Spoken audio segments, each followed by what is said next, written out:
Alam niyo ba na ang whale shark ay hindi isang whale? Ang whale shark o butanding ay kinikilalang world's largest fish at tinatawag gentle giants. May sukat itong 12 meters. Maliliit ang ngipin ng butanding, kaya naman planktons o maliliit na hipon at isda lang ang kaya nilang kainin. Simula noong 2011, marami nang nahumaling mag-whale shark watching sa Oslo, Cebu. Alam niyo na, yan ang whale shark!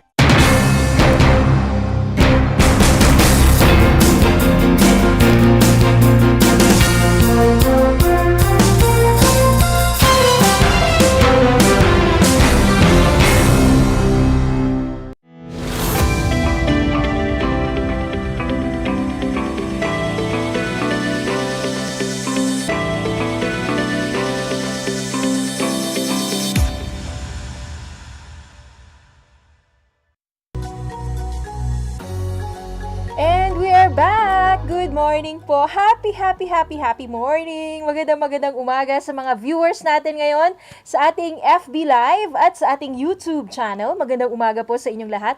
Welcome sa ating Aral TarlakHenyo dito po sa RTV Tarlac Channel 26. And this is your host, Lynn Gabilan. Mamaya po sasamahan tayo ni Ate Leng Lopez Chamzon. Kami syempre ang tandem. Ayan, syempre si Ate Leng. Yan. At ako, si Lynn Gabilan, mamaya-maya po, abangan nyo kami. And of course, yung ating mga viewers, na mga estudyante ngayon na nakatutok na sa ating FB Live, good morning sa inyong lahat, mga students. Ayan, kumusta kayo ngayon? Kumusta ang inyong mga learning materials o inyong mga modules na tinatawag? Mamaya, tutulungan kayo ng ating mga teacher broadcasters na nagbo-broadcast po remotely. Live yun live, hindi siya replay. Remote broadcast nga lang po, pero nasan sila? Nandun po sila sa kanilang mga tahanan. Nandyan sa may Kamiling, Paniki, Mayantok, Kamiling. Ayan yung mga teacher broadcasters natin na sila po ang gagabay sa inyo. Sa inyong pagsagot ng inyong mga modules. Alam namin kahapon, may mga nag-release na po ng ibang mga schools ng kanilang mga modules, 'di ba? So, tutulungan kayo ng ating mga teacher broadcasters. Good morning po sa inyong lahat. Yung mga ngayon lang po nagbukas ng kanilang mga television sets. Ayan, good morning po sa inyong lahat. Maya paabak po kaya kayungan jawaan. Ano pa ba? Naimbag nga bigat. Maya paabak. Wala na yata akong alam na mga salita. Yun yung siguro assignment ko, no? Parang dapat matuto tayo ng hindi lang isang salita. O, diba? Multilingual. Kasi world without borders na tayo ngayon. Pero syempre, English pa din yung universal language. Diba? O, yun. So, anyway, good morning. Ayun. Good morning po sa inyong lahat. Especially sa mga viewers and listeners natin dito po sa Tarlac City, sa ating first and only television station dito po sa Tarlac. Alam ko, curious na curious kayo ngayon. Ano ba ang nangyayari sa ating vaccine rollout? I'm sure, nagtatanong din kayo, nasaan na ba yung ibang mga bakuna? Alam nyo po, continuous naman po na niro-roll out na, lalo na dito po sa ating probinsya. May mga nababakunahan. Siyempre, inuuna po muna yung mga healthcare workers natin. Sila po yung nandun sa priority, di ba? Nandun sila sa number 1, sa top list ng priority list yung ating mga healthcare workers, which is, of course, understandable. Kailangan naman talaga sila po yung mauna sa bakuna dahil sila yung nangunguna at humaharap po sa mga may sakit po ng COVID. O, di ba? So, sana po ay magtuloy-tuloy na itong mga bakuna na ito.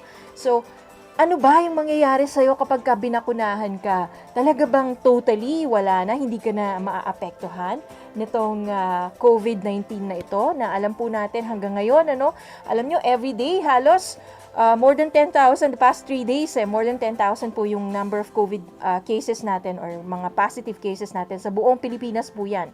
Although marami sa NCR, pero marami din, nagkalat din sa ibang mga lugar, Hindi lang dun sa bubble na tinatawag. Like dito rin sa Tarlac Province, for instance, Pero we're curious as to ano ba ang mangyayari sa'yo kapag ka nabakunahan ka. May mga nakausap na rin tayo, di ba? One time, nakausap po natin yung taga PDRRM ng dito po sa probinsya ng Tarlac. 'Diba? So, kinwento po sa atin kung ano ba yung feeling kapag ikaw ay babakunahan na. Preventive measure po kasi siya, para lang siyang measles or anti-polio vaccine na talagang kailangan din po natin sigurong i-avail. Although hindi naman talaga siya, hindi ka naman pipilitin kung ayaw mo. Pero mas mainam po kasi na mabakunahan tayo dito. And para at least maintindihan natin, mas maintindihan po natin kung ano ba talaga itong bakuna, kung ano ba yung mangyayari sa'yo. Meron po kaming ipapanood sa inyo na sana, yung mga estudyante na nanonood ngayon, tsaka yung mga teacher broadcasters natin, at mga momshies na nakasubaybay po sa ngayon, I want you to listen and watch carefully nito pong video na ito. Ang mapapanood po natin ay ang kauna-unahang Philippine Ambassador at diplomat po na nabakunahan outside of the Philippines. Siya po ang ating Philippine Ambassador sa Kingdom of Bahrain. Ayan. His Excellency, Mr. Alfonso Ver. Narito po yung video na atin pong mapapanood sa ngayon. Okay? Stay tuned po sa ating video. Manood po tayo at makinig naman.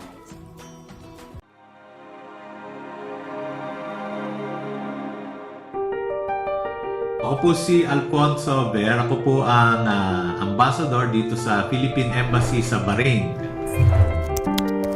Si Ambassador Ver ang unang Filipino ambassador at diplomat na nabakunahan ng COVID-19 vaccine.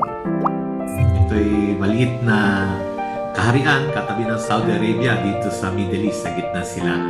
Bigyan po natin ang chance sa ating sarili na magpapakuna at marami na naman pong bakuna. Noong pa, mga sakit at nakita naman na naging effective ito.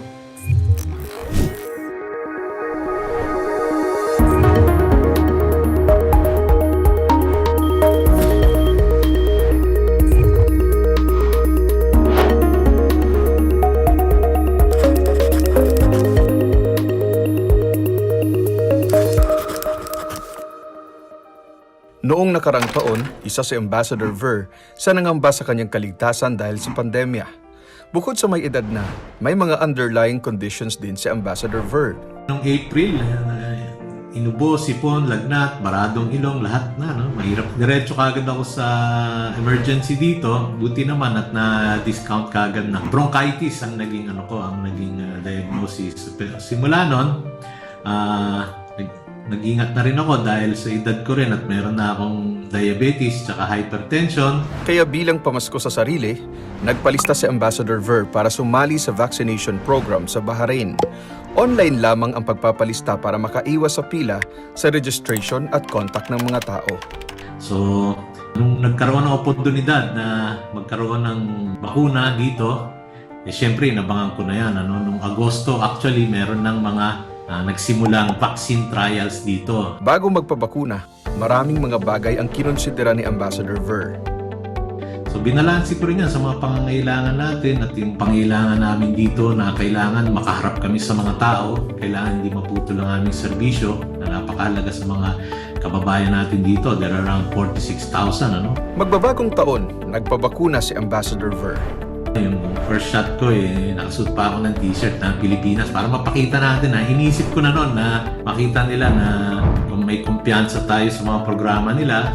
Ano naman kaya ang ginawang paghahanda ni Ambassador Ver? Nagpa-condition din ako, syempre binabantayan ko rin. Hindi lang in preparation for the vaccination, pero pagkasama na rin sa overall na paghahanda natin na protection against COVID, diba? Sabi nila mag-exercise, get enough sleep, uminom ng vitamins. Tulad ng iba, may naging agam-agam din noon si Ambassador Ver.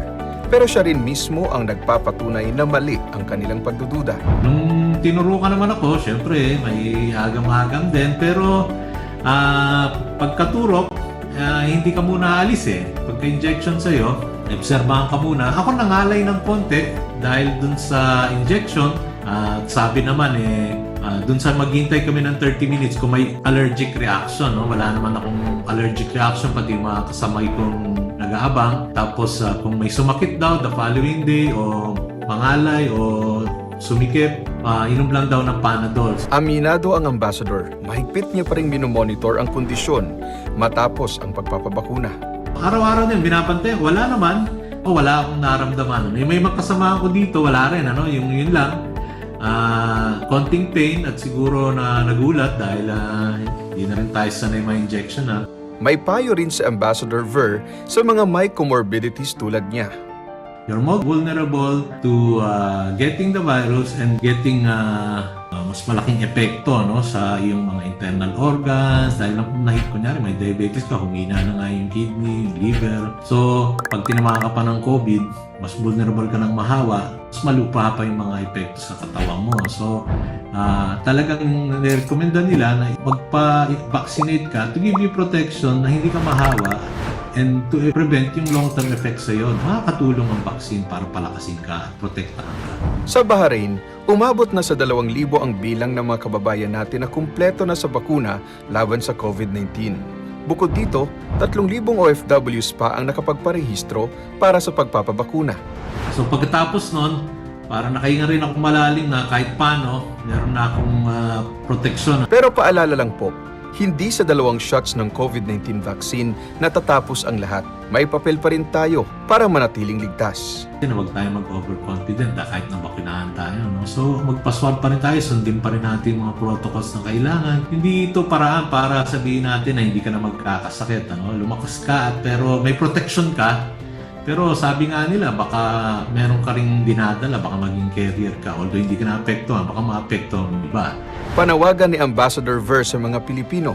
Mas manalig po tayo dun sa mas nakakarami na nagsasabi na ito ay safe, ito ay effective, ito ay makakatulong talaga hindi lang sa inyo at para sa inyong pamilya na rin. At hopefully sa ating buong bayan. Better to be safe and do all the protocols that we have na kahit nabakunahan. Saludo kami sa inyo, Ambassador Ver, at sa mga Pilipino na nakikiisa sa vaccination program laban sa COVID-19. Ang dami kasing impormasyon Minsan, kung ano-ano nakikita, lalo na sa social media, sa internet, naunahan tuloy tayo ng takot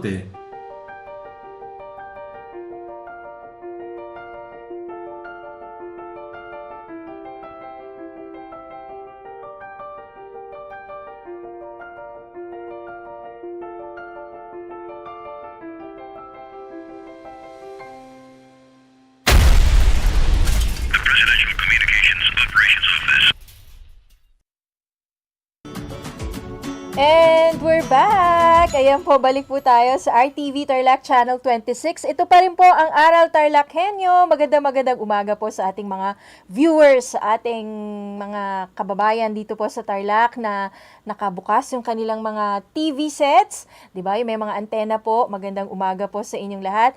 And of course, ito po ang inyong lingkod, si Lynn Gabilan. At kasama ko po ang aking partner, Ate Leng. Maya Paabak ulit. Nagbabalik ang lawin. Yes, good morning po ulit, Ate Leng. Alam mo, dito sa ating, of course, yung Good Morning Tarlac natin at pamaya-maya yung ating Aral TarlakHenyo na, no? Alam mo, pag nagsisenior na raw, medyo konti na lang ang tulog. Kaya tayo ngayon wait lang. Nawala yata ako. Andito ka po. Naririnig ka namin, Ate Leng. Hello? Ay, nawala nga yata siya. Ayan, tumatawag. Anyway, hello, Ate! Hello? Yes. I'm here. Yes. Huwag po kayo mag-alala. I'm around. You're back, Ate Leng. I'm back. At sabi ko nga kanina kasamang Lynn, infra projects, walang puknat, tuloy-tuloy kahit nakaharap tayo sa pandemya. Sabi nga po ng ating the city veterinary officer, dating vice mayor ito, si Noel Suliman, doctor. Yes, Opo, si Doc Noel. Doc Noel Suliman. Alam mo, sabi nga niya, share ko lang ito dahil isa pa itong another good news ito from Tarlac City. Kahit may pandemya, meron pong pag-asa. Pag meron kang tinanim, ayan, nagtanim dito sa likod, meron kaming inani. Wow! Oo, yung talong at saka kamatis, Ate Leng, bikini man! Okay na antok-antok na ako after this eh. Medyo merong aanihin, sabi nga. Oo, 'di ba? Last 2020, nag-start na mag-alaga ng 3 native na dumalagang kambing itong si Janet at si Mercedes. Mm. Alam mo, nakapanood ito doon sa programang Herd Build App with genetic improvement program kasi para sa mga small ruminants o Mm. para sa mga kambing, ano? After a year, sabi po ni Doc Noel Suliman, 2020, Mm. napadami niya. 8 at 9 na po ang alaga nila. Halos Wow. 200%, ano? Halos 200% ang paglago ng kanilang puhunan. Na nagumpisa lang sa 3, 2 lamang sila sa maraming mga magsasakang 4-piece. Yung mga 4-piece natin, kasamang Mm. lean, ano? Mm. Sa national program ay sa kabukiran na nag-aalaga ng kambing sa isang natural na proseso, pero kayang makamit yung end goals natin na mapadami, mapaganda yung mga kambing sa mga barangays. At the end of the day, sabi nga niya, makabuluhan yung ginamit na panahon. Hindi na Mm. kahit na nakaharap tayo sa pandemya, naging so fruitful, nagsipag, ano? At ito yung sinasabi nga nating nakapagbigay ng kumikitang negosyo. So Nice. sa tingin ating Lady Mayor Christy Angeles na naniniwala sa kakayahan ng mga farmers at mga empowered women Mm. sa negosyo sa pagkakambing na talagang sabi nga po, napakagaling. So soon magkakaroon ng Farmers Livestock School on Goat Enterprise Management, ano? So ito namang project monitoring and evaluation among farmer producers and women sa Tarlac City Vet Department, the OSTP card. Ito yung mga ilang mga collaborators kasama din, ano? Mm. The PCARD, the CSWD, the CPDA, Mm. at DAU, Department of Agriculture, pati na ang CRC, CLSU, ISU, siyempre TAU, ito yung Tarlac Agriculture University headed by Doc Max Guillermo sa Mother Time. Sigurado, kahit may pila sa program natin, ano, ay makikibalita tayo sa kanya. So, yun ang sinasabi po natin, infra projects, livelihood, this one is a livelihood project po, ano. So, hindi tumitigil yung mga LGUs natin from the province and from the city at 17 towns natin. Samantala, kasamang Lynn, ano, mamaya may babatiin ka, siguro madali ako mag-extra. Kahit, oo, kasamang Lynn, mamaya pong 10 o'clock, siguro i-announce ko na rin po ito para po sa ating mga kababayan, ano, ay meron pong napakahalagang interview sa ating Lady Governor at 10 o'clock po. Yan sa ating 1FM, no? So habang nag-aaral yung ating mga bata, ayan, yung mga teacher broadcasters natin, abala for our Aral TarlakHenyo. So mothers, iwanan nyo muna yung mga bata. Eto po, 10 o'clock sa 1FM with our Lady Governor Susan Yap and with Boss Arvin and si Tita Alice. So more on updates po sa province, ayan. At baka gusto nilang makipag-interact sa ating Lady Governor. So 10 o'clock po, right after the Kaisa Radio Patrol ng City Government ay mai-interview po ang ating Lady Governor at 10 o'clock sa 1FM. So kasamang Lynn, batiin mo na muna. So excited na yung ating mga estudyante. Yes, Ayan, Ate Leng. Thank you so much. Good morning again sa lahat. Miss ko na kayo. Stay Okay. safe. Yes, you too, Ate Leng.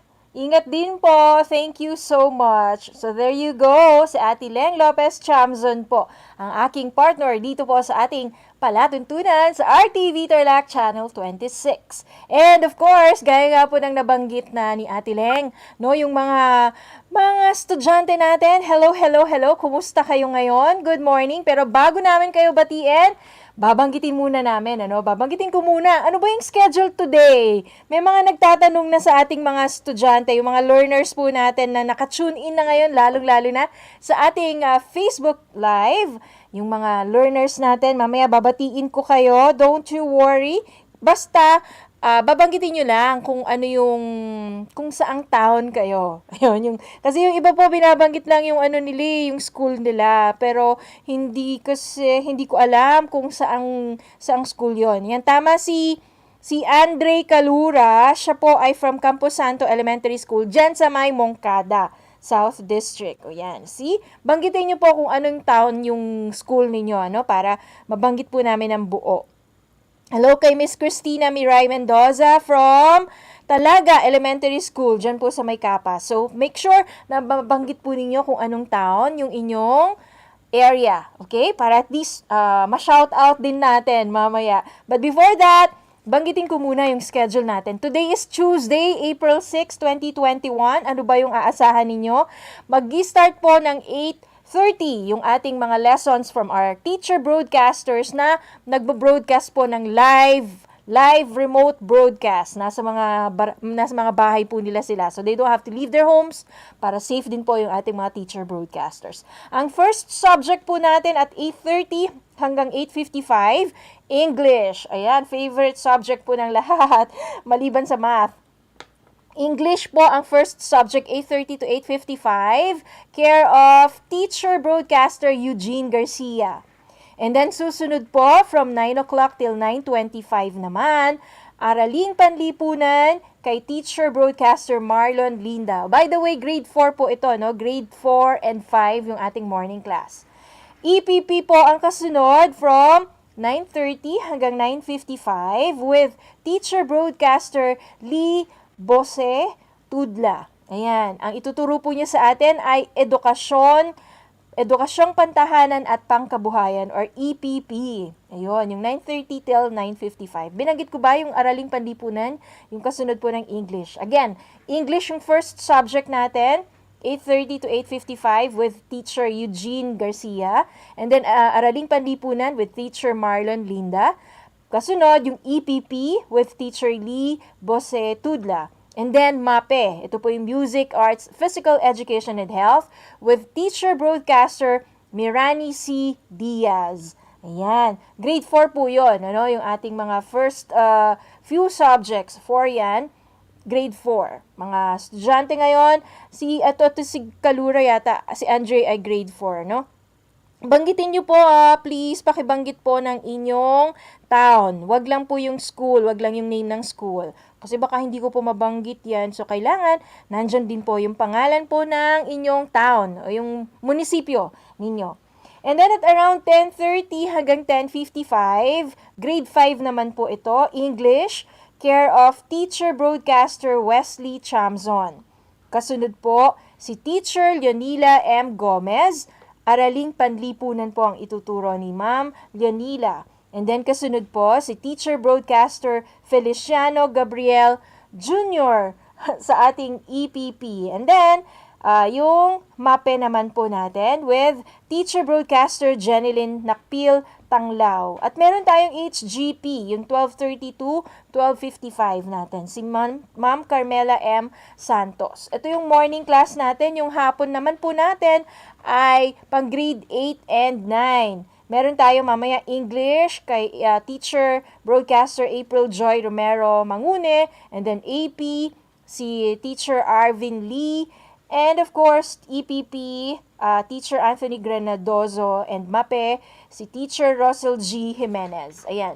Anyway, bitin na po tayo sa oras. Kailangan na po nating magpaalam. I'm sure excited na yung ating mga teacher broadcasters na naghihintay na ngayon sa kanilang mga tahanan para po magturo sa inyo. Yung mga learners natin, dyan lang kayo Mag-aral mabuti, makinig, makipag-interact kay teacher para po tayo ay maging henyo. Ingat po tayong lahat sa pangalan po ni Ate Leng Lopez Chamzon. Ito po ang inyong lingkod, si Lynn Gabilan. Magandang umaga po. Stay safe everyone. God bless.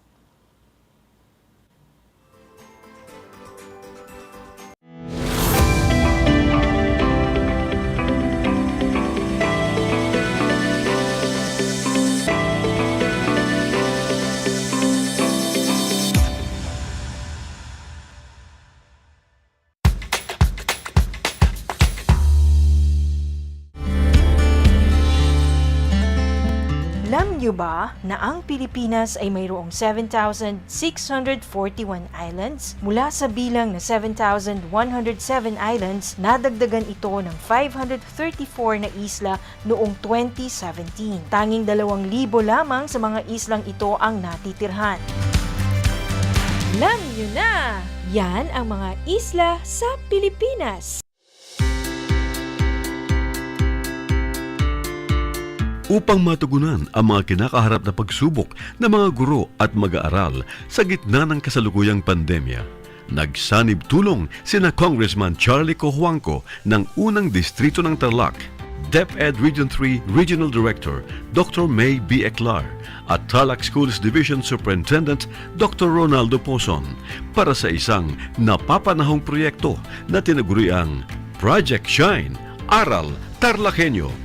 Ang mga mag-aaral ng Grade 4 at Grade 5, ganon din ang Grades 8 and 9 sa buong probinsya ng Tarlac, kasalukuyang sumasailalim sa radio-based instruction. Katuwang ang himpilang DZTZ 828 kHz AM at RTV Tarlac, Channel 26. Ang Tarlac po nangunguna po ngayon pagdating po sa radio-based instruction.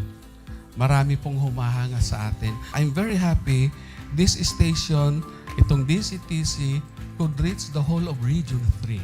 Hindi natin alam, we are contributing. We are creating a very big dent in the history of Philippine education. And I am proud. I am here in Tarlac. This is the noble cause of education in which you and I, without you knowing it, we are bound to do.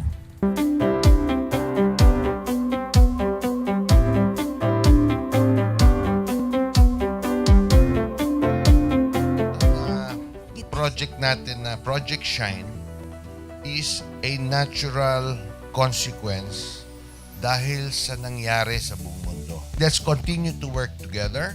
I think it's very Filipino to practice bayanihan in anything or most of the things that we do.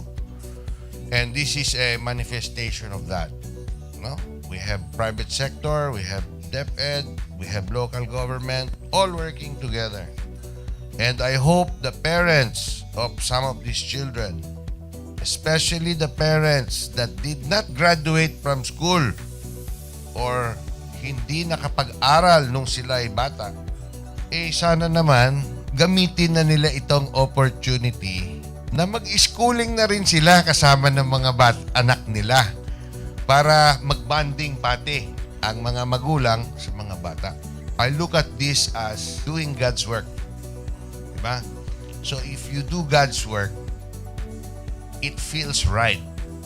It's righteous. It's for good, not for evil. Good morning and happy learning, grade 4. Welcome to Aral TarlakHenyo here on RTV Tarlac, Channel 26. Simulcast over DZTZ 828. Radyo Pilipino Tarlac. I am Teacher Mercy Pacheco Bognot. This is Alistair Aidatu. I am Marie Josephine B. Andrade. I am Teacher Princess Marie M. Dueñas. And I will be your teacher broadcaster for today.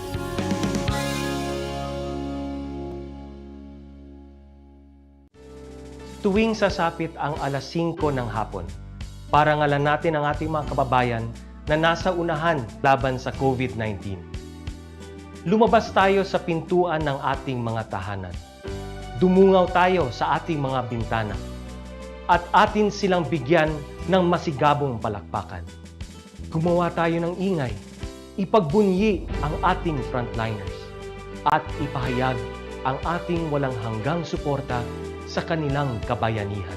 Gusto ko lang pong i-take itong opportunity ito para magpasalamat sa lahat ng mga doktor at nurses, especially yung mga nag-alaga po sa akin, sa buong Asian Hospital, at sa lahat po ng ating frontliners. Umawit tayo at sumayaw at ipakita ang ating talento bilang pagsaludo sa mga bayaning nasa unahan. Talunin natin ang COVID-19. Sama-sama nating pagalingin ang ating inang bayan. Kaya natin to. We heal as one.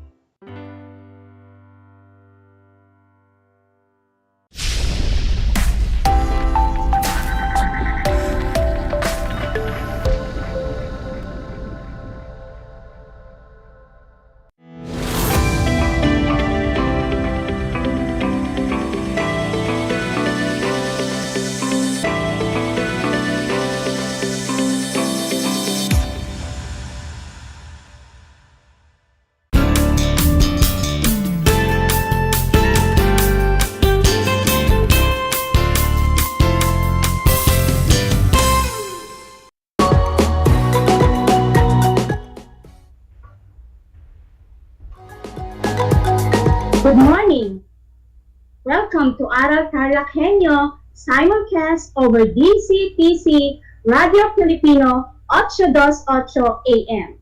Your partner in education this time of pandemic. It's already 8:30 in the morning, 6th day of April 2021, broadcasting live here at San Manuel, Tarlac.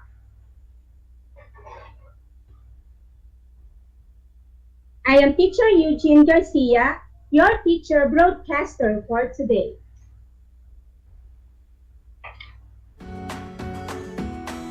Before we start class, let us give thanks and praises to God Almighty for keeping us strong and safe always. Let us bow our heads and feel the presence of the Lord. Lord God, we praise and thank Thee for your goodness and mercy, for keeping us healthy, and for the blessings we receive day by day. Thank you for keeping us safe and away from any sickness. Thank you for the love and divine protection for all of us. Amen. Once again, join me as we discuss everything about identifying and using adverb of time in sentences. As we are about to begin with our lesson, make sure that you are all ready and have all the necessary things for our lessons for today, such as module, pen, activity sheet, and a paper with you. Do you have them with you all now? If you don't have it yet, I'll give you time to prepare for it.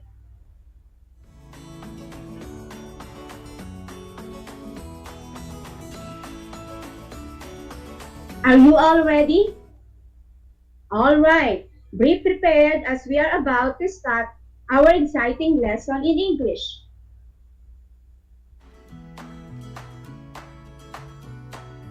First, let's have a sort of review on our past lesson.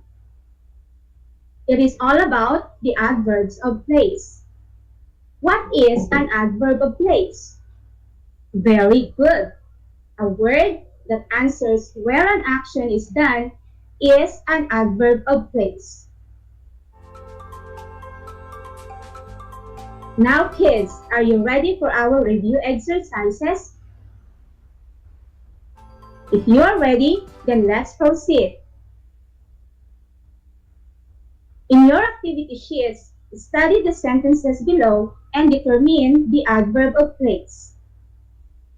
Put a check mark on the blank if it is an adverb of place and X if it is not. Write your answers on your notebook.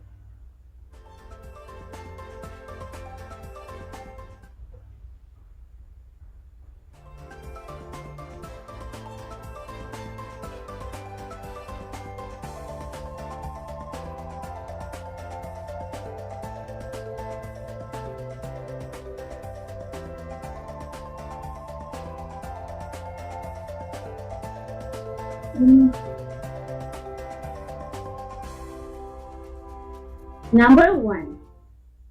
She puts the flowers inside the vase. Where did she put the flowers?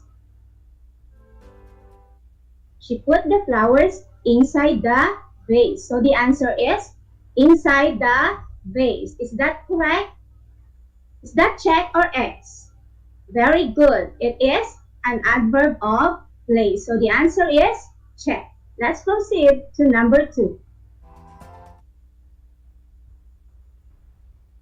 My dad searched for his wallet everywhere but found nothing.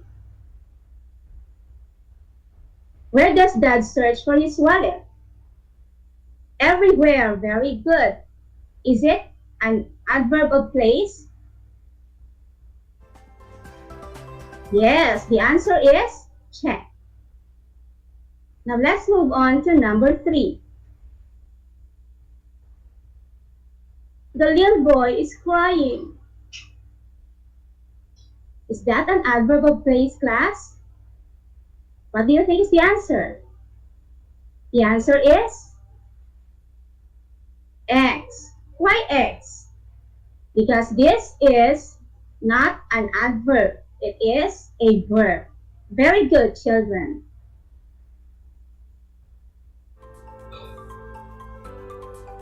Now let's move on to number 4. Our house is located near the river. Where is the house located? Very good, near the river. So the answer is check. Excellent answer. Now let's move on to number 5. Grandma went downstairs to look for food. Where did Grandma go to look for food? Very good. The answer is downstairs. Is it adverb of place? Yes, the answer is check. Okay, congratulations kids. You've got a perfect score. Now let's move on to our lesson proper.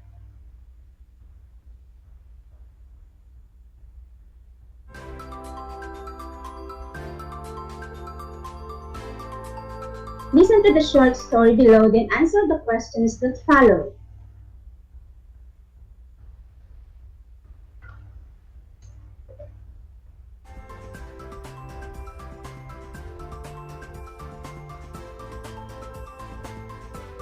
My father is a busy man. He goes to the farm every morning and brings home food like fresh veggies, we have the fresh veggies, and fresh fruits.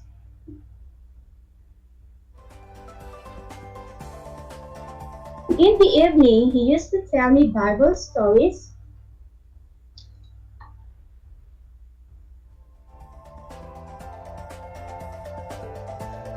and he usually takes a nap in the afternoon. Mother cooked my favorite adobo last night. We are planning to go to the farm tomorrow to pick fresh tomatoes and eggplants. My father loves us and we love him back so dearly. Now let us answer the given questions. What is the work of the father? A. Teacher. B. Gardener. C. Farmer. What do you think is the answer? Very good, Juliana. The answer is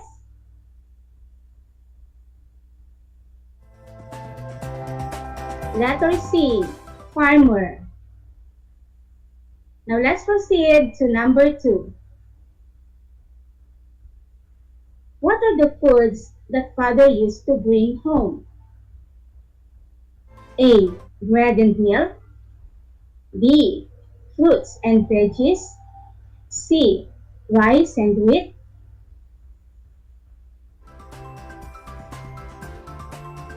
Letter D. Milk and butter. The answer is very good. Fruits and veggies. Letter B. Now let's proceed to number 3.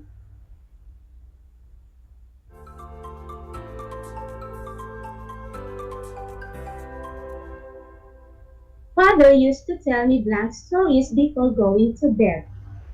Is it A. Fantasy stories? B. Funny stories? C. Bible stories? And letter D. Fable stories. What is the correct answer, class?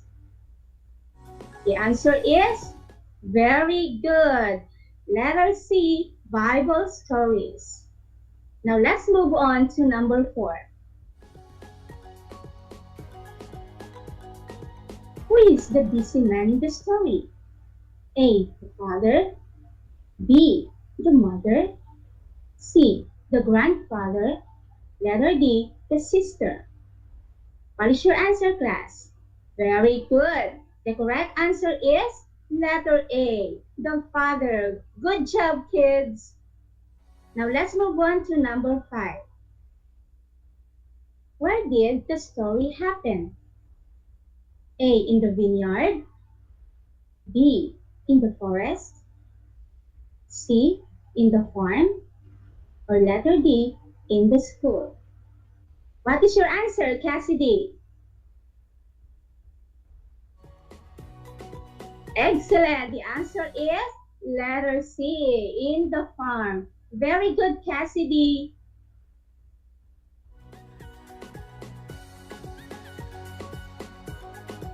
Now let's proceed to the next activity. Choose the correct adverb of time to complete the sentences. Number 1. My father goes to the farm. Okay, the answer is letter A, every morning. Letter B, yesterday. Letter C, today. And letter D, every afternoon. What is the answer? Yes, Rihanna. The answer is letter A, every morning. Very good. Number 2, he used to tell me Bible stories. A, next week. B, last night. C, every day. Letter D, in the evening. What is the answer? Yes, Allen. The answer is letter D, in the evening. Very good. Next, let's proceed to number 3. He usually takes a nap blank. A, last night. B, at noon. C, early in the morning. Or letter D, in the afternoon. What is your answer? Yes, Rex. The answer is very good. Letter D, in the afternoon. Okay, clap your hands for Rex. Number 4. We are planning to go to the farm blank to pick fresh tomatoes and eggplants. A, tomorrow. B, every Saturday. C, yesterday. And D, next month. What do you think is the answer? The answer is letter A, tomorrow. Very good, children. Excellent answer. And next, proceed to number 5. Mother cooked my favorite adobo blank. A, last night. B, every night. C, in the morning. Or letter D, in the afternoon. What is your answer, class? Exactly. The correct answer is last night.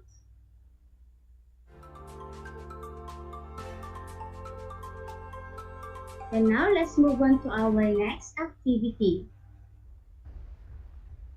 Adverb of time tells us when the action is done. So we have to take note of this. Adverb of time tells us when the action is done. Adverb of time answers the question when. I will repeat. Adverb of time answers the question when.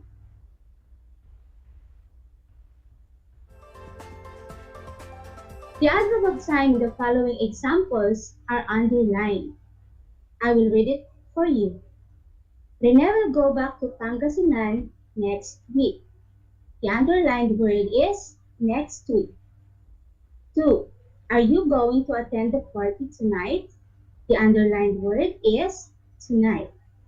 Andre and I will visit Grandma on Friday. Underlined word is on Friday. 4. I woke up early this morning. The underlined word is early this morning. And then number 5, the janitor reported to school yesterday. The underlined word is yesterday. Take note of this, children. The following words this week, tonight, yesterday, early this morning, on Friday, and tomorrow are examples of adverb of time. Very good. Did you understand it, class? Okay, that's good.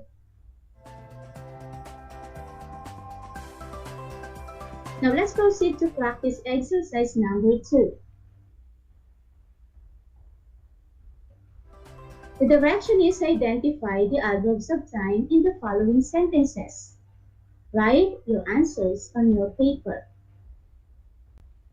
Number 1, mother buys groceries once a week. So the answer is once a week. Next, let's proceed to number 2. Alicita sells native chicken every Sunday. What is the answer? Very good. Every Sunday. Next, move on to number 3. My friend had a checkup last Monday. When did she have her checkup? It was last Monday. So the answer is last Monday. Let's move on to number 4. Rosita plays kite in the farm every afternoon. When did Rosita play kite in the field? Okay, the answer is very good. It is in the afternoon.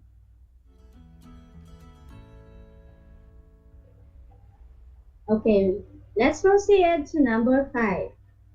Every day, marketers fall in line with a distance of 1 meter away. Every day, marketers fall in line with a distance of 1 meter away. Okay, what is the answer, class? Very good. The answer is every day. Next, let's proceed to number 6. All my pupils attended online class today. When did my pupils attended online class? The answer is very good. The answer is today. Next is number 7. We arrived home at 9 o'clock in the evening.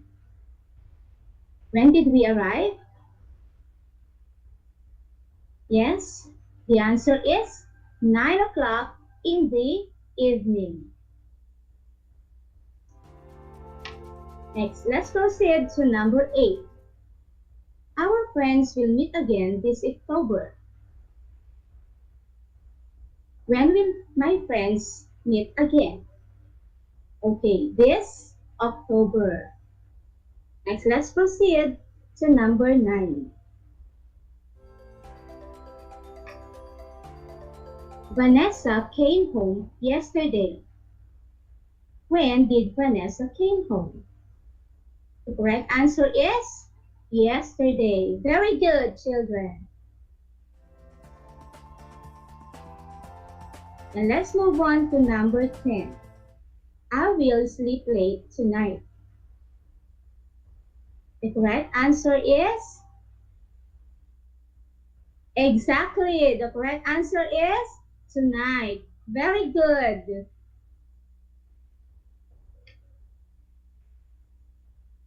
Now let's proceed to our practice exercise number 3. Copy the sentences below and underline the adverb of time in your underline the adverb of time in each sentence. Write your answers on your notebook.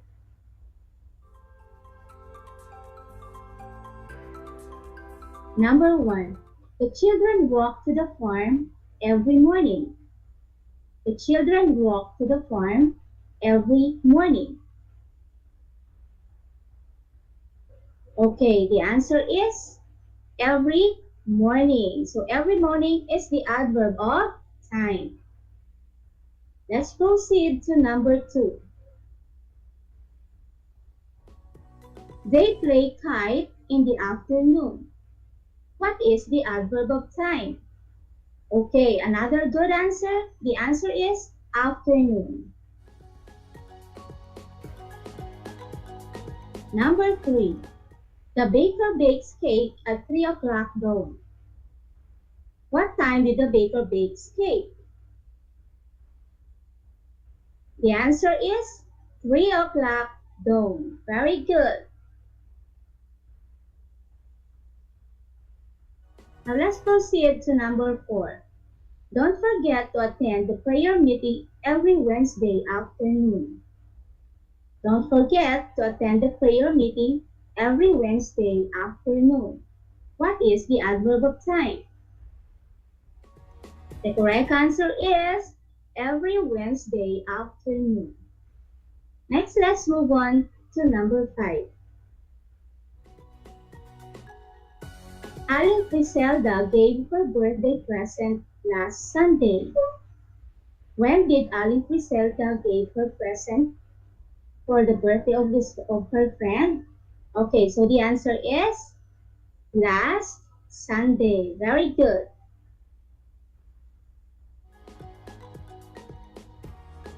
Number 6.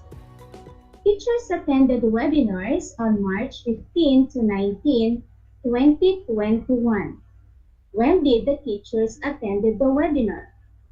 Okay, the answer is very good. March 15 to 19, 2021. Let's have number 7. All choir members will have a practice on Saturday. What is the adverb of time? Again, very good. The answer is Saturday. Number 8. Benji saw him yesterday. When did Benji saw him? It was? Yes. What is the answer? Very good. The answer is yesterday. Next, let's proceed to number 9.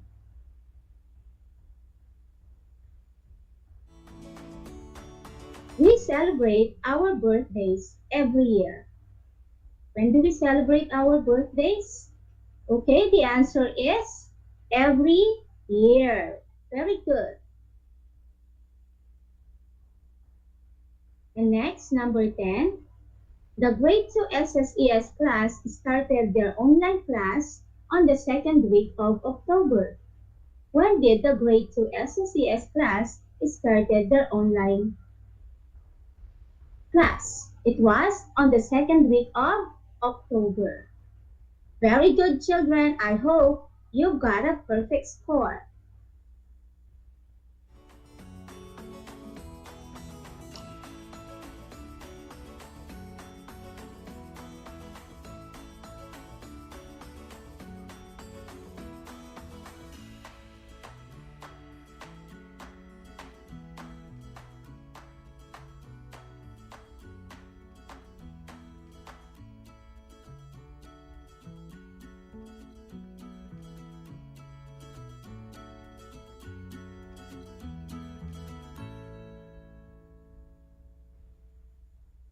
We celebrate our birthdays every year. The correct answer is every year.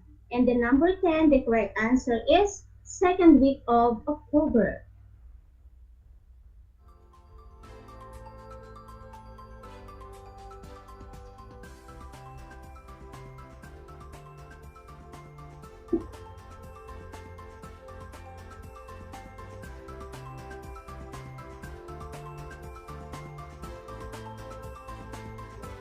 Ay, bakit nag-let the meeting?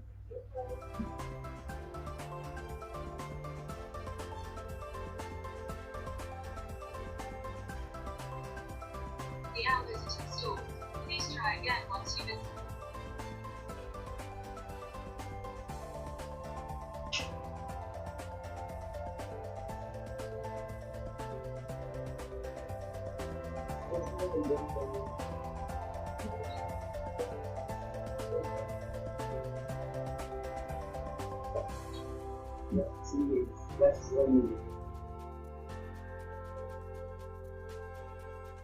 And this is Eugene V. Garcia, your teacher broadcaster for today.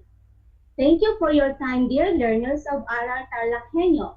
We will always be here to guide and give you support and encouragement to go along with your learning. Let us still wave the flag of our mantra, hashtag Sulong Educalidad, keep safe, and God bless.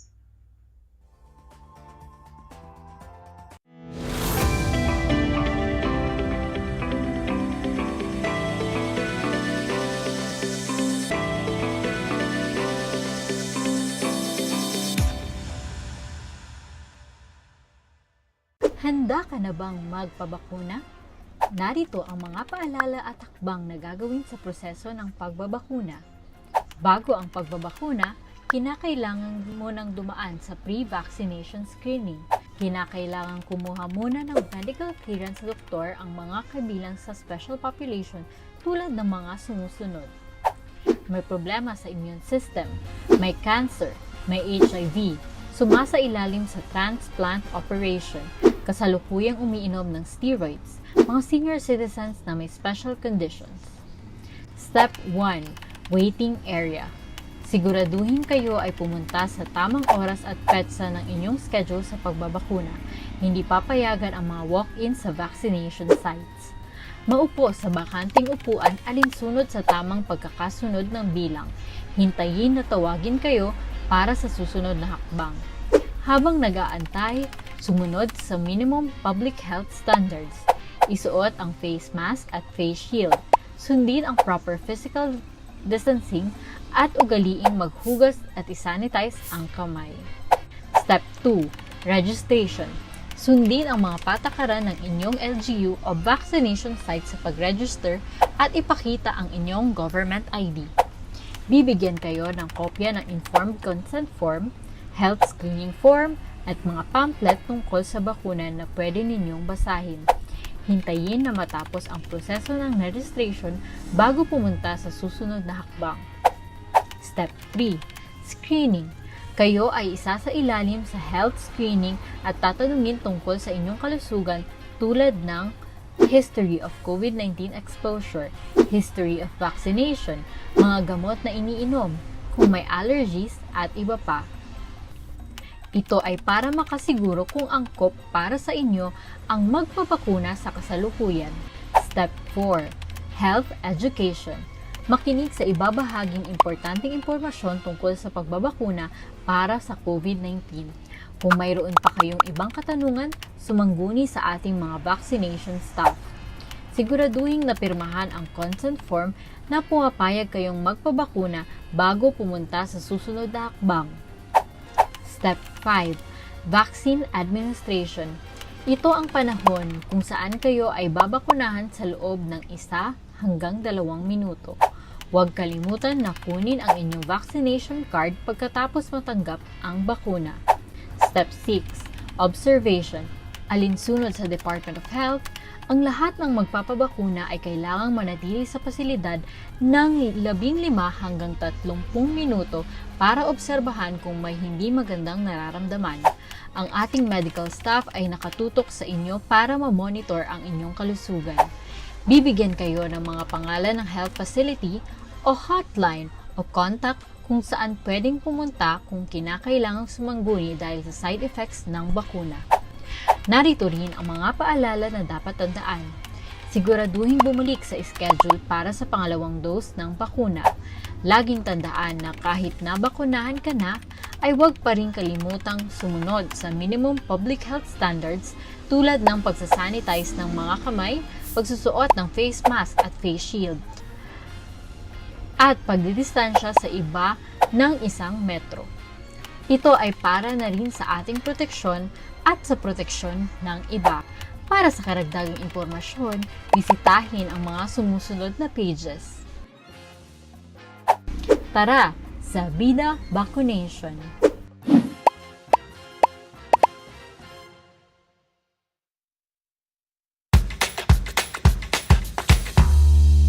Alam niyo ba na ang whale shark ay hindi isang whale? Ang whale shark o butanding ay kinikilalang world's largest fish at tinatawag gentle giants. May sukat itong 12 meters. Maliliit ang ngipin ng butanding, kaya naman planktons o maliliit na hipon at isda lang ang kaya nilang kainin. Simula noong 2011, marami nang nahumaling mag-whale shark watching sa Oslo, Cebu. Alam niyo na, yan ang whale shark!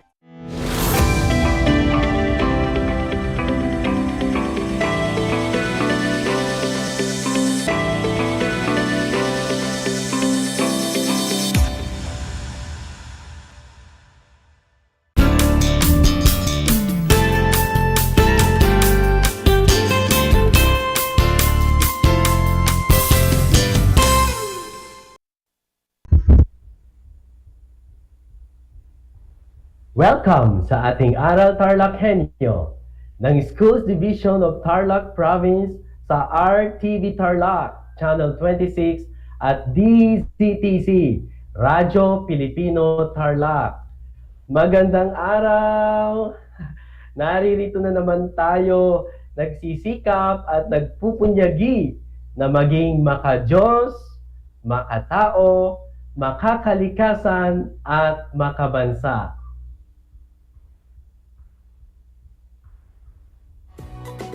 Kumusta kayo mga ginigiliw kong mag-aaral?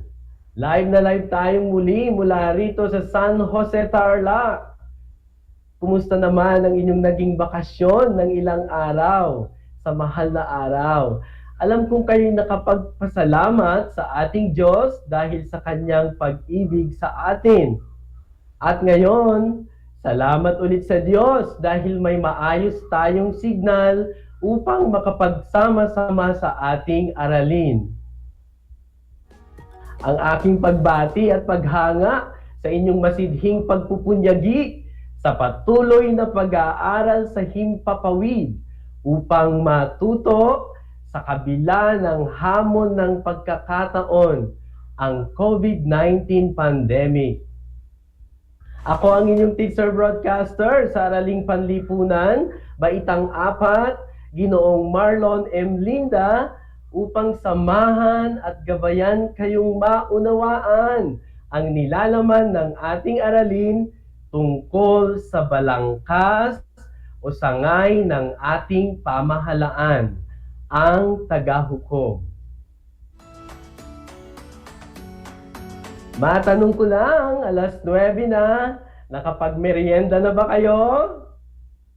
Mainam kung tapos na. Tulad ng sabi ko noon, mahalagang may laman lagi ang ating tiyan upang makapag-aral tayong mabuti. Di ba? Pero kung hindi pa na naman nakakapagmerienda, kayo ay malayang gawin ito habang kayo'y nakikinig sa ating broadcast. Siguraduhin din ninyo, siyempre, na nasa isang lugar kayo ngayon na komportable at maayos na naririnig itong ating pagsasahimpapawid.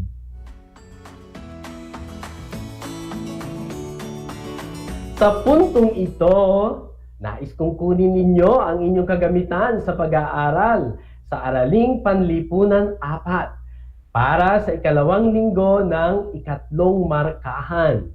Module 2, Balangkas o Sangay ng Pamahalaan ng Pilipinas, Tagahukom. Ihanda rin ang inyong ballpen at sulatang papel upang maitala ninyo ang mga mahalagang impormasyon na aking mababanggit. Mga mag-aaral sa ika-4 na baitang, handa na ba kayong matuto? Mukhang handang-handa na nga kayo, ano? Ang araling ito ay ginawa at isinulat para sa inyong kapakinabangan. Ito ay upang matulungan kang unawain ang mga araling tinatalakay natin sa Araling Panlipunan Baitang 4. Kapag natapos mo na ang araling ito, ikaw ay inaasahang makatatalakay ng balangkas ng pamahalaan ng Pilipinas sa sangay tagahukom.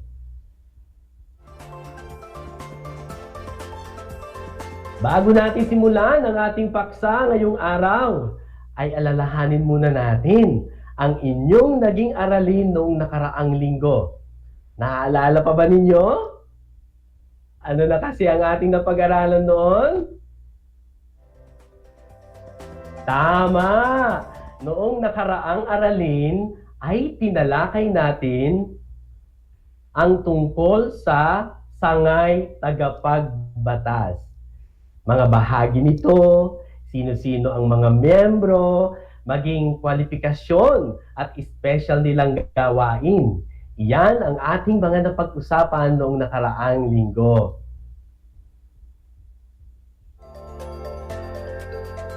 At ngayon, sa palagay ko ay handang-handa na kayo sa ating bagong paksa sa araw na ito. Ito pa rin ay may kaugnayan sa ating natalakay noon na naunang sangay ng pamahalaan.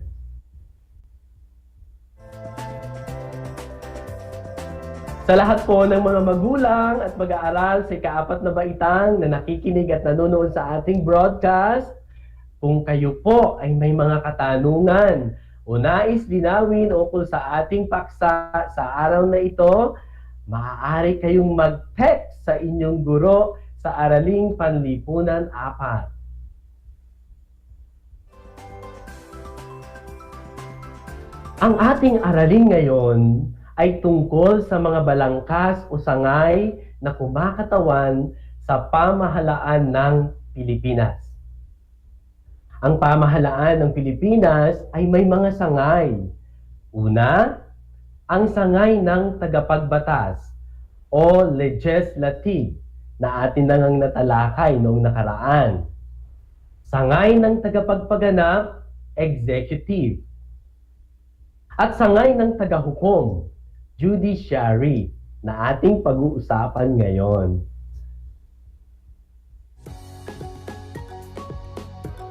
Sa araw na ito, aalamin natin ang sangay ng tagahukom. Makinig ng mabuti mga bata upang masagutan ninyo ang mga nakatakdang pagsusulit pagkatapos ng ating talakayan.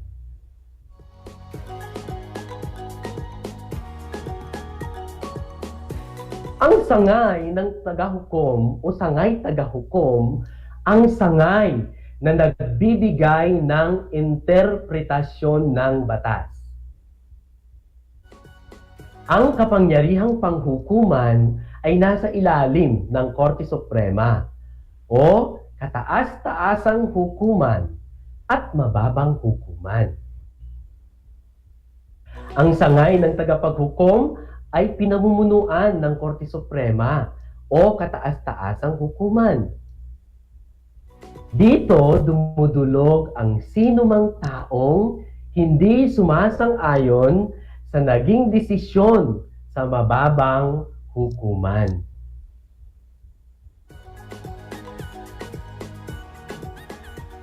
Ang Korte Suprema ay binubuo ng isang punong mahistrado at 14 na katulong na mahistrado. Maaaring manungkulan ang mga mahistrado hanggang sumapit sila sa gulang na 70. Sila ay hinihirang ng Pangulo ng Republika ng Pilipinas batay sa rekomendasyon ng Judicial Bar Council. Ngayon naman, tatalakayin natin ang mga kwalifikasyon na dapat taglayin ng irerekomendang mga mahistrado.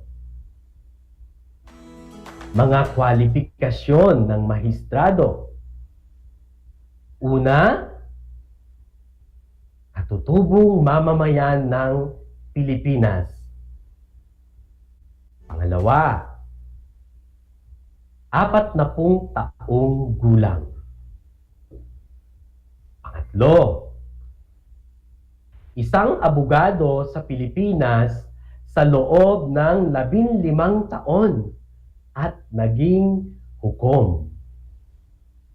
Pang-apat, nagtataglay ng subok na kakayahan, malinis ang budhi, may integridad, at may kalayaan sa paggawa ng desisyon.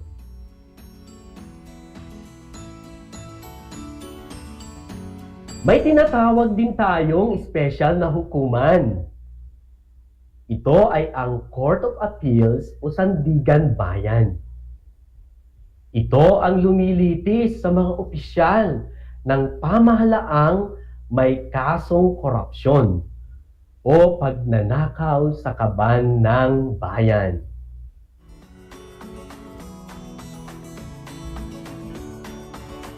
Ngayon, dumako na tayo sa kapangyarihang taglay ng Korte Suprema. Mga kapangyarihan ng Korte Suprema. Una, may hawak sa mga kasong kinasasangkutan ng mga embahador, konsol, at iba pang opisyal, at mga petisyon at apila gaya ng habeas corpus. Ito ang atas ng hukuman sa kinauukulan na dalhin sa korte ang isang tao upang ipaliwanag kung bakit ipinipiit ang isang tao. Pangalawa, pagtatalaga ng pansamantalang hukom sa ibang hukuman nang hindi hihigit ng 6 na buwan nang walang pahintulot ng hukom. Pangatlo, pag-atas sa paglilipat ng paglilitisang lugar upang hindi maisakripisyo ang paggawad ng katarungan. Pang-apat, pagpapatupad ng mga alituntunin na may kinalaman sa pangangalaga at pagpapatupad ng mga karapatang konstitusyonal, pleadings, practice, alituntunin sa lahat ng hukuman ayon sa mga pamantayan ng serbisyo sibil, pagtanggap ng mga bagong abogado para masanay ang kanyang prosesyon, integrated bar at pagkakaloob ng tulong legal sa mga kapuspalad. Narito ang ilan pang kapangyarihan at ginagawa ng Korte Suprema. Panlima na tayo. Paghirang ng mga empleyado sa hukuman ayon sa mga pamantayan ng serbisyong sibil. Pang-anim, pangangasiwa sa lahat ng hukuman at mga empleyado nito. Pang-pito, paglikha ng Judicial Bar Council. At pang-walo, muling pagkaaral, pagribisa, pagbabaliktad, pagbabago o pagpapatibay ng isang apila ayon sa isinasaad ng batas at mga patakarang panghukuman at mga pangwakas na pagpapasya at kautusan ng mababang hukuman sa mga kaso na pinagtatalunan kung may nagawang paglabag sa konstitusyon.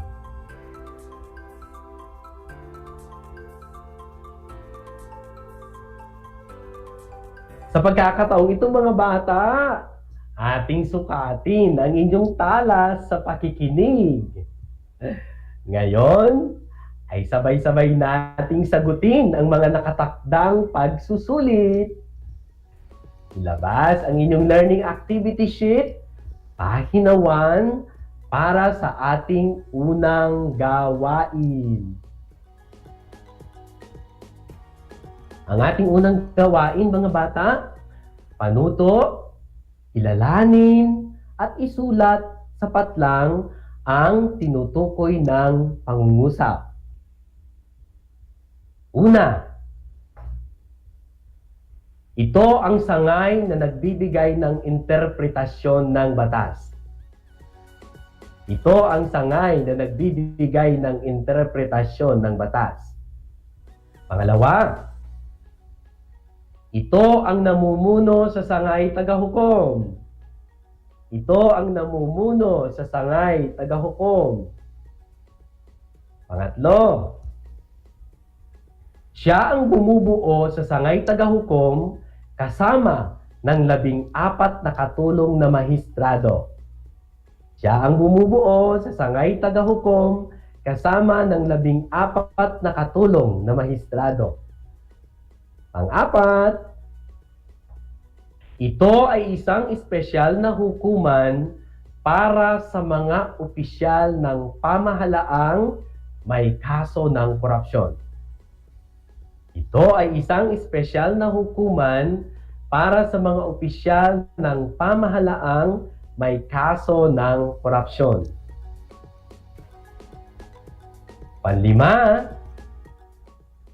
ito ang nagre-rekomenda sa Pangulo ng Republika ng Pilipinas ng mga magiging mahistrado sa sangay tagahukom. Ito ang nagre-rekomenda sa Pangulo ng Republika ng Pilipinas ng mga magiging mahistrado sa sangay tagahukom.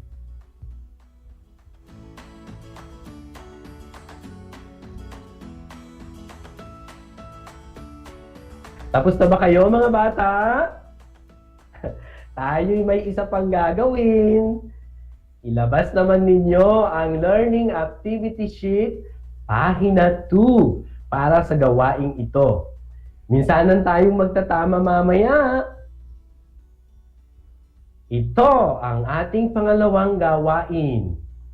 Panuto, isulat sa puwang ang mahalagang salita upang mabuo ang mga kwalipikasyong dapat taglayin ng mga mahistrado. Ayan, napag-aralan natin yan. Una, katutubong mamamayan ng puwang.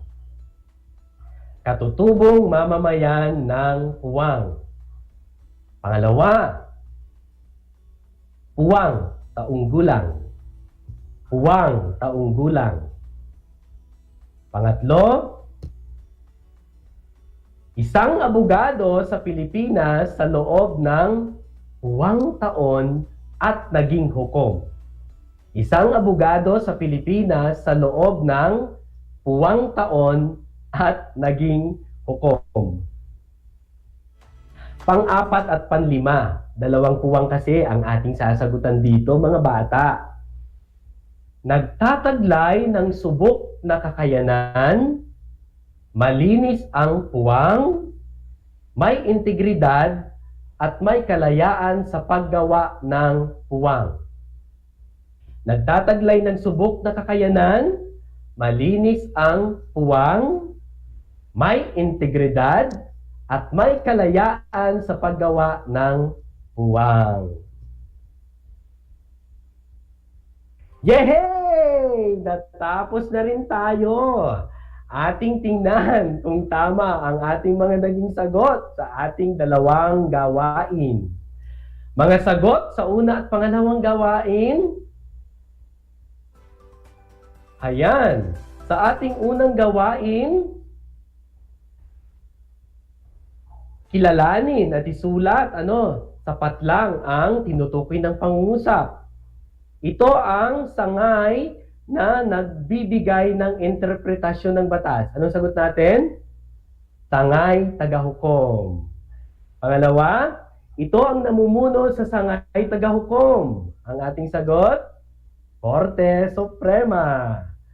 Pangatlo, ito ang namumuno ng pangatlo pala tayo mga bata. Siya ang bumubuo ng sangay tagahukom kasama ng 14 na katutubong mahistrado. Anong ating sagot? Punong mahistrado. At pang-apat, ito ay isang espesyal na hukuman para sa mga opisyal na nagkaroon ng kaso. Anong tawag natin? Court of Appeals o Sandigan Bayan. At pang-apat o panlima, ito ang nagre-rekomenda sa Pangulo ng Republika ng Pilipinas ng mga magiging maestrado. Ang ating sagot, Judicial Bar Council. Ayan. Sa atin namang pangalawang gawain, mga bata, mga kwalifikasyon. Okay? Ang ating mga sagot. Una, katutubong mamamayan ng Pilipinas. Pilipinas ang ating sagot. Pangalawa, puwang taong gulang. 40 taong gulang. Yan ang ating sagot. Pangatlo, isang abogado sa Pilipinas sa loob ng 15 taon at naging hukom. 15 taon ang ating sagot. Sa pang-4 at pang-5, 2 puwang ang ating sasagutan dito. Nagtataglay ng subok na kakayahan, malinis ang puwang, budhi, okay? May integridad at may kalayaan sa paggawa ng puwang, paggawa ng desisyon. Ang ating sagot sa pang-4 at pang-5, budhi at desisyon.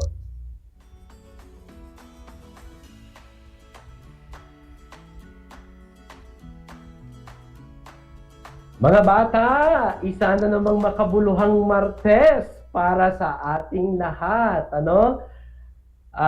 Alam ko na ilan sa inyo ay may mga naka-perfect score.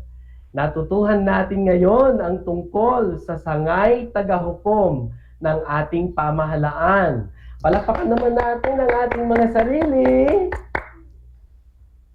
Maaari pa rin naman ninyong balikan ang ating araling ito sa pamamagitan ng pagbisita sa Facebook page at YouTube channel ng RTV Tarlac, Channel 26.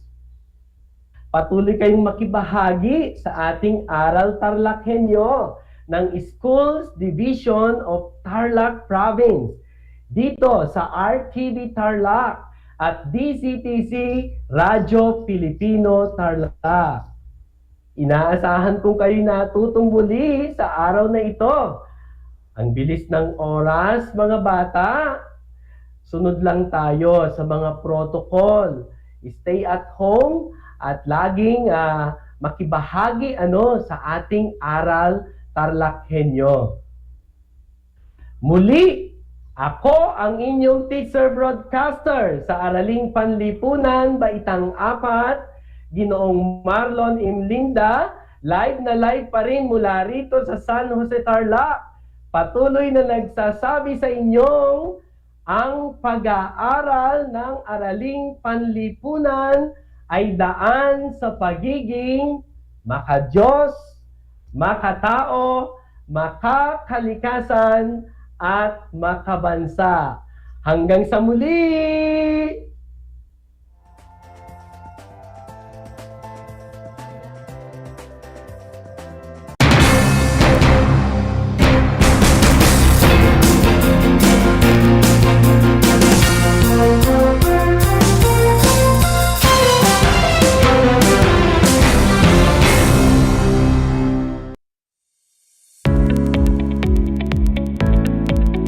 Ngayong linggo ipapatupad ang Enhanced Community Quarantine o ECQ sa National Capital Region, Bulacan, Cavite, Laguna at Rizal.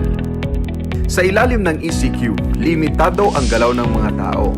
Mahigpit ang regulasyon sa mga bukas na industriya. May pamamahagi ng pagkain at mahalagang serbisyo.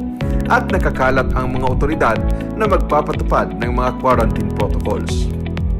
Mahigpit pa rin ipinatutupad ang PDITR o ang Prevent, Detect, Isolate, Treat at Reintegrate. Para sa prevention, ang minimum health standards tulad ng tamang paghuhugas ng kamay, pagsusuot ng face mask at face shield, safe physical distancing ay dapat na sundin sa lahat ng oras kahit nasa loob ng tahanan. Magkakaroon ng pamamahagi ng face mask at face shields at sisiguraduhin na ang mga opisina, establishmento at pampublikong lugar ay mayroong sapat na ventilasyon alinsunod sa engineering at administrative controls na binuo ng DTI at DOLE. Para naman sa detection, nagtatag ng Daravi-like centers sa mga komunidad kung saan hahanapin ang mga suspect cases ng COVID-19. Sisiguraduhin ng mga LGU ang isolation, testing at contact tracing ng mga suspect cases sa loob ng 24 na oras ng kanilang pagkakatukoy. 95% ng mga close contacts ng mga nagpositibo ay dapat matrace at ma-isolate sa loob ng 24 oras pagkatapos ng kanilang case notification. Sisiguraduhin din ng mga LGU at Regional Epidemiological Surveillance Units na tuloy-tuloy ang operasyon ng COVID-19 testing laboratories kahit holiday at pati na rin ang pagsusumite ng samples para sa biosurveillance. Para sa isolation, sisiguraduhin din na kaagad ma-isolate ang mga nagpositibo sa COVID-19 at imamonitor din sila sa kanilang pagkumpleto ng 14-day quarantine at 10-day isolation. Para naman sa treatment, sisiguraduhin na may sapat na bilang ng dedicated beds, complementary health human resources, well-coordinated triage at referral systems. Ipapatupad din ang PDITR measures sa mga lugar sa Central Luzon, Cordillera Administrative Region, Batangas Province at sa Quezon Province sa Calabarzon. Sino-sino ang dapat manatili sa loob ng bahay? Bawal lumabas ang mga 18 taong gulang pababa, mga may edad na 60 pataas, mga may immunodeficiency, comorbidities o iba pang mga health risk at mga buntis. Maaari namang lumabas ang mga authorized persons outside residence o APOR at nagtatrabaho sa mga pinapayagang opisina o establishmento. Hindi kinakailangan ng travel pass para makapunta sa mga pinahihintulutang establishmento. At sa mga malls naman, pinapayagan lamang magbukas ang essential stores tulad ng groceries, botika at hardware. Take-out at delivery lamang ang pinahihintulutan sa mga restaurants o fast food chains. Magkakaroon din ng curfew mula alas 6 ng gabi hanggang alas 5 ng umaga. Ang mga sumusunod ay pinahihintulutang mag-operate ng full operational capacity. Ang mga sumusunod naman ay pinahihintulutang mag-operate ng 50% operational capacity. Ang mga sumusunod ay pinahihintulutang mag-operate sa pamagitan ng skeleton workforce.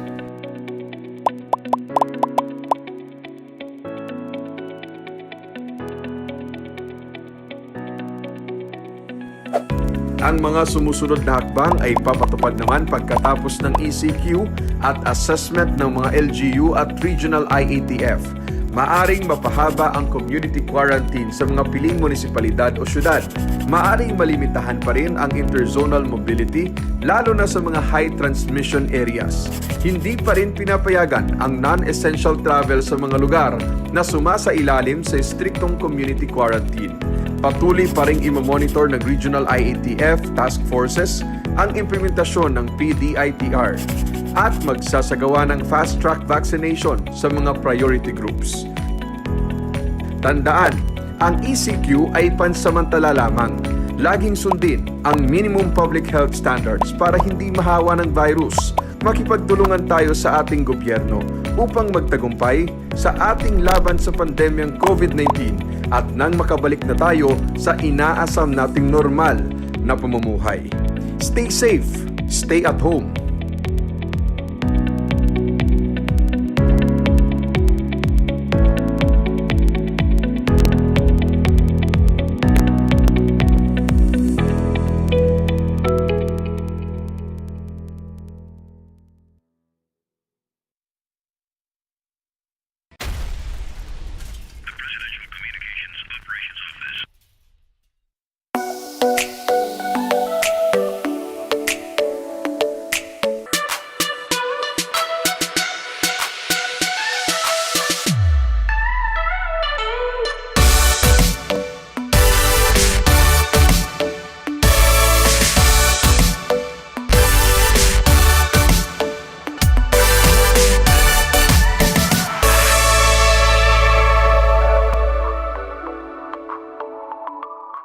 Masayang-masaya ako na nagkaroon ako ng chance, ng opportunity na makasama kayong lahat. Ma-share ko yung mga tips, makakaganda at makakapagpasaya sa buhay-buhay natin, di ba mga Mars? Kaya Mars, tandaan ninyo, dito kayo ang bida.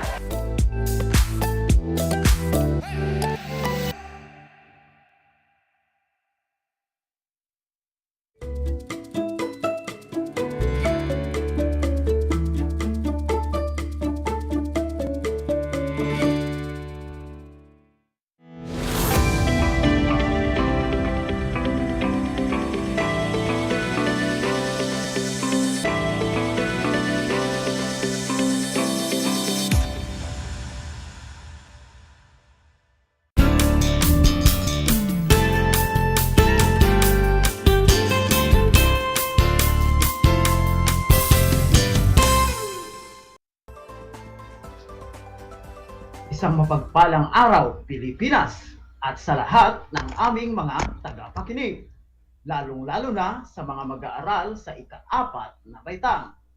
Welcome sa ating Aral TarlakHenyo dito sa RTV Tarlac Channel 26 at sa Radyo Pilipino Tarlac at sa bayang mapapanood via Facebook Live. Ako ang inyong teacher broadcaster, Ginoong Lee Tudla, live dito sa bayan ng Mayantok, Tarlac, via remote home learning na maghahatid sa inyo ng bago at makabuluhang kaalaman sa sining pang-industriya ng ika-4 na baitang. Tandaan, kaalaman, kabuhayan, kinabukasan sa EPP matatagpuan. Handa na ba kayo sa ating talakayan ngayong umaga? Magaling! Kumusta kayo mga bata at mga magulang?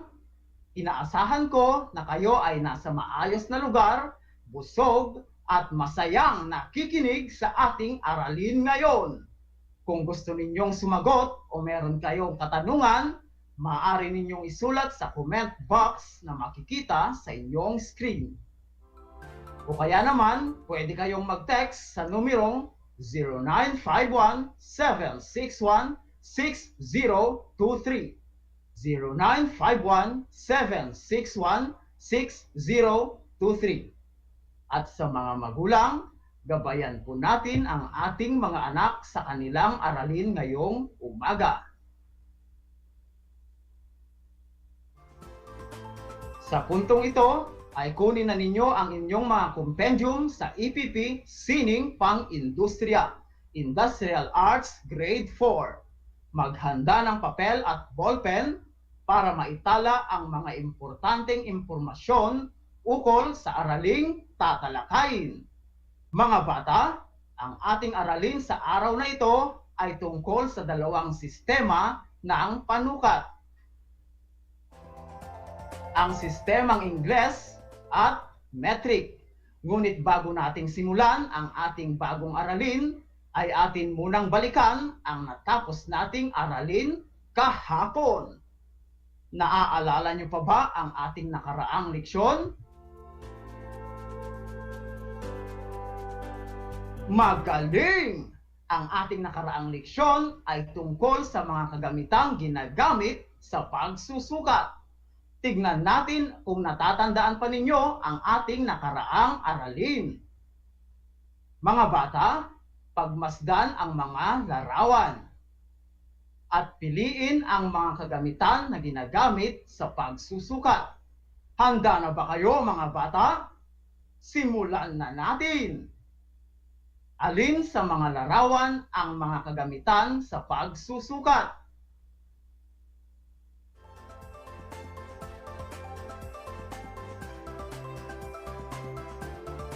Ngayon, tignan natin kung tama ang inyong mga kasagutan.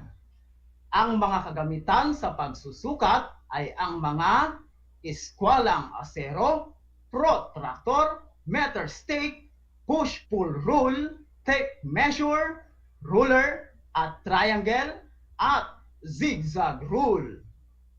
Ang hindi kasama ang lagari at martilyo sa pagsusukat. Bagkus, ginagamit ito bilang pamutol at pamukpok. Nakuha ba ninyong lahat ang mga kasagutan? Magaling! Natutuwa ako dahil tandang-tanda nyo pa ang ating nakaraang aralin. Handang-handa na talaga kayo sa ating leksyon. Kung ganoon, ay umpisahan na natin ang ating aralin.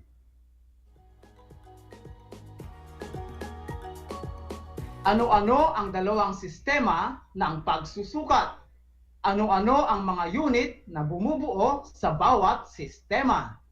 May naaalala ba kayo kapag narinig ninyo ang mga salitang pulgada o sa Ingles ay inch, pie o talampakan o foot, metro o meter? Tama! ito ang ating pag-aaralan sa araw na ito.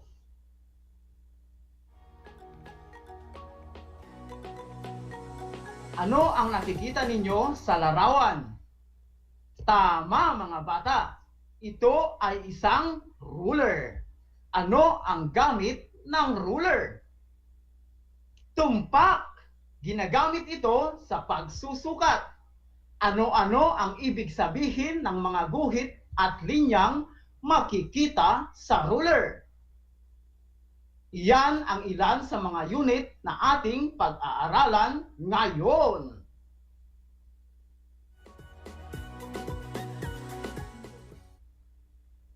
Ang dalawang sistema ng pagsusukat ay ang sistemang Ingles na ginagamit ng mga matatanda at ang sistemang metric na ginagamit sa ngayon. Ang mga pamamaraang ito ay mahalaga upang may batayan sa pagkuha ng sukat at ang unit na gagamitin lalo kapag ito ay may kaukulang bayad. Kung ikaw ay magpapatahi ng iyong uniforme, ano kayang uri ng pagsusukat ang gagamitin para maging tama ang lapat ng uniforme sa katawan mo? Isa pang halimbawa, sa pagbili ng tela, ano kaya ang ginagamit na pamamaraan ng pagsusukat para sa mga nananahi ng mga pantalon, kurtina at iba pa? Sa pagbili naman ng kahoy sa hardware, anong uri naman kaya ng pagsusukat ang ginagamit ng tindera upang malaman ang tamang babayaran ng mamimili?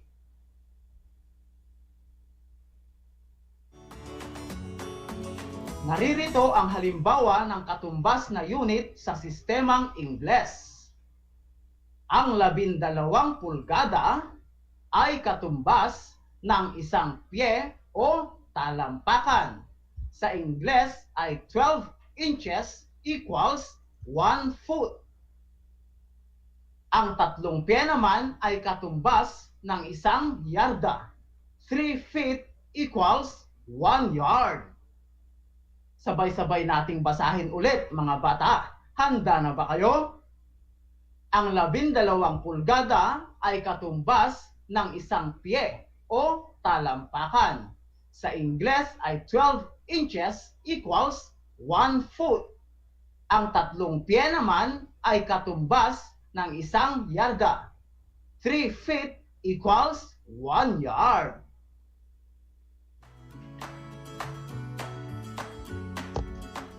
Sa sistemang metric ay 10 milimetro, ang katumbas ay 1 sentimetro.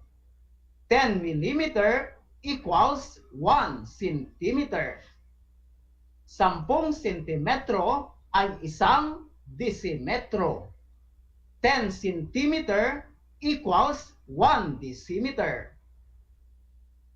10 desimetro naman ay 1 metro. 10 decimeter equals 1 meter.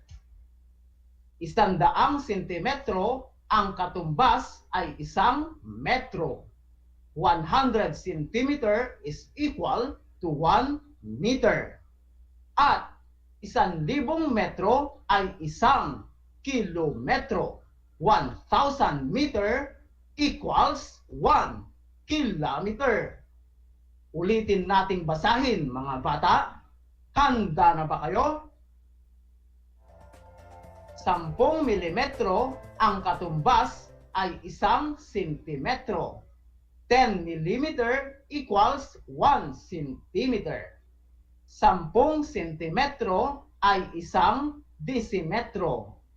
10 centimeter equals 1 decimeter.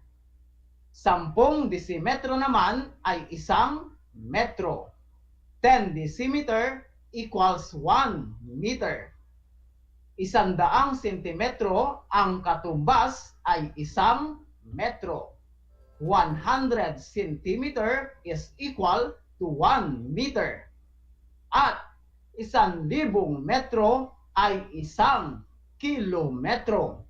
1,000 meter equals 1 kilometer.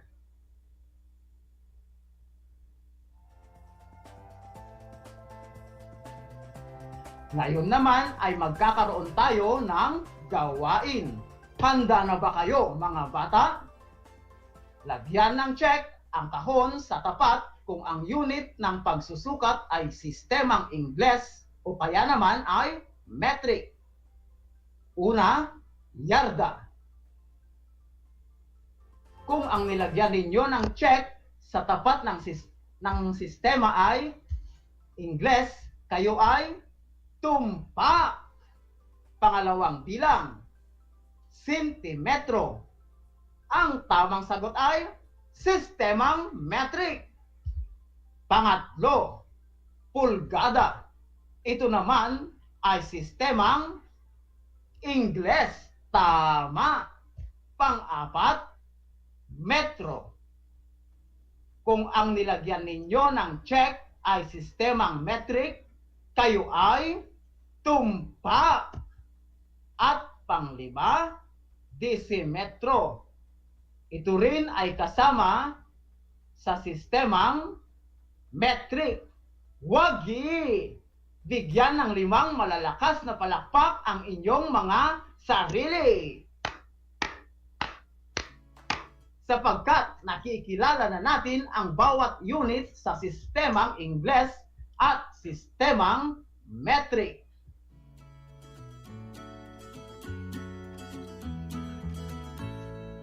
Kaya tandaan mga bata, ang bawat pagsusukat ay nauuri sa 2 sistema.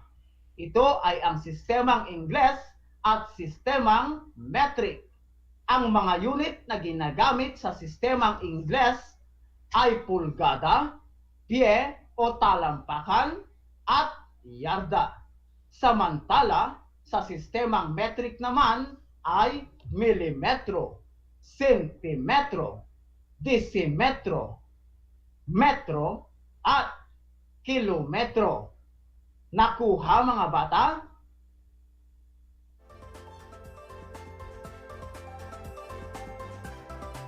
Magaling! Ngayon, ating sagutan ang isang maikling pagsusulit.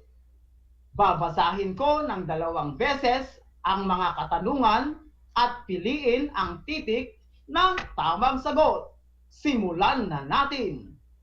Unang bilang, sa sistemang Ingles, ilang pie o talampakan ang katumbas ng isang yarda? A.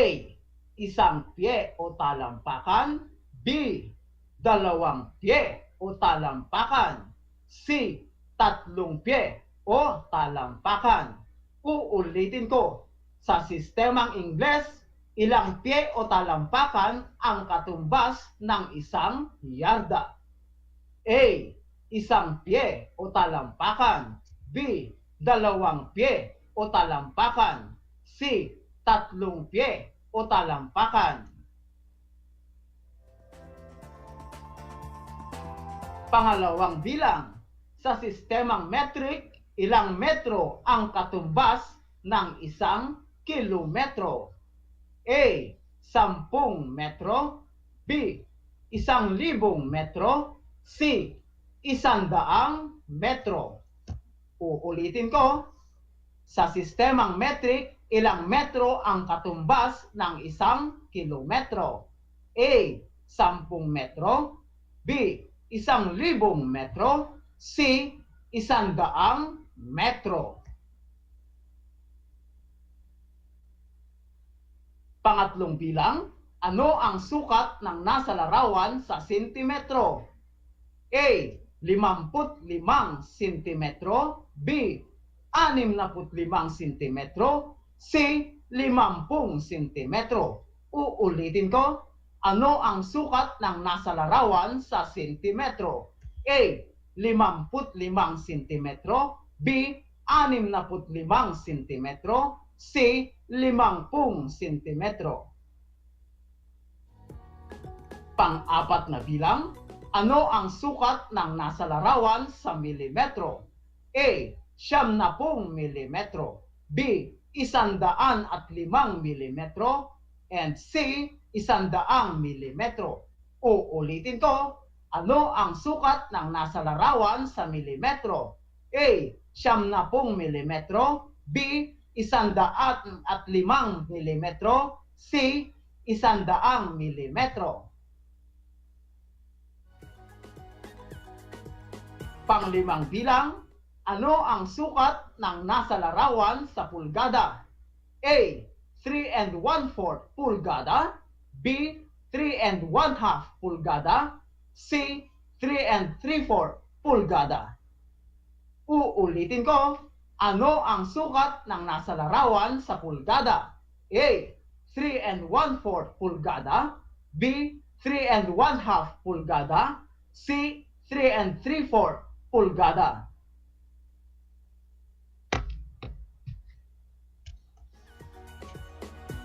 Mga bata, tingnan natin kung tama ang inyong mga kasagutan.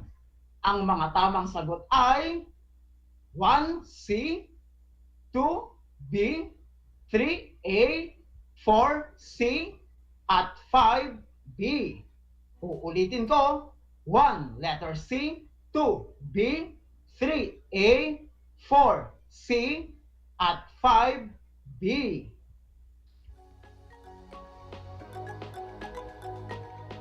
Tama ba ang inyong mga kasagutan?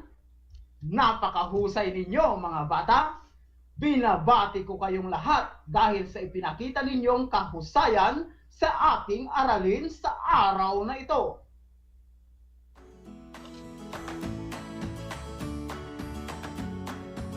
Magaling ka kung ikaw ay nakakuha ng 5 puntos. Kung ikaw naman ay naka-score ng 4, mabuhay ka! Kung ang score mo ay 3 pababa, magsikap at huwag malungkot, kundi lalong pagbutihin sa susunod na talakayan natin. Ay nagpadala ng mensahe galing sa Bamban District, si April Rose de la Cruz. Ang sabi niya, "Good morning po sir, anong unit sa pagsusukat ang pinakaakmang gamitin kapag gusto mong sukatin ang distansya ng aming bahay sa pinapasukan kong eskwelahan? Halos 30 minuto kasi akong naglalakad noong may pasok pa sa paaralan."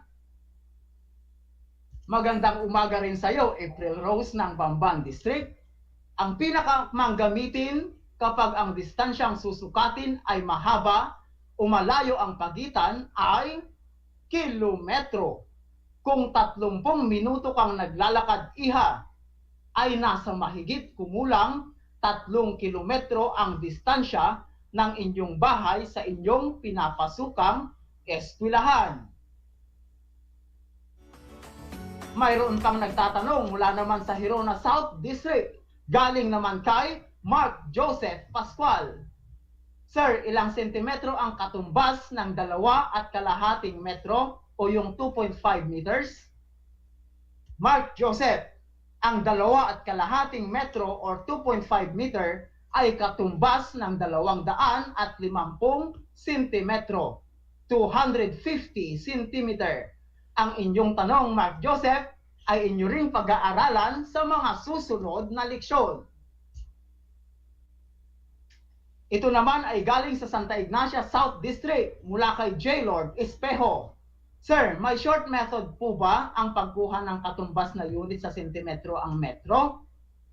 Sagot, napakagandang katanungan yan. Iho, siguro ikaw isang mathematician. Ito ay inyong mapapag-aralan sa mga susunod na aralin. Ang short method o madaling paraan ng pagkuha ng katumbas na unit sa sentimetro, ang metro ay i-multiply lang natin ang bilang ng metro sa 100. Halimbawa, 3.2 meter times 100 equals 3,200 centimeter.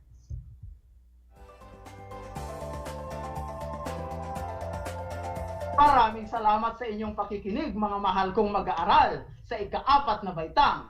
Hanggang dito na lamang, ito ang inyong guro sa Himpapawid, Ginoong Lee Tudla, na nag-iiwan ng isang kawikaan. Ang wastong edukasyon ay pahalagahan. Ito ang susi sa iyong kinabukasan. Hanggang sa muli, paalam!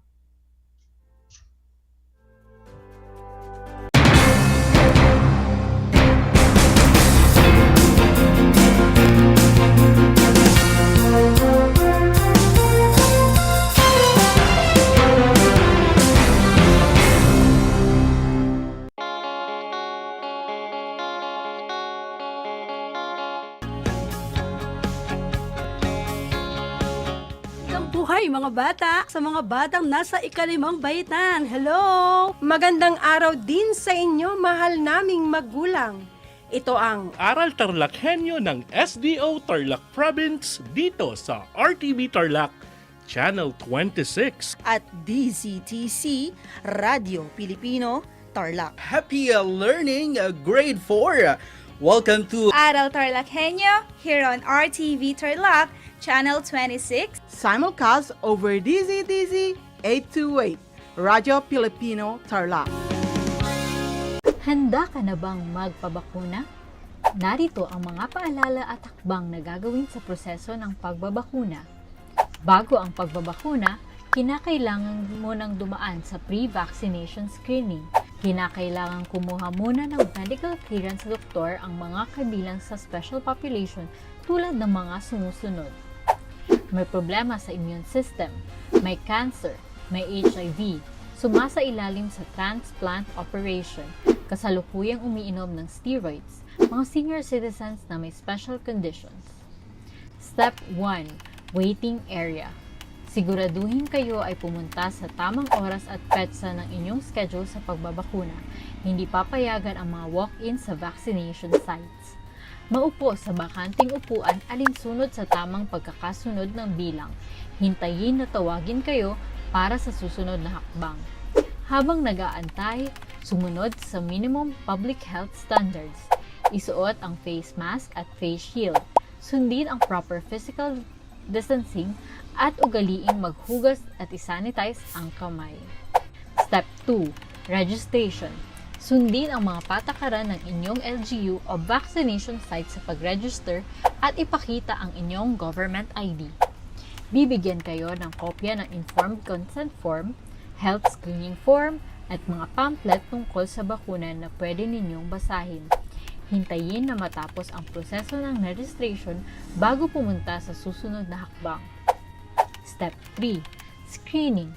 Kayo ay isa sa ilalim sa health screening at tatanungin tungkol sa inyong kalusugan tulad ng history of COVID-19 exposure, history of vaccination, mga gamot na iniinom, kung may allergies at iba pa. Ito ay para makasiguro kung angkop para sa inyo ang magpapakuna sa kasalukuyan. Step 4. Health Education. Makinig sa ibabahaging importanteng impormasyon tungkol sa pagbabakuna para sa COVID-19. Kung mayroon pa kayong ibang katanungan, sumangguni sa ating mga vaccination staff. Siguraduhin na pirmahan ang consent form na pumapayag kayong magpabakuna bago pumunta sa susunod na hakbang. Step 5. Vaccine Administration. Ito ang panahon kung saan kayo ay babakunahan sa loob ng 1 hanggang 2 minuto. Huwag kalimutan na kunin ang inyong vaccination card pagkatapos matanggap ang bakuna. Step 6. Observation. Alinsunod sa Department of Health, ang lahat ng magpapabakuna ay kailangang manatili sa pasilidad ng 15 hanggang 30 minuto para obserbahan kung may hindi magandang nararamdaman. Ang ating medical staff ay nakatutok sa inyo para ma-monitor ang inyong kalusugan. Bibigyan kayo ng mga pangalan ng health facility o hotline o contact kung saan pwedeng pumunta kung kinakailangang sumangguni dahil sa side effects ng bakuna. Narito rin ang mga paalala na dapat tandaan. Siguraduhin bumalik sa schedule para sa pangalawang dose ng bakuna. Laging tandaan na kahit nabakunahan ka na, ay huwag pa rin kalimutang sumunod sa minimum public health standards tulad ng pagsasanitize ng mga kamay, pagsusuot ng face mask at face shield, at pagdidistansya sa iba ng 1 metro. Ito ay para na rin sa ating proteksyon at sa proteksyon ng iba. Para sa karagdagang impormasyon, bisitahin ang mga sumusunod na pages. Tara sa Bida Vaccination.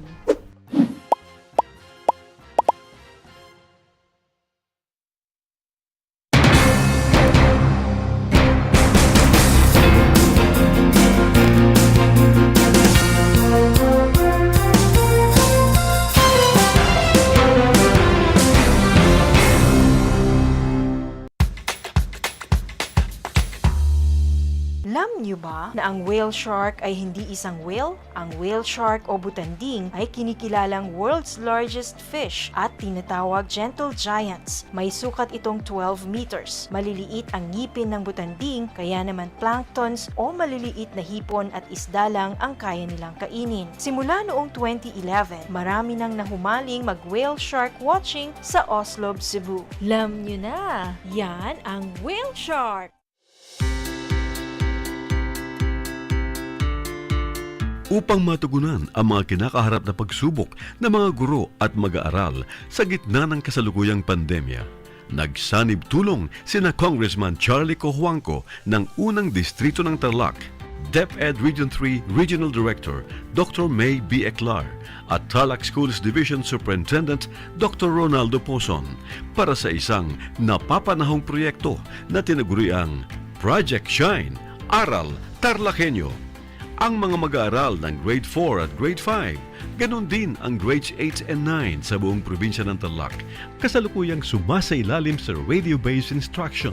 Katuwang ang himpilang DZTZ 828 kHz AM at RTV Tarlac, Channel 26. Ang Tarlac po nangunguna po ngayon pagdating po sa radio-based instruction. Marami pong humahanga sa atin. I'm very happy this station, itong DCTC, could reach the whole of Region 3. Hindi natin alam, we are contributing, we are creating a very big dent in the history of Philippine education. And I am proud, I am here in Tarlac. This is the noble cause of education in which you and I, without you knowing it, we are bound to do.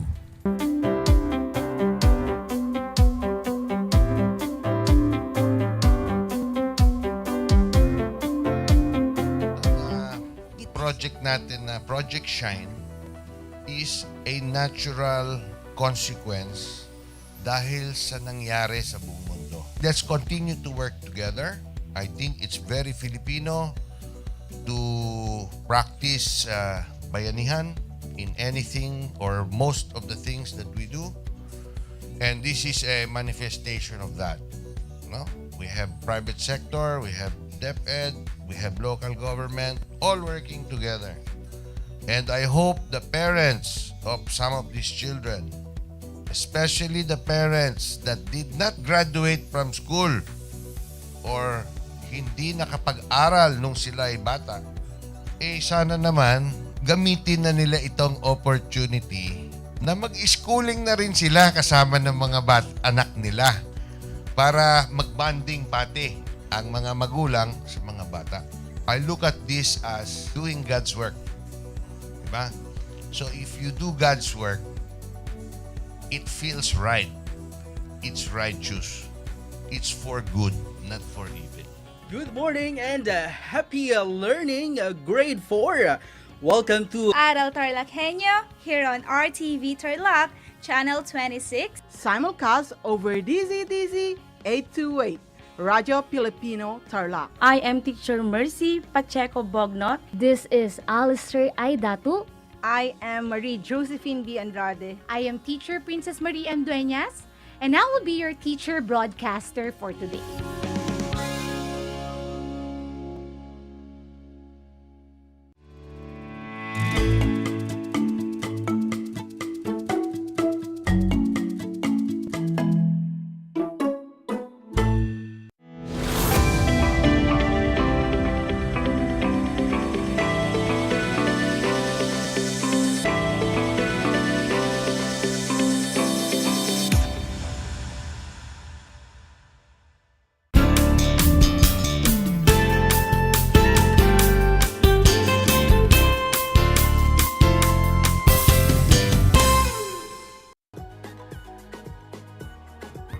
Magandang umaga po.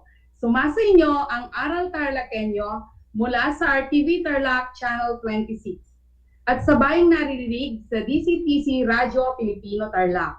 Ako si Ma'am Mirani Kapimpin Diaz, ang inyong teacher broadcaster sa Musika 4 ngayong araw mula dito sa Pura Tarlac sa pamamagitan ng remote live broadcasting.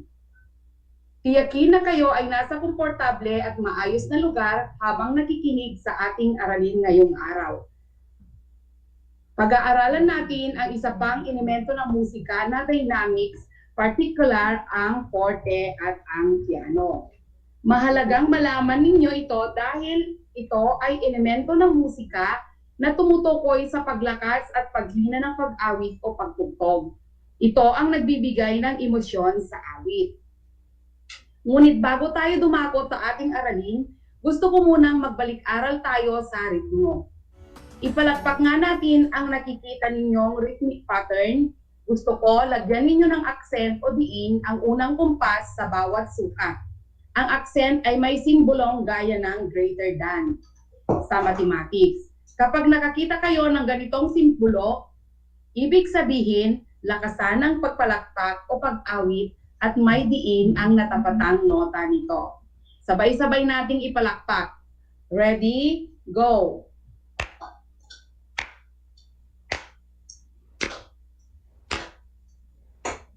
Ulitin nga natin, gusto kong marinig ang diin. Mas malakas ang bawat unang nota sa bawat sukat.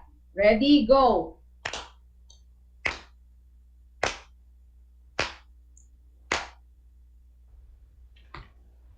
Ulitin natin, pero ngayon itapik naman ninyo sa mesa o sa inyong kinauupuan.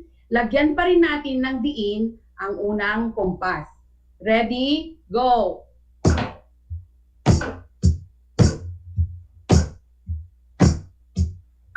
Isa pang ulit, pero ngayon gagamit tayo ng mga percussion instruments gaya ng stick o patpat, tamborin, maracas, triangle, tambol, patpat, kutsara, kaldero o dalawang basong yari sa lata.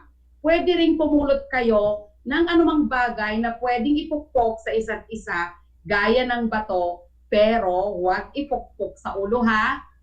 Okay. Ang gagamitin ko ay tamborin. Handa na ba kayo mga bata? Gawin na natin. Ready, go!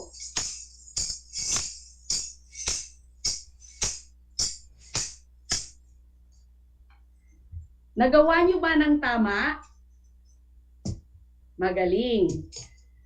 Natatandaan ba ninyo ang itinuro sa inyo ni Teacher Rhea Beth tungkol sa Koday hand signs? Kung natatandaan pa ninyo, gawin nga natin ulit sabay ang pag-awit ng sofa syllable.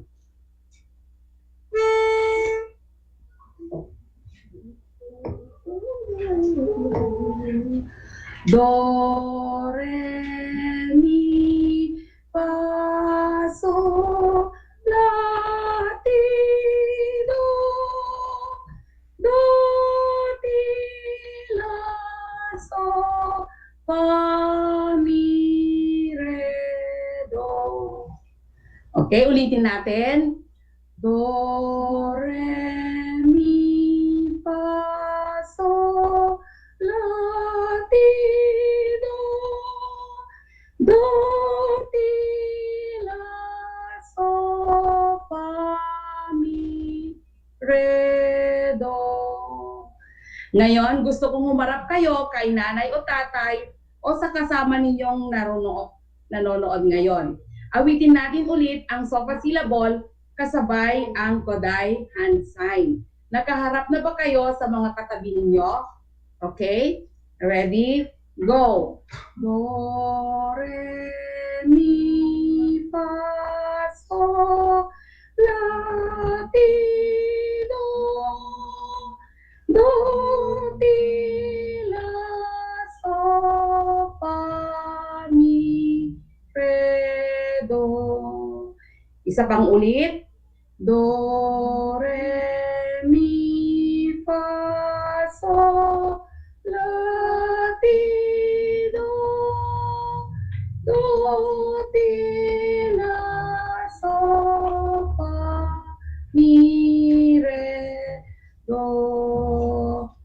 Mga nanay at mga ate, nagawa ba nila ng tama ang Koday hand sign? Magaling. Natandaan nga ninyo ang mga itinuro ni Teacher Rhea Beth. Ngayon, tignan ninyo ang aking mga kamay at awitin ang katumbas na sofa syllable. Huwag kayong kukurap at kayo ang aawit. Meron tayong tatlong gagawin.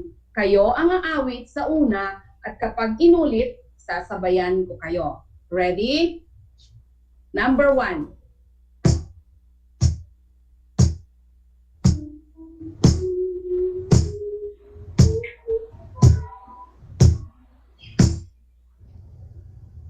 Ulitin natin.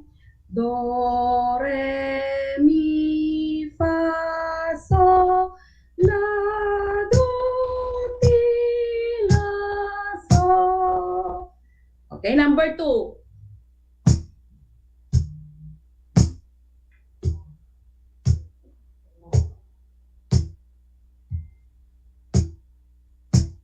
Ulitin natin. Do, re, mi, fa, so, la, so, fa, mi, re. Number 3.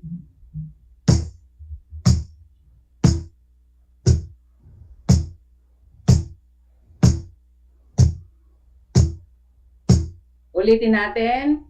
Do, re, mi, fa, so, fa, mi, re, do. Ang gagaling ninyo. Dahil dyan, bibigyan ko kayo ng excellent clap. 1, 2, 3. 1, 2, 3. Excellent. Ngayon, tignan ang nasa larawan. Tukuyin nga ninyo kung alin sa mga ito ang nagbibigay ng malakas na tunog. Tama, ang fire truck. Gayahin nga natin ang tunog. Galing. Kailan tayo nakakarinig na ganitong tunog? Tama, kapag merong sunog. Ano pa ang may malakas na tunog na nakikita sa screen? Tama, ambulance. Gayahin nga natin, mga bata, ang tunog ng ambulance. Okay, kailan tayo nakakarinig ng ganitong tunog? Magaling, kapag may taong malubha ang sakit na dadalhin ng mabilisan sa ospital. Kapag nagkataong nakarinig kayo ng tunog ng ambulance, hinihikayat ko kayong mag-alay ng maiksing panalangin para sa taong dinadala nila sa ospital. Okay lang ba sa inyo yon, mga anak? Very good. Anong bagay naman sa larawan ang nakalilikha ng mahinang tunog? Tama, ang mga ibon ay may mahinang tunog. Gayahin nga natin ang huni ng ibon. Maliban sa ibon, ano pa ang may mahinang tunog? Pusa? Tama. Gayahin nga natin ang tunog ng pusa.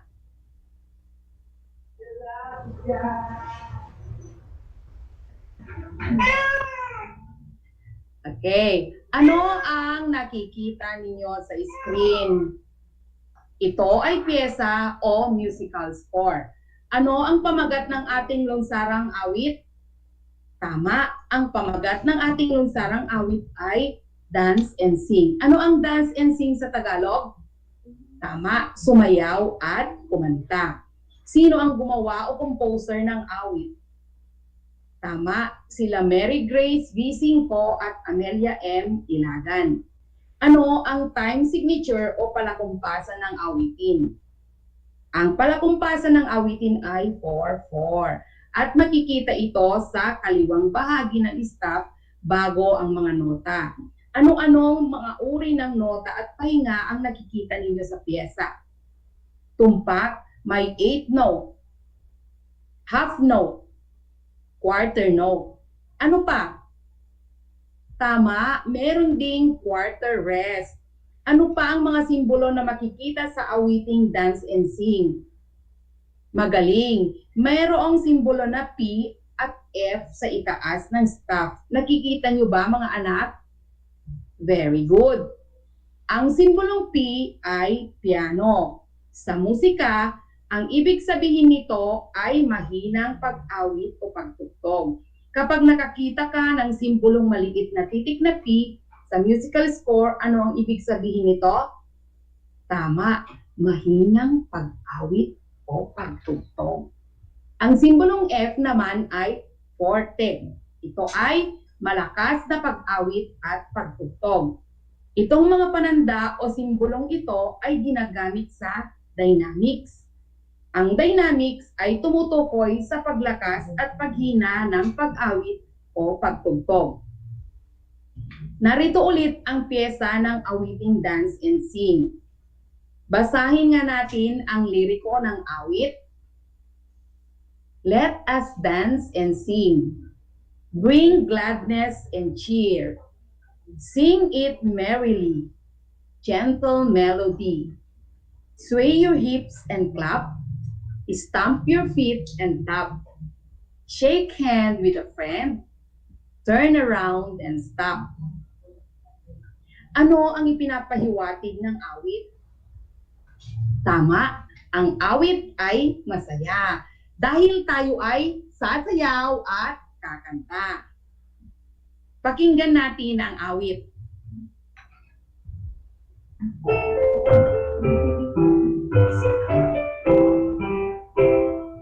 Let us dance and sing, bring gladness and cheer. Sing it merrily, gentle melody. Sway your hips and clap, stomp your feet and tap. Sing and breathe a prayer, turn around and smile. Let us dance and sing, bring gladness and cheer. Sing it merrily, gentle melody. Sway your hips and clap, stomp your feet and tap. Shake and breathe a friend, turn around and smile. Ngayon, subukan nating sumabay sa pag-awit.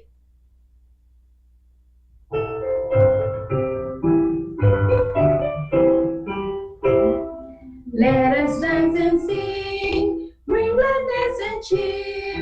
Sing it merrily, gentle melody. Sway your hips and clap, stomp your feet and tap. Shake and breathe a friend, turn around and stop. Let us dance and sing, bring gladness and cheer. Sing it merrily, gentle melody. Sway your hips and clap, stomp your feet and tap. Shake and breathe a friend, turn around and stop. Magaling! Anong pananda o simbolo ang makikita sa unang bahagi ng awit? Tama, makikita ang F o forte sa unang bahagi ng awit. Paano inaawit ang bahaging ito ng awitin? Magaling! Inaawit ito ng malakas. Kapag nakita nyo ang simbolong F, ang pag-awit o pagtugtog ay malakas. Anong pananda o simbolo naman ang makikita sa huling sukat ng unang staff o lingguhit? Tumpak, makikita ang P. Paano ang tamang pag-awit kapag may makikita kang ganitong pananda? Tama, aawitin natin ng mahina. Narinig nyo mga anak? Mahina ang pag-awit kapag may panandang P. Sa ikalawang staff o lingguhit, ano-anong pananda ang makikita ninyo? Tama, sa unang bahagi, makikita ang F. Sa gitnang bahagi, makikita ang P. At sa huling bahagi, makikita ulit ang F. Kapag aawitin natin ito, malakas muna nating awitin dahil may F sa taas. Tapos, sa gitnang bahagi, mahina dahil makikita ang P at sa huling bahagi ay malakas ulit. Bakit? Kasi makikita natin ulit ang F na ang ibig sabihin ay forte at ang kahulugan nito ay pag-awit o pagtugtog ng malakas. Ngayong alam na natin ang kahulugan ng mga pananda o simbolo, awitin natin ngayon ang lunsarang awit na sinusunod ang mga pananda.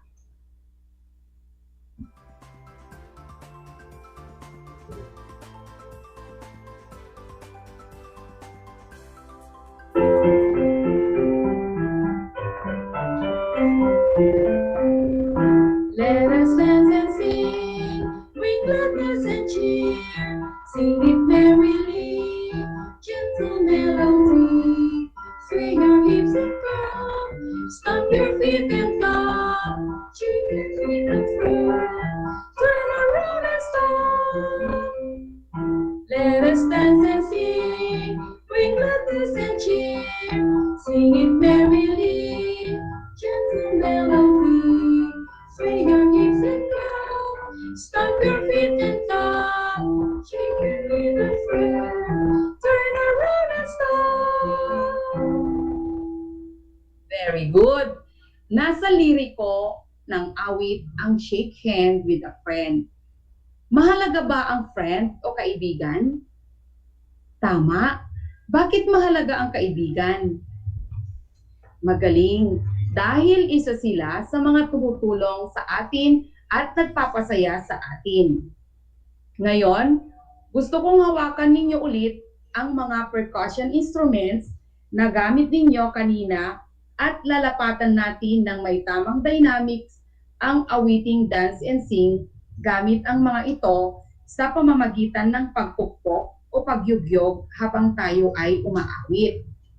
Kapag nakita ninyo ang panandang P, ipukpok o iyugyog ang percussion instruments na hawak ninyo ng mahina. Kapag nakita naman ninyo ang F, ipukpok o iyugyog ang percussion instruments na hawak ninyo ng malakas. Nagkakaintindihan ba tayo, mga anak? Gagamit ulit ako ng tambourine.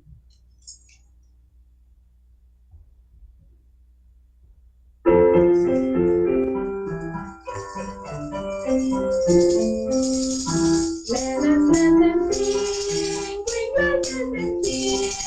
Sing it merrily, gentle melody. Swing your hips and come, stomp your feet and dance. Shake your feet and turn around and stop. Let us dance and sing, bring gladness and cheer. Sing it merrily, gentle melody. Sway your hips and come, stomp your feet and dance. Shake your feet and turn around and stop. Ulitin pa natin, pero ngayon ako ang makikita ninyo at sasabayan ko kayo.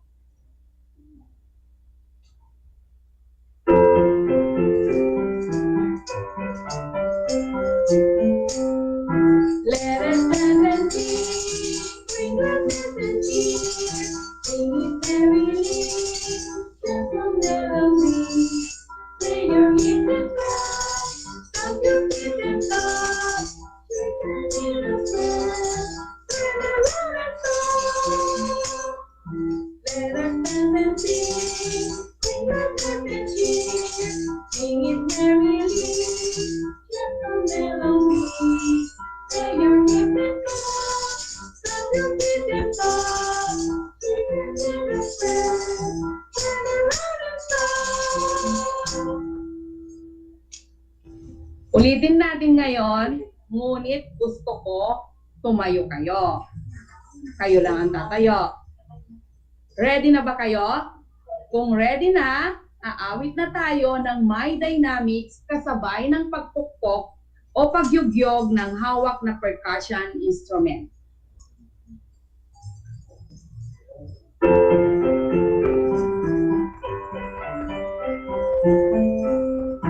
Let us dance and sing, bring gladness and cheer. Sing it merrily, gentle melody. Sway your hips and come, stomp your feet and come. Shake your feet and turn around and stop. Let us dance and sing. Let us dance and sing. Singing merrily. Little melody. Lay your knees and stop. Stop your feet and stop. You can see the sun.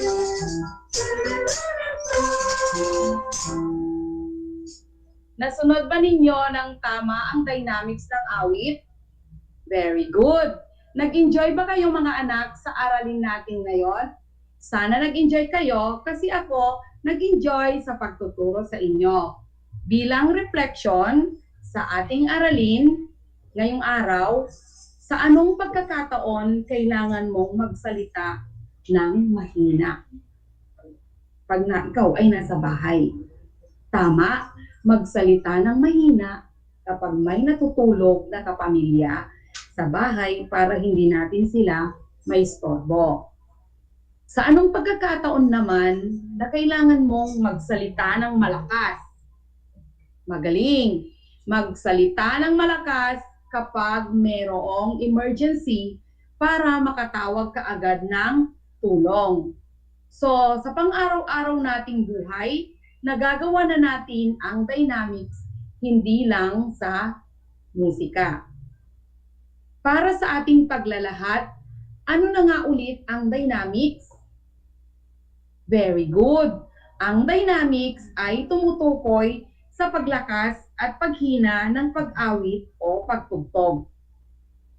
Ano ang piano na uri ng dynamics? Magaling! Ito ay mahinang pag-awit o pagtugtog.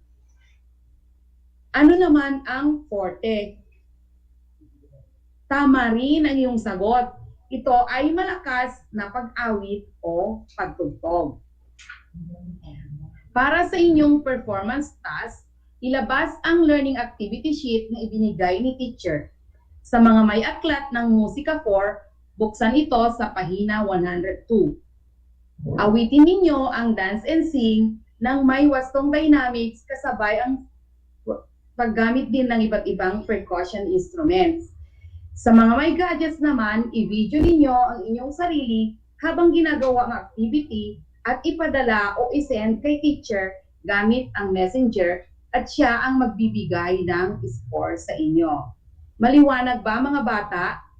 Nawa ay nag-enjoy kayo at naunawaan ng mas mabuti ang dynamics dahil napakahalaga ito sa pag-awit at nagbibigay ito ng emosyon sa ating pag-awit. Muli, ako ang inyong lingkod, Teacher Mirani Kapinpin Diaz, guro ninyo sa Musika 4 at ipinagmamalaking sa lahat ng aspeto, nangunguna ang TarlakHenyo. Mag-ingat po lagi tayo.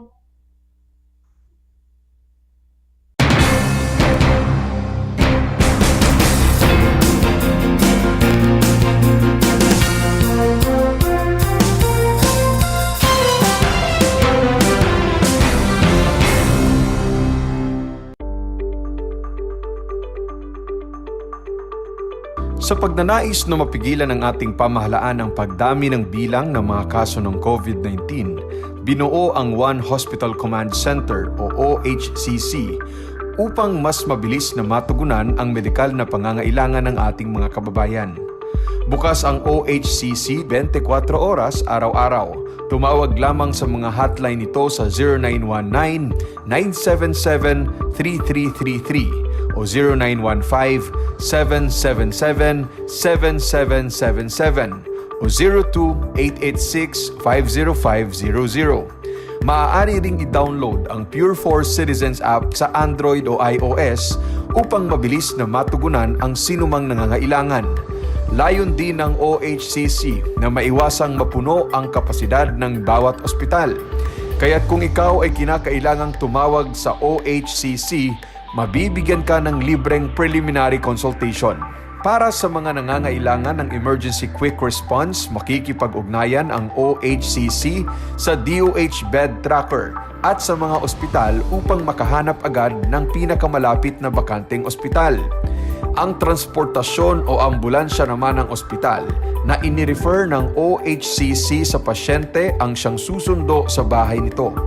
Kaya't kapag ikaw ay nakakaranas ng anumang sintomas ng COVID-19 o nangangailangan ng agarang tulong medikal, tumawag lamang sa OHCC at handa silang tumulong sa lahat ng oras.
Alam niyo ba na ang Pilipinas ay mayroong 7,641 islands? Mula sa bilang na 7,107 islands, nadagdagan ito ng 534 na isla noong 2017. Tanging 2,000 lamang sa mga islang ito ang natitirhan.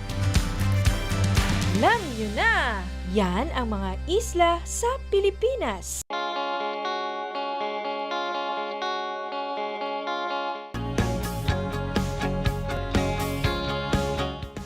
Buhay mga bata, sa mga batang nasa ika-5 baitan. Hello! Magandang araw din sa inyo, mahal naming magulang.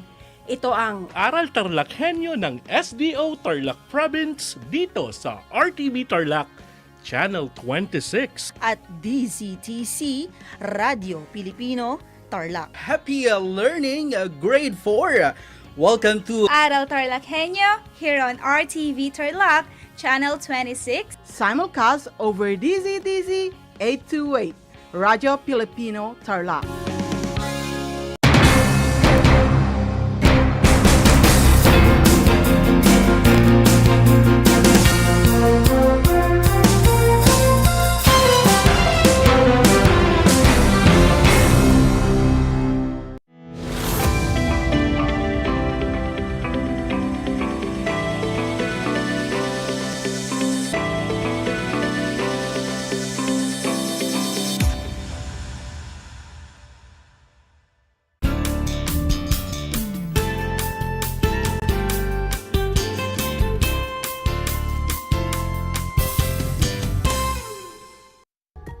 Hello and good morning to our intelligent grade 5 pupils.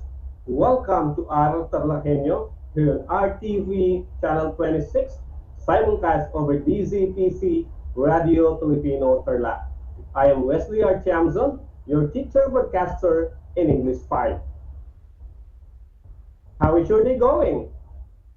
Well, I hope everyone is doing perfectly fine as I do, as we are about to learn more in the most convenient way in this time of pandemic. Make sure that you have all the necessary things such as learning activity sheet on distinguishing text types, pen and paper, and be on your most comfortable spot while listening, watching, and learning. And if any case you would have questions during this lesson, message me directly at 0951-157-9551. Again, it is 0951-157-9551 on the message box or comment section if you are watching on our Facebook Live. Are you ready? All right. Fun of learning English begins. From our teacher broadcasters, Teacher Leilani Tagama and Teacher Jessie HENYO, you have learned about distinguishing text type according to purpose and features, focusing on classification and explanation text type. And for today, another text type will be discussed. But before we proceed with that, let us review first the classification and explanation text type. Do you still remember what is a classification text type? That's correct. Classification is a text type when a writer groups or categorizes people, places, things, animals, plants, or ideas according to similar qualities, characteristics, traits, or properties. How about the explanation text type? Do you still remember its meaning? Perfect. An explanation text type is a text type which tells processes relating to the forming of natural, social, scientific, and cultural phenomena. It is to say why and how of the forming of the phenomena. Now, it's time for an activity that will test your knowledge about the classification and explanation text type. We will read passages and you have to identify if it is a classification or explanation text type. Are you all ready, kids? All right. I am hoping that you will get all the 5 items correct. Let us all read number 1. There are 2 basic types of leaders. A person who leads by exercising power represents the first style of leadership, and the second one leads by empowering others. What text type is used in the passage? Is it classification or explanation text type? Very good. The answer is classification. Let us now have number 2. Please read it aloud. A rainbow is caused by sunlight and atmospheric condition. Light enters a water droplet, is slowing down and bending as it goes from air to denser water. What text type is number 2? Is it classification or explanation text type? The answer is explanation. You are all doing great. Now let us all read number 3. Foods we eat are classified as grow, and glow foods. Again, foods we eat are classified as grow, and glow foods. What text type is used in the sentence? Is it classification or explanation text type? Very good. The answer is classification text type. Let us all read and proceed to number 4. Rains are formed when the water vapor rises in the atmosphere and there it cools down and forms tiny water droplets through something called condensation. What text type is presented in the passage? Is it classification or explanation text type? You are correct. The answer is explanation text type. Very good. Let us now proceed with number 5. Read along with me. All my friends can be classified into 2 kinds. With some of them, I can talk about anything, but with some, I can only talk about my study. What text type is used in number 5? Is it classification or explanation text type? Excellent. The answer is classification text type. Please clap for yourselves for a job well done, and I hope that you all got a perfect score. Now that we can identify a classification and explanation text type, it is time to learn the enumeration text type. Let us define what is enumeration. Enumeration is a method of presenting information by listing details. In this text type, the writer starts with a general idea, then proceeds to break it down by listing some or all its members or parts. Items are named as if in a list where the order is not important. Items can also be written in a series separated by a comma.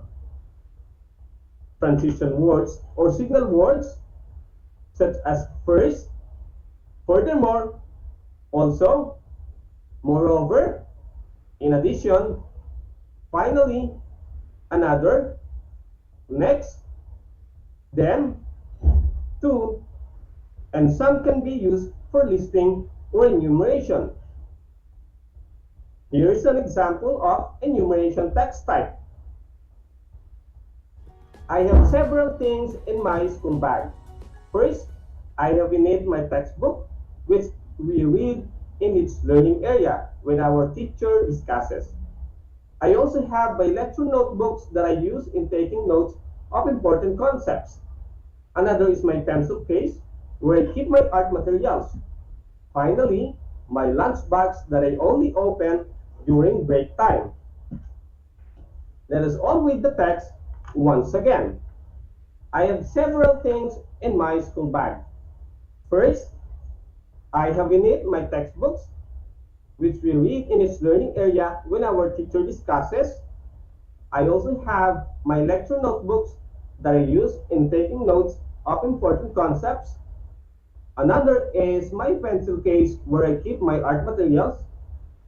Finally, my lunchbox that I only open during break time. Now, class, I want you to analyze it and tell me what you observe from the text. Very good observation. In the text, the writer listed several in her school bag. Several things rather in her school bag. And that's what makes the text an enumeration text type. The order on how the things or materials were listed doesn't change or affect the idea of the text. Now, I want you to list all the signal words used in the text. Excellent! The signal words that were used in the text are first, also, another, and finally. Here is another example. Countries I would like to visit in the future are USA, Italy, Egypt, and South Korea.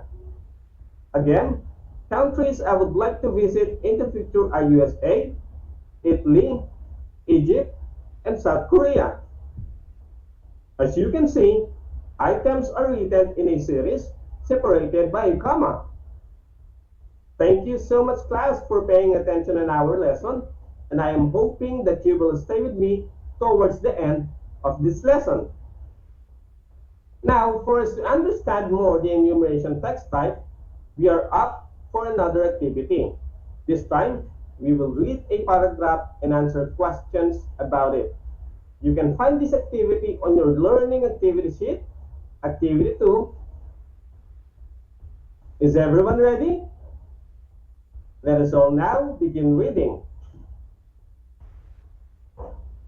Tarlac is known as the melting pot of Central Luzon because it is home of several ethnic groups.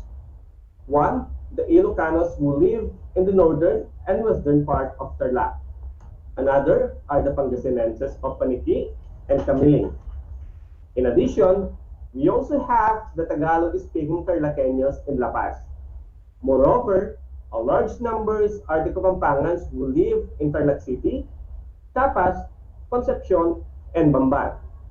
Furthermore, we also have the Aitas of Capas, San Jose, and San Clemente. Lastly, are the traders from the Visayas and Mindanao who have built their permanent homes here in Tarlac. Let us read the paragraph once more.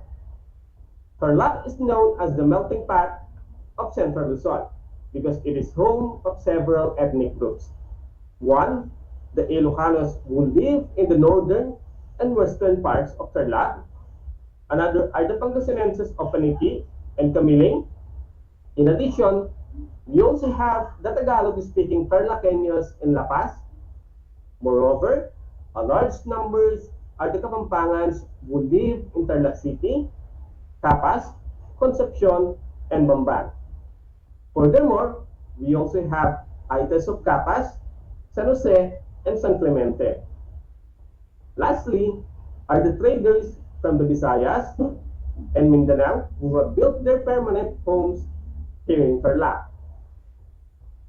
Let us now read and answer the question number 1. What is the paragraph all about? Is it A, ethnic groups in Tarlac, B, municipalities in Tarlac, or C, ancestral houses in Tarlac? What is your answer? Very good. The answer is letter A, ethnic groups in Tarlac. Let us proceed with number 2. What are the signal words used in the paragraph? Is it A, 1, in addition, moreover, furthermore, lastly, B, first, then, next, or C, 1, 2, 3? You are correct. The answer is letter A. Please read and answer number 3 with me. Based on the paragraph, which group mostly live in Tarlac City, Bamban, Capas, and Concepcion? Is it A, Pangasinenses, B, Kapampangans, or C, Aitas? Very good. The correct answer is letter B, Kapampangans.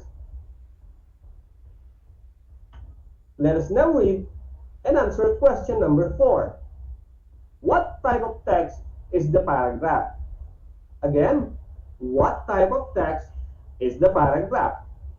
Is it classification, enumeration, or C, explanation? You are correct. The answer is letter B, enumeration. Let us now read question number 5. Which ethnic group lives in the northern and western part of Tarlac? Is it A, Ilocano, B, Kapampangan, or C, Tagalog? What is your answer? The correct answer is letter A, Ilocano. You did a great job in this activity, and I want you to give yourselves 5 claps.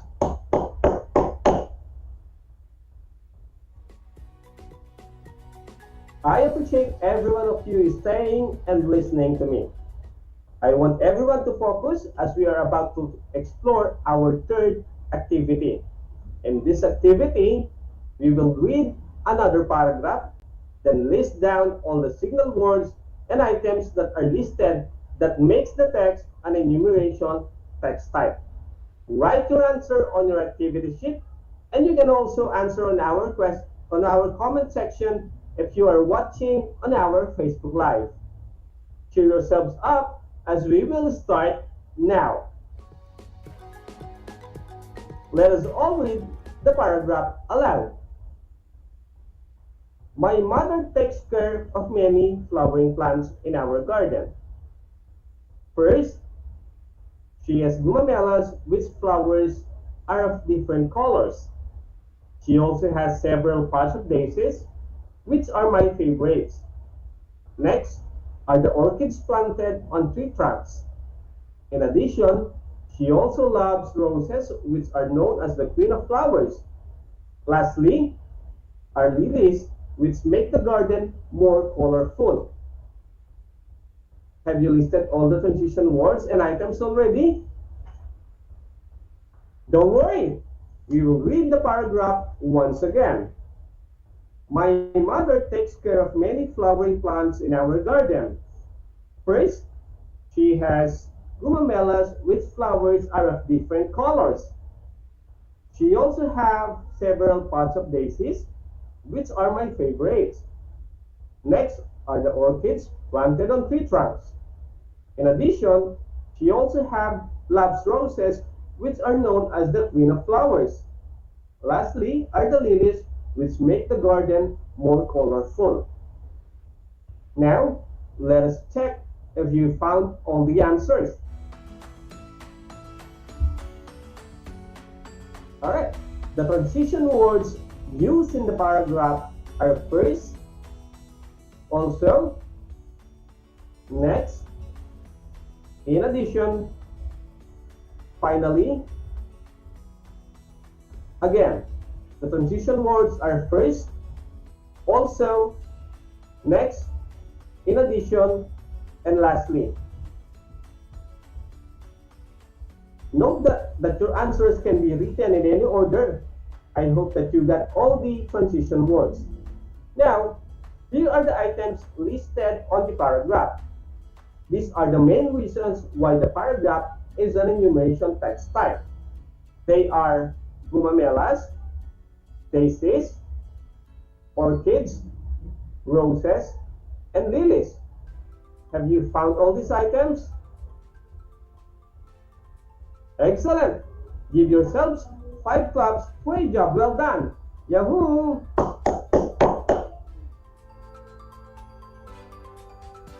Now, to fully master our lesson for today, another activity is set for you.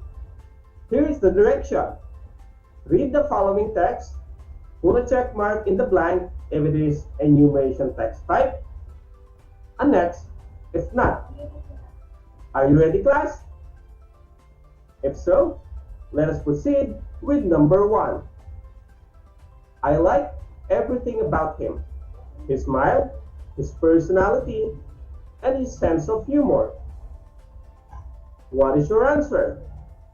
Is it a check mark or an X mark? Very good. The answer is check mark because the sentence is an enumeration text type. Next is number 2. Let us all read it aloud. Animals can be classified according to their body. Animals that have backbones are vertebrates, and animals without a backbone are called invertebrates. Again, number 2 is animals can be classified according to their body. Animals that have backbone are vertebrates, and animals without a backbone are called invertebrates. Will that be a check mark or an X mark? Amazing! The answer is an X mark because the passage is not an enumeration. It is a classification text type. Let us have number 3. An airplane flies because it can generate a force. Again, an airplane flies because it can generate a force. What is your answer? Is it a check mark or an X mark? Very good. The answer is X mark because the text is not an enumeration text type. It is an explanation text type. Let us all read aloud number 4. Again, number 4. There are 3 basketball players I look up to. First is Michael Jordan, who jumps so high. Another is LeBron James, who dunks so good. Lastly, the kind-hearted Stephen Curry, who shoots so well. Again, number 4. There are 3 basketball players I look up to. First, Michael Jordan, who jumps so high. Another is LeBron James, who dunks so good. Lastly, the kind-hearted Stephen Curry, who shoots so well. Will that be a check mark or an X mark? You guys are all doing great. The answer is check mark because the text is an enumeration text type. Let us proceed with our last number.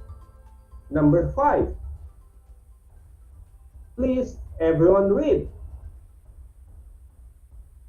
I eat vegetable because of several reasons. First, they are a great source of vitamins and minerals. The next is because of their delicious taste. Lastly, they protect us against cancer and other diseases. Again, number 5 is, I eat vegetables because of several reasons. First, they are a great source of vitamins and minerals. The next is because of their delicious taste. Lastly, they protect us against cancer and other diseases. What is your answer in number 5? Is it a check mark or an X mark? Amazing! The answer is check mark because it is an enumeration text type. I hope everyone gets a perfect score with our last activity. How was your last activity? It was fun and exciting, right? I hope you enjoyed our lesson for today and you are now confident identifying an enumeration text type. Again, an enumeration text type presents ideas, items, or information in a listing manner where the order is not important. After this, you may proceed with your post-listening activities that you can find on your learning activity sheet. I really had an amazing time learning with you. Thank you so much for staying all throughout the lesson. Once again, you are tuning in at Aral TarlakHenyo here on RTV Channel 26, simulcast over DZTC Radio Filipino Tarlac. And I am Wesley Artiamzon, your teacher broadcaster for English 5, saying thank you for listening and watching, and now signing off.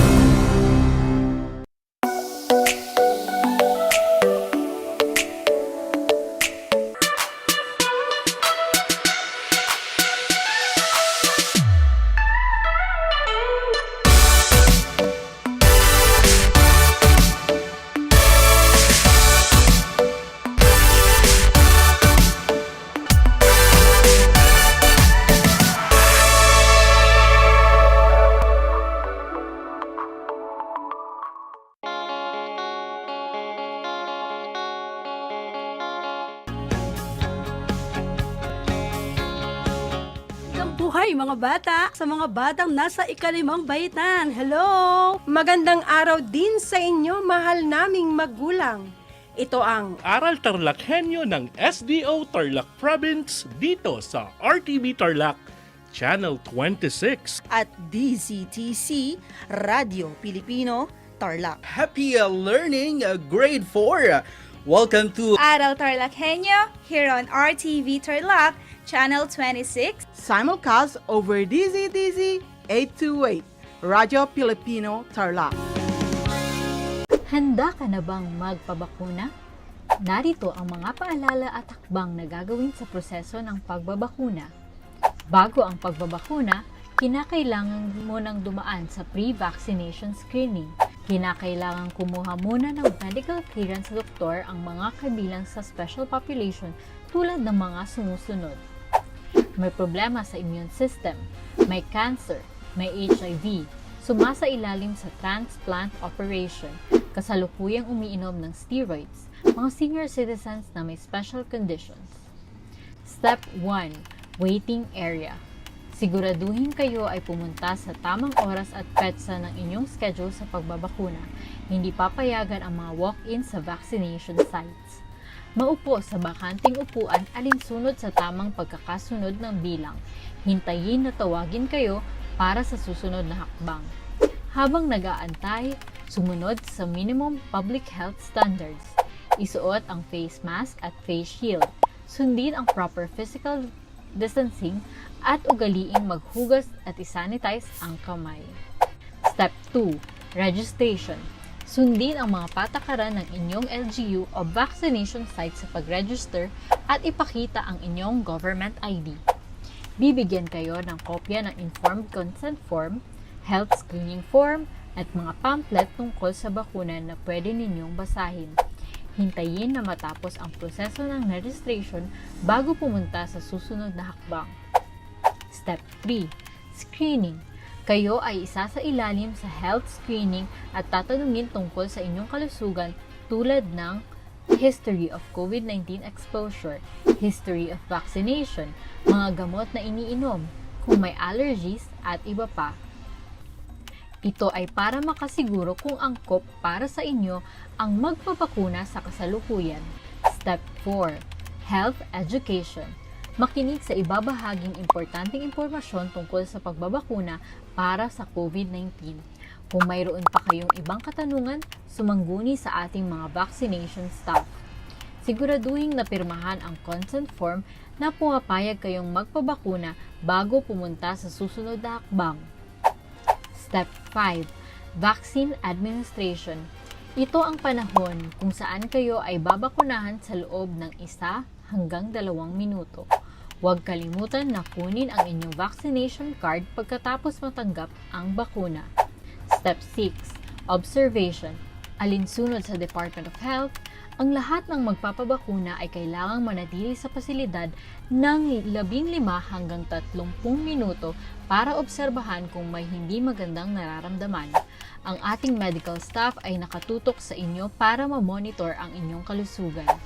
Bibigyan kayo ng mga pangalan ng health facility o hotline o contact kung saan pwedeng pumunta kung kinakailangang sumangguni dahil sa side effects ng bakuna. Narito rin ang mga paalala na dapat tandaan. Siguraduhin bumalik sa schedule para sa pangalawang dose ng bakuna. Laging tandaan na kahit nabakunahan ka na, ay huwag pa rin kalimutang sumunod sa minimum public health standards tulad ng pagsasanitize ng mga kamay, pagsusuot ng face mask at face shield, at pagdidistansya sa iba ng 1 metro. Ito ay para na rin sa ating proteksyon at sa proteksyon ng iba. Para sa karagdagang impormasyon, bisitahin ang mga sumusunod na pages. Tara sa Bida Vaccination!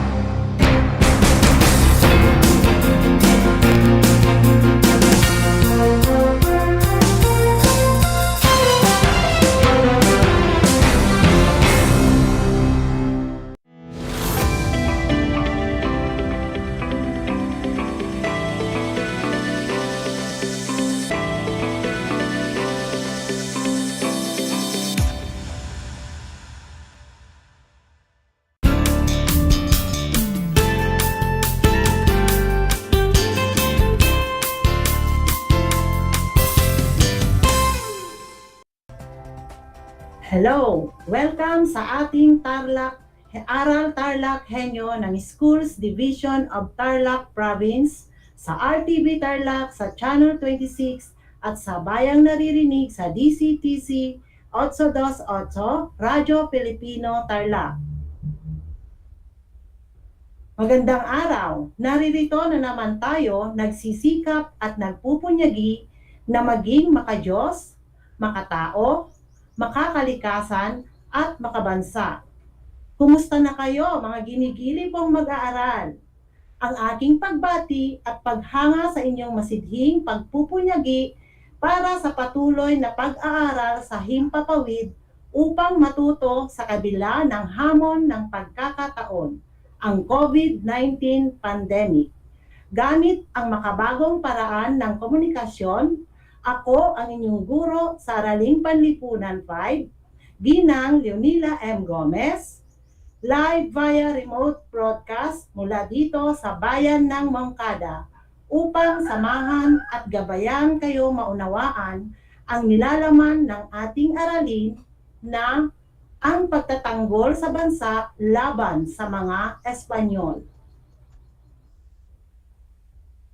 Ngayon ay araw ng Martes, ika-6 ng Abril 2021, isang araw na naman na siksik ng kaalaman ang ihahatid namin sa inyo. Naway maging aktibo at nakakaaliw ang talakayan natin para sa araw na ito. Halina, makinig at matuto sa ating leksyon. Bago pa man tayo magsimula sa ating talakayan, ay narito ang ilan sa mga paalaala. Una, siguraduhin nasa komportableng lugar kayo sa kasalukuyan at malinaw na naririnig ang ating broadcast. Ikalawa, mas maigi na matapos ng kumain dahil mas magiging alerto at madali ninyong maiintindihan ang ating aralin kung may laman ang inyong tiyan. Ikatlo, ihanda ang inyong mga isipan at kakailanganing gamit para sa talakayan natin para sa araw na ito. Sa puntong ito, nais kong kunin ninyo ang inyong mga module o learning activity sheets sa Araling Panlipunan para sa ikatlong markahan. Ang pagtatanggol sa bansa laban sa mga Espanyol. Ihanda rin ang inyong ballpen at sulatang papel upang maitala ninyo ang mga mahahalagang impormasyon na aking mababanggit. Ang ating paksang aralin ay tungkol sa pagtatanggol sa bansa laban sa mga Espanyol. Bago tayo magsimula sa ating paksa ngayong araw, ay alalahanin natin ang ating aralin noong nakaraang linggo. Natatandaan pa ba ninyo? Naaalala pa ba ninyo ang ating nakaraang aralin? Tama! Tinalakay dito kung paano tumugon ang mga Pilipino sa kolonyalismong Espanyol. Naalala mo pa ba ang mga ito? Ang galing! May iba't ibang paraan ng pagtugon ang mga katutubong Pilipino sa kolonyalismo. May mga nanahimik at nagtiis at sumunod sa mga patakarang Espanyol para sa kanilang kaligtasan. Mayroong ding yumakap sa kapangyarihan ng mga dayuhan. Ang iba nakipagsabwatan o naging mersenaryo. Ang ibang katutubo ay mas piniling tumakas sa pagpapahirap ng mga dayuhan at namuhay sa bundok. Nag-alsa o lumaban naman ang ibang Pilipino mula sa iba't ibang rehiyon at sektor ng lipunan. At ang mga nakapag-aral na Pilipino ay ginamit ang lakas ng panulat. At ngayon, sa palagay ko ay handa na kayo sa bago nating aralin na ito. Inaasahan na sa pagtatapos ng araling ito ay inyong makikilala ang ilan sa mga Pilipinong nagtanggol laban sa mga Espanyol. Pagmasdan ang larawan. Anong napapansin mo sa larawan? Tama! May mga taong nasa daan at may dalang placard at isinisigaw ang kanilang hinaing. Sila ay nagwewelga. Isa itong makabagong paraan ng pag-aalsa laban sa isang sitwasyon o patakaran na gusto nilang tutulan.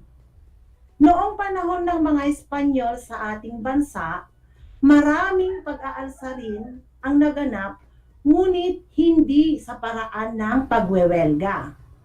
Ang pag-aalsa o paggamit ng armas ay unang naging pagtugon ng mga Pilipino sa pagtrato sa kanila ng mga Espanyol. Tulad ng ginawa ni Lapu-Lapu noong 1521. Ipinasya ng mga Pilipino na tapatan din ng armas at dahas ang mga pagmamalupit ng mga Kastila. Atin ngayong kilalanin ang ilan sa mga Pilipinong nagtanggol sa bansa laban sa mga Espanyol. Ang una kong ipakikilala ay sina Raha Lacandula at Sulaiman ng Tondo. Ito ang unang pag-aalsa laban sa mga Espanyol. Ang pamamalakad ni Gobernador General Legazpi ay maganda at maayos. Hindi sila nagbabayad ng buwis. Ngunit, nang namatay si Legazpi, ang naging kapalit niyang Gobernador General ay hindi naibigan ng mga katutubo dahil bigla niyang inalis ang mga karapatang ipinagkaloob ni Legazpi. Naging matindi ang galit ni Lacandula at ng kanyang kapatid na si Sulaiman at sila ay nag-alsa. Natigil lamang ang kanilang pag-alsa nang ibalik sa kanila ang mga karapatan. Ang susunod kong ipakikilala ay si Magat Salamat ng Tondo pa rin. Siya ay anak ni Lacandula. Nagtatag siya ng lihim na samahan upang ipaglaban at makamit muli ang kalayaan ng mga katutubong Pilipino. Hinikayat niya ang iba't ibang leader mula sa iba't ibang panig ng Luzon, Pulo ng Puyo at Borneo. Ngunit natuklasan ng mga Espanyol ang lihim nilang samahan at sila ay dinakip at binitay. Susunod, sila naman ay sina Bangkaw at Tamblot. Pinamunuan nila ang rebelyong panrelihiyon nang tinalikuran ng ilang Pilipino ang Kristyanismo. Nais nilang bumalik sa nakagisnan nilang relihiyon. Si Tamblot ang namuno sa Bohol, samantalang sa Leyte naman ay pinamunuan ni Bangkaw. Hindi sila nagtagumpay dahil kaagad silang nasupil at pinugutan sila ng ulo ng mga Espanyol. Kilala niyo ba si Juan Sumuroy? Nang ipag-utos ng mga Espanyol na magpadala ng mga polista na taga-Samar sa Cavite upang gumawa ng mga barko, ito ay tinutulan ng mga taga-Samar. Pinamunuan ito ni Sumuroy. Sinunog nila ang mga simbahan at namundok bilang rebelde. Ating kilalanin naman si Francisco Maniago ng Mexico, Pampanga. Pinamunuan ni Francisco Maniago ang rebelyon ng mga Kapampangan dahil nais nilang maging malaya. Tinutulan nila ang sapilitang paggawa at bandala. Nahikayat din niya ang mga taga-Pangasinan na sumama sa kanya. At isa sa mga nahikayat ni Maniago ay si Andres Malong. Si Andres Malo ay naakit sa panawagan ni Maniago, kaya pinamunuan din niya ang pag-aalsa sa Lingayen, Pangasinan. Pinatay ng pangkat ni Malong ang gobernador at iba pang malulupit na Espanyol. Nagpadala din siya ng mensahe sa iba't ibang lalawigan upang hikayatin ang mga Pilipino na makiisa sa kanila. Ngunit nanghina ang kanyang hukbo at sila ay nasukol sa Binalatungan, Pangasinan. Ngayon ay lungsod ng San Carlos. Si Malong ay nabihag at ipinapatay ng mga Espanyol. Ating kilalanin naman si Tapar. Si Tapar ay isang babaylan. Itinatag niya sa Oton Panay ang isang bagong relihiyon na binagong anyo ng Kristyanismo. Tinutulan ng paring Espanyol ang kilusang panrelihiyon kaya sinugod siya ng tropa ng pamahalaan. Hinuli at binitay kasama ang iba pa niyang mga kaibigan. Narinig mo na ba ang pangalang Francisco Dagohoy? Si Dagohoy ang namuno sa pinakamatagal na rebelyon sa kasaysayan ng Pilipinas. Nagsimula ang pag-aalsa ng tanggihan ng kura paroko na bigyan ng Kristyanismong libing ang yumao niyang kapatid. Pinatay niya ang pare at hinikayat ang mga mamamayan ng Bohol na bumangon at lumaban sa mga Espanyol. Namundok sila at nagtatag ng malayang pamahalaan sa kabundukan. Si Dagohoy ay namatay dahil sa sakit at katandaan. Ipinagpatuloy ng kanyang mga anak ang pag-aalsa. Marami na siguro sa inyo ang nakakakilala kina Diego at Gabriela Silang. Nagsimula ang pagre-rebelde ni Diego Silang nang dahil sa sobrang pagpapataw ng buwis, pagsikil sa kalayaan at pang-aabuso ng alkalde mayor. Siya ay kinulong at nang siya ay pinakawalan, hinimok niya ang mga kababayang Ilocano na maghimagsik laban sa mga Espanyol. Itinatag niya ang pamahalaang Elocandia at nakipag-ugnayan sa mga Ingles upang makayanan ang pakikipaglaban sa mga Espanyol. Ngunit pinatay siya ng kanyang kaibigan na si Miguel Vicos. Ipinagpatuloy ng kanyang asawang si Gabriela Silang ang kanyang sinimulang pakikipaglaban. Siya naman ang tinaguriang Joan of Arc ng Ilocos dahil sa mga tagumpay na kanyang pinamunuan. Sa kasamaang palad, hindi rin nagtagal ang kanyang pagre-rebelyon at siya ay namatay. At ngayon, kilalanin natin si Apolinario de la Cruz. Kilala siya sa tawag na Hermano Pule. Pangarap niyang maging pari, ngunit tinanggihan siya ng mga paring Espanyol dahil siya ay isang Pilipino. Ngunit hindi siya nawalan ng pag-asa. Namasukan siya sa isang ospital at pinagpatuloy ang pag-aaral at itinatag ang Cofradia de San Jose, isang relihiyosong kapatiran, at marami siyang nahikayat na maging kasapi dito. Hiniling niya na kilalanin ito ng simbahan, ngunit nangamba ang mga pari at itinuring siyang kalaban ng simbahan at ng pamahalaan. Dinakip siya ng mga Espanyol at hinatulan ng kamatayan. Mga bata, sila ang ating mga bayaning Pilipino na nagtanggol sa bansa laban sa mga Espanyol. Naway marami kayong natutuhan sa ating kasaysayan tungkol sa mga Pilipinong nagtanggol sa kalayaan ng bansa laban sa mga Espanyol. Ngayon natapos na ang ating leksyon, oras na para sukatin ang inyong kaalaman para sa aralin. Kumuha ng sagutang papel at ballpen, bibigyan ko kayo ng ilang segundo upang maihanda ang mga ito. Handa na ba kayo?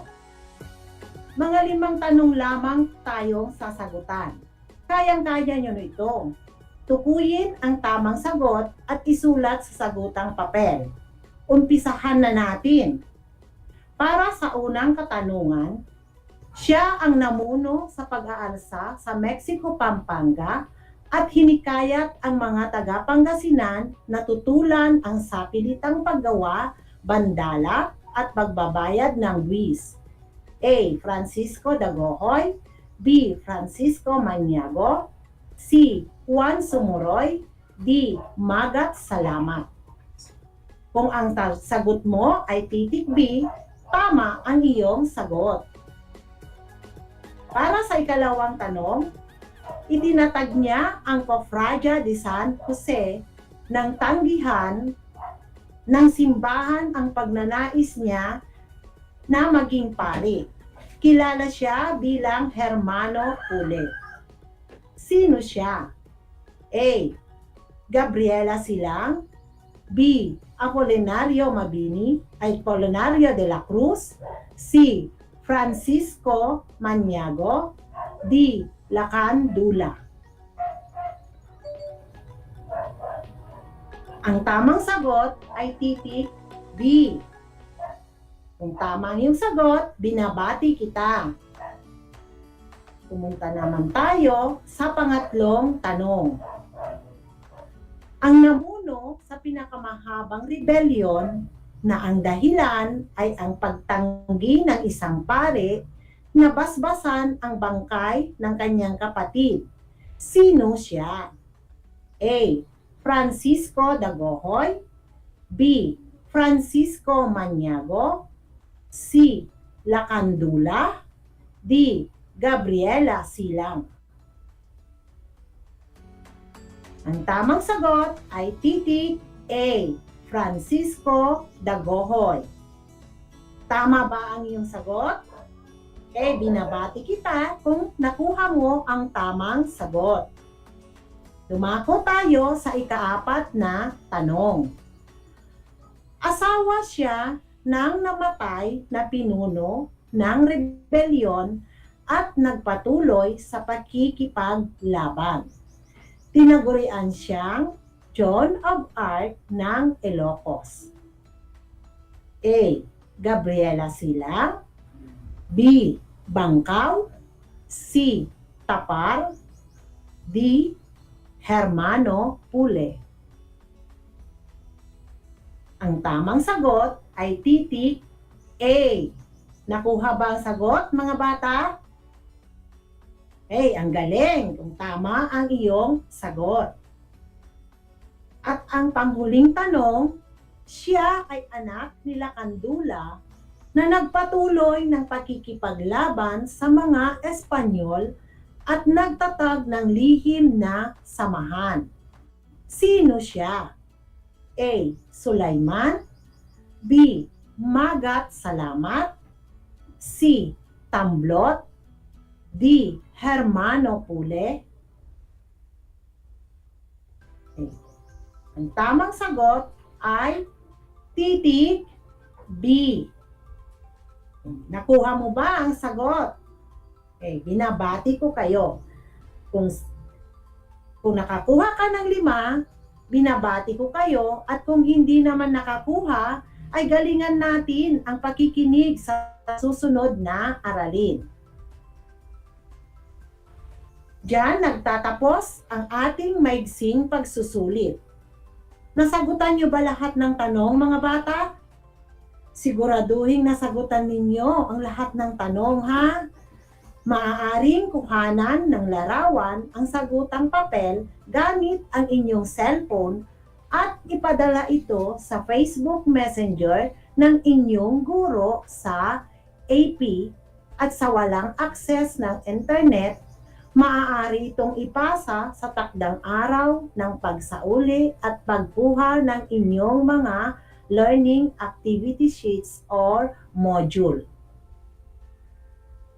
Ipagpatuloy ang pagsagot sa inyong learning activity sheets at kung meron kayong hindi gaanong naintindihan sa inyong mga LAS, huwag mag-atubiling magtanong sa inyong guro sa pamamagitan ng text o message sa group chat.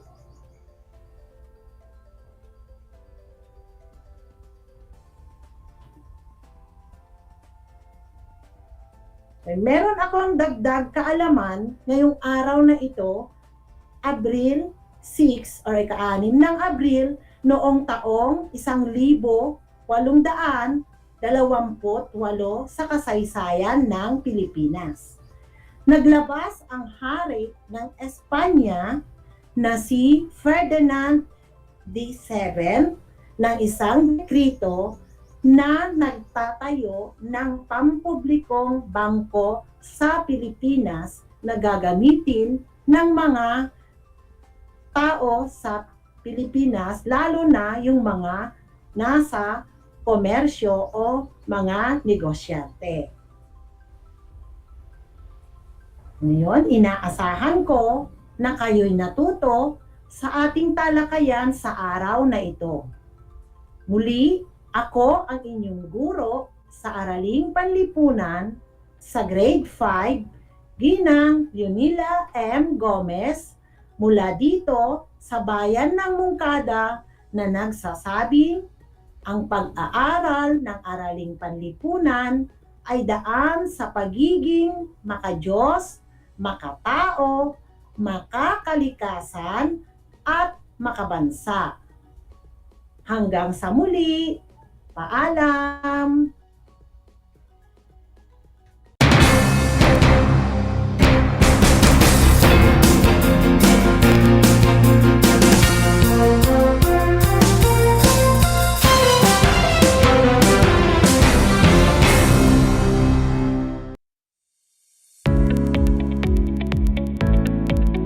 Ngayong linggo ipapatupad ang Enhanced Community Quarantine o ECQ sa National Capital Region, Bulacan, Cavite, Laguna at Rizal.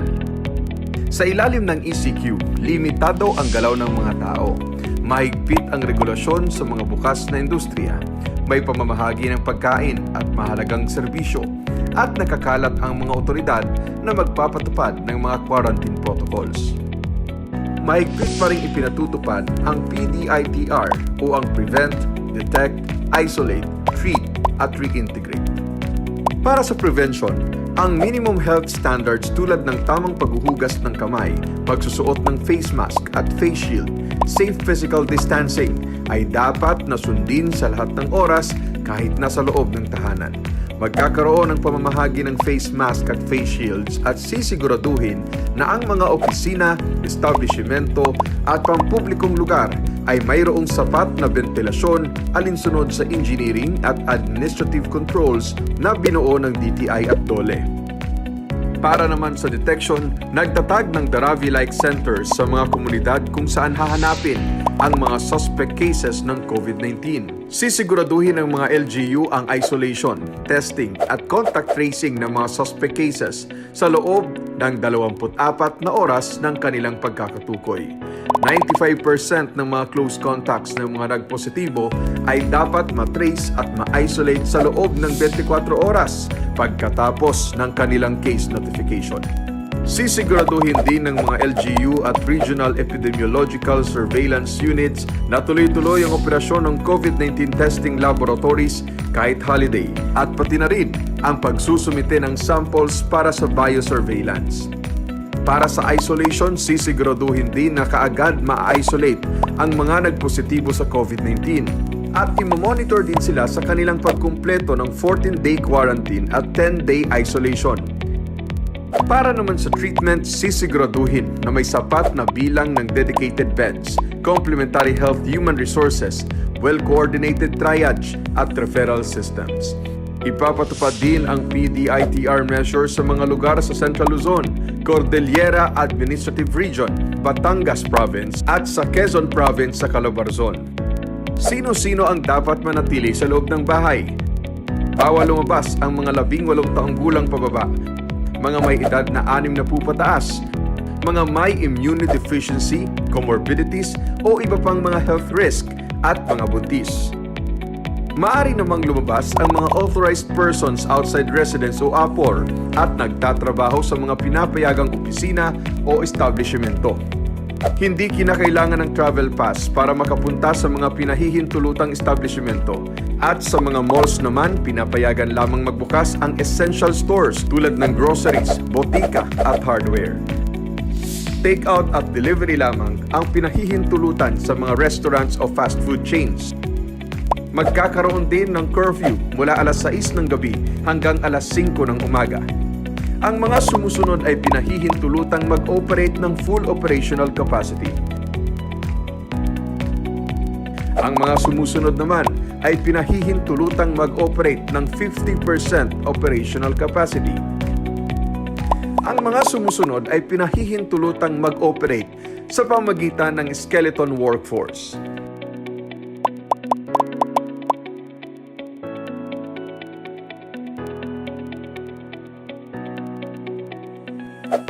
Ang mga sumusunod na hakbang ay papatupad naman pagkatapos ng ECQ at assessment ng mga LGU at Regional IATF. Maaring mapahaba ang community quarantine sa mga piling munisipalidad o syudad. Maaring malimitahan pa rin ang interzonal mobility lalo na sa mga high transmission areas. Hindi pa rin pinapayagan ang non-essential travel sa mga lugar na sumasailalim sa striktong community quarantine. Patuloy pa rin imamonitor ng Regional IATF Task Forces ang implementasyon ng PDITR at magsasagawa ng fast-track vaccination sa mga priority groups. Tandaan, ang ECQ ay pansamantala lamang.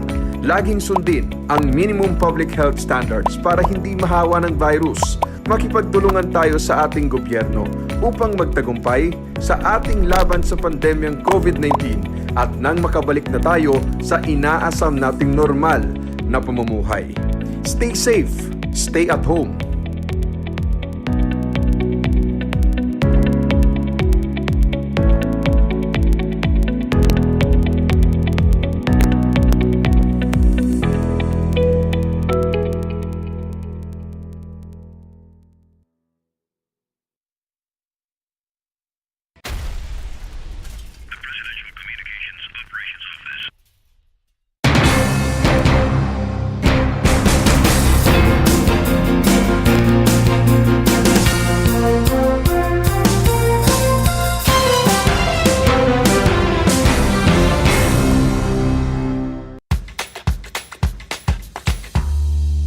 Alam niyo ba na ang whale shark ay hindi isang whale? Ang whale shark o butanding ay kinikilalang world's largest fish at tinatawag gentle giants. May sukat itong 12 meters. Maliliit ang ngipin ng butanding, kaya naman planktons o maliliit na hipon at isda lang ang kaya nilang kainin. Simula noong 2011, marami nang nahumaling mag-whale shark watching sa Oslo, Cebu. Alam niyo na, yan ang whale shark!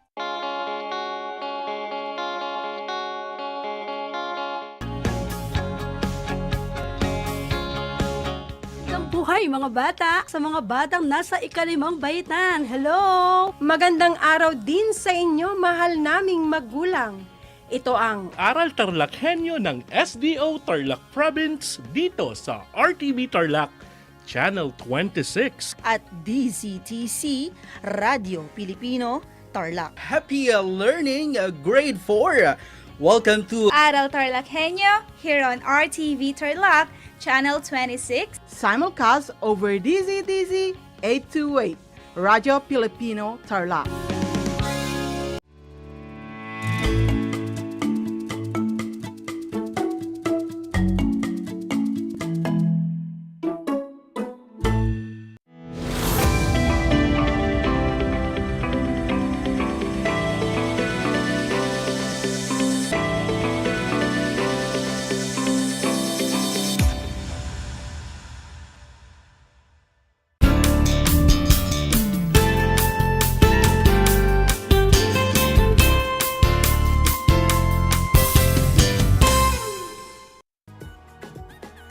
Magandang araw, Tarlac Province. Welcome sa ating Aral TarlakHenyo mula sa RTV Tarlac Channel 26 at sa bayang naririnig sa DCTZ 828 Radyo Pilipino Tarlac. Ako si Ginoong Feliciano D. Gabriel Jr., ang inyong teacher broadcaster para sa araw na ito sa EPP Grade 5 Industrial Arts. Handa na ba kayo? Broadcasting live mula sa Pura Tarlac. Kumusta mga bata? Kayo ba'y nag-agahan? Mabuti naman kung ganon. Tandaan, ugaliing kumain sa umaga upang maging aktibo ang inyong katawan at ang inyong isipan. Makatutulong ito upang maunawaan ninyo ang inyong mga aralin. Bago natin simulan ang ating aralin, tayo ay magbalik-aral. Subukin nga natin. Piliin sa loob ng kahon ang mga dapat tandaan sa pagpaplano ng proyekto. Handa na ba kayo mga bata? Simulan na natin. Ngayon, tingnan natin kung tama ang inyong mga kasagutan. Kung ang sagot ninyo ay pangalan ng proyekto, disenyo ng proyekto, materyales, kagamitan, at mga hakbang sa pagbuo ng proyekto, ay tama kayong lahat mga bata. Natutuwa ako dahil tandang-tanda niyo pa ang ating pinag-aralan. Ngayon naman ay dadako na tayo sa bagong aralin na ukol sa mga mahalagang kaalaman at kasanayan sa gawaing kahoy, metal, kawayan at iba pa. Handa na ba kayo? Kunin ang inyong compendium of notes sa Industrial Arts at umpisahan na natin ang ating talakayan.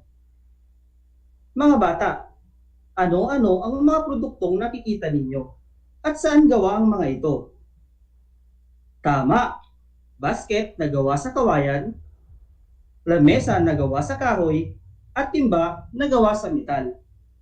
Alam niyo ba na ang mga produktong ito ay nalikha dahil sa iba't ibang kaalaman at kasanayan? Nais niyo bang malaman kung ano-ano ang mga kaalaman at kasanayan ito? Ito ang ating aralin sa araw na ito. Mga mahalagang kaalaman at kasanayan sa gawaing kahoy, metal, kawayan, at iba pang materyales sa pamayanan. Ang paggawa ng mga kapaki-pakinabang na produkto mula sa mga bagay sa kapaligiran ay ginagamitan ng malikhaing pag-iisip, talento, at kakayahan. Ito ay nakatutulong upang tugunan ang mga pangangailangan ng mga mamamayan at maaari itong magsilbing pangkabuhayan. Ang gawaing kahoy ay isang halimbawa ng gawaing pang-industriya. Ito ay ginagamitan ng mga materyales na nagmula sa kahoy na makikita sa ating pamayanan tulad ng akasya, mulabe, yakal, ngara, kamagong, at marami pang iba. Mga bata, pagmasdan ninyo ang larawang ito. Ano ang kanilang ginagawa? Tama, sila ay gumagawa ng bahay. Ano ang tawag natin sa mga taong gumagawa o nagtatayo ng bahay? Magaling! Ang tawag sa kanila ay karpintero. Ang pagkakarpintero ay isang mahalagang kaalaman at kasanayan na dapat mong matutuhan kahit na ikaw ay bata pa lamang. Makatutulong ang gawain ito upang makapagkumpuni ng mga sirang upuan, mesa at bakod. Kapag natutuhan at nakasanayan ang wastong pagkukumpuni, maaari mo itong maging hanap buhay. Maliban sa pagkakarpentero, narito pa ang mga mahalagang kaalaman at kasanayan na dapat mong matutuhan sa gawaing kahoy. Mga kaalaman at kasanayan sa gawaing kahoy. Una ay ang pagsusukat. Ang kaalaman at kasanayan ito ay mahalaga sa gawaing kahoy. Kinakailangang tama ang sukat ng mga gagamitin sa proyekto upang makagawa ng maayos at magandang produkto. Maiiwasan din na masayang ang mga materyales, pera, pagod at panahon. Ikalawa ay ang paglalagari. Ito ay tumutukoy sa pagputol ng kahoy na gagamitin sa isang proyekto. Ikatlo ay ang pagkakatam. Ang pagkakatam ay isang paraan upang mapakinis ang proyektong iyong gagawin. Sa pamamagitan nito ay mas magiging kaaya-aya ang proyekto sa paningin ng mga susuri nito. Ika-4 ay ang pagdidrill. Ang kaalaman at kasanayan ito ay makatutulong upang mapabilis ang anumang trabaho o gawaing kahoy. Naunawaan niyo ba ang mga kaalaman at kasanayan sa gawaing kahoy? Mabuti naman kung ganon. Banggitin nga natin ang mga ito: pagsusukat, paglalagari, pagkakatam, pagdidrill. Ulitin natin: pagsusukat, paglalagari, pagkakatam, pagdidrill. Magaling! Mga bata, tingnan ninyo ang mga larawang ito. Ano-ano ang kanilang ginagawa? Tama! Ang unang larawan ay gumagawa ng dustpan. Sa ikalawang larawan naman ay gumagawa ng sidecar. At ang panghuli ay nagpapanday ng itak.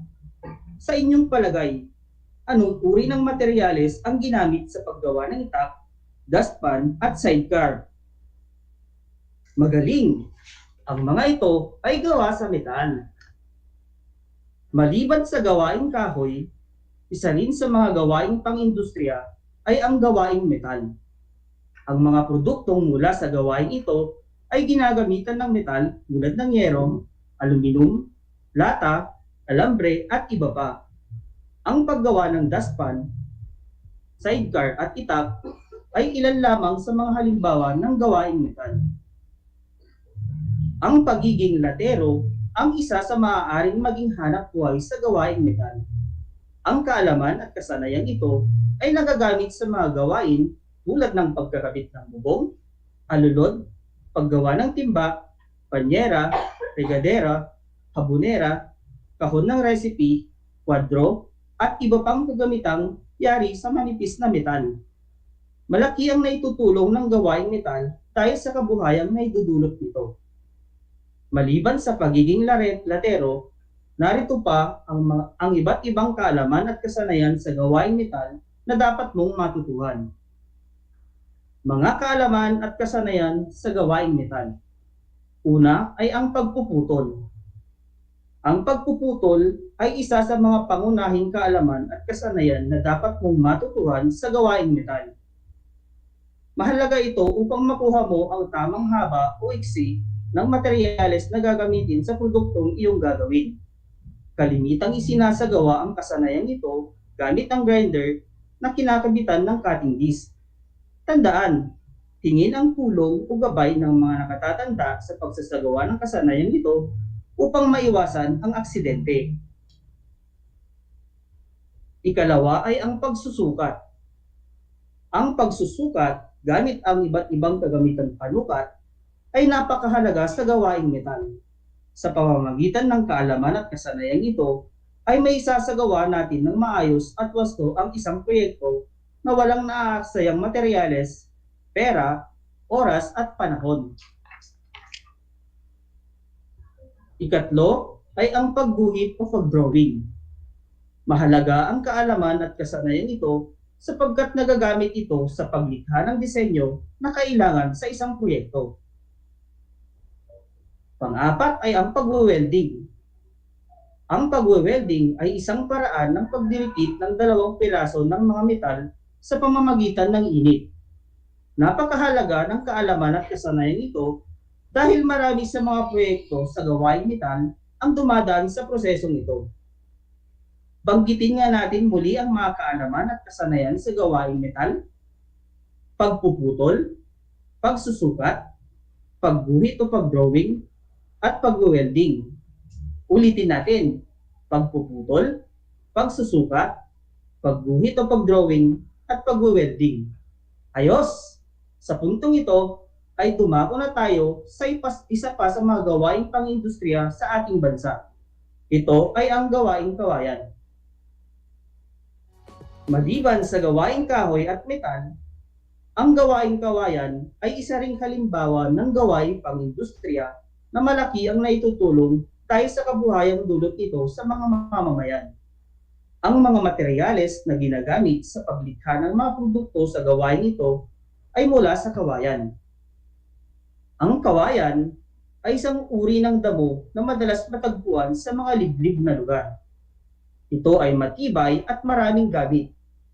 Kadalasang ginagamit ang kawayan sa paggawa ng bahay kubo at iba pang parte ng bahay.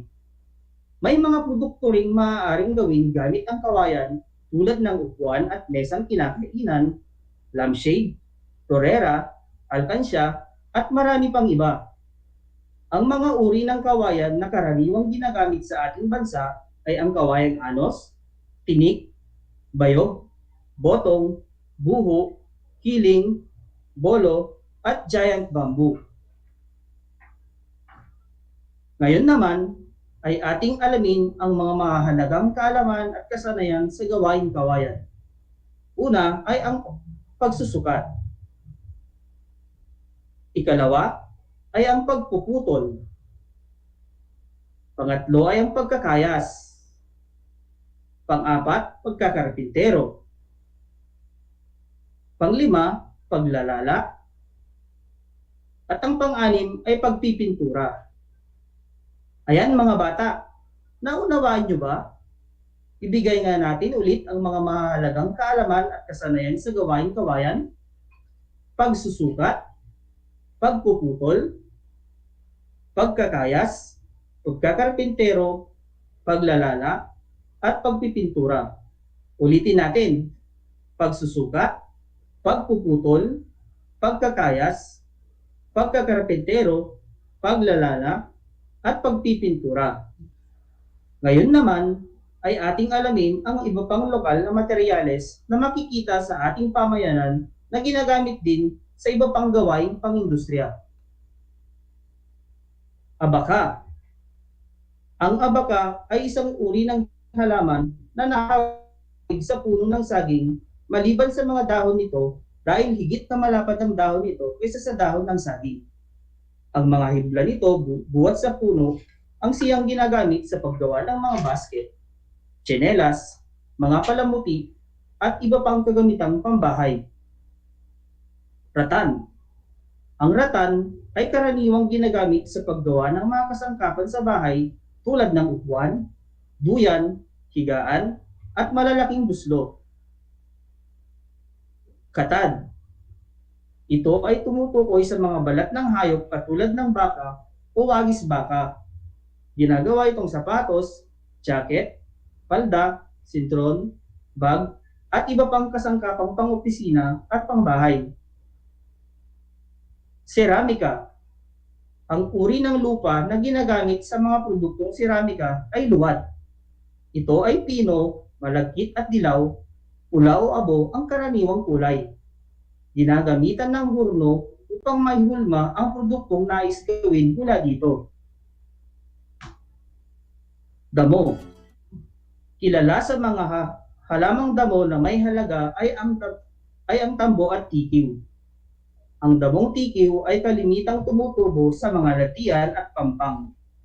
Makikita rin ito sa mga bakanteng lote na malapit sa taniman ng palay. Ito ay kalimitang pinatutuyo sa araw upang magamit sa paggawa ng bag, tsinelas at iba pa. Ang tambo naman ay karaniwang tumutubo sa mga lugar na mamasa-masa tulad ng gilid ng sapa. Mainam gamitin ang damo sa paggawa ng walis. Niyog. Ito ay isang uri ng palmera na lumalaki hanggang 25 metro pataas. Ang katawan naman nito ay may sukat na 30 hanggang 50 sentimetro. Tumutubo ito sa iba't ibang bahagi ng Pilipinas. Tinatawag itong Tree of Life dahil sa dami ng gamit na taglay nito. Dito nagmumula ang virgin coconut oil, kopra, at panggamot para sa mga may sakit sa pag-ihig. Plastic. Binubuo ng mga synthetic o organic compounds gamit ang prosesong polymerization na maaaring imolde sa iba't ibang bagay gaya ng pinggan, balde, basket, upuan, CD, ibang bahagi ng sasakyan, at marami pang iba. Pinya. Ang fiber nito na ginagamit sa paggawa ng tela dahil sa taglay nitong pino. Buri. isa sa pinakamalaking halamang palmera. Ang fiber nito na tinatawag na buntal ay ginagawang sombrero at ang midrip ng dahon ay ginagamit naman sa paggawa ng walis, basket at iba pang kasangkapan. Ang kahoy nito ay ginagawang tabla. Ito ay umaabot sa 20 hanggang 40 metro. Kabibe. Ang kabibe, kapis o sigay, ay isang uri ng matigas at pamprotektang panlabas na balat, kaha o baluti na nabuo sa pamamagitan ng napakaraming iba't ibang hayop. Kabilang na ang mga maluska, tripan, krustasyano, pagong, pawikan, at iba pa. Ang mga produktong galing sa kabibe ay palamuti sa bahay at katawan, bag, pitaka, at iba pa. Baging. Ito ay materyales din na maaaring gamitin sa paggawa ng iba't ibang produkto tulad ng kampanilya, nyog-nyogan, hawmin, at kadena de amor. Tandaan natin, bagamat sagana tayo sa mga materyales na ito, nararapat nating gawin ang pagre-recycle upang maiwasan ang labis na pagdami ng basura sa paligid at upang makatulong sa paglago ng pamayanan. Maghanda kayo para sa isang maikling pagsusulit. Isulat ang titik ng tamang sagot. Ngayong tapos na ang ating aralin, sagutin natin ang mga tanong. Narito ang unang katanungan. Ulitin ko, maghanda kayo para sa isang maikling pagsusulit. Isulat ang titik ng tamang sagot. Ngayong tapos na ang ating aralin, sagutin natin ang mga tanong. Narito ang unang katanungan. Si Mang Ernesto ay kilala sa pagiging magaling na karpentero sa Barangay Santa Lucia. Sa anong gawaing pang-industriya nahahanay ang kaniyang propesyon? A. Gawaing metal. B. Gawaing kahoy. At C. Gawaing elektrisidad. Uulitin ko, si Mang Ernesto ay kilala sa pagiging magaling na karpentero sa Barangay Santa Lucia. Sa anong gawaing pang-industriya nahahanay ang kaniyang propesyon? A. Gawaing metal. B. Gawaing kahoy. At C. Gawaing elektrisidad. Para naman sa ikalawang tanong, ang mga sumusunod ay mga kaalaman at kasanayan sa gawaing kahoy maliban sa isa. A. Paglalagari. B. Pagsusukat. At C. Paghuhulma. Uulitin ko, ang mga sumusunod ay mga kaalaman at kasanayan sa gawaing kahoy maliban sa isa. A. Paglalagari. B. Pagsusukat. At C. Paghuhulma. Para sa ikatlong tanong, ang latero ay tumutukoy sa taong may kaalaman sa gawaing patlang. Ang latero ay tumutukoy sa taong may kaalaman sa gawaing patlang. A. Kahoy. B. Kawayan. C. Metal.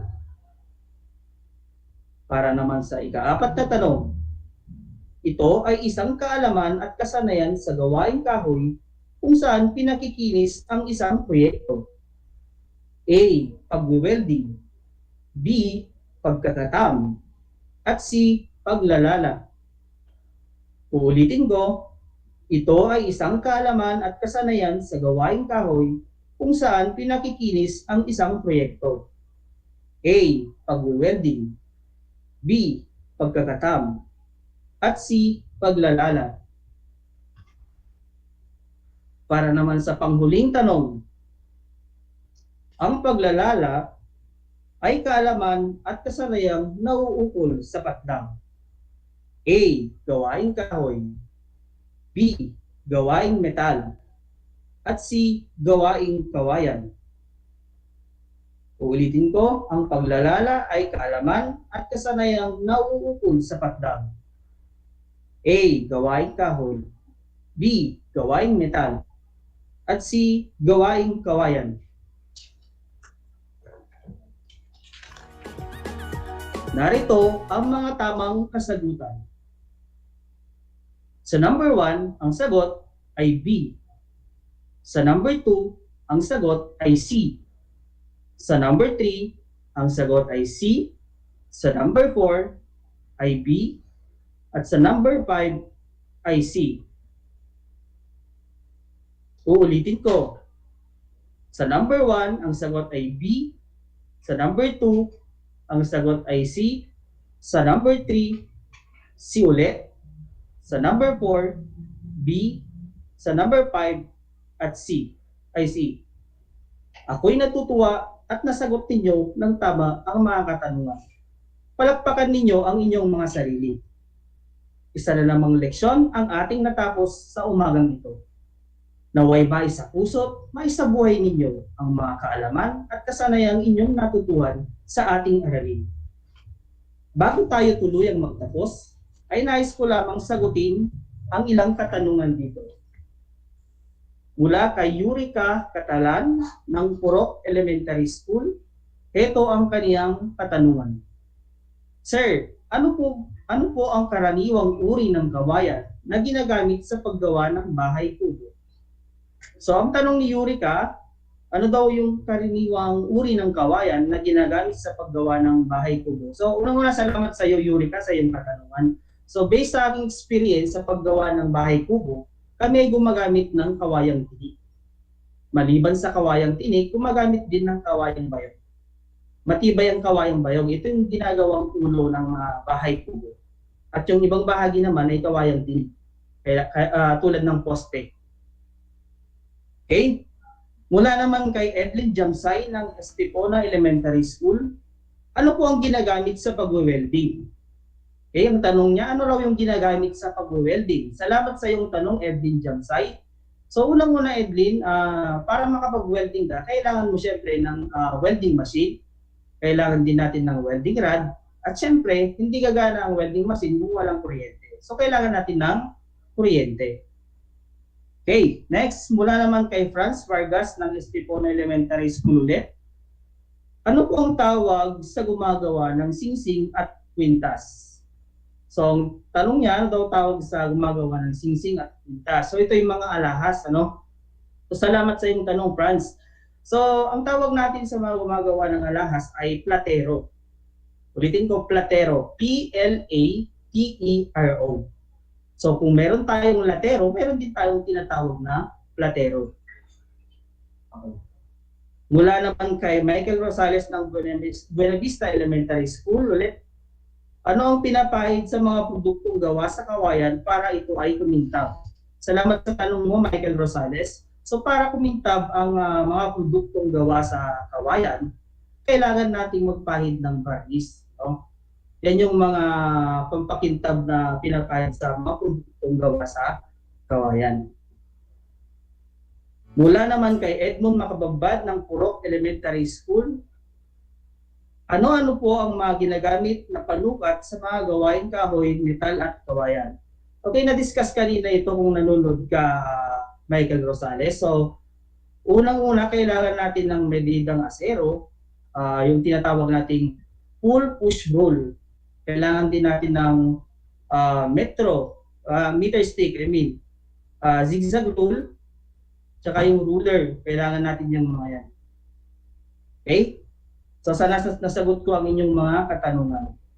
Patuloy na sumubaybay sa istasyon RTV Tarlac Channel 26 at sa DCTZ Radio Pilipino Tarlac, gayon din sa ating DEPED, FB Live, Aral TarlakHenyo, para sa iba pang makabuluhang talakayan. Maraming salamat sa inyong pakikinig.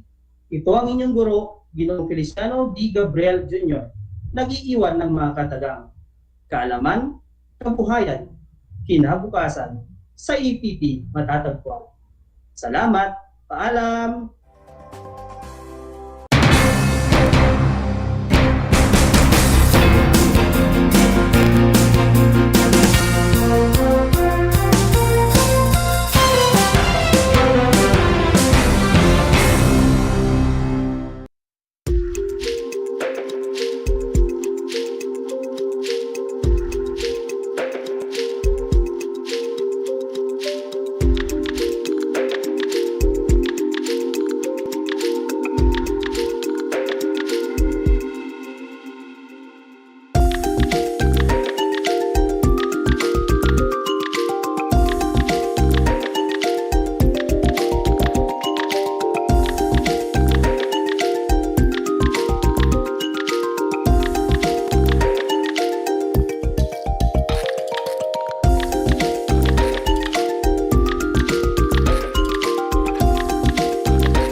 sasapit ang alas 5 ng hapon. Parangalan natin ang ating mga kababayan na nasa unahan laban sa COVID-19. Lumabas tayo sa pintuan ng ating mga tahanan. Dumungaw tayo sa ating mga bintana. At atin silang bigyan ng masigabong palakpakan. Gumawa tayo ng ingay. Ipagbunyi ang ating frontliners. At ipahayag ang ating walang hanggang suporta sa kanilang kabayanihan. Gusto ko lang pong i-take itong opportunity ito para magpasalamat sa lahat ng mga doktor at nurses, especially yung mga nag-alaga po sa akin, sa buong Asian Hospital, at sa lahat po ng ating frontliners. Umawit tayo at sumayaw at ipakita ang ating talento bilang pagsaludo sa mga bayaning nasa unahan. Talunin natin ang COVID-19. Sama-sama nating pagalingin ang ating inang bayan. Kaya natin to. We heal as one.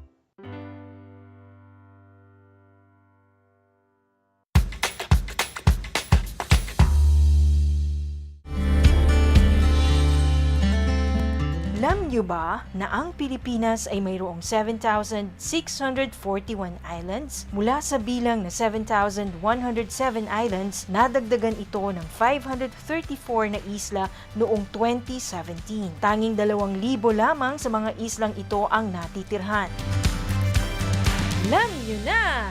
Yan ang mga isla sa Pilipinas. Masayang-masaya ako na nagkaroon ako ng chance, ng opportunity na makasama kayong lahat.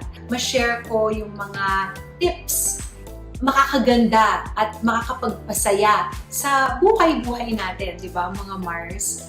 Kaya Mars, tandaan ninyo, dito kayo ang bida.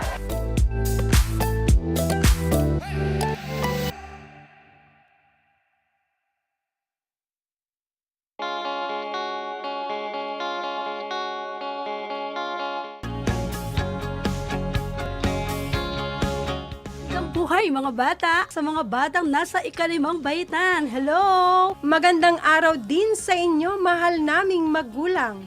Ito ang Aral TarlakHenyo ng SDO Tarlac Province dito sa RTV Tarlac, Channel 26. At DZTC, Radio Pilipino, Tarlac. Happy learning, grade 4.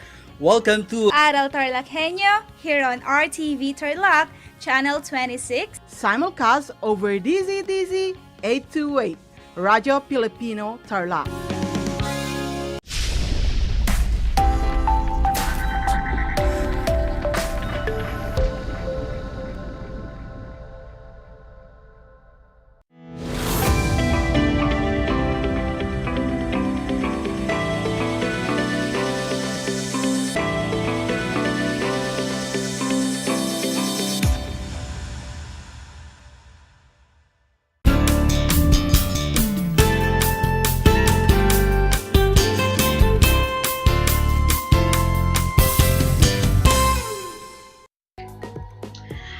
Magandang araw mga bata at lalong-lalo na sa mag-aaral na nasa ika-5 baitan. Sumasa inyo ang Aral TarlakHenyo mula sa RTV Tarlac, Channel 26. At tayo po ay sabayang naririnig sa DZTZ 828, Radio Filipino Tarlac. Ako po ang inyong nagbabalik na teacher podcaster para sa Musika 5 Teacher Channel now. At ako po ngayon ay live na live mula sa Kapas Tarlac. Okay mga bata, gaya ng ating nakagawian, ihanda muna natin ang mga sumusunod. Ihanda natin ang ating mga panulat, mga papel, at syempre ang pinaka-importante, ang ating mga learning activity sheet para sa araw natin. At of course mga bata, huwag nating kalilimutan na pumuesto tayo sa isang lugar na kung saan malaya tayong makapag-aaral at makikinig ng ating aralin nang hindi tayo maaabala. Handa na ba mga bata? Okay, alright. Pero of course, bago tayo tumungo sa ating aralin, balikan muna natin ang ating aralin week 4 na itinuro sa atin ni Teacher Ellen, ang unitary at strophic. Panigurado, alam na alam ninyo ang mga ito sapagkat kayo ay nakatutok sa ating araling week 4. Okay, isahan na natin. Ito ang pinakamaliit na bahagi o ideya ng musika at ito rin ang nagsisilbing pundasyon o batayan ng komposisyon dahil ito ay kadalasang lumalabas ng paulit-ulit sa bahagi ng awitin. Ito ba ay pattern, unitary, motive? Okay. Tama. Kung ang kasagutan ninyo is motive, kayo ay may tama. Okay. Para sa ating item number 2 naman, ito ang disenyo o istruktura ng anyong musikal na may isang verse na di inuulit ang pag-awit. Ito ba ay anyong unitary, anyong strophic, o anyong pattern? Okay. Kung ang sagot ninyo ay anyong unitary, may tama na naman kayo mga bata. Ito ay anyong unitary. Dumako naman tayo sa ating pangatlong item. Ito ay isang simpleng anyo ng musika na may isa o higit pang taludtod o verses na may iisang melodiya lamang.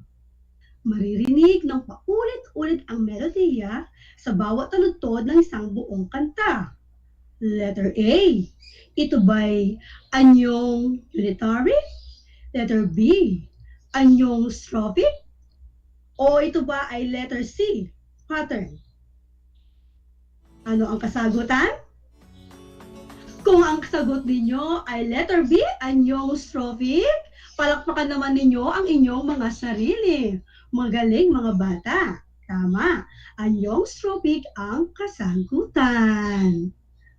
Alright. Panigurado mga bata, marami sa inyo ang nakakuha ng 3 tamang kasagutan. At sa iba naman hindi gaano nakakuha, huwag malungkot mga bata sapagkat tutok lang kayo ng maigi sa araw na ito sapagkat tiyak na makakabawi kayo sa ating aralin. So, bago natin pasimulan ang ating aralin, meron lang akong 2 katanungan para sa inyo. Subalit ito ay sasagutin natin pagkatapos ng ating pagtalakay sa ating aralin. Ang unang tanong ay, naniniwala ba kayo na ang lahat ng tao ay may kakayahang umawit? Naniniwala ba kayo? Mamaya natin sasagutin yan ha, mga bata. Pangalawa naman, paano ang tamang hakbang sa pagpili ng awit na aawitin? Sige. Ayan.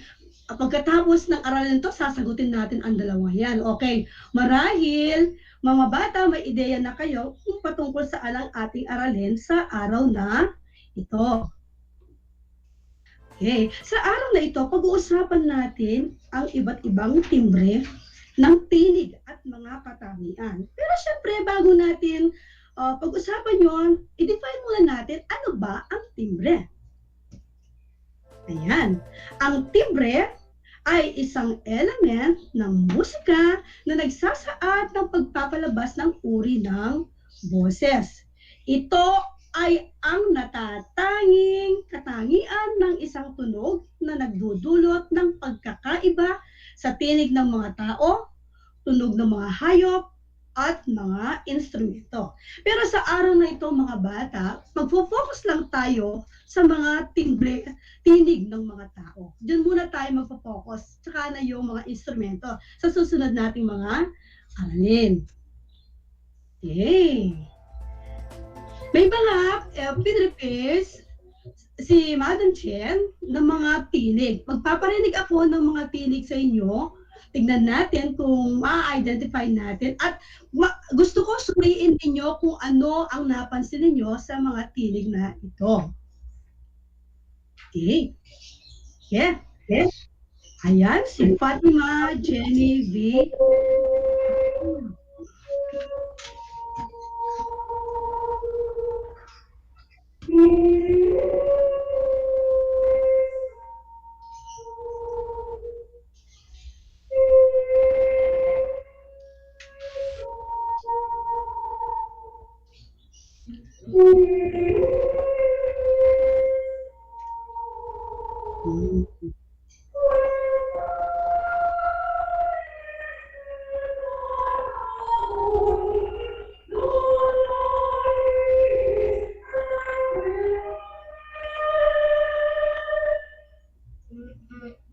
Okay, mga bata. Ano ang napansin ninyo sa boses ni Fatima Jenny V. Capulong? By the way, children, si Fatima Jenny V. Capulong ay proud to be Tarlakenya. Lahat ng kaaawit sa ating aralin ngayon ay mga Tarlakenyo, Tarlakenya. Ano ang napansin ninyo? Okay. Tama kayo. Ang napansin ninyo, ang tinig ng mga awit ay mataas, matining, manipis, at magaan.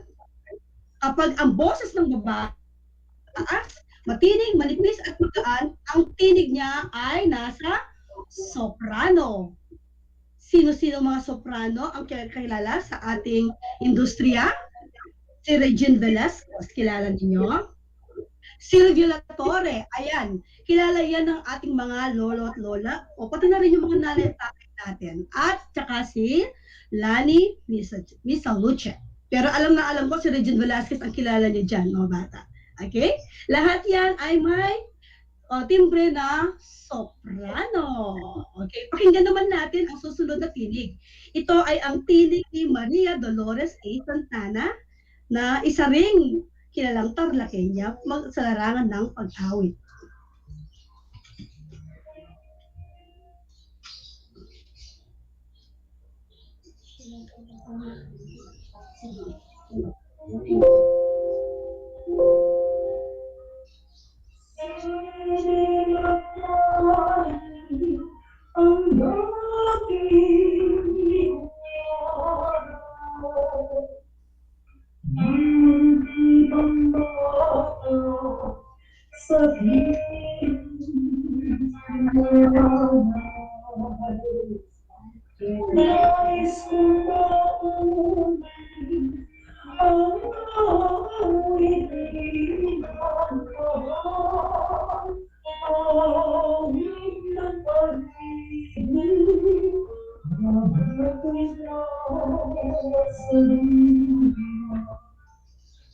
Oh, wow!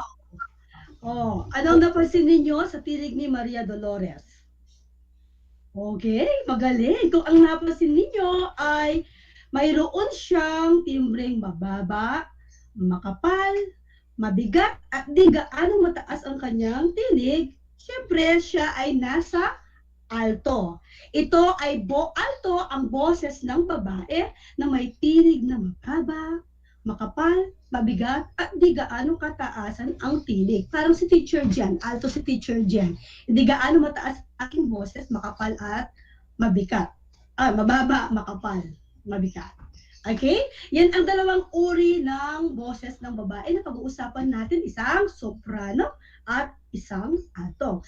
Ngayon naman mga bata, darako tayo ngayon sa timbre ng mga boses ng mga lalaki. Pakinggan natin ang boses ni Christian Angelo Feliciano.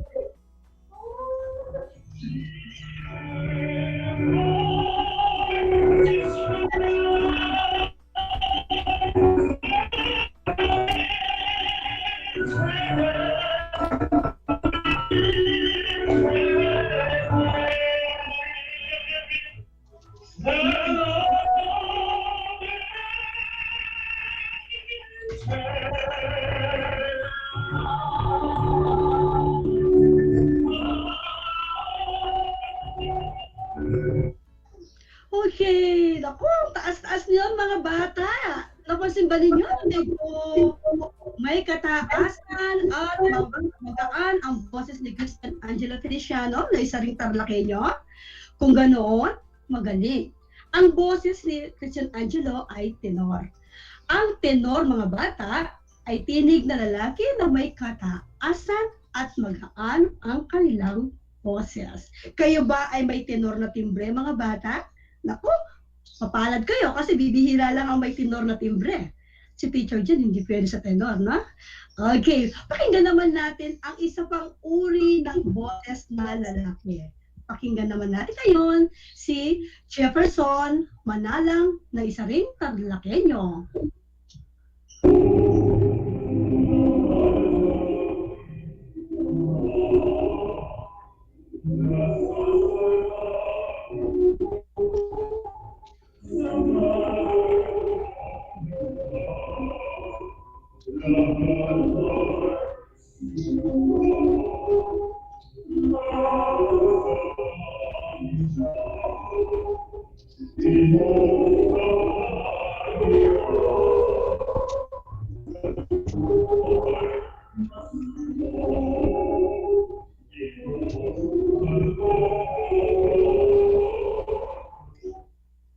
Ayan, ang pinakahuling tinig na inyong napinggan ay tinig ni Jefferson Manalang.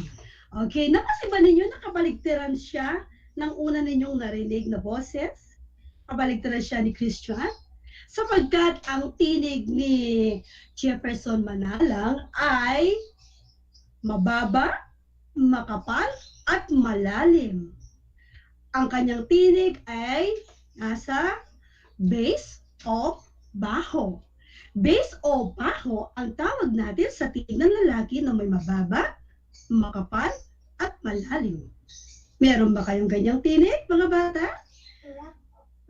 Okay, siguro iniisip nyo ngayon, no? Nagpa-practice na kayo kung anong mga timbre ng mga boses ninyo. Mamaya, titignan natin kung sino ang merong timbreng bass o baho, tenor, soprano, and alto. Ang mga kilalang bass o baho ang kanilang timbre ay si George Hernandez at Emmanuel Gregorio. Ito ay mga kilalang bass ang timbre sa ating bansa. Siguro hindi natin sila mga kilala mga bata. So maaari natin silang i-search sa YouTube para marinig natin ang kanilang mga tinig. So tandaan natin mga bata ha, ang timbre ay isang element ng musika na nagsasaad ng pagpapalabas ng uri ng boses. Ito ay natatanging katangian ng isang tunog na nagdudulot ng pagkakaiba sa tinig ng mga tao, hayop o mga instrumento. Kapag ang boses ng babae ay matining, manipis, at manipis at magaan, ang tinig niya ay soprano. Kapag naman ang tinig ng babae ay mababa, makapal, mabigat, at di gaanong mataas mga bata, ang tinig niya ay nasa alto. Very good. At sa mga lalaki naman mga bata, kapag ang tinig ay mataas, magaan, sila ay nasa tenor. Samantala kapag mababa, makapal at malalim ang boses ng mga lalaki, sila ay may tinig na bass o baho. Hello? Okay, naiintindihan ba mga bata? Okay. Yan ha, meron na tayong 4 na uri ng boses na napakinggan, ang soprano, alto, tenor, at bass. O ngayon, tingnan natin ang ating tanong kanina. Sa pamamagitan ng pagtukoy ng tamang timbre ng boses natin, importante ba ang mga ito? Siyempre, importante anak, kapag pag-aaralan natin ito. Sa pamamagitan ng pagtukoy ng tamang timbre ng boses natin, nakakapili tayo ng mga awiting babagay sa atin. At maaawit natin ito ng komportable at maiiwasan natin ang pagtiyok. Ayun, nakakahiya yung pagpiyok. O kaya naman, pagka out of tune, pag tayo ay umaawit. So, huwag natin pilitin ang isang awitin kung hindi natin to katimbren, mga bata. Ngayon, di ba meron tayong katanungan, dalawa kanina, sabi natin, naniniwala ba kayo na ang lahat ng tao ay may kakayahang umawit? Tapos yung isa, paano ang tamang hakbang ng pagpili ng awit? Okay, tingnan natin yung mga kasagutan ng mga ibang bata. Sabi niya, sige, tingnan natin. Okay, sabi niya, Madam, naniniwala po ako.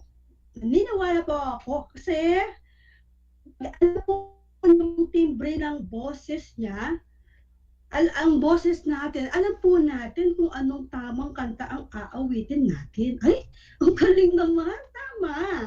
Kung meron tayong kanya-kanyang timbre ng boses mga bata. So, kung dagdagan lamang natin ang tamang pag-iensayo, maaari nating ma-perfect yung mga awitin na kaya ng ating mga boses. Tandaan ninyo, kailangan lang ninyong malaman kung ano ang kakayahan o kung ano ang timbre ng boses ninyo. Kung ikaw ay babae, alto ka ba o soprano? Kung alto ka, huwag kang kakanta ng awitin pang soprano. Kung soprano ka, maaari kang umawit ng awitin pang alto, kaya lang medyo mahihirapan ka. So, tamang pag-iensayo. Tamang pag-iensayo sa pag-awit at tamang disiplina sa pag-aalaga ng boses at tamang pagpili ng akbang timbre ng boses. Okay. Nasagot natin yung dalawang katanungan kanina, mga bata. So, punta naman tayo ngayon sa inyong learning activity sheet. So, ihanda ang inyong learning activity sheet at sama-sama nating sagutin ang mga pagsasanay. So, oras natin para masukat ang inyong nalaman sa ating aralin para sa araw na ito. Okay, tignan natin ang pagsasanay 1. Isulat sa chart ang mga salitang maaaring maglarawan sa mga sumusunod na mga tinig. Okay, napakinggan natin yung mga awitin kanina, di ba? Yung mga tinig kanina. So, pumili ng mga salitang naglalarawan na nasa kahon. Okay, ito yung mga salitang naglalarawan na nasa kahon. Mababa, makapal, manipis, mataas, dalawa yung mataas, magaan, mababa, mabigat, mating, magaan, makapal, malalim. Ay, madam dyan, bakit pare-parehas na may magaan? O, titignan natin kasi may mga timbre dyan na magkakaparehas yung mga katangian. Okay? Bigyan ko kayo ng 2 minutes para pumili at lagay sa inyong learning activity sheet ang inyong mga kasagutan. Okay? Sige mga bata.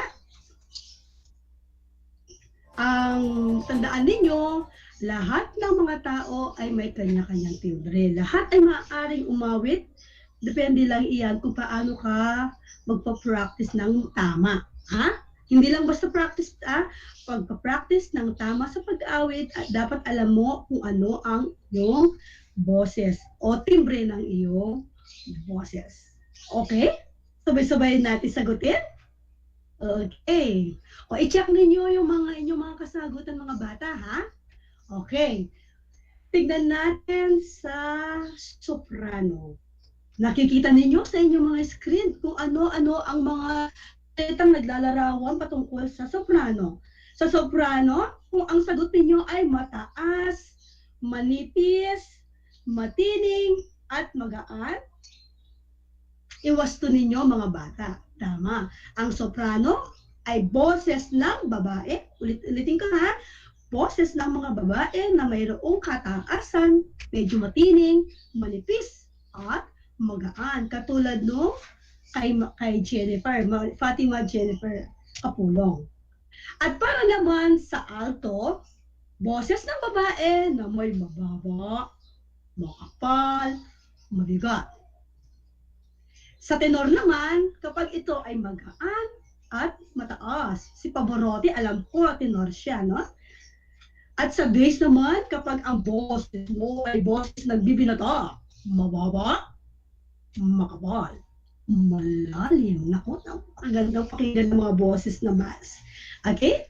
Tama ba, mga bata, ang inyong mga kasagutan?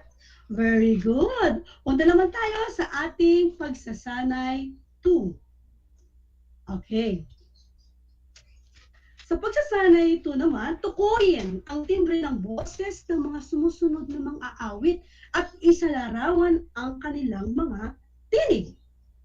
Yung iba sa inyo, hindi pamilyar siya sa mga nakalagay na pangalan dyan. Pero mga bata, maaari naman kayong magtanong sa inyong mga magulang kung anong uri ng boses nila, o maaari din naman kayong mag-search sa YouTube at i-type lang ang pangalan nila at marinig ninyo ang kanilang mga tinig, ang timbre ng kanilang mga tinig.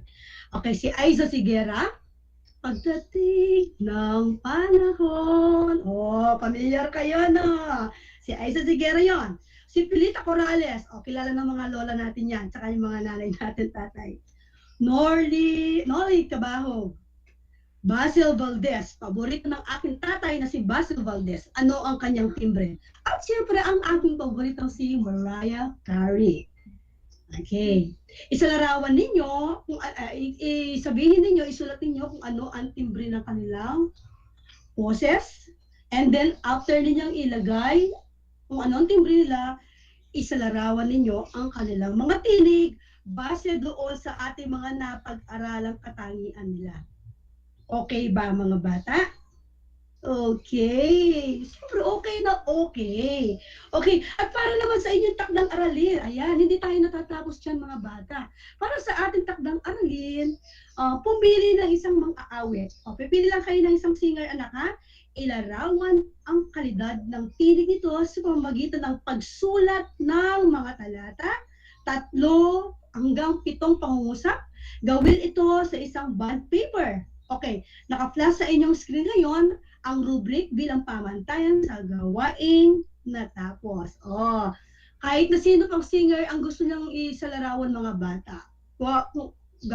Sulat lang kayo ng talata, 3 hanggang 7 pangungusap at gamitin natin yung rubric. Okay, tingnan natin kung ano yung mga rubric. Pag nailalarawan na maayos ang kalidad ng kanilang tinig, perfect ka, mga bata. Kapag naman angkop ang mga ginamit na salita sa paglalarawan ng kalidad ng tinig na piling mga awit, kung sa tingin nyo, inakuha niya 4, napakahusay mo. At maayos at masinop ang pagkakasulat ng talata. So, ibig sabihin, hindi lang basta-basta sinulat. Kailangan maayos at masinop. Okay? Hindi marumi ang pagkakasulat. So, takdang aralin ninyo yan mga bata, ha? Mga bata, ha? I-pass ninyo ang inyong performance test at inyong takdang pagkasabay ng pag-pass ninyo ng inyong mga module at pagkuha ng mga module at pag-pass ng inyong mga module sa inyong kanya-kanyang paaralan. Paalala mga bata, ang timbre ay isang element ng musika na nagsasaad ng pagpapalabas ng uri ng boses. Ito ay natatagi ng isang tunog. Nagdudulot ng pagkakaiba ang tinig ng mga tao sa mga hayop o mga instrumento. By the way, mga children, pasingit lang ha. Sa Thursday, pag-aaral natin ang timbre ng mga iba't ibang uri ng instrumento. Masaya yan. Marami tayong mga instrumento matututunan dyan. Kapag ang boses, kapag ang boses ay mataas, matinig, matipis at magaan, ito ay soprano. Kapag ang boses naman ay mababa, makapal, mabigat, at di gaan mataas, ang tinig ay alto. Ang mga lalaki ay na may mataas at magaan na boses ay may tinig na tenor. Samantalang ang lalaking mababa, makapal at malalim ang boses ay may tinig na bass o baho.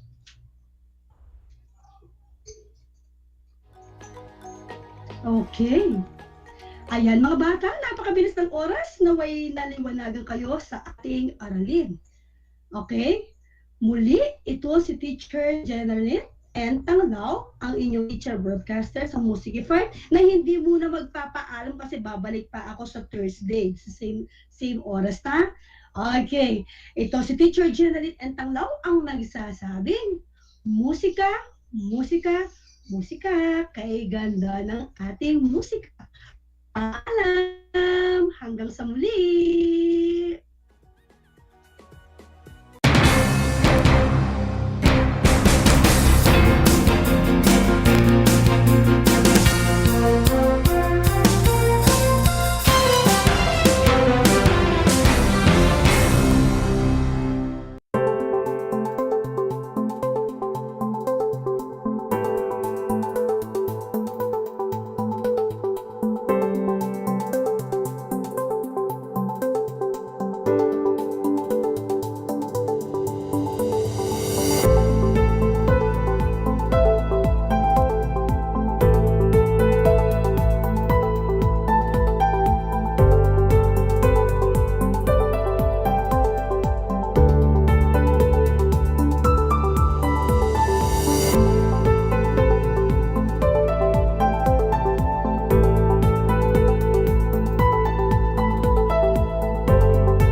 Congratulations, Radyo Pilipino Media Group, for launching its first provincial station here in Tarlac City, the RTV 26.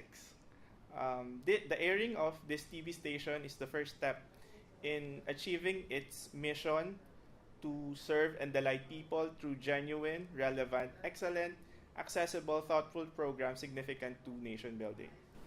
Thank you for the TV production team for making this possible. To all our viewers, I would like to ask for your support not only to our TV station, RTV26, but also to our radio stations, DCTC for AM and 96.11 FM. Congratulations again, RTV26, and more power.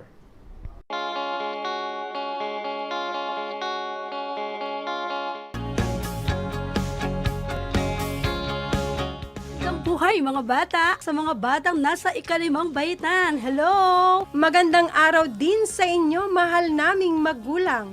Ito ang Aral TarlakHenyo ng SDO Tarlac Province dito sa RTV Tarlac, Channel 26. At DZTC, Radio Pilipino, Tarlac. Happy learning, grade 4. Welcome to Aral TarlakHenyo here on RTV Tarlac, Channel 26. Simulcast over DZTZ 828, Radyo Pilipino Tarlac.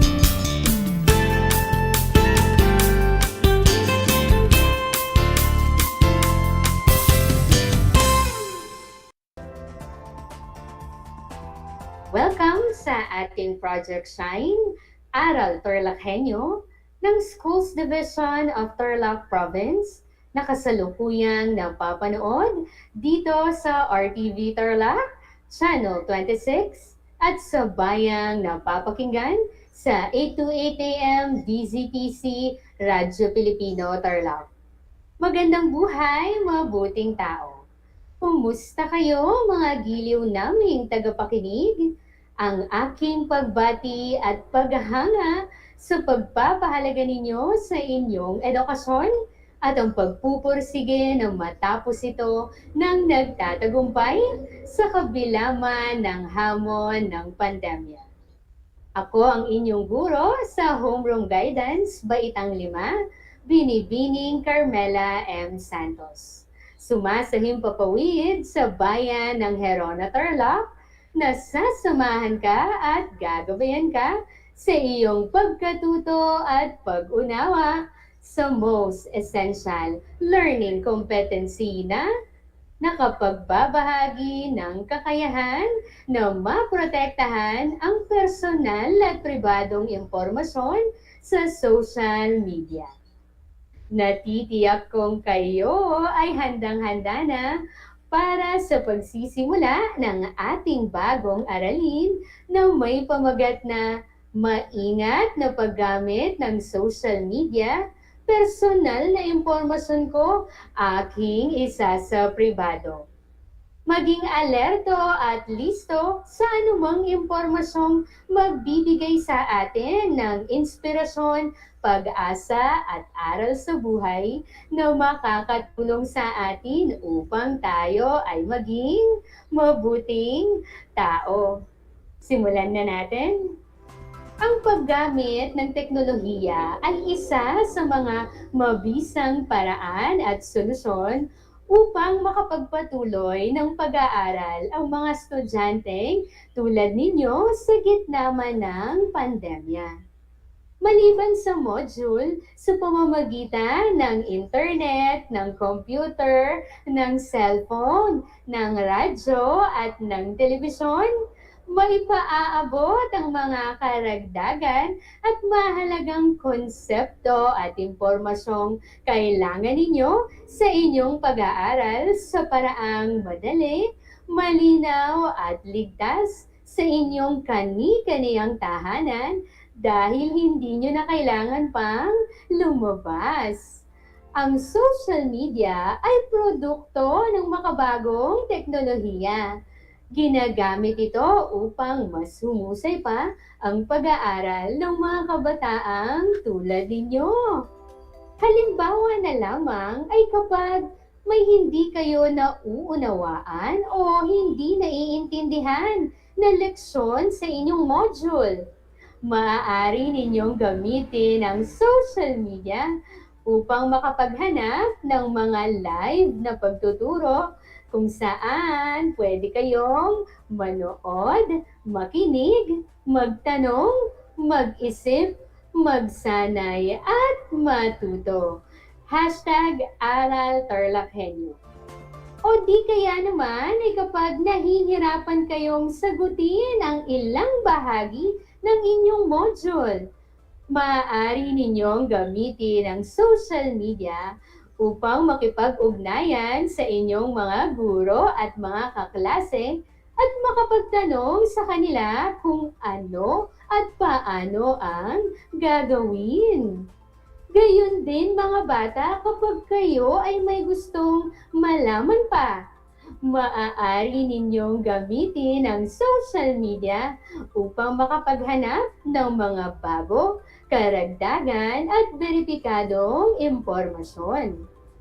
Isa nga mga bata ang Facebook, partikular ang Facebook Messenger sa nakakatulong sa inyong pag-aaral. Dahil dito, nagkakaroon ng pangunahing komunikasyon ang mga mag-aaral, mga magulang at mga guro, nang sa gayon ay maipaabot sa inyo ang bawat importanteng gawain na dapat ninyong kumpletuhin.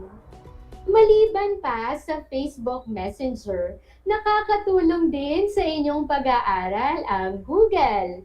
Dahil dito, pwede kayong makapaghanap ng mga impormasyong kakailanganin ninyo upang masagutan ang mga karagdagang gawain, mga proyekto at iba pa. Gayon din mga bata ang YouTube. Nakakatulong ito sa inyong pag-aaral dahil nakapagpapakita ito ng mga videos na naglalaman ng mga halimbawa kung paano gawin ang isang bagay at nakapagbibigay din ng ideya sa inyo kung paano ninyo malikhaing maisasagawa ang mga proyekto at performance tasks na nakatakda ninyong gawin. Tunay mga bata na ang social media ay may positibong dulot sa mga mag-aaral na tulad ninyo, lalong-lalo na kung wasto, responsable at matalino ang paggamit ninyo rito. Pero mga bata, dapat niyong laging tandaan na may limitasyon sa paggamit ng social media. Maaari kasi itong magdulot ng masama at kapahamakan, hindi lamang para sa inyong sarili, para sa inyong pamilya, kundi para na rin sa inyong kapwa. Ang social media kasi ay isang virtual na publikong lugar. Anumang bagay, larawan o impormasyon na i-post natin sa social media ay naisa sa publiko o nakikita at nalalaman ng lahat. Ang isang post nga mga bata ay maaaring mabasa at makita ng daan-daan ninyong mga kaibigan sa social media. Ito rin ay maaaring ma-share o maibahagi at umabot hanggang sa libo-libo maging milyong-milyong nakakonekta sa internet. Kaya naman mga bata, dahil nga ang internet ay ginagamit ng napakaraming tao sa buong mundo, higit na dapat na laging maging maingat tayo sa pakikibahagi rito. #mag-isip muna ng maraming beses bago i-click ang post, ang like, ang share, ang subscribe, at ang notification bell. Sabi nga sa isang awit, mga bata, na bawat galaw ay ating pasya kung tayo'y mag-iingat ba sa mga post na binabahagi natin sa ating social media. Maging matalino sa isip, responsable sa paggamit, bibigyang dangal ang pamilya, kung tama ang iyong gawa, mag-ingat, mag-iingat. Mga bata, ang pag-iingat ay nagsisimula sa ating mga sarili, sa ating kanya-kanyang social media accounts. Kailangan, mga bata, na kapag tayo ay nagbabahagi online, gawin natin ito ng may pag-iingat at pagsasaalang-alang sa magiging epekto nito sa ibang tao. Kailangan din, mga bata, na ang post na ating ibinabahagi ay nagtataguyod ng pagiging payapa. At higit sa lahat, mga bata, kailangan na siguruhin natin na hindi nakasapubliko ang mga personal at pribadong impormasyon natin at ng ating pamilya sa ating profile. Ito ay upang mapanatili ang ating privacy, tayo ay maging ligtas at malayo sa anumang posibleng panganib na dulot ng social media. At para na rin, mga bata, hindi tayo maging biktima ng hindi mabubuting tao na gumagamit ng social media o ng internet na ang mga layunin ay makapanloko, makapanlinlang at makapanlamang ng kapwa gamit ang mga impormasyong nakukuha nila mula sa atin o sa kung kani-kanino paman. Pero mga bata, alam nyo ba na maiiwasan natin ito kung mas alam lang natin ang mga dapat at hindi dapat na ibahaging personal at pribadong impormasyon natin sa social media? Maging kung alin lamang ang ligtas at hindi ligtas na ibahagi. Nang sa gayon ay mapangalagaan at mapanatili natin ang kaligtasan ng ating sarili at ng ating buong pamilya. Subukin nga natin, mga bata, kung alam ninyo ang mga dapat o ligtas at hindi dapat o hindi ligtas na ibahaging personal at pribadong impormasyon ninyo na makikita sa inyong profile at timeline ng sino mang bumibisita sa inyong social media account. Sa isang maikling pagsasanay, ating sabay-sabay na subukin at alamin kung naisa sa publiko ba natin ang mga impormasyon na dapat ay nakasapribado. Sa lahat ng nanonood sa Facebook Live, gamitin ang Facebook chat box para sa inyong mga kasagutan. Sa lahat naman ng nanonood sa telebisyon at nakikinig sa radyo, gamitin ang panulat at sagutang papel. Ito ang panuto, mga bata. Isulat o i-type ang check sa mga sumusunod na impormasyong sa tingin ninyo ay dapat o ligtas na ibahagi. At isulat o i-type naman ang X sa mga sumusunod na impormasyong sa tingin ninyo ay hindi dapat o hindi ligtas na ibahagi. Ulitin ko, mga bata, ha? Lagyan ng check kung dapat o ligtas na ibahagi at lagyan naman ng X kung hindi dapat o hindi ligtas na ibahagi. Simulan na natin. Para sa unang bilang, buong pangalan at edad. Buong pangalan at edad. Para sa pangalawang bilang, petsa ng kaarawan. Petsa ng kaarawan. Para sa pangatlong bilang, lugar kung saan nakatira. Lugar kung saan nakatira. Para sa pang-apat na bilang, numero kung saan pwede kang i-text o tawagan. Para sa panghuli at panglimang bilang, ngalan ng paaralan at lugar kung saan pumapasok o nag-aaral. Sa puntong ito, mga bata, atin nang iwasto ang inyong mga ginawa. Kung ang sagot ninyo mula bilang 1 hanggang bilang 5 ay X o hindi dapat o hindi ligtas na ibahagi, kayo ay tama. Mga bata, ang ating buong pangalan at edad, ang petsa ng ating kaarawan, ang lugar ng ating tirahan, ang numero ng ating telepono, maging ang ngalan ng paaralan at lugar na katatagpuan nito ay ilan lamang sa mga personal at pribadong impormasyon natin. Ayon sa artikulo na matatagpuan sa online site na www.akoaypilipino.eu, may ilang mga bagay o ilang mga impormasyon na dapat tanggalin sa ating profile upang tayo ay makapag-ingat at mapanatili ang ating privacy. Una na dyan, mga bata, ang buong pangalan, petsa ng kaarawan at lugar ng tirahan. Bahagi na ng mahalagang sariling impormasyon natin ang ating buong pangalan, petsa ng kaarawan at lugar ng ating tirahan. Ang mga simpleng datos na ito, mga bata, ay maaaring makapagbigay access sa iba pang mga personal na datos natin hanggang sa bank account. At kapag mga bata, nakuha na ang mga impormasyong ito, ay maaari nang manakaw ang ating identity at gamitin ang ating pagkatao sa panloloko.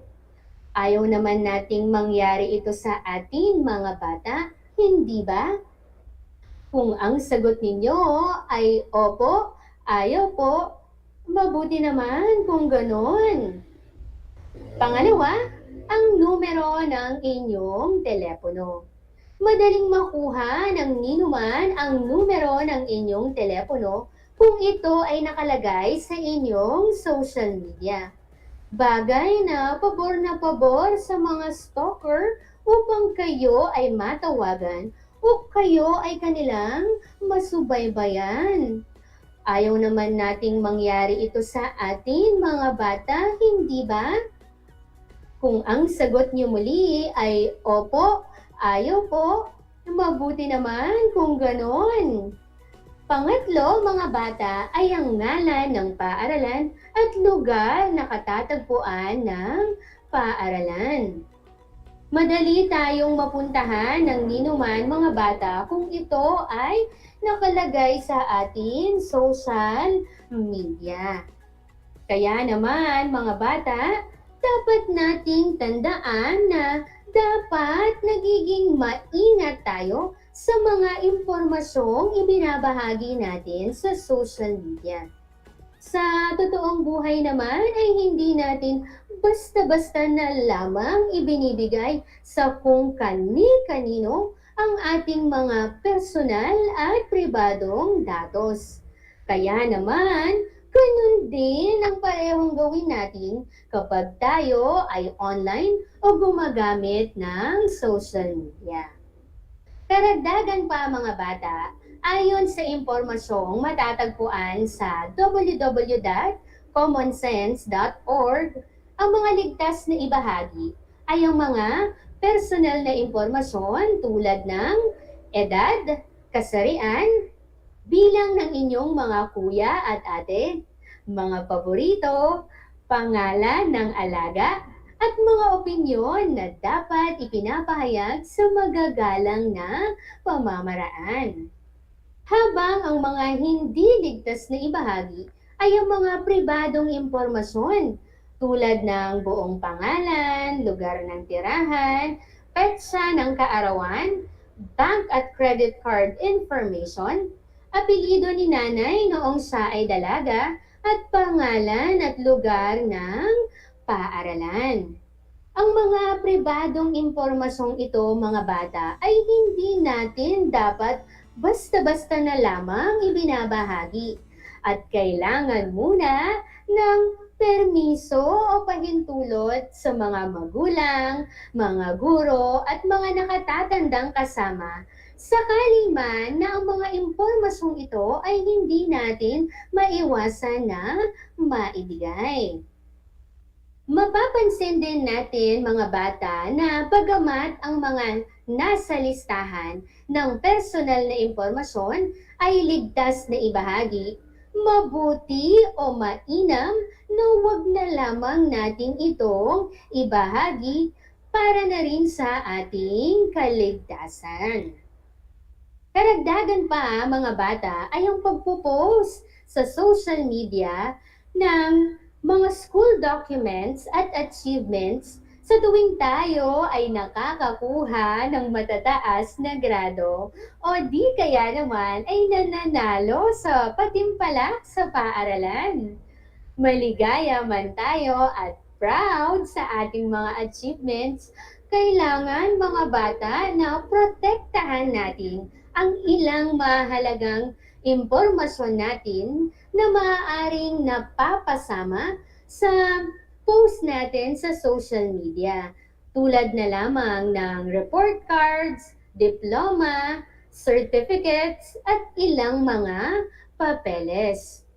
Nakasaad din, mga bata, sa Data Privacy Act of 2012 o Republic Act No. 10173 na dapat pinangangalagaan natin ang mga sensitibong impormasyon na maaaring magamit ng mga hindi mabubuting tao na gumagawa ng huwad na account at gamitin ang mga impormasyon sa hindi magandang gawain.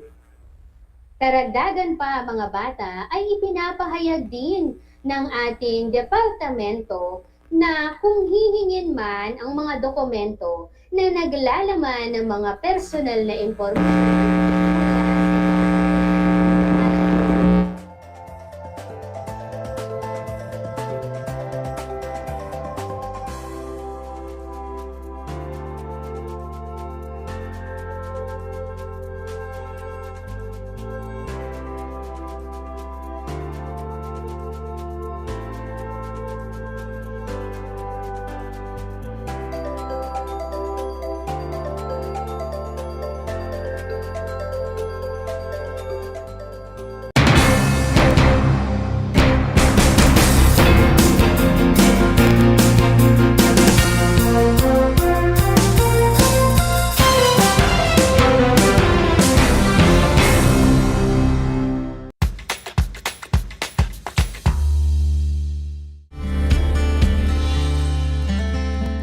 Alam niyo ba na ang Pilipinas ay mayroong 7,641 islands? Mula sa bilang na 7,107 islands, nadagdagan ito ng 534 na isla noong 2017. Tanging 2,000 lamang sa mga islang ito ang natitirhan.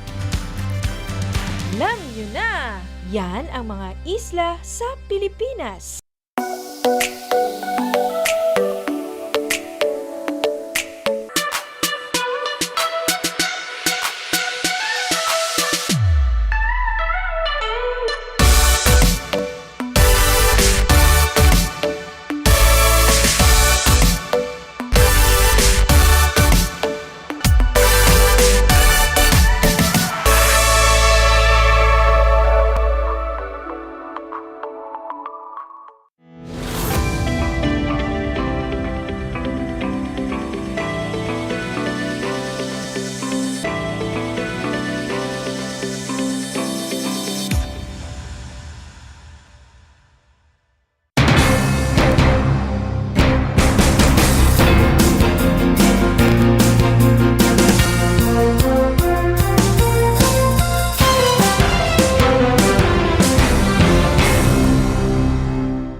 At nagbabalik tayo sa Aral TarlakHenyo. Mga bata,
at nagbabalik tayo sa Aral TarlakHenyo.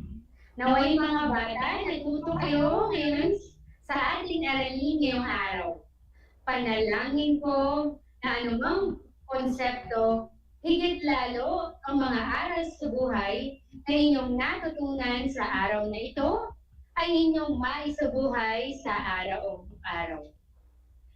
Muli, ako ang inyong guro sa Homeroom Guidance, Baitang 5, Binibining Carmela M. Santos, na nagpapaalala na piliin maging mabuting tao sa lahat ng panahon at pagkakataon. Hanggang sa muli!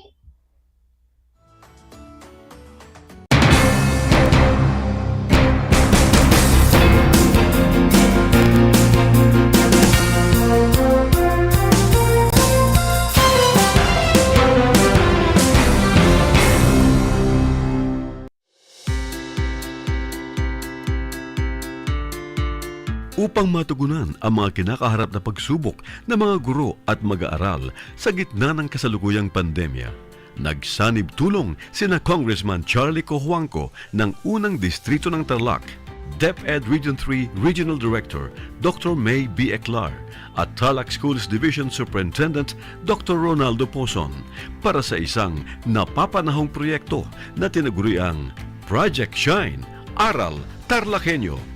Ang mga mag-aaral ng Grade 4 at Grade 5, ganon din ang Grades 8 and 9 sa buong probinsya ng Tarlac, kasalukuyang sumasailalim sa radio-based instruction.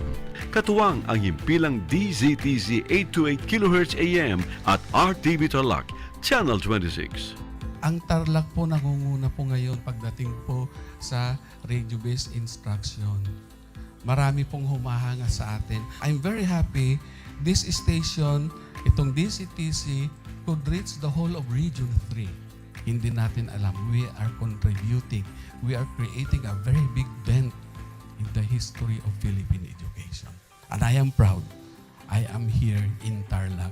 This is the noble cause of education in which you and I, without you knowing it, we are bound to do.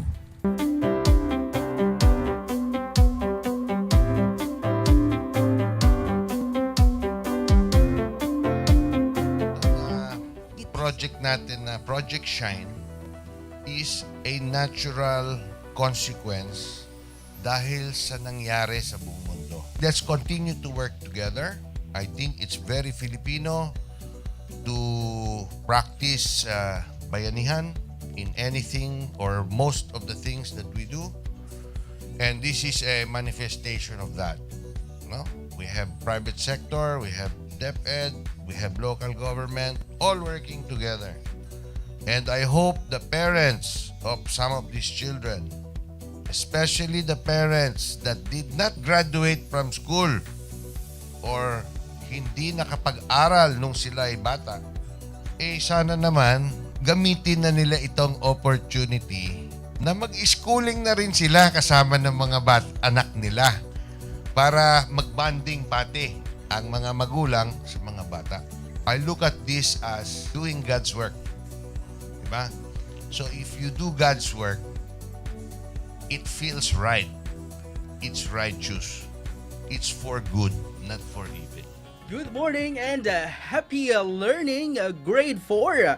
Welcome to Aral TarlakHenyo here on RTV Tarlac, Channel 26. Simulcast over DZDZ 828, Radio Filipino Tarlac. I am Teacher Mercy Pacheco Bognot. This is Alistair Aidatu. I am Marie Josephine B. Andrade. I am Teacher Princess Marie M. Dueñas, and I will be your teacher broadcaster for today.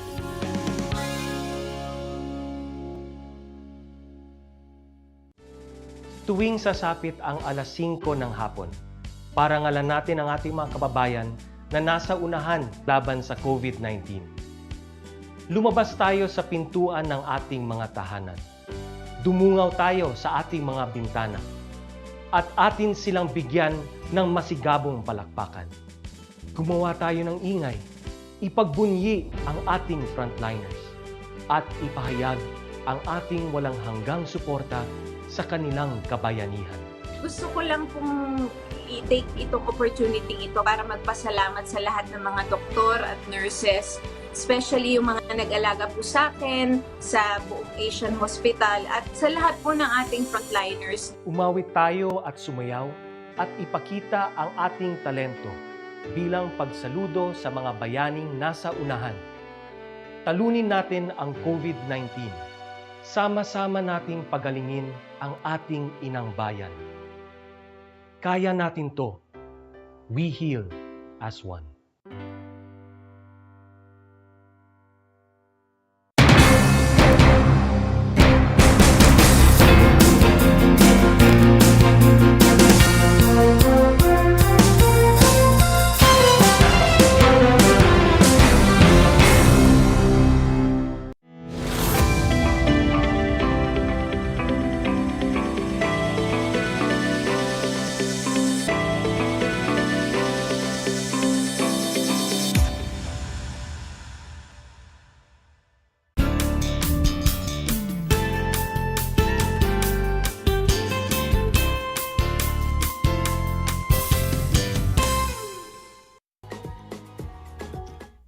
Happy afternoon, learners! How are you today? I hope everyone is feeling great. What a beautiful afternoon to start our English class on air. Welcome to Aral TarlakHenyo here on RTV Tarlac Channel 26, live here at Tarlac City, simulcast over DZTC 828 Radio Filipino Tarlac. Hello, dear parents, fellow teachers, and guardians who are with us on the radio, on TV, and on Facebook Live. Today is our third episode of Learning English 8 for the third quarter. Join me now as we explore, learn, and analyze intention of words or expressions used in propaganda techniques. I am April Joy Mangune, your teacher broadcaster for English Grade 8. What are you waiting for? Let's start! Grab your learning activity sheet, pen and paper to write on, and be in a place where you are most comfortable. Again, have your Module 2 ready, your learning activity sheet, and your pen and paper to write on, and be in a place where you are most comfortable. Now, I am going to show you some pictures. Let me check if you have any idea about propaganda techniques. I want you to read and analyze the following advertisements. Listen as the teacher reads the questions. Write your answer in your answer sheet. Are you ready, dear grade 8 students? All right, let's start answering. Number 1. What strategy does the advertisement above employ to persuade customers? Is it letter A, sale discounts? Letter B, colorful pictures? Letter C, facts and figures? Or letter D, famous endorser? Again, what strategy does the advertisement above employ to persuade customers? Is it letter A, sale discounts? Letter B, colorful pictures? Letter C, facts and figures? Or letter D, famous endorser? Did you answer letter C? You got the correct answer. The picture shows the facts and figures. Number 2. What words or phrases were used showing bias? Is it letter A, Burger King? Letter B, get satisfied?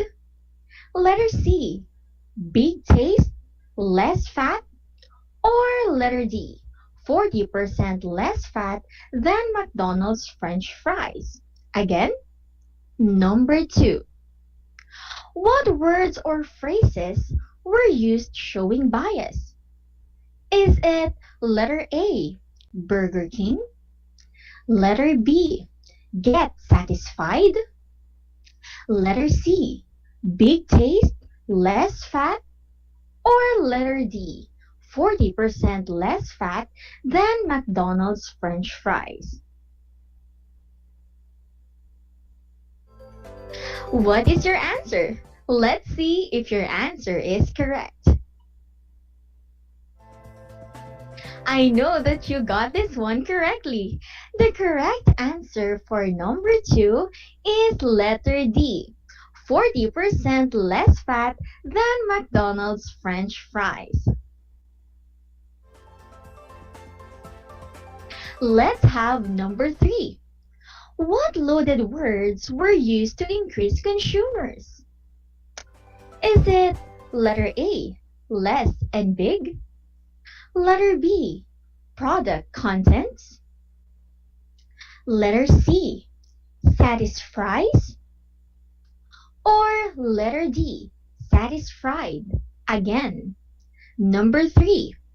What loaded words were used to increase consumers? Is it letter A, less and big? Letter B, product contents? Letter C, satisfies? Or letter D, satisfied? Did you answer letter A? Give yourselves a round of applause because your answer is correct.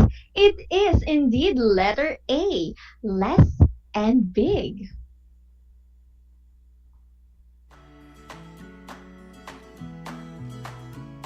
Let's try this one. Number 4. What propaganda technique do you think is used in the ads? Is it letter A, card stocking? Letter B, plain folks? Letter C, testimonial? Or transfer? Again, number 4. What propaganda technique do you think is used in the ads? Is it letter A, card stocking? Letter B, plain folks? Letter C, testimonial? Or letter D, transfer?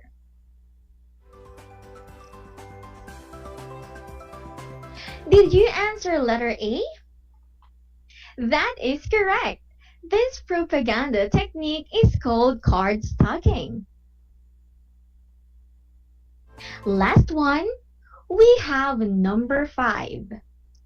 Evidently, what propaganda strategy is used in this poster? Is it letter A, sale discounts? Letter B, colorful illustrations? Letter C, nutritional information of the product. Or letter D, use of the famous heartthrob James Reed. Again, number 5.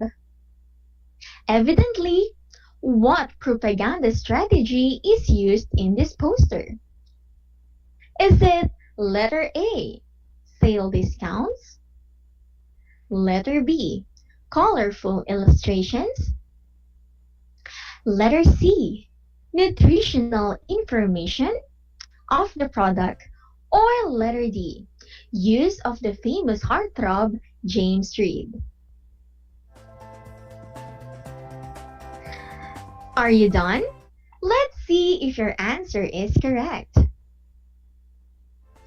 Wow, you are truly amazing, dear students. You got the answer correctly. It is indeed letter D. What a job well done. Now that you already have an idea about propaganda text, let's start learning what is it all about. And let me discuss some of its types. Alright.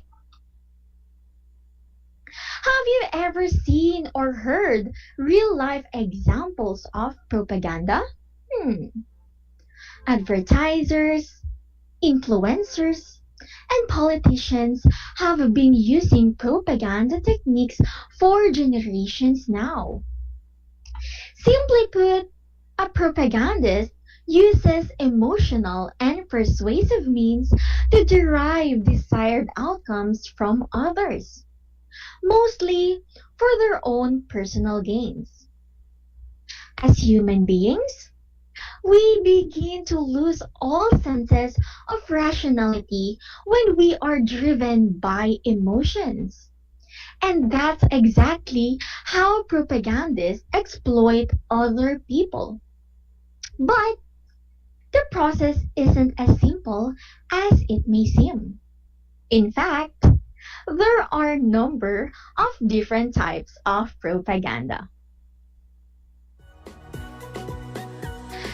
Here's the list of the different types of propaganda that I am going to discuss today. We have name-calling or stereotyping, virtue words or glittering generalities, deification, transfer, and testimonial. We are going to identify them one by one for us to understand their meaning more.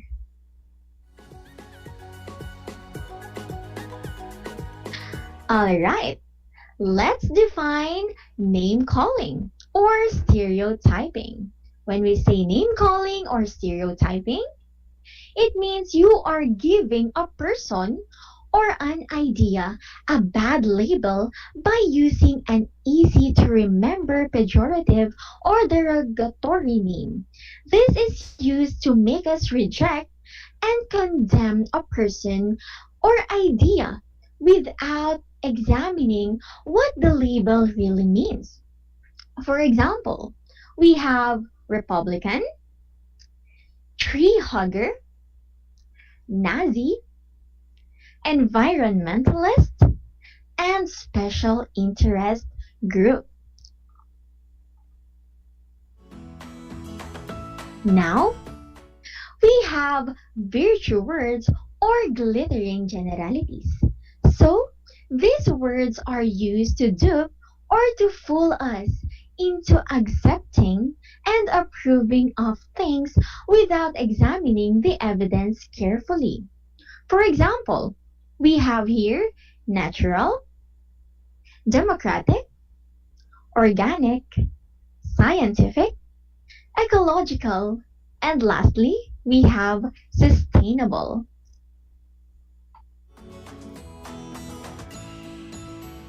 Next, let's talk about deification.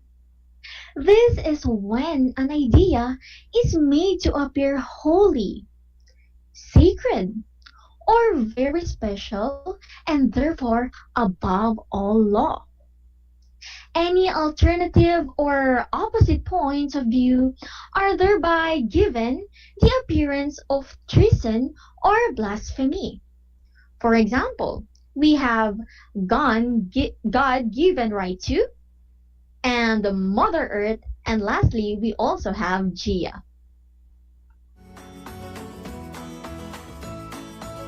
Fourth one, we also have transfer. So transfer is when a symbol that carries respect, authority, sanction, and prestige is used doing with an idea or argument to make it look more acceptable. For example, we have here American flag, university seal, medical association symbols, or something that looks like it. This method is also called guilt or virtue by association. Lastly, we have testimonial. When some respected celebrity or alternatively someone generally hated claims that an idea or product is good or bad. So, this technique is used to convince us without examining the facts fully. These are the several types of propaganda. Let us now see how much you know about these types.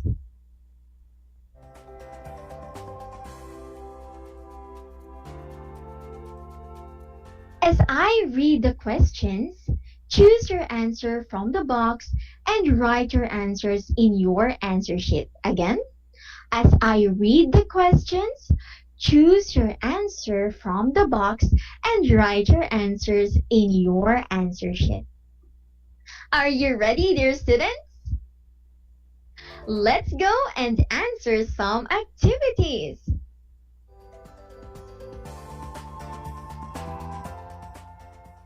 Okay, let's have number 1. Let me read also the choices to you.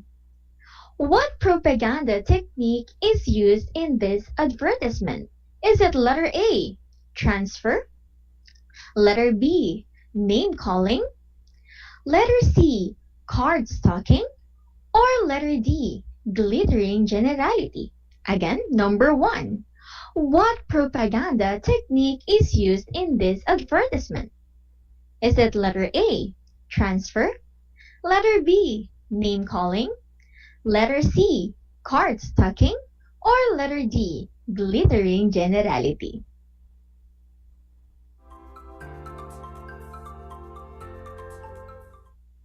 Number 2.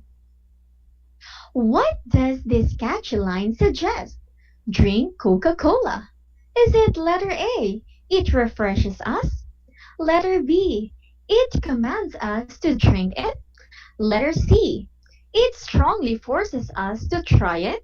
Or letter D, it promises us something better? Again, number 2. What does this catchy line suggest? Drink Coca-Cola. Letter A, it refreshes us? Letter B, it commands us to drink it? Letter C, it strongly forces us to try it? Or letter D, it promises us something better? Number 3. What propaganda technique is used in the poster? Is it letter A, transfer? Letter B, bandwagon? Letter C, card stalking? Or letter D, glittering generality? Again, number 3. What propaganda technique is used in the poster? Is it letter A, transfer? Letter B, bandwagon? Letter C, card stalking? Or letter D, glittering generality? Number 4. What strategy is used in this advertisement? Is it letter A, use of symbols? Letter B, popular endorser? Letter C, emotional appeal? Or letter D, colorful illustrations? Again, number 4, what strategy is used in this advertisement? Is it letter A, use of symbols? Letter B, popular endorser? Letter C, emotional appeal? Or letter D, colorful illustrations? Number 5. What propaganda technique is used in the poster? Is it letter A, transfer? Letter B, bandwagon? Letter C, testimonial? Or letter D, card stocking? Again, number 5. What propaganda technique is used in the poster? Is it letter A, transfer? Letter B, bandwagon? Letter C, testimonial? Or letter D, card stocking? Let us now check your answers. Did you answer letter D in number 1? That's a good job. Your answer is correct. It is indeed glittering generality.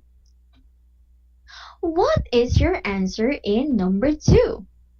Did you answer letter B? Well, put a check mark because your answer is correct. It is letter B. It commands us to drink it. How about in number 3? Did you answer letter A? Wow, that is indeed a great job. Your answer is correct. It is letter A, transfer. Let's have a number 4. If your answer is letter B, congratulations! Your answer is correct. It used a popular endorser. And lastly, we have number 5. Did you answer letter C?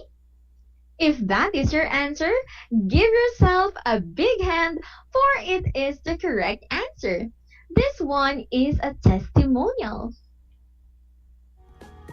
Wow! You did a really great job, my dear students. How many correct answers did you get? Did you get 5 over 5? 5 stars for you then. I think you're ready for another activity. Now that we have learned the different types of propaganda, let us identify these types based from the given statements.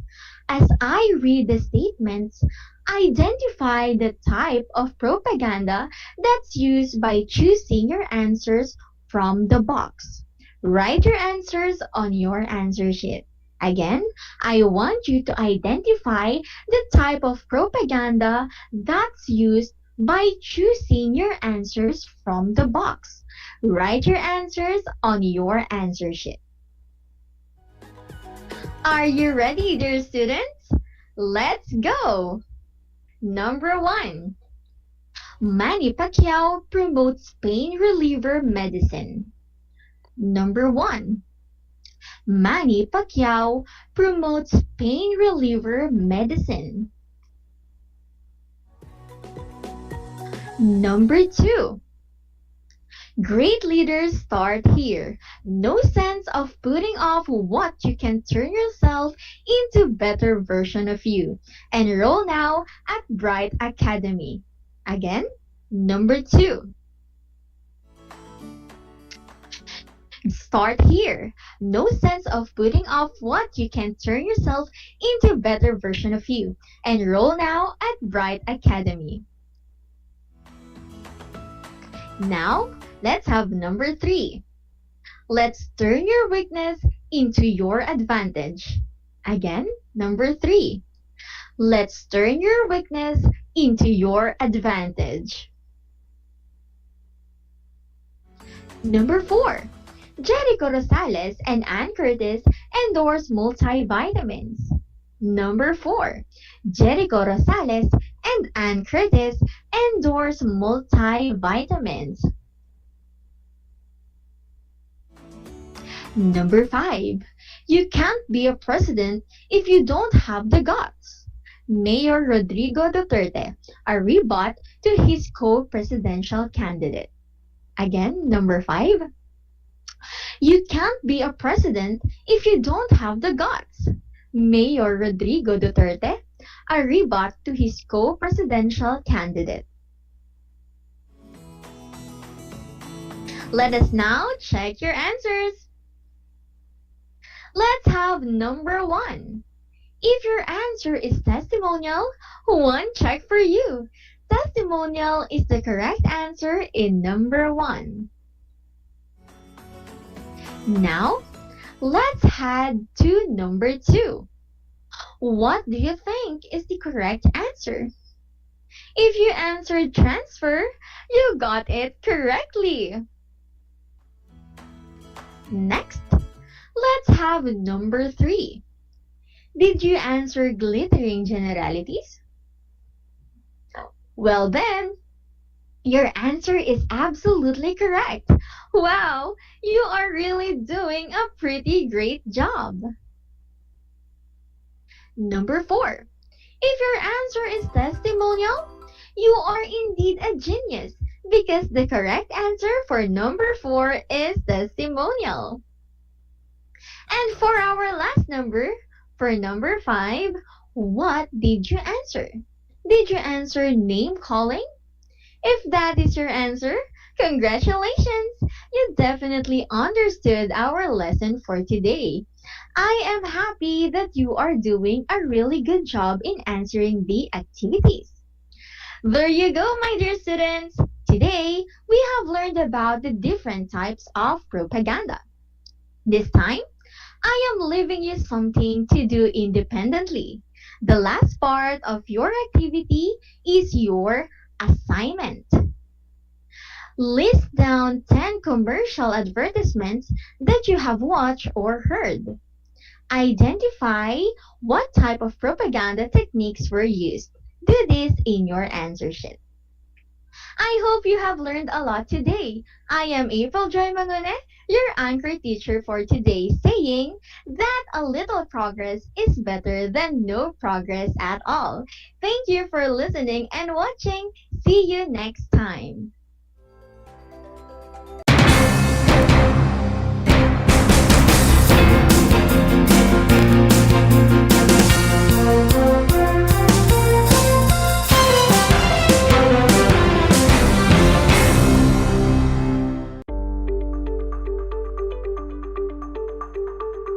Sa pagnanais na mapigilan ng ating pamahalaan ang pagdami ng bilang ng mga kaso ng COVID-19, binuo ang One Hospital Command Center o OHCC upang mas mabilis na matugunan ang medikal na pangangailangan ng ating mga kababayan.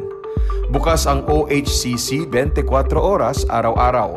Tumawag lamang sa mga hotline nito sa 0919-977-3333 o 0915-777-7777 o 02-886-50500.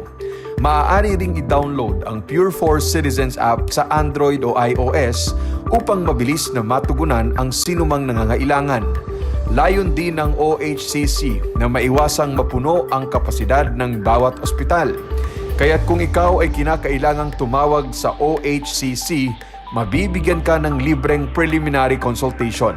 Para sa mga nangangailangan ng emergency quick response, makikipag-ugnayan ang OHCC sa DOH Bed Tracker at sa mga ospital upang makahanap agad ng pinakamalapit na bakanteng ospital. Ang transportasyon o ambulansya naman ng ospital na inirefer ng OHCC sa pasyente ang siyang susundo sa bahay nito. Kaya't kapag ikaw ay nakakaranas ng anumang sintomas ng COVID-19 o nangangailangan ng agarang tulong medikal, tumawag lamang sa OHCC at handa silang tumulong sa lahat ng oras.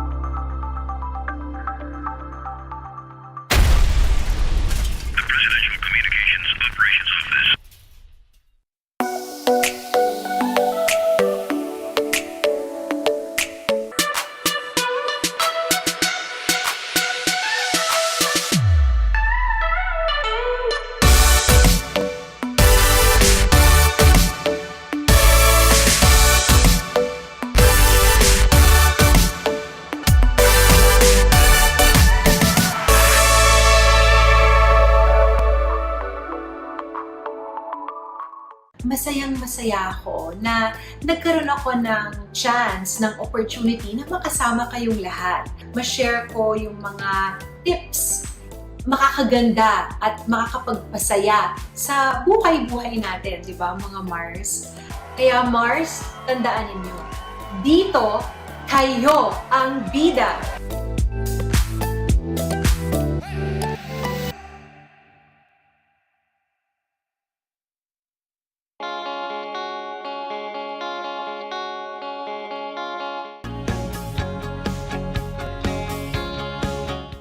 Buhay mga bata, sa mga batang nasa ikalimang baitan. Hello! Magandang araw din sa inyo, mahal naming magulang.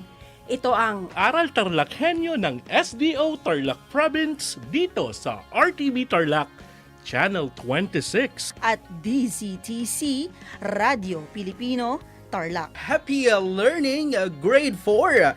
Welcome to Aral TarlakHenyo here on RTV Tarlac, Channel 26. Simulcast over DZTZ 828, Radio Filipino Tarlac.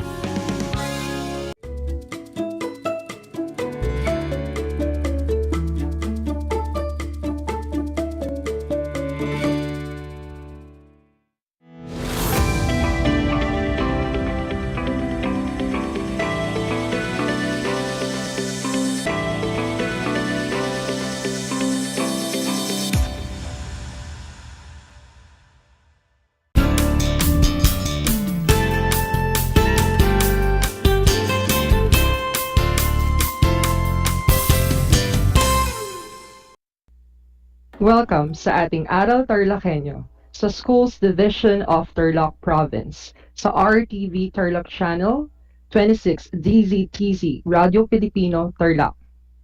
Magandang araw, naririto tayo nagsisikap at nagpupunyagi na maging makadiyos, makatao, makakalikasan at makabansa. Kamusta kayo mga ginigilo kong mag-aaral? Ang aking pagbati at paghanga sa inyong masidhing pagpupunyagi sa patuloy na pag-aaral sa himpapawid upang matuto sa kabila ng hamon ng pagkakataon, ang COVID-19 pandemic. Ako ang inyong guro sa Araling Panlipunan Grade 8, Ginoong Arvin Lee, upang samahan at gabayan kayong maunawaan ang nilalaman ng ating aralin na paglawak ng kapangyarihan ng Europe. Sa lahat po ng mga magulang at mag-aaral sa ikawalong baitang, na kasalukuyang nakasubaybay sa ating live broadcast. Kung kayo po ay may mga katanungan o nais linawin ukol sa ating paksa ngayong araw, ay maaari kayong mag-text sa aking numero, 0938-0789-207. Inuulit ko, 0938-0789-207. Kaya text na. Mga giliw kong mag-aaral, pinapaalala kong muli ang ating kasunduan bago simulan ng ating talakayan. Una, siguraduhin na kayo ay nasa komportabling lugar habang nakasubaybay sa Aral TarlakHenyo. Pangalawa, ihanda ang CP ng inyong module, papel at ballpen na gagamitin natin sa ating pag-aaral. At panghuli, iwasan ang paggawa ng ibang bagay at ituon ang sarili sa paksang tatalakayin. Batid ko na kayang-kaya ninyo yang gawin. Balikan muna natin ang paksang tinalakay noong nakaraang linggo. Subukan ninyong sagutin ang 5 tanong na aking ibibigay ukol sa pag-usbong ng makabagong daigdig. Transformasyon tungkol sa pagbuo ng pandaigdigang kamalayan para sa balik-aral. Ihanda ang inyong papel at ballpen at isulat sa sagutang papel ang aking 5 katanungan. Handa na ba kayo? Kung ganun, magsisimula na tayo sa ating balik-aral. Unang tanong. Ito ay isang terminong iniuugnay sa mga mamamayan ng mga bayan sa medieval France na binubuo ng mga artisan at mga ngalakal. Ang sagot ay bourgeoisie. Sa ikalawang tanong naman, sa anong doktrina nakasentro ang teorya ng merkantilismo? Na ang tagumpay ng isang bansa ay masusukat sa dami ng mahalagang metal sa loob ng hangganan nito. Ang sagot ay doktrinang Bullionism. Para sa ikatlong tanong, ito ay nangangahulugang muling pagsilang o rebirth. Ang sagot ay Renaissance. At para sa ikaapat na tanong, ito ay tawag sa mga scholar na nanguna sa pag-aaral sa klasikal na sibilisasyon ng Greece at Rome. Ang sagot ay humanist o humanista. Para sa ikalimang tanong, ano ang katawagan sa mga kaganapan na yumanig sa kakristyanuhan mula ika-14 hanggang ika-17 na daan taon na humantong sa pagkakahati ng simbahang Kristyanismo? Ang sagot ay reformasyon.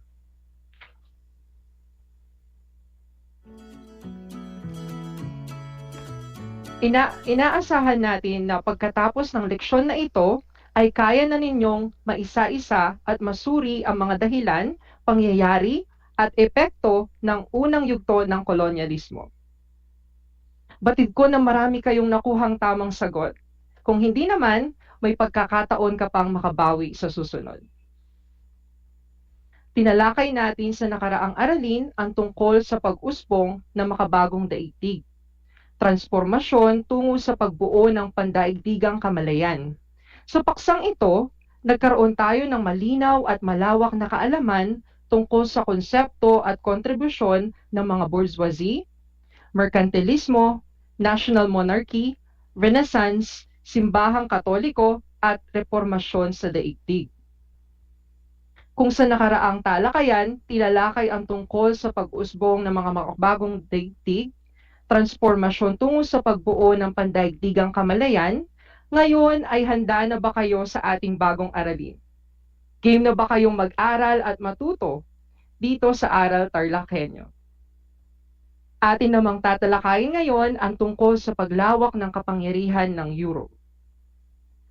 Inaasahan natin na pagkatapos ng leksyon na ito ay kaya na ninyong maisa-isa at masuri ang mga dahilan, pangyayari at epekto ng unang yugto ng kolonyalismo. Handa na ba kayo? Pero bago natin simulan ang ating talakayan ay magkakaroon muna tayo ng kalinawan ukol sa dalawang salita, ang kolonyalismo at imperialismo. Ano nga ba ang kahulugan ng salitang kolonyalismo? At ano nga ba ang kahulugan ng salitang imperialismo? Pag-uusapan natin ngayon ang kahulugan ng salitang kolonyalismo at imperialismo dito pa rin sa ating Aral TarlakHenyo. Ang kolonyalismo ay ang tuwirang pananakop ng isang bayan sa iba pa upang mapagsamantalahan ang yaman nito o makuha rito ang iba pang pangangailangan ng mangongolonya. Ang kolonyalismo ay madalas na naihahalin tulad sa imperialismo, ngunit ang dalawa ay mayroong pagkakaiba. Maaring magsilbing basehang pangkalakal o pangmilitar ang kolonya.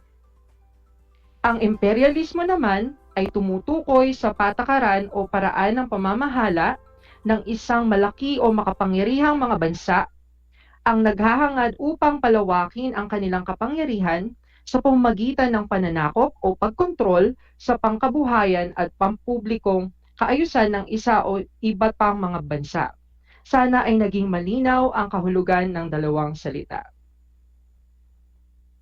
Ang nagsimulang paglakas ng Europe ay nagpatuloy hanggang sa makabagong panahon.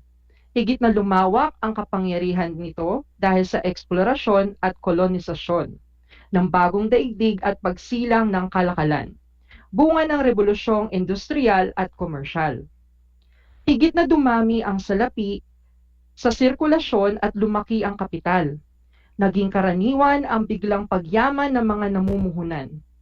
Ang bagong pananaw ng kalakalan at produksyon ay nagbigay daan sa pag-unlad ng kapitalismo. Ang tatalakayin natin ay tungkol sa paglawak ng kapangyarihan ng Europe. Alam ba ninyo kung paano nakatulong ang paglawak ng kapangyarihan ng Europe sa transformasyon ng daigdig tungo sa pagbuo ng pandaigdigang kamalayan? Ano-ano kaya ang mga dahilan, pangyayari at epekto ng unang yugto ng kolonyalismo? Ating isa-isahin at ipapaliwanag ko yan ng mas maigi dito pa rin sa ating Aral TarlakHenyo. Para sa ating unang gawain, ito ay may pinamagatang sasama ka ba? Ihanda ang inyong kwaderno at ballpen, isulat ang pangalan, antas at pangkat at petsa ngayong araw. Magsisimula na tayo. Kailangan ninyong suriin ang kasunod na sitwasyon. Pagkatapos ay isulat sa kwaderno ang inyong sagot sa mga tanong. Handa na ba kayo? Mukhang handa na nga kayo. Sa una, panahon. Ito ay 14:30 at ang sitwasyon, isang makulimlim na araw. Nasa isang daungan ka ng Europe at nagmamasid sa karagatang Atlantiko. Hindi mo alam kung anong mayroon sa kabilang dako ng karagatan. Ikaw ay naatasan na sumama sa isang paglalayag.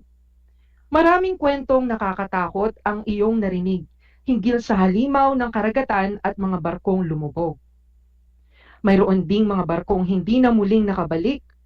Sa kabilang banda, may kayamanang naghihintay para sa mga individual na nakibahagi sa paglalayag at pagtuklas ng mga bagong lupain. Ang malalaking alon ay maaaring sumira at magpalubog ng barko. Ang barko ay maaaring sumira at maglaman ng mga ginto, mamahaling hiyas at mahalagang bagay na nagmumula sa kabilang bahagi ng karagatan. Para sa unang tanong, ano ang pabuyang posible mong matanggap kung sasama ka sa paglalayag? Ang sagot ay, maaari kang makatanggap ng pabuya gaya ng ginto, mamahaling hiyas at mahalagang mga bagay. Para sa ikalawang katanungan, ano-anong panganib ang naghihintay sa iyo sakaling sumama ka sa paglalayag? Ang sagot ay, may mga malalaking alon na maaaring sumira at magpalubog sa barko. At may mga barko din na hindi na muling nakababalik. Para sa ating ikalawang gawain, ito ay may pinamagatang suriin mo. Ihanda muli ang inyong kwaderno at ballpen. Magsisimula na tayo. Kailangan ninyong suriin ang kasunod na mga larawan kaugnay ng pang-araw-araw mong buhay. Isulat ang naiisip mong naitutulong sa iyong ng bawat isa. Isulat mo sa kwaderno ang inyong mga sagot. Handa na ba kayo? Para sa unang larawan, makikita ang aklat o libro. Sa ikalawang larawan naman, makikita mo ang mga iba't ibang uri ng gamot. Sa ikatlong larawan, makikita ang mga train, at sa ikaapat na larawan, makikita ang libro na may nakasulat na law o batas.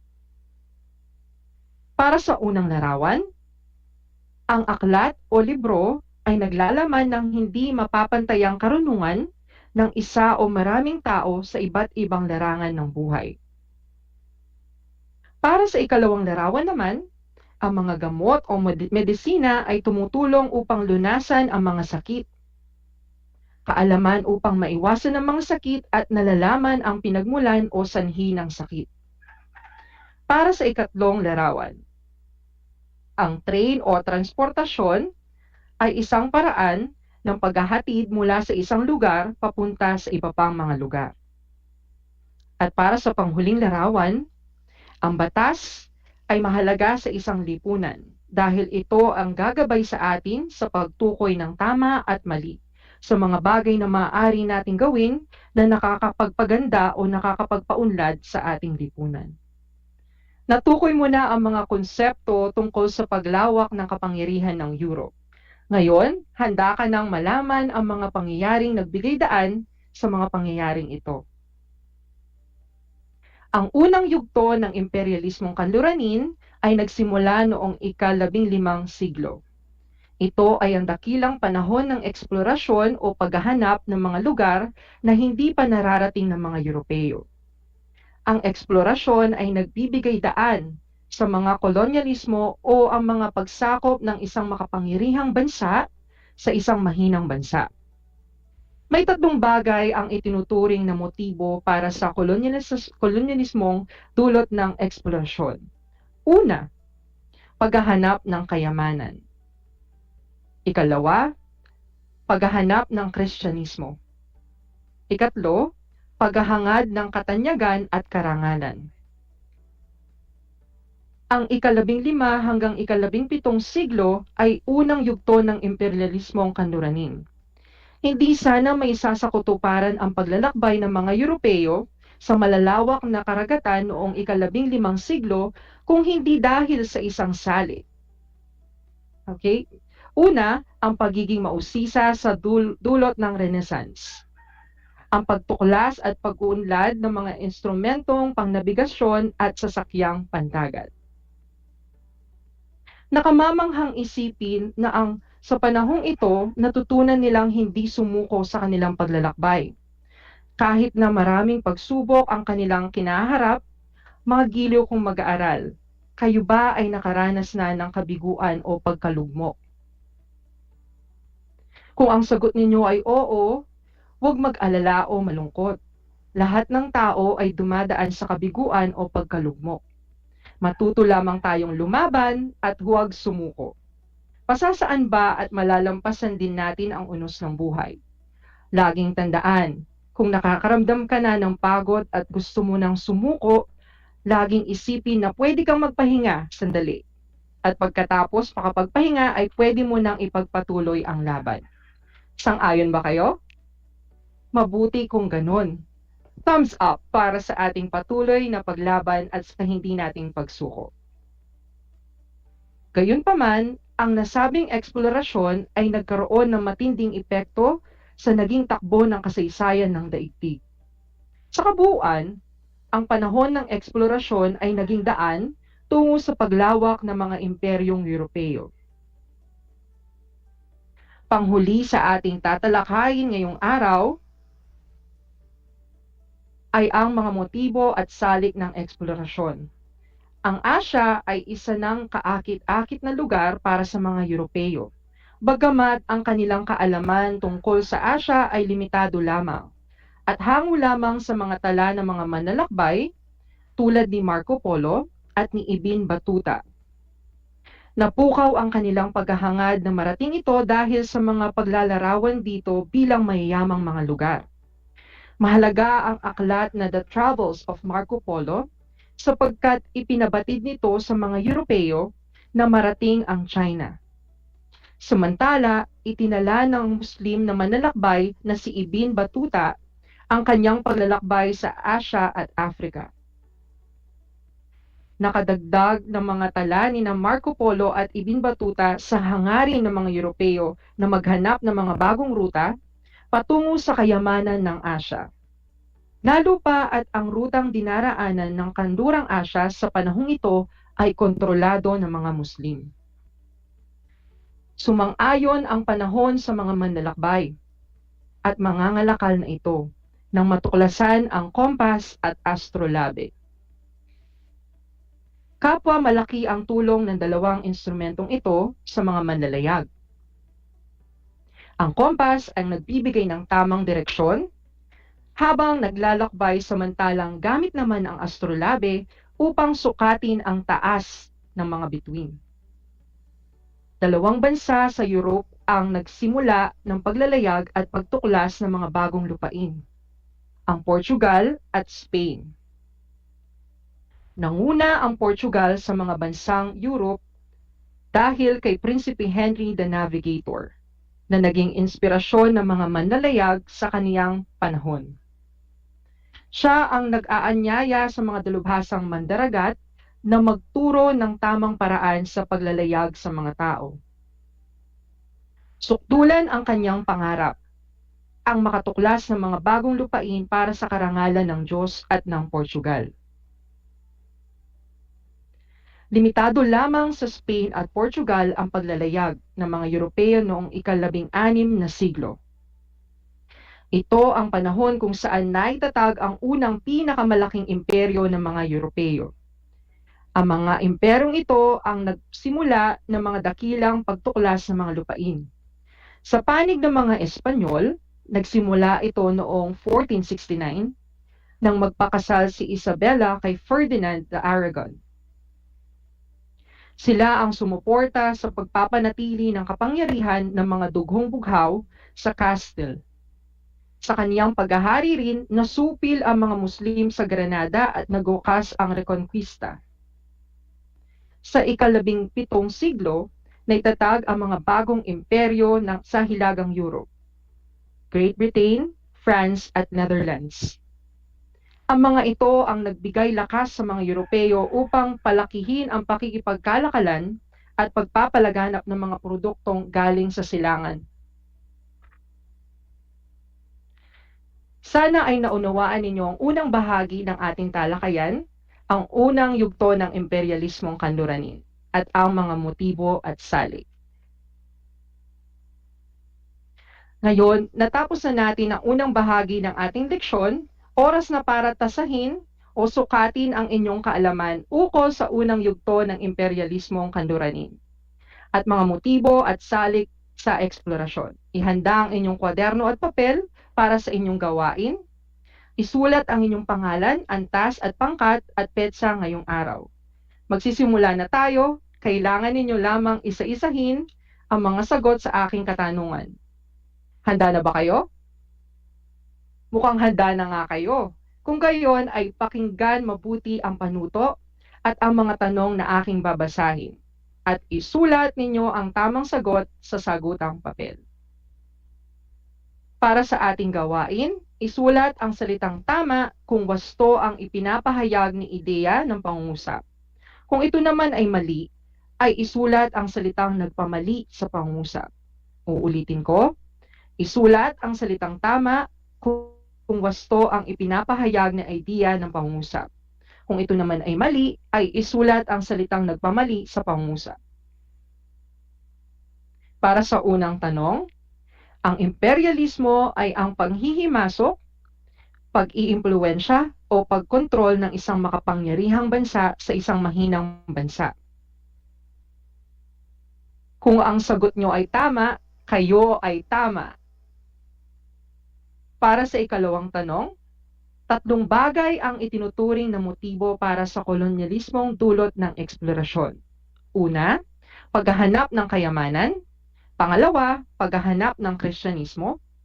Pangatlo, paghahangad ng katanyagan at karangalan.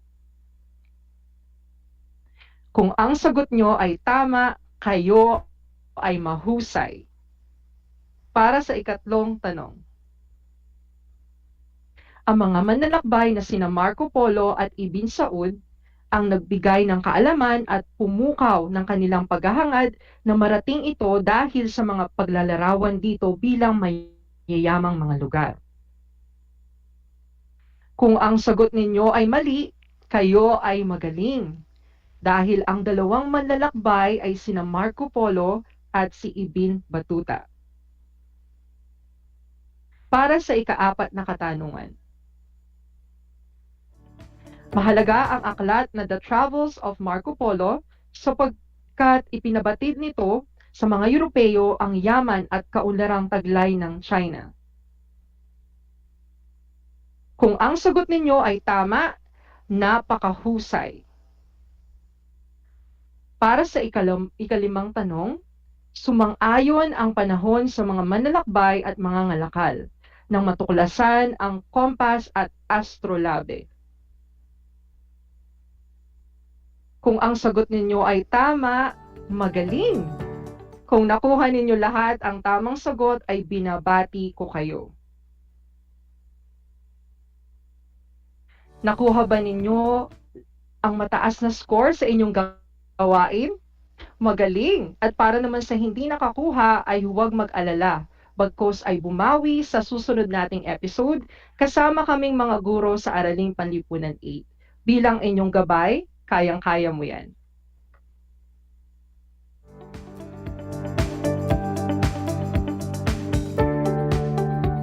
Para sa karagdagang gawain, basahin ang pahina 303 hanggang 305 para sa ating episode 4.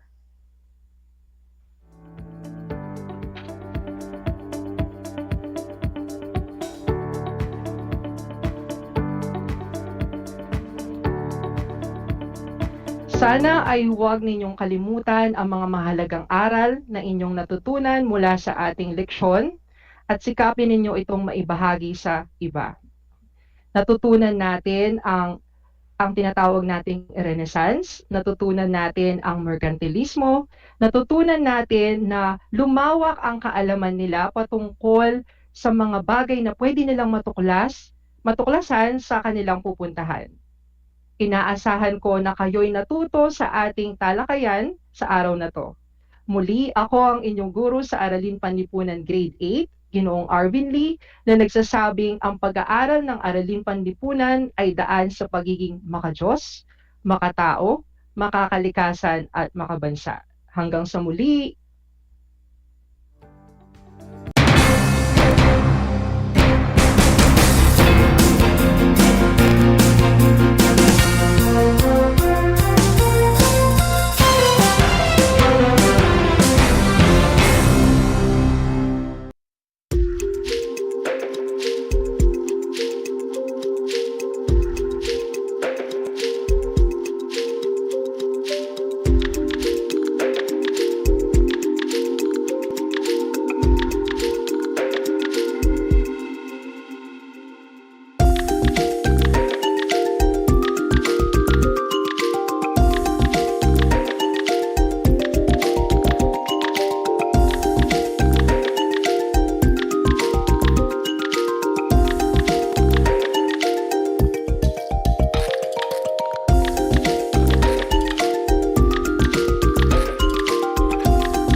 masayang-masaya ako na nagkaroon ako ng chance, ng opportunity na makasama kayong lahat. Ma-share ko yung mga tips, makakaganda at makakapagpasaya sa buhay-buhay natin, di ba mga Mars? Kaya Mars, tandaan ninyo, dito kayo ang bida.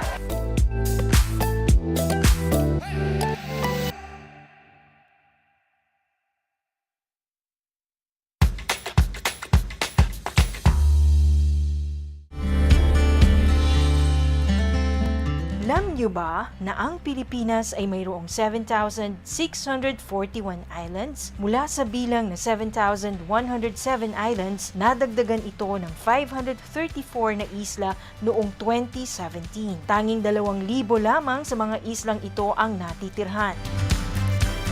Alam nyo na! Yan ang mga isla sa Pilipinas.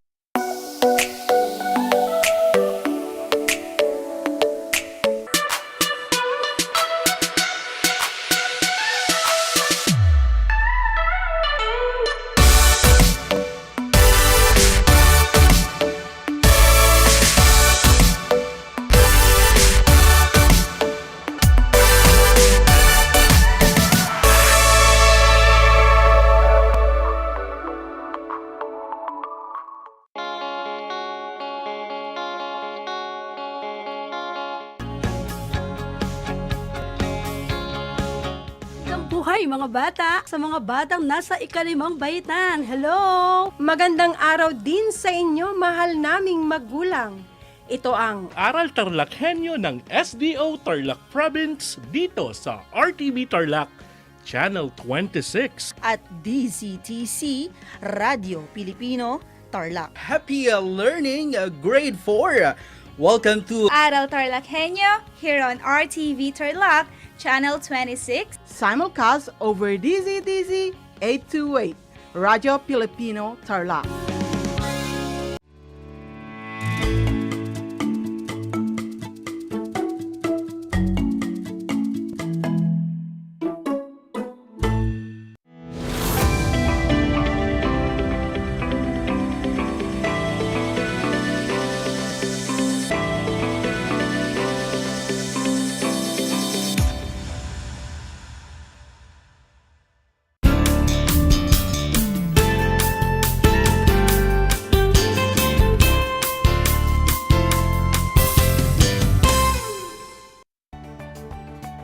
Good day to all grade 8 learners. Welcome to Aral TarlakHenyo here on RTV Channel 26, simulcast over DZTC Radio Filipino Tarlac. We are glad to be with you in this journey as you discover new lesson through radio television instruction. I am Anthony E. Granadoso, your teacher broadcaster for Technology and Livelihood Education, Agricultural Crop Production, and C2. Live broadcasting here at Santa Ignacia Tarlac, bringing you the latest and trending lesson right at the comfort of your home. Before we get started, make sure that you are in your most convenient learning area. Make yourself ready and make sure you have your self-learning module, learning activity sheet, pen, and activity notebook with you. Our lesson for today is all about selection and usage of farm tools and equipment. Are you ready? Great! Before we proceed, let us recall what you have learned last year when you were in grade 7. In your exploratory subject in grade 7, we have discussed already about the plant propagation, right? Let us now check if you still remember the lesson by answering this activity. Let's read the direction.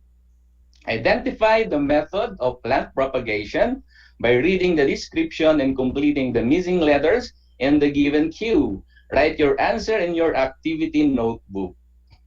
For question number 1, it is the process in which scion is inserted into the rootstock to unite and grow as one. It is done by using and cutting a bud from one plant and attaching it to another plant. Question number 2, an asexual method of plant propagation in which a new plant is made from a mature, established parent plant. And for question number 3, in this method, a new plant is grown by inserting a scion into the stock so that they will form a union and grow together. Okay, hope you are all done. Let us now check your work. Here are the answers for your review activity. For question number 1, the correct answer is budding. Number 2, marketing. Number 3, grafting. Kudos, I hope everyone got a good score.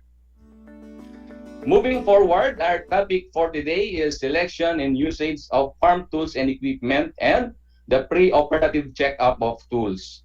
Do you have any idea about farm tools and equipment? Very good. Now, I want you to look at the pictures in your self-learning module on page 1 in What I Know. Are you familiar with this? Have you experienced using any of this? These are the tools and equipment in farming, okay? Are you aware with the garden tools used in weeding, planting, and cultivating plants? If yes, that's great. But if not, don't you worry. You will learn that today. Remember that the process of raising plants can be achieved by using the appropriate hand tools and equipment. A small garden can be handled, managed with just few tools, but it is recommended to have a collection of tools and equipment for efficiency in your crop plant production. In this lesson, we will focus on the use of appropriate tools and equipment in crop production. This time, let's have first the terms used in crop production. See page 2 in your self-learning module. Let's read the following terms. First, achieve to obtain through effort. Pulverize to reduce to fine particles. Weeding, removing weeds in the soil. Transplanting, planting seedlings from the seed boxes to the garden plots or field. Shallow, lacking significant physical help. Lengthen to make longer. Farm tools are instruments we use in the farm to aid us in farm work, thereby making it easy. Hand tools is any tools that is powered by hand rather than a motor. And farm equipment is any kind of machinery used in a farm to help with farming.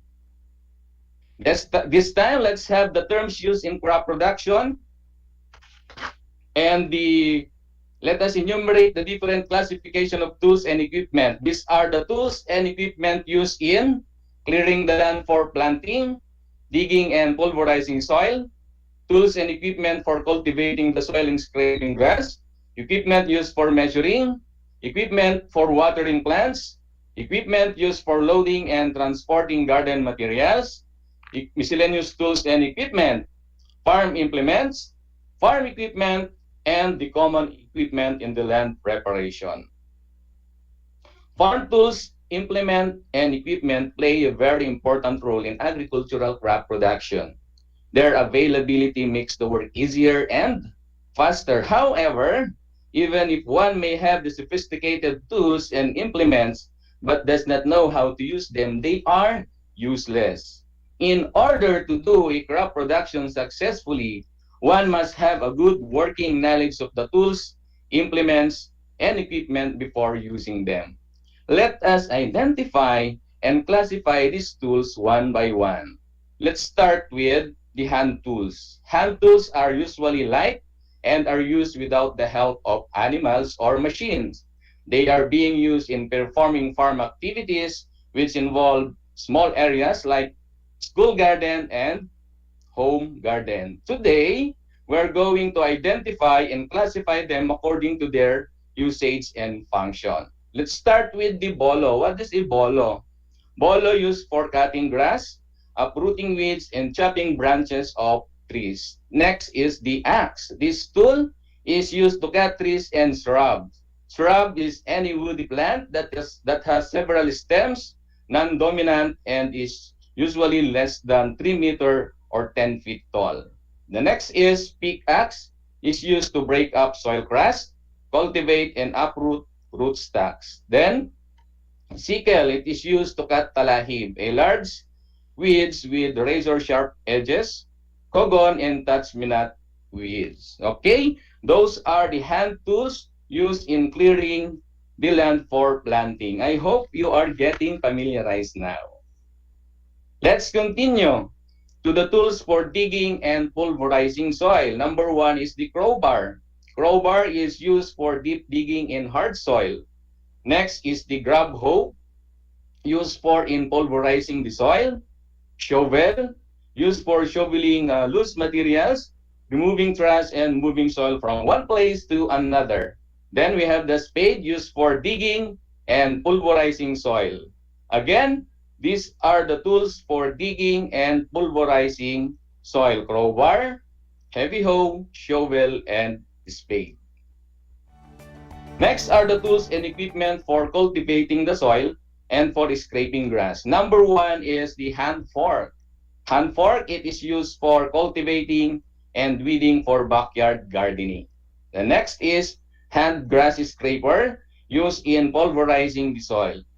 Then we have the hand trowel used for loosening soil around the plant and applying fertilizer or manure in the ground. Then we have the rake used for cleaning the ground and leveling the topsoil. Let's move on to the equipment used for measuring. We only have two equipment. Number one is the meter stick. Meter stick used to measure the outbreak depth of planting seeds. Then next we have the cord or string used to measure and mark the distance at which seeds should be planted.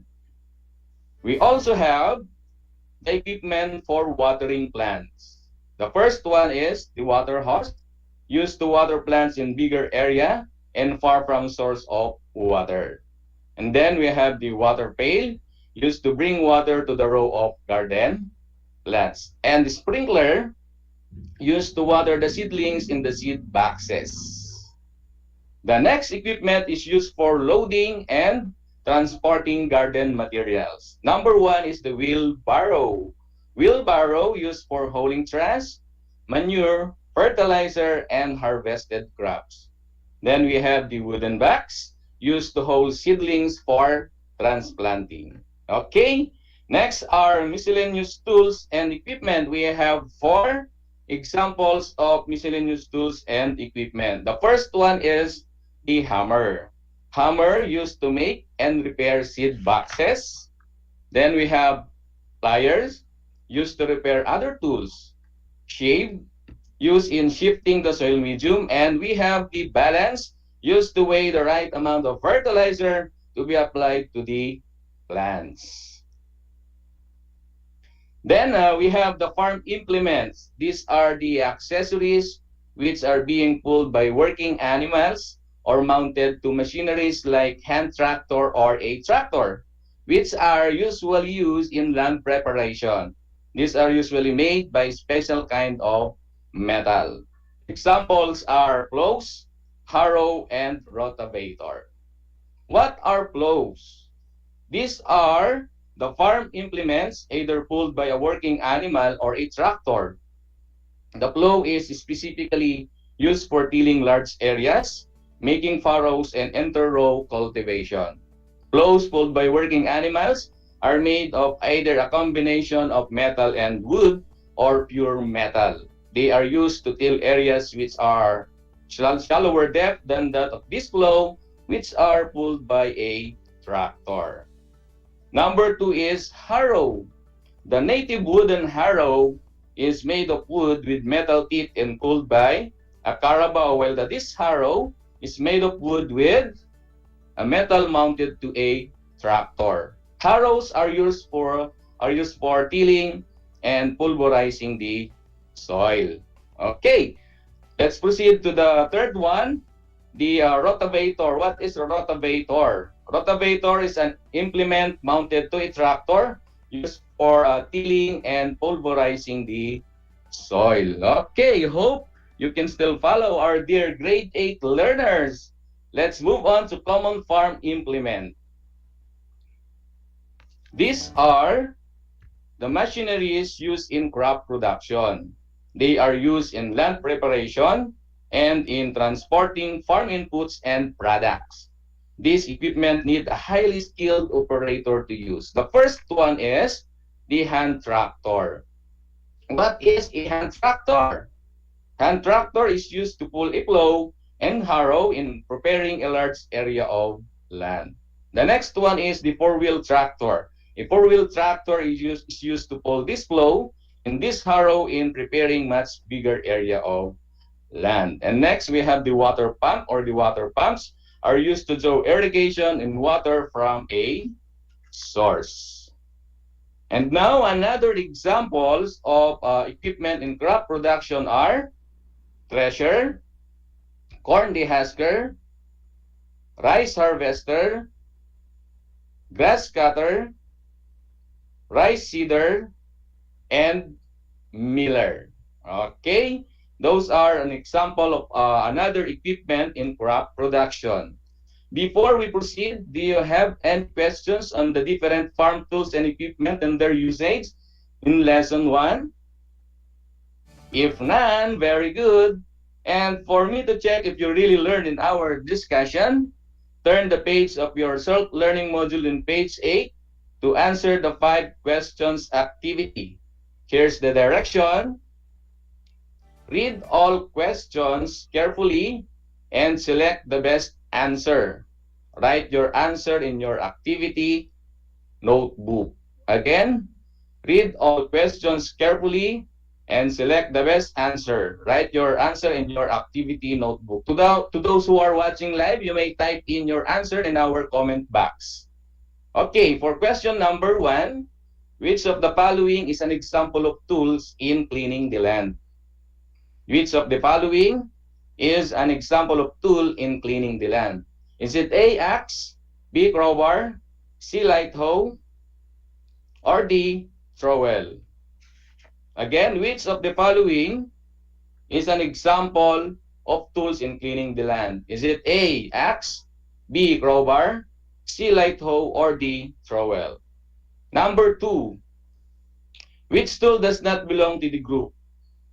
Is it A, bolo, B, shovel, C, spade, or D, spading fork? Number 2, again, which tool does not belong to the group? Is it A, bolo, B, shovel, C, spade, or D, spading fork? For question number 3, a machine with rotating blades for breaking up or tilling the soil. A machine with rotating blades for breaking up or tilling the soil. Is it A, rotavator, B, harrow, C, plows, or D, hand tractor? For question number 4, a large farming with blades that digs the soil in the fields so that seeds can be planted. Is it A, rotavator, B, harrow, C, plows, or D, hand tractor? Again, for question number 4, a large farming with blades that digs the soil in fields so that seeds can be planted. Is it A, rotavator, B, harrow, C, plows, or D, hand tractor? Let's proceed to question number 5. A large piece of equipment that is pulled behind a tractor or a farm vehicle to break the earth into small pieces ready for planting. Is it A, rotavator, B, harrow, C, plows, or D, hand tractor? Again, for question number 5, a large piece of equipment that is pulled behind a tractor or a farm vehicle to break the earth into small pieces ready for planting. Is it A, rotavator, B, harrow, C, plows, or D, hand tractor? Okay, I hope you are done now. Are you ready to check your answers? Here are the correct answers. For question number 1, the correct answer is letter C, or light hoe. For question number 2, letter A, or bolo. For question number 3, A, or rotavator. For question number 4, C, or plows. And for the question number 5, B, or harrow. Okay, so how many correct answers did you get? Good job if you got them all correctly. But if you got a low score, don't worry because we will have another activity for our next lesson.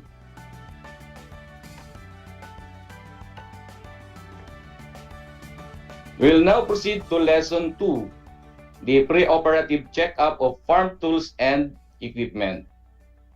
Imagine that the long summer vacation has finally come to an end, and it's the beginning of the school year and you're ready to start working with your vegetable gardens. But before that, let us check first our tools and implements or equipment you're going to use. Dress with your clothes and personal protective equipment. Proceed to the shop to retrieve your tools so that you can start clearing away the last remnants of summer and begin breaking soil for a new year. Imagine your frustration as you start pulling out all of your tools to see that they are covered with rust and dirt that has hardened and crusty glob of oil that have collected dust last vacation. It seems that you are going to spend more time cleaning and repairing tools on the nice days than you will actually use them. Now, how to clean your tools and equipment. Okay, how to clean your tools and equipment. Grass cutter is one example of garden tools, and I explain to you how to clean and sharpen this tool. Here are the steps. For step number 1, tighten the pivot nut. Check it before sharpening. It could be loose, making the blades strip apart while cutting and tearing the twig instead of cutting it clean. For step number 2, file the edge to expose clean metal. Clamp the blade firmly in a vise. Examine the factory edge. Hold the file with both hands and repeat the direction of the bevel like a golfer taking a practice putt. And for step number 3, sand the backside of the blade. Place a sheet of 300 grit, wet or dry sandpaper on a smooth flat piece of plywood. And for step number 4, perform housekeeping or the 5S. 5S are Japanese terms meaning seiri, to separate needed tools, parts, and instruction from unneeded materials, and to remove unneeded ones. The next one is Saiton, to neatly arrange and identify parts and tools for ease of use. Saiso, to conduct cleanup campaign. Saiketsu, to conduct Sairi, Saiton, and Saiso daily to maintain a workplace in a perfect condition. And the last one, the 5S, is Shitsuke, to form the habit of always following the first 4S. Again, sa 5S meaning Sairi, Saiton, Saiso, Saiketsu, and Shitsuke. Okay, so grade 8 learners, prepare your activity notebook, and to measure the learnings on the topic we discussed in lesson 2, we will have again a short quiz, okay? Our quiz entitled True or False. For the directions, read and analyze each statement on page 25 of your self-learning module. Write true if the statement is correct. False if the statement is incorrect in your activity notebook, or you may type in our comment box. For statement number 1, the best way to use the stone is to find a way to stabilize the tool that you want to work on. Question number 2, statement number 2, tools that are worn out should be separated and be fixed immediately to avoid accident. And for statement number 3, when sharpening, try to maintain the original factory bevel or angle. And for statement number 4, always push the file across the blade in a motion away from your body. And for number 5, clean accumulated rust and dirt off all metal surfaces with a wire brush. Okay? Now, let's check your activity. Let's see your answer, okay? For statement number 1, 2, 3, 4, and 5. If you answer true, you are correct. All of the answers are true. And now, count the number of your correct answer. For those who get a perfect score, congratulations. You did a great job. For those who got 4, very good. For those who got 3, good job. For those who got 2 and below, it's all right. Don't lose hope and keep trying. Please get your module and review your answers. Okay? So at this point, before we end our session, let's answer questions from our viewers and listeners. Here's one of the questions sent to my messenger from Sir Ronald D. Guzman of Malacampa National High School, Kamiling, Tarlac. Here's the question: how to pass or get NC2 certificate in agricultural crop production? Okay, so here's my answer, Sir Ronald D. Guzman. Just like in any other TESDA courses taking the agricultural crop production NC2, requires the student to take the competency assessment before the graduation. Okay? It is important to pass the assessment exam because most employers require applicants to possess the national certificate. And for the student to qualify to take the national competency assessment, the student must undergo trainings in TESDA. Okay? This short course will train the student to learn the proper way of planting, growing, and harvesting grains, fruits, and vegetables. It's not only about planting and growing because they will help the students to know the appropriate agricultural duties. There are various techniques to learn the skills in agricultural crop production and situ, such as using the farm equipment and tools, employing safety measures in farm operations, performing calculation and estimates, applying basic first aid, performing irrigation, agronomic, nursery, and horticultural crop production. It takes about 302 hours, Sir Richard, Sir Ronald, to complete this short course. If the students are confident enough to take the national assessment, he or she may apply to TESDA. Okay? Bringing the basic requirements: birth certificate, high school diploma or college diploma, passport size picture with collar, white background, and certificate of good moral character. Okay, so Ronald de Guzman, I hope I answered your question and you are satisfied to my answer. Okay, so we are back and you are still tuned in to your favorite school in the air.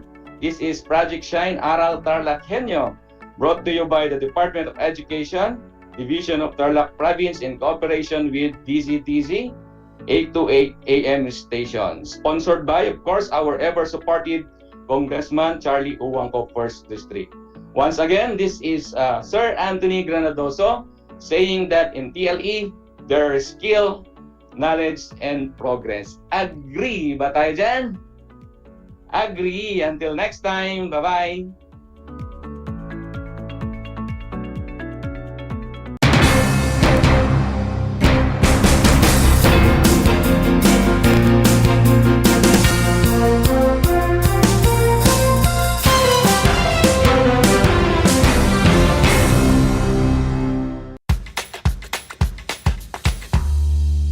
Alam niyo ba na ang whale shark ay hindi isang whale? Ang whale shark o butanding ay kinikilalang world's largest fish at tinatawag gentle giants. May sukat itong 12 meters. Maliliit ang ngipin ng butanding, kaya naman planktons o maliliit na hipon at isda lang ang kaya nilang kainin. Simula noong 2011, marami nang nahumaling mag-whale shark watching sa Oslob, Cebu. Alam niyo na, yan ang whale shark!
Congratulations, RTV, Channel 26 of Tarlac, with this very successful launching of this project for us, DEPED, and for you.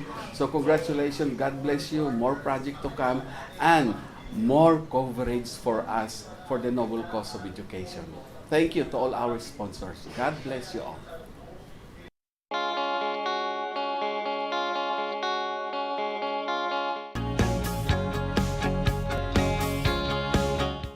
Buhay mga bata, sa mga batang nasa ika-5 baitan. Hello! Magandang araw din sa inyo, mahal naming magulang. Ito ang Aral TarlakHenyo ng SDO Tarlac Province dito sa RTV Tarlac, Channel 26. At DZTC, Radio Pilipino, Tarlac. Happy learning, grade 4. Welcome to Aral TarlakHenyo here on RTV Tarlac, Channel 26. Simulcast over DZTZ 828, Radio Filipino, Tarlac.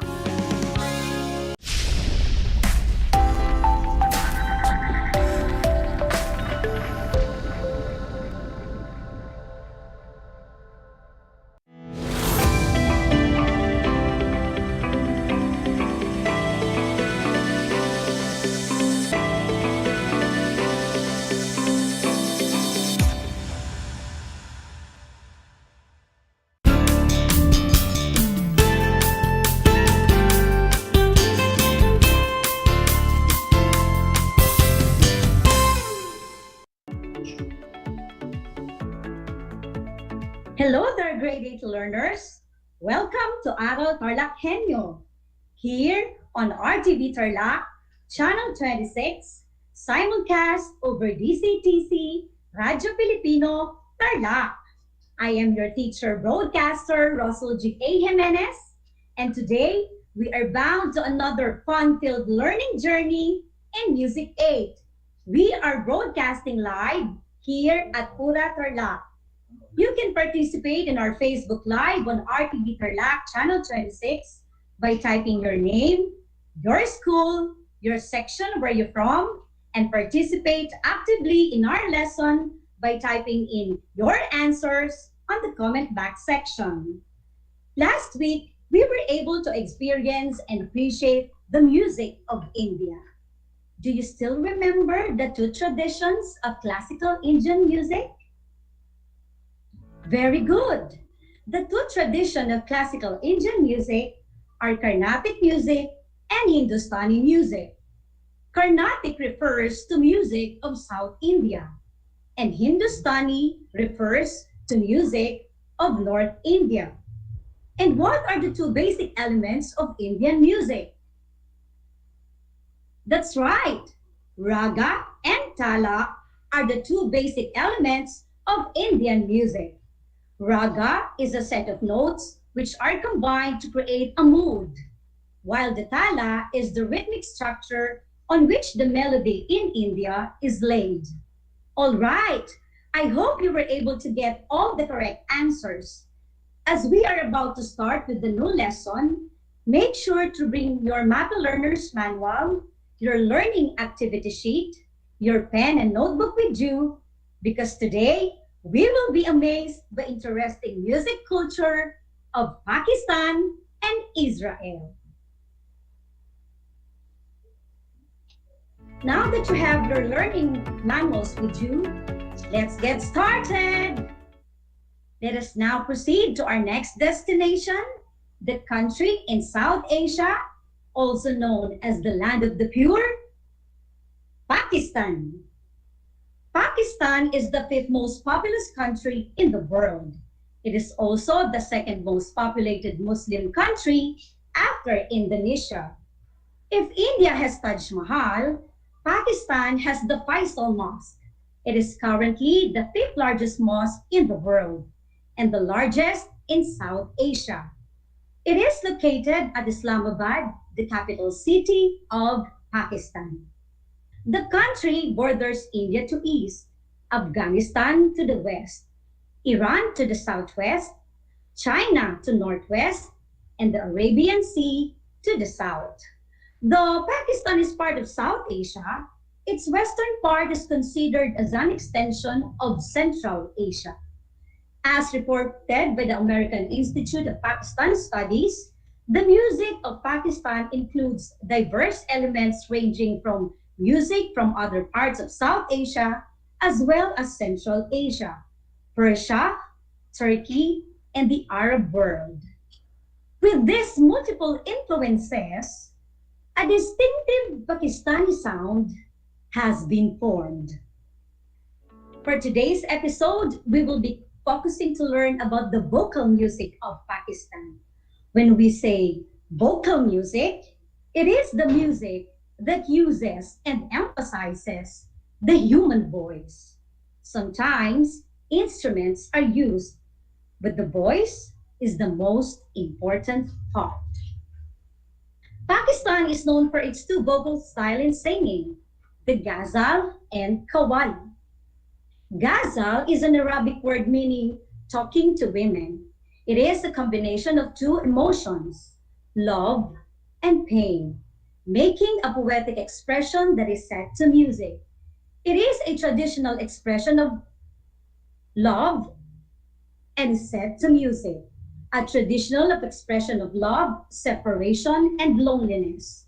It tells about both the pain of loss of the lover and the beauty of love in spite of that pain. And it can be sang by both men and women. Learners, did you know that Pakistanis are also emotional people like us Filipinos? Yes, that's true. Listen to how emotions are expressed in this Pakistan ghazal vocal song.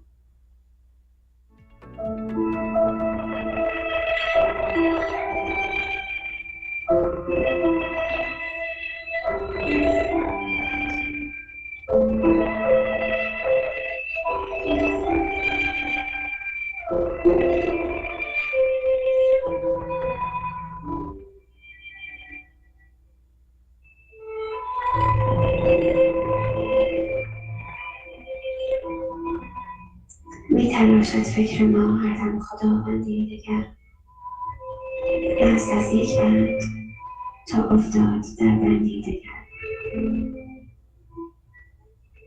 हमारी फिक्र हर लम्हा एक नया आका तराशती है जब वो एक कैद से निकलती है तो किसी दूसरी कैद में गिरफ्तार हो जाती है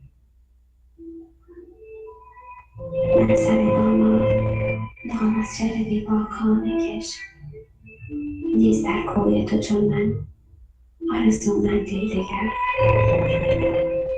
है महबूब बाम पर आ और बेखौफ होकर अपने चेहरे से निगाह उठा दे इसलिए कि तेरे कूचे में मुझ जैसा तेरा कोई आरज़ू नहीं है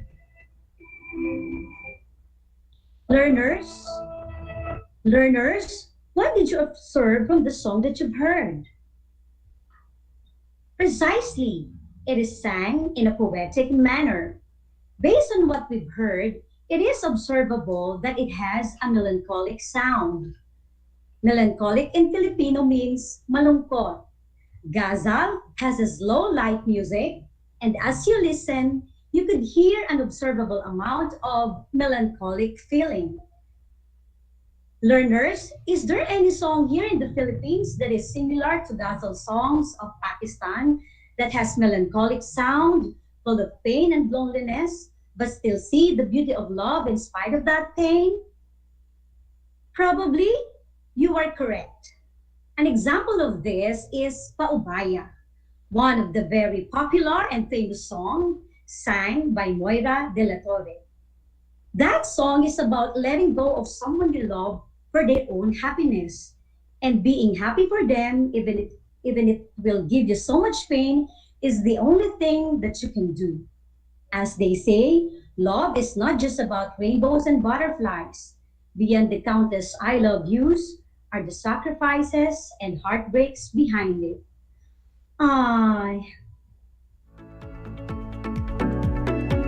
For those who have just tuned in, you are watching Aral TarlakHenyo here on RTV Tarlac, Channel 26, simulcast over DCTC, Radyo Pilipino, Tarlac. Moving on, the next vocal music of Pakistan is the qawwali. Kawali is the devotional music of Chishti order, a vibrant musical tradition that stretches back more than 700 years. According to Wikipedia.org, Chishti order is a Sunni Sufi order within Sufi tradition of Islam. Sufi or Sufism is also known as Tasawwuf, a mysticism in Islam characterized by values, rituals, practices, doctrines, and institutions defined as Islamic mysticism. As reported by AsiaSociety.org, Kawali in its religious context functions as a way to bring members of the order into a trance-like state that makes them more aware of their relationship with God. It is usually performed with a lead singer and chorus, playing in a call and response style. These singers are supported by musicians playing percussion instruments. Hand clapping serves to emphasize the rhythmic structure and engage the audience.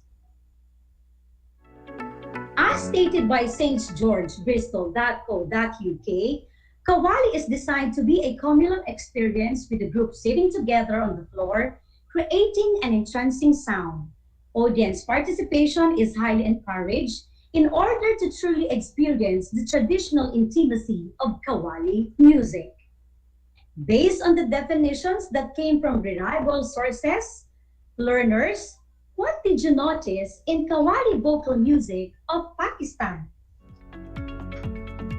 Exactly!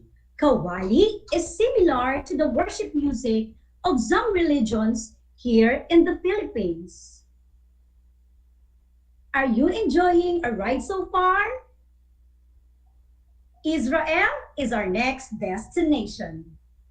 According to Britannica, Israel is officially known as the State of Israel, a country in the Middle East located at the eastern end of the Mediterranean Sea, is bounded to the north by Lebanon, to the northeast by Syria, to the east and southeast by Jordan, to the southwest by Egypt, and to the west by Mediterranean Sea. As cited in Wikipedia, the land of Israel, also known as the Holy Land or Palestine, is the birthplace of the Jewish culture. Its culture encompasses the foundations of many Jewish cultural characteristics, including philosophy, literature, poetry, art, mythology, folk dance, mysticism, and festivals. Israel's music is heavily influenced by its neighboring countries. It is a combination of Jewish and non-Jewish music traditions that have come together over the course of the century to create a distinctive musical culture. Their music is commonly used during communal worship in mosques, synagogues, and churches, during mystic rituals in Sufis and Hasidic. It is also used during the life passage events, especially during weddings and anniversaries. And it is also used for entertainments like belly dancing and folk dancing. Israel singers have a distinctive vocal style. They sing with guttural and throaty enunciation. Guttural describes a hoarse sound made in the back of the throat. In Filipino, guttural is paimpit o magaralgal na boses. And Israel has two divisions of music, devotional and secular. According to Wikipedia, devotional is almost entirely vocal. It is featured during Sabbath and other holidays. The Sabbath in Israel, Judaism's day of rest, on the seventh day of the week. On that day, religious Jews remember the biblical story describing the creation of heaven and the earth in 6 days. Learners, devotional music of Israel is similar to the Passion of the Philippines, which is commonly sang during Holy Week. In Catholic religion, Passion is a verse narrative about the life and suffering of Jesus Christ. And the Catholics were able to experience and celebrate this last week. The art of Kantor, Hassan in Hebrew, has always been evident in the culture. The Hassan is a Jewish musician and a prayer leader in synagogue, who trained in the vocal arts and who helps lead the congregation in songful prayer. Learners, synagogue is a Jewish house of prayer in Israel. Let us now listen to this example of devotional Hazan song.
Learners, from that song, we've heard a rough-sounding vocal technique, and that is what we call throat singing, a guttural style of singing.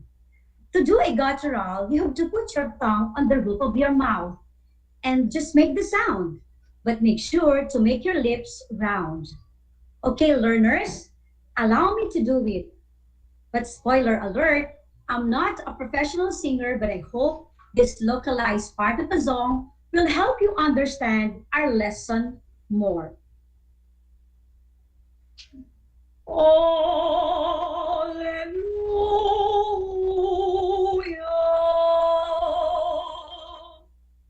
Again.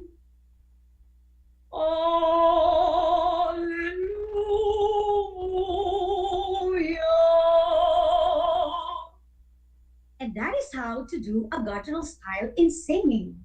Traditionally, only men lead the prayers, but today, in many denominations, women also perform this function. The Hazan must have a clear, good voice and know how to recite the prayers utilizing the traditional modes of prayer. The next division of Israel music is secular. Secular music in Israel is composed of songs that are non-religious. The collection is largely for dance songs, weddings, and other celebrations. Both instruments and voice are utilized in this music. The music of Israel is very versatile, and it contains a wide variety of influences, both from Jewish to non-Jewish music. This time, let us experience the music from Israel through listening and singing their folk song entitled Zum Gali Gali. Let's try and discover another version of how to sing Zum Gali Gali. Let's start singing its intro, refrain, stanza, refrain, stanza, refrain, and coda. Again, the structure will be intro, refrain, stanza, refrain, stanza, refrain, and coda. Learners, are you ready? Okay, let's begin. Sing with me. Zoom, zoom, zoom, zoom, zoom, zoom,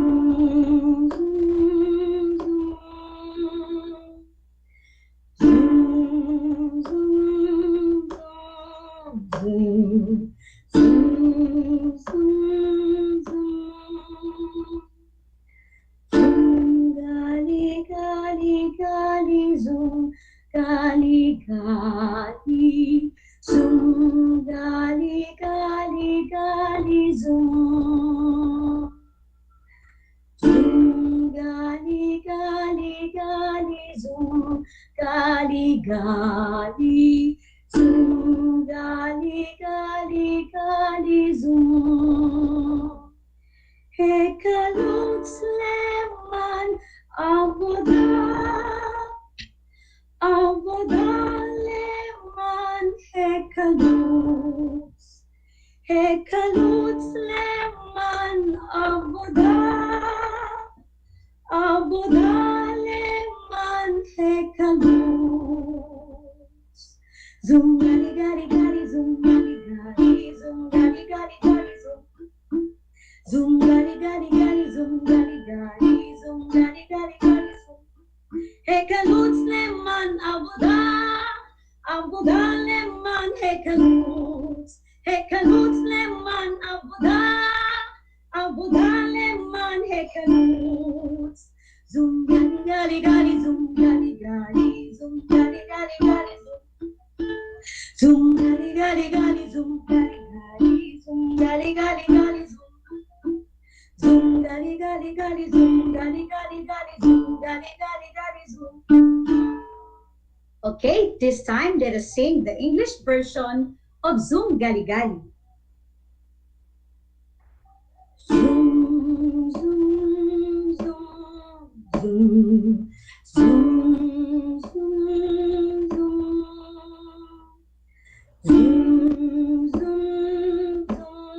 zoom, zoom, zoom, zoom,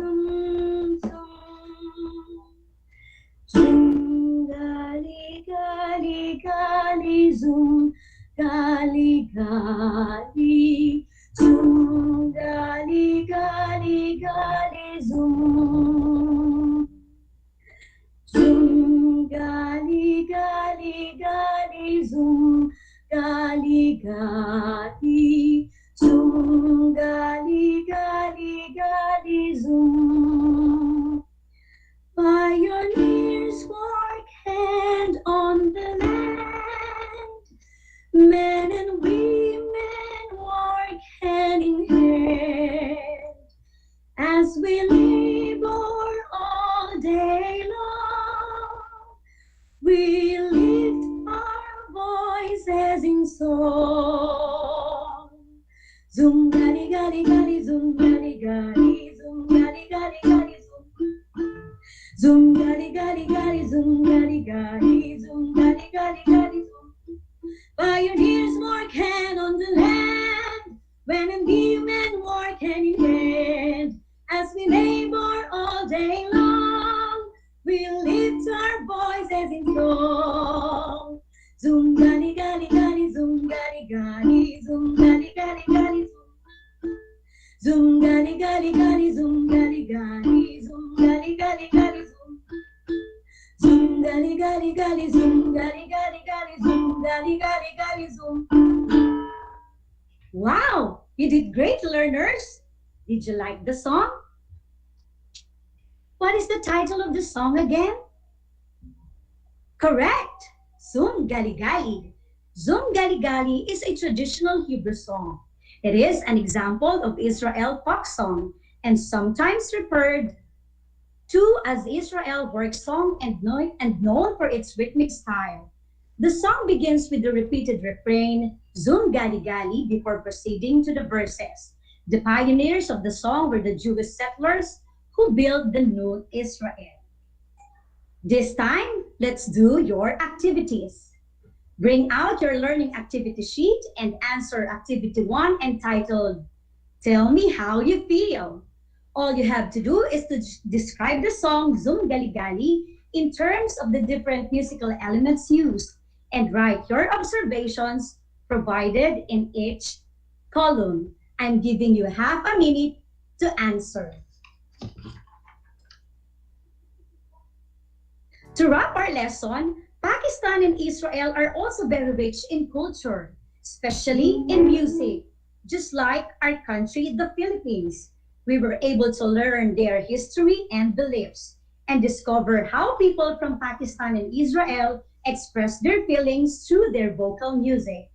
Ghazal and Qawwali vocal music from Pakistan, devotional and secular from Israel, and as they say, one way of learning culture is through music.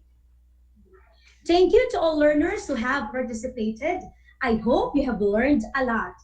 Again, I am Russell G. A. Jimenez, your teacher, broadcaster, and music aid. Always remember, we can travel and explore the world through music. Until next time!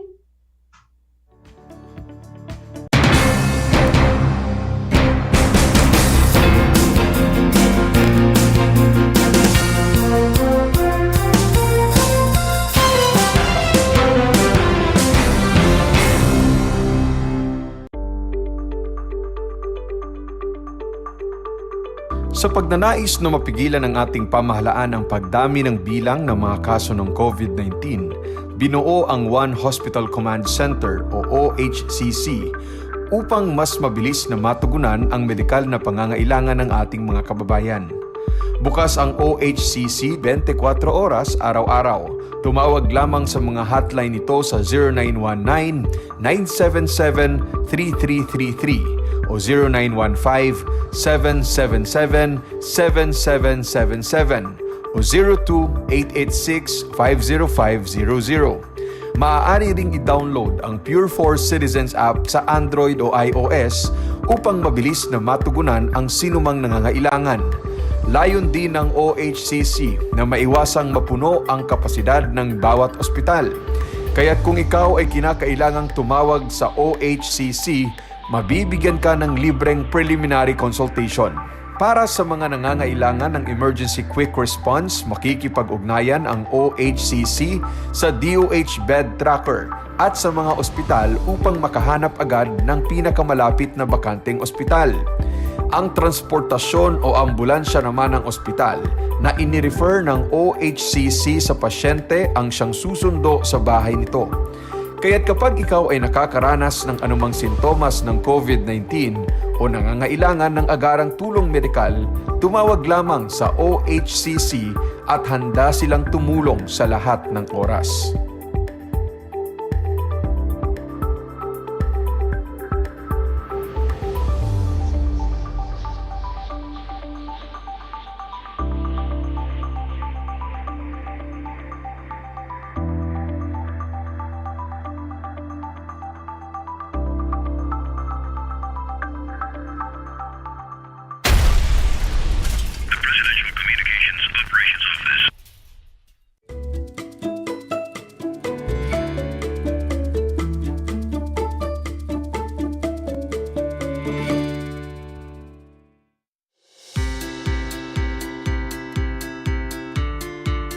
Upang matugunan ang mga kinakaharap na pagsubok ng mga guro at mag-aaral sa gitna ng kasalukuyang pandemya, nagsanib tulong sina Congressman Charlie Cojuangco ng unang distrito ng Tarlac, DEPED Region 3 Regional Director Dr. May B. Eclar at Tarlac Schools Division Superintendent Dr. Ronaldo Pozon para sa isang napapanahong proyekto na tinaguriang Project Shine, Aral TarlakHenyo.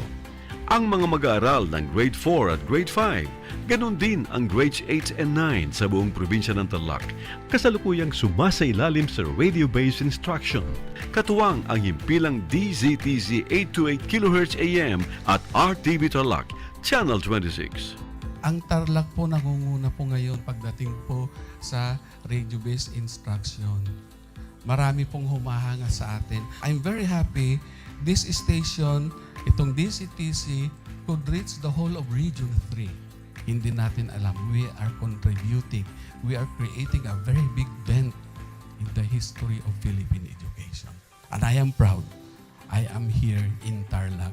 This is the noble cause of education in which you and I, without you knowing it, we are bound to do.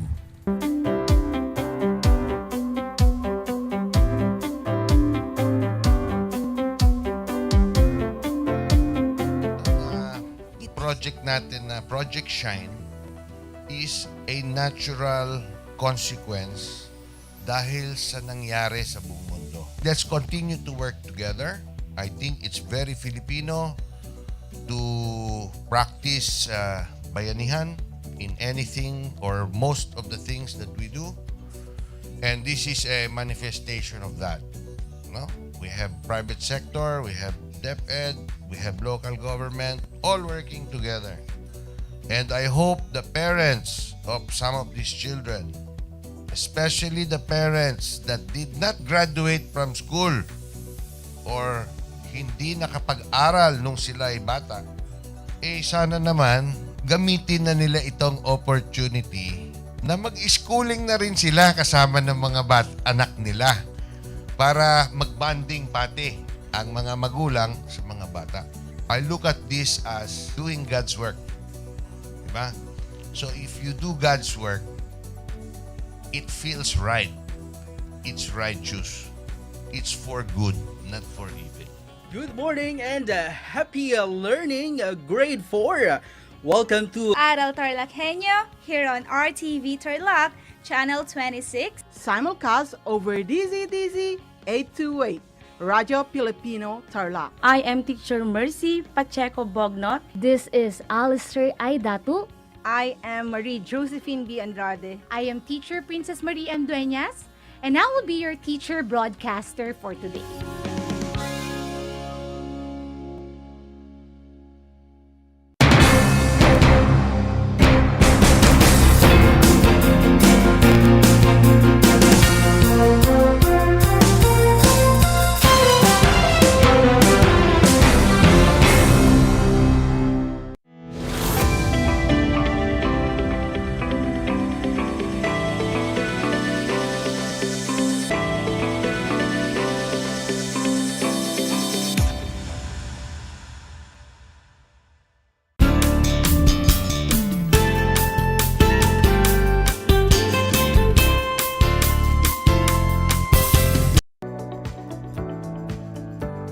Welcome to Aral TarlakHenyo here in RTV Tarlac, Channel 26, simulcast over DZTZ 828, Radyo Pilipino Tarlac. Broadcasting live from Barangay San Felipe, Municipality of San Manuel, Province of Tarlac. Today is April 6, 2021, and it's already 3 o'clock in the afternoon, and we're gonna be together at 3:25 in the afternoon. Again, you are now tuning in to DZTZ 828 Radyo Filipino and RTV Tarlac Channel 26 for the live streaming.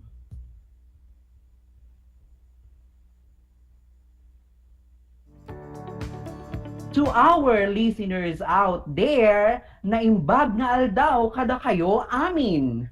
Mayap agat panapong kabalen, or should I say, good afternoon each and everyone. Most especially to our handsome and beautiful grade 9 students of Tarlac Province. This is Teacher J.R.O. Messina of San Felipe High School, and it is my joy to be with you on this exciting journey towards understanding on how to differentiate biases from prejudices.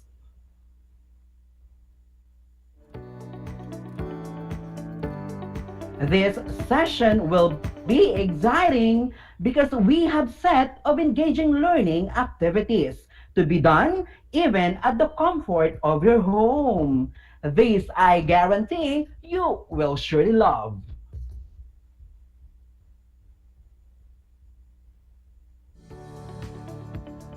Grade 9 students, gear yourself with a pen and printed learning activity sheet of grade 9 as we are about to take a leap now for our third lesson.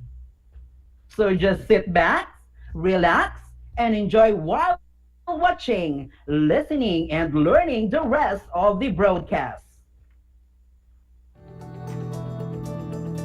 Are you ready, grade 9 students? I believe you are all ready.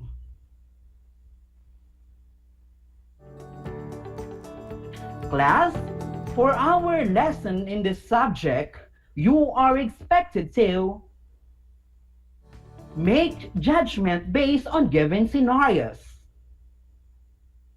differentiate biases and prejudices through examples, make a realization about the effects of bias and prejudice in real-life situations.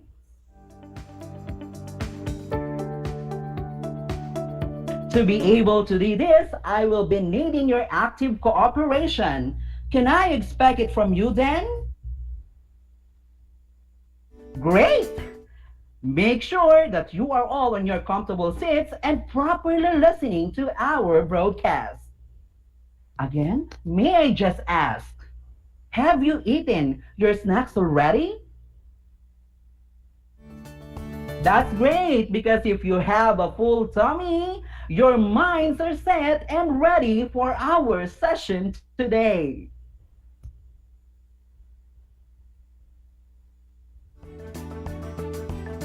My dear grade 9 students, in our previous broadcast with teacher Luigi and teacher Cheryl, you learned about the concept of prejudice and biases. Do you still remember? I'm sure you do. So let us have a recap of the previous lesson by playing a game entitled Name Me. Are you ready, grade 9 students? Wow, that's nice. We shall now start. So your task today, you have to examine the given images closely. Identify which image shows bias or prejudice. Write B if it is bias and P if it is prejudice. Is that clear? Well, that's great.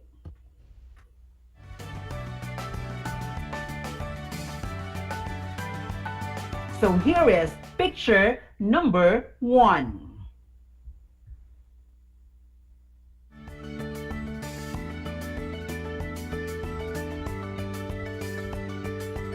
So what is your answer?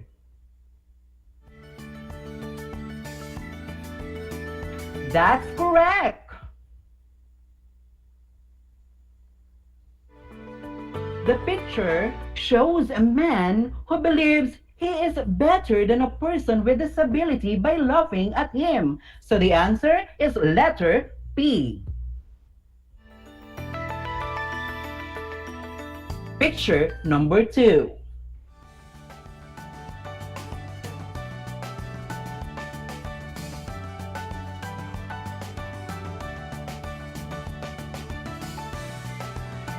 So what is the answer?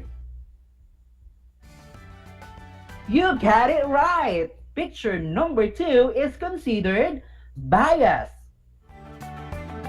Gender bias, to be specific. It is very clear that male gender is given superiority over the female.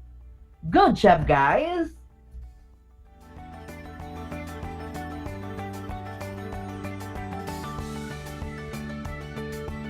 Here is picture number 3.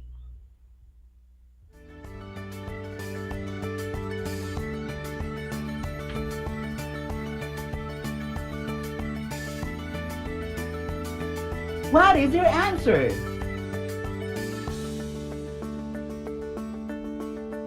That's great! Picture number 3 is prejudice. Why? Because the two men judge the man by his status. So the answer is letter P.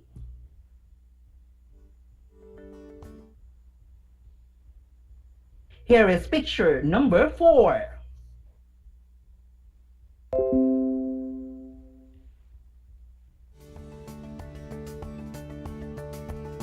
So what is the answer?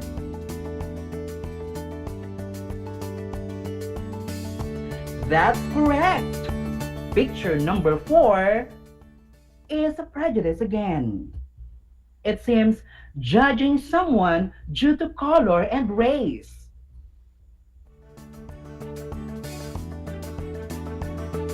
And our last item, we have picture number 5.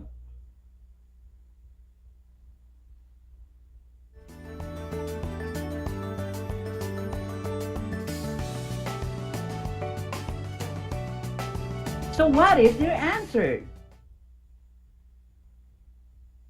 Very good. Our last item is bias. Someone can be biased depending on which angle you have used the situation. Wow, you did a great job on that. Well done, grade 9 students. It seems that everybody is ready in our session today.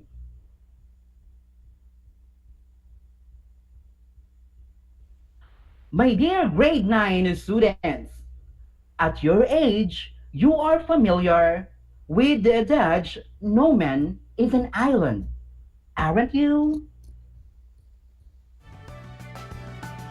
We have learned to live not only on our own, but also with the presence and help of other people as we interact with others.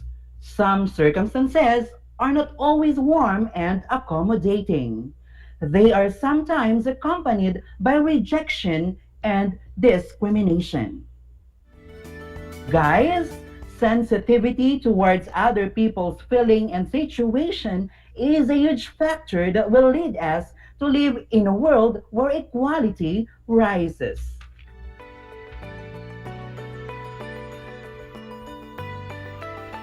So grade 9 students, what comes to your mind when you see this logo?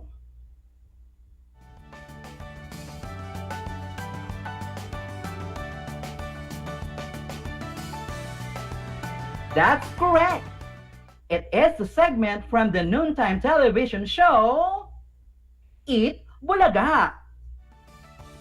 Was there a time in your life when you caught yourself prejudging others? Or do you consider yourself as judgmental as well?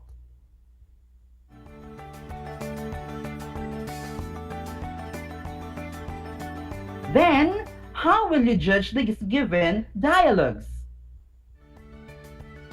Do you believe that the statements above show fairness and equality?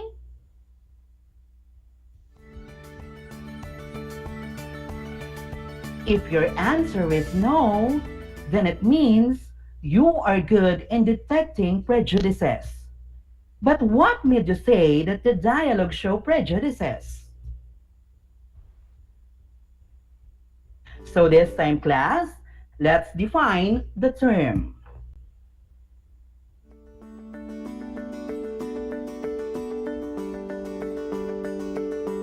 We have the term prejudice. It is a preconceived opinion or feeling toward a person based solely on their affiliation with a group. Class, an individual may prejudice against other based on factors such as race, age, gender, sexual orientation, class status, religion, nationality, and among other things.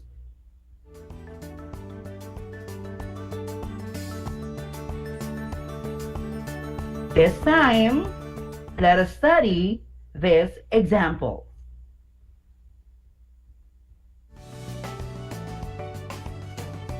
So we have a statement A. I don't want blacks living in my neighborhood. We have a statement B. I don't want Jews owning businesses in my town. A statement C. I don't want Muslim community center in Lower Manhattan.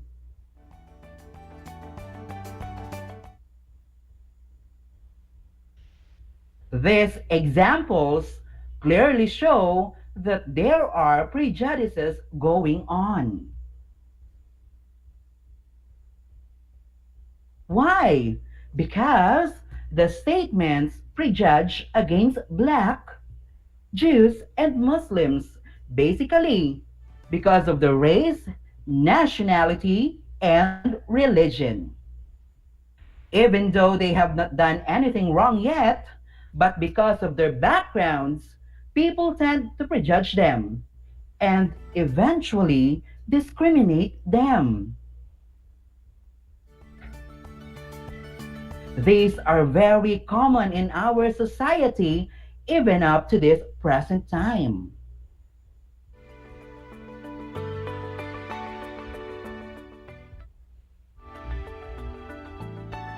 Another term that causes confusion and often used interchangeably with prejudice is bias. But take note on this class, these two terms differ from each other. Let's take a look how it differs from prejudice.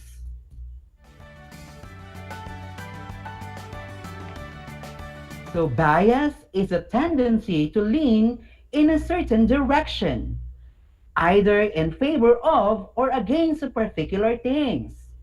To be truly biased means to lack a neutral viewpoint on a particular topic. Somewhere along the line, bias took a negative connotation.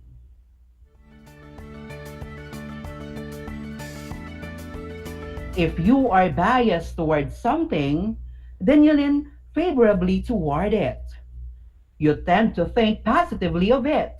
Meanwhile, if you are biased against something, then you lean negatively against it. You tend to think poorly of it.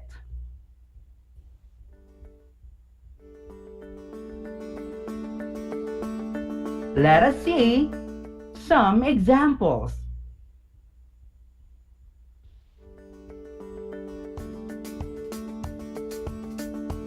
Example A.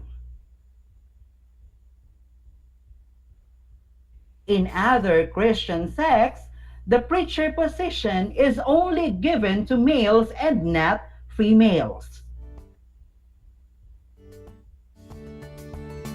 So in here, guys, the statement shows bias because males are given more power or authority than females.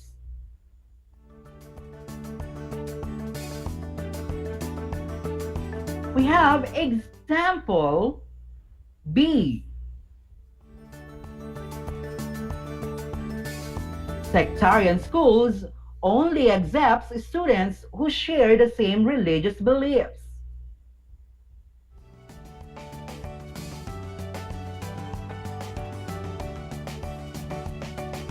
In here, it shows bias again because students who are interested to study in a school but don't share the same religion can't be admitted.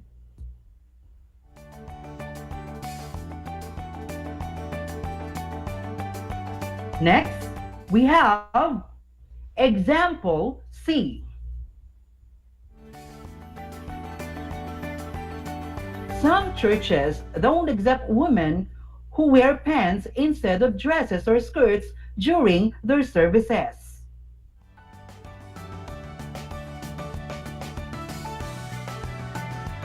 This statement shows bias because women who want to attend church services aren't allowed to go if they don't wear the prescribed clothes for the said service. So is that clear, guys? Well, that's great. So my dear grade 9 students, for us to see if you are able to follow our discussion, let us answer activity 2 entitled Name It Right of your learning activity sheet. Are you ready, my dear grade 9 students? Wow, it seems everybody is excited. Let us now start. So your task is write B if the scenario is expressing a bias, and P if it is expressing a prejudice. If you cannot name it, write N.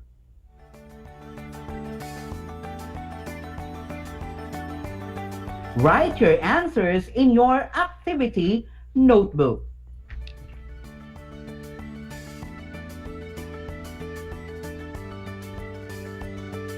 So we have item number 1.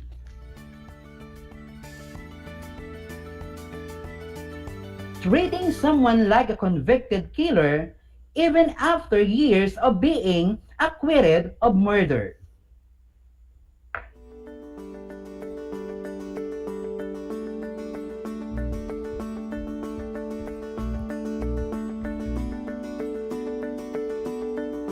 We have item number 2. Seeking evaluations from independent experts, yet arriving at one subjective decision.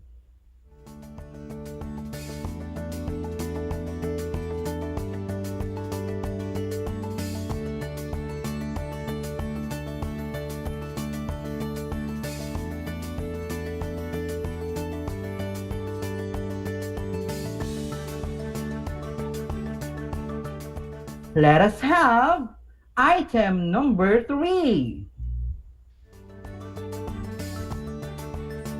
Denying a couple of the same gender from getting a visa because of their sexual preference.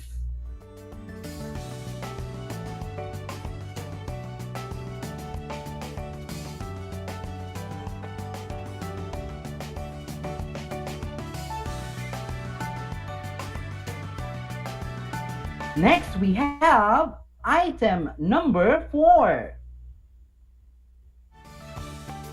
Thinking that someone who is physically impaired is also a mentally challenged.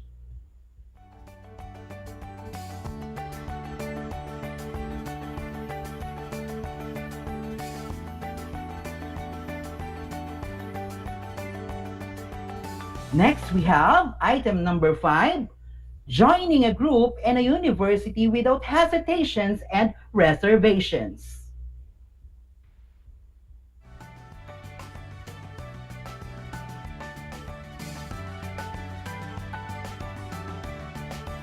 So let us see if you were able to name it correctly. Let's check your work. So we have item number 1.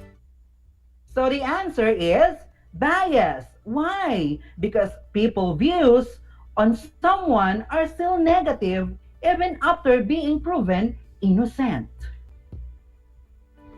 Next, we have item number 2. Yes, that's correct. Letter B, bias. Because the decision was based on one's own perceptions and feelings leaning in favor of a particular thing. Item number 3. The answer is P, prejudice. Why? Because the couple's sexual preference was judged to be something not acceptable.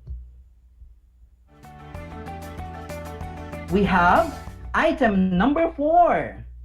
Thinking that someone who is physically impaired is also a mentally challenged. So that is prejudice.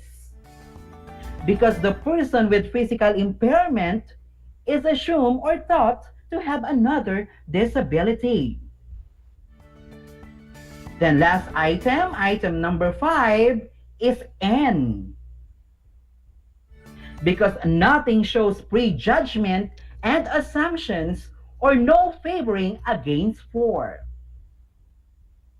So how's your score, my dear students?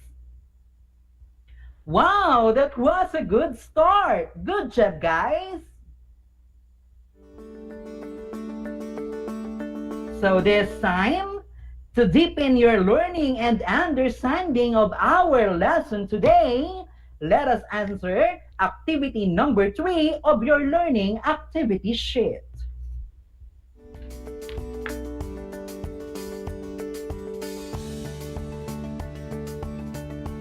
So write T if you think the statement is true and F if the statement is false. So write your answers in your activity notebook. So let's have item number 1. Prejudice is the opinion or viewpoint, while discrimination is the action.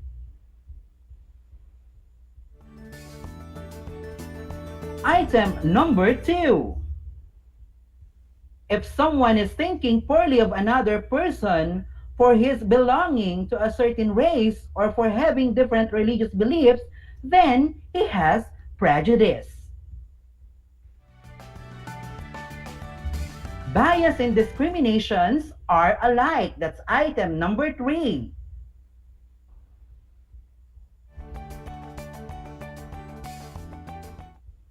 So let's have item number 4. Prejudice is taking action based on a discrimination. And this is item number 5. The tendency to favor one person, group, thing, or point of view over another, often in an unfair way, is called bias. So here are the answers. We have T for item number 1, T for item number 2, F for item number 3, F for item number 4, and T for item number 5. For your post-listening viewing activity, kindly read it in your activity sheet. So there you have it, guys. I'm so much happy because we are able to discuss the final lesson for English 9 Quarter 3, MELC 1. I hope you enjoyed our lesson for today. So once again, this is Teacher J.R. Messina, your teacher broadcaster, saying God bless and keep safe, everyone.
Tuwing sasapit ang alas 5 ng hapon, parangalan natin ang ating mga kababayan na nasa unahan laban sa COVID-19.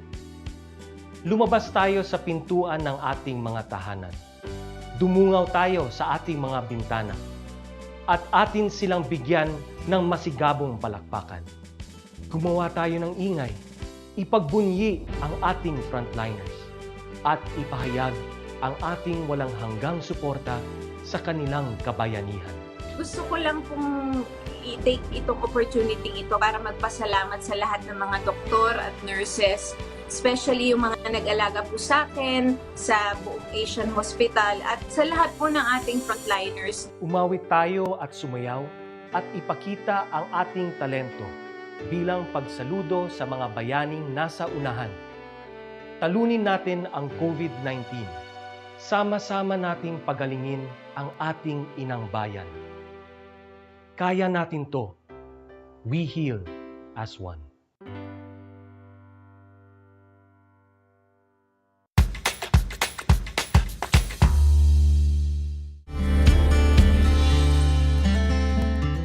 niyo ba na ang Pilipinas ay mayroong 7,641 islands? Mula sa bilang na 7,107 islands, nadagdagan ito ng 534 na isla noong 2017. Tanging 2,000 lamang sa mga islang ito ang natitirhan. Alam niyo na!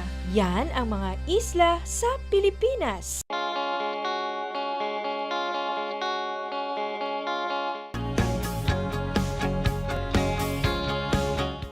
Buhay mga bata, sa mga batang nasa ika-5 baitan. Hello! Magandang araw din sa inyo, mahal naming magulang. Ito ang Aral TarlakHenyo ng SDO Tarlac Province dito sa RTV Tarlac, Channel 26. At DZTC, Radio Pilipino, Tarlac. Happy learning, grade 4.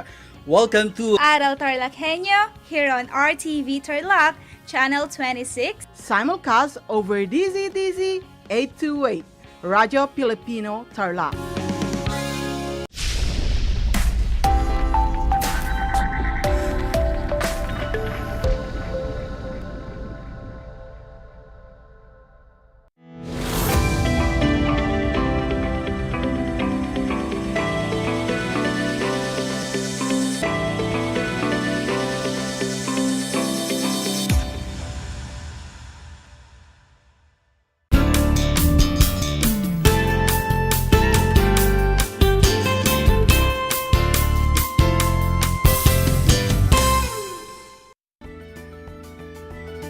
Welcome sa ating Aral TarlakHenyo ng Schools Division of Tarlac Province. Hatid sa inyo ng RTV Tarlac, Channel 26 at ng DZTC 828, Radio Pilipino Tarlac. Isang malusog at ligtas na hapon, mga ka-TarlakHenyo.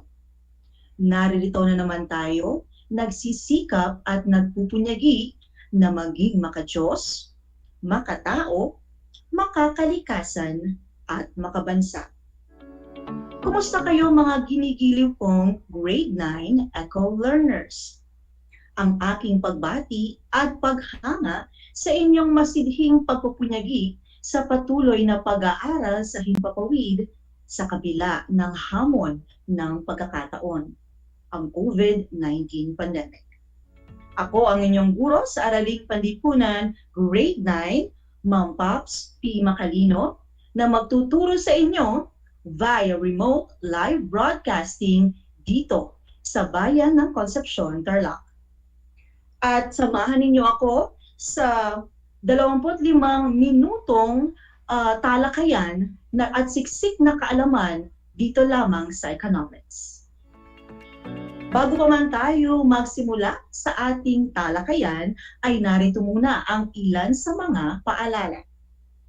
Una ay siguraduhin ninyo na kayo ngayon ay nasa isang lugar na komportable at maayos na napapanood via RTV Tarlac Channel 26 at syempre sa ating Facebook Live at sa mga nakasubaybay din sa ating YouTube channel at sa mga nakikinig din sa atin via DZTC 828 AM. At syempre, siguraduhin din na may laman ang inyong tiyan upang mas maging alerto ang inyong pag-iisip at maayos na maunawaan ang ating aralin sa hapon na ito. Sa puntong ito, nais kong kunin ninyo ang inyong learner's material sa Araling Panlipunan para sa unang aralin ng ikatlong markahan. Ito ang paikot na daloy ng ekonomiya. Ito ay makikita ninyo sa pages 236 to 238. Ihanda rin ang inyong ballpen, sulatang papel, at syempre ang inyong learning activity sheet upang maitala ninyo ang mahalagang impormasyon na aking mababanggit. Ang ating paksang aralin sa hapon na ito ay patungkol sa ika-4 at ika-5 modelo sa paikot na daloy ng ekonomiya. Ngunit bago tayo magsimula sa ating paksa ngayong araw ay alalahanin muna natin ang ating naging aralin noong nakaraang episode. I hope na natatandaan pa ninyo.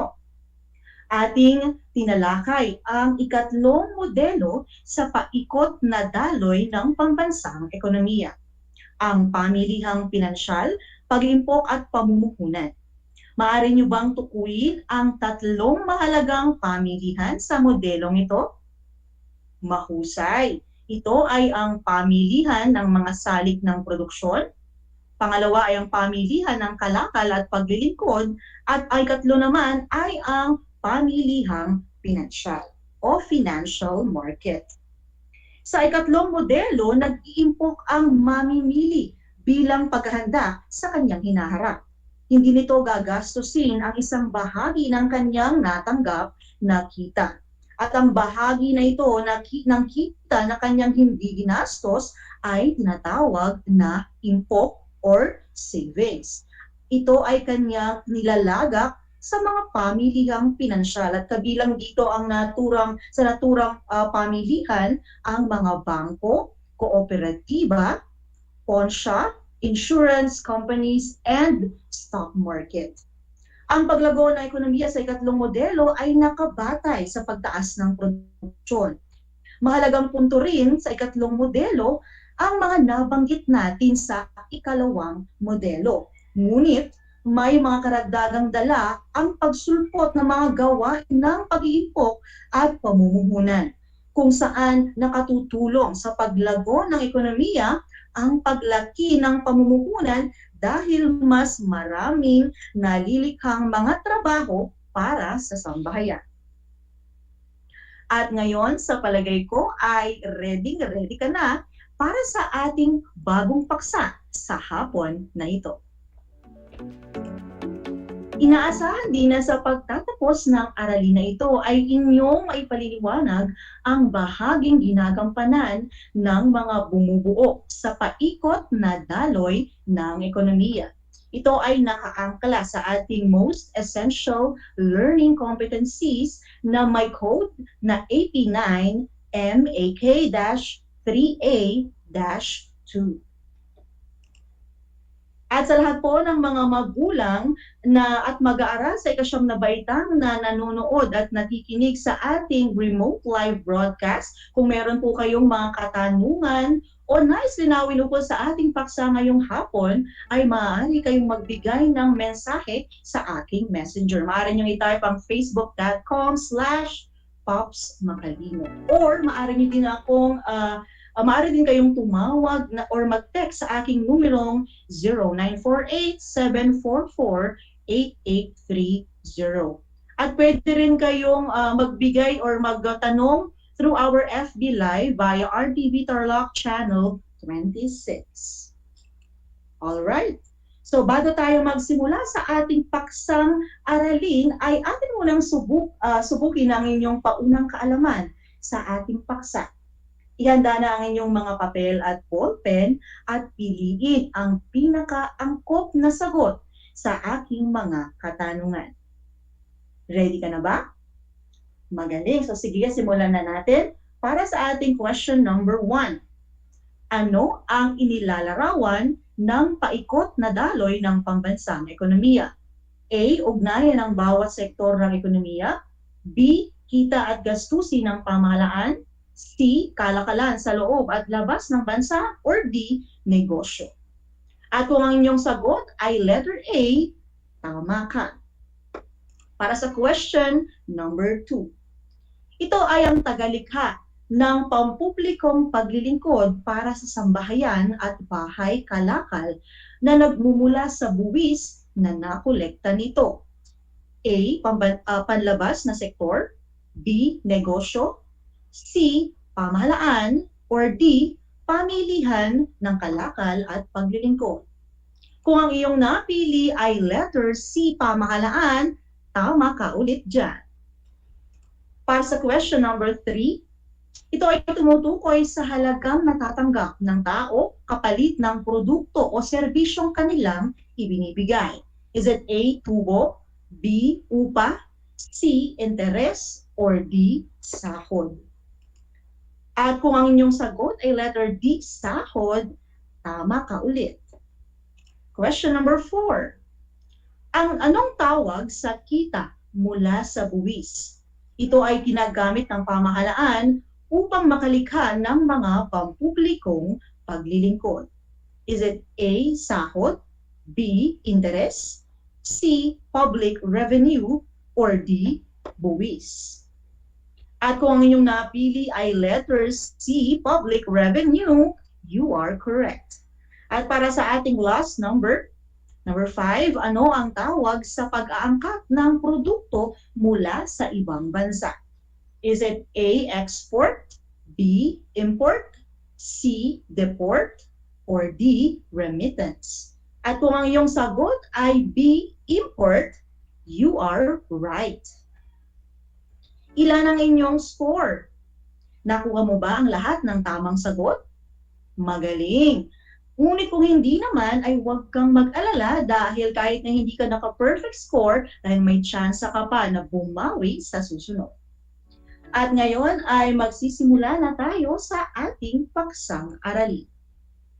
Ang ika-4 na modelo sa paikot na daloy ng ekonomiya ay ang pamahalaan at pamilihang pinansyal, salik ng produksyon, kalakal at paglilingkod. Ito ang modelo ng ekonomiya kung saan ang pamahalaan ay lumalahok sa sistema ng pamilihan. Maaring maliit o mabagal ang gampanin ng pamahalaan dito. Malaki rin naman, maaari din namang malaki o aktibo ito. Kung ang unang gampanin ang ating pagbabatayan, ang pamahalaan ay kabilang sa politikal na sektor.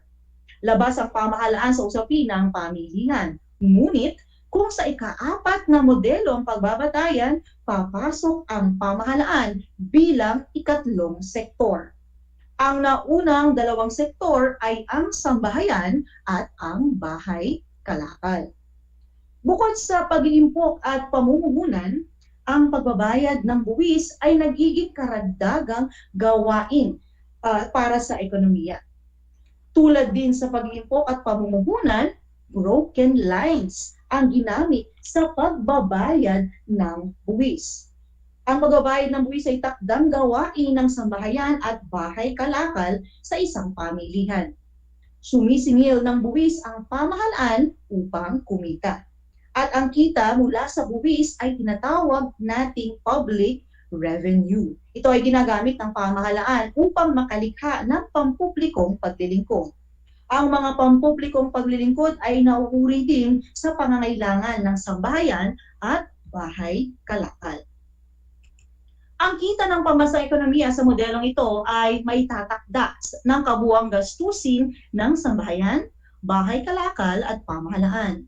Ang paglago ng pambansang ekonomiya ay may 3 pinagbabatayan. Una dito ay ang pagtaas ng produksyon, ikalawa ay ang produktibidad at pamumuhunan, at ang ikatlo naman ay ang produktibidad ng mga gawain ng pamahalaan. Upang maging matatag ang ekonomiya, mahalagang makalikha ng positibong motibasyon ang mga gawain ng pamahalaan. Mahalagang maihatid ang mga pampublikong paglilingkod na ipinangakong isa sa katuparan sa pagsingil ng buwis. Hangad ng bawat sektor na makita ang kinahihinatnan ng kanilang pagbabayad ng buwis. At sa pagsingil ng buwis, mahalagang hindi mabawasan ang produktibidad ng bawat sektor. Hindi rin maiiwasan na magtaas ang pagsingil ng buwis. Ngunit mahalaga na hindi makaramdam ng paghihirap ang mga sektor sa pagtataguyod ng mga pangangailangan at kagustuhan. Sa aspekto naman ng gastusin ng pamahalaan, mahalagang mapag-ibayo ang mga kaalaman at kakayahan ng sambahayan at bahay kalakal. Ang mga pampublikong paglilingkod ay dapat maging produktibo. Sa kabilang banda, hindi dapat maging palaasa ang mga tao sa tulong na ibinibigay ng pamahalaan. Ngunit, may mga pagkakataon na hindi sapat o wala ang kinakailangan ng sambahayan at bahay kalakal sa bansa. Kung kaya dito binubuksan ang ekonomiya para sa pakikipagkalakalan sa iba't ibang mga bansa. At dito, papasok na yung ating ikalimang modelo. Ito yung last model natin sa paikot na daloy ng pambansang ekonomiya. At ito ang pambansang ekonomiya sa kalakalang panlabas.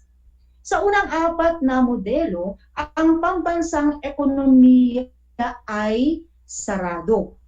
Ang saradong ekonomiya ay hindi nakikipag-ugnayan sa mga dayuhang ekonomiya.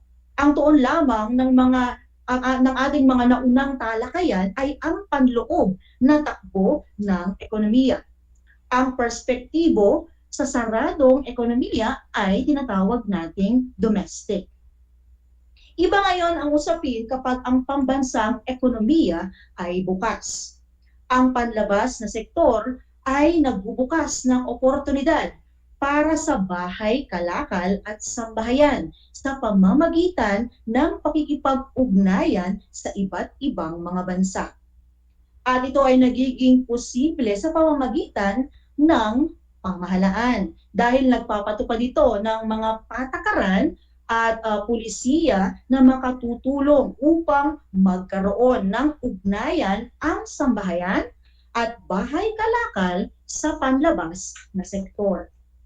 Dahil dito, ang mga pamilihan sa panlabas sa labas ng bansa ay maaaring magpasok o mag-angkat ng mga produkto at serbisyo na kinakailangan para sa produksyon ng bahay kalakal o yung mga produkto na gusto at kailangan din ng sambahayan para sa kanilang pagkonsumo. Maari ba kayong magbigay ng mga halimbawa ng mga produktong inaangkat ng mga bahay kalakal at sambahayan? Magaling!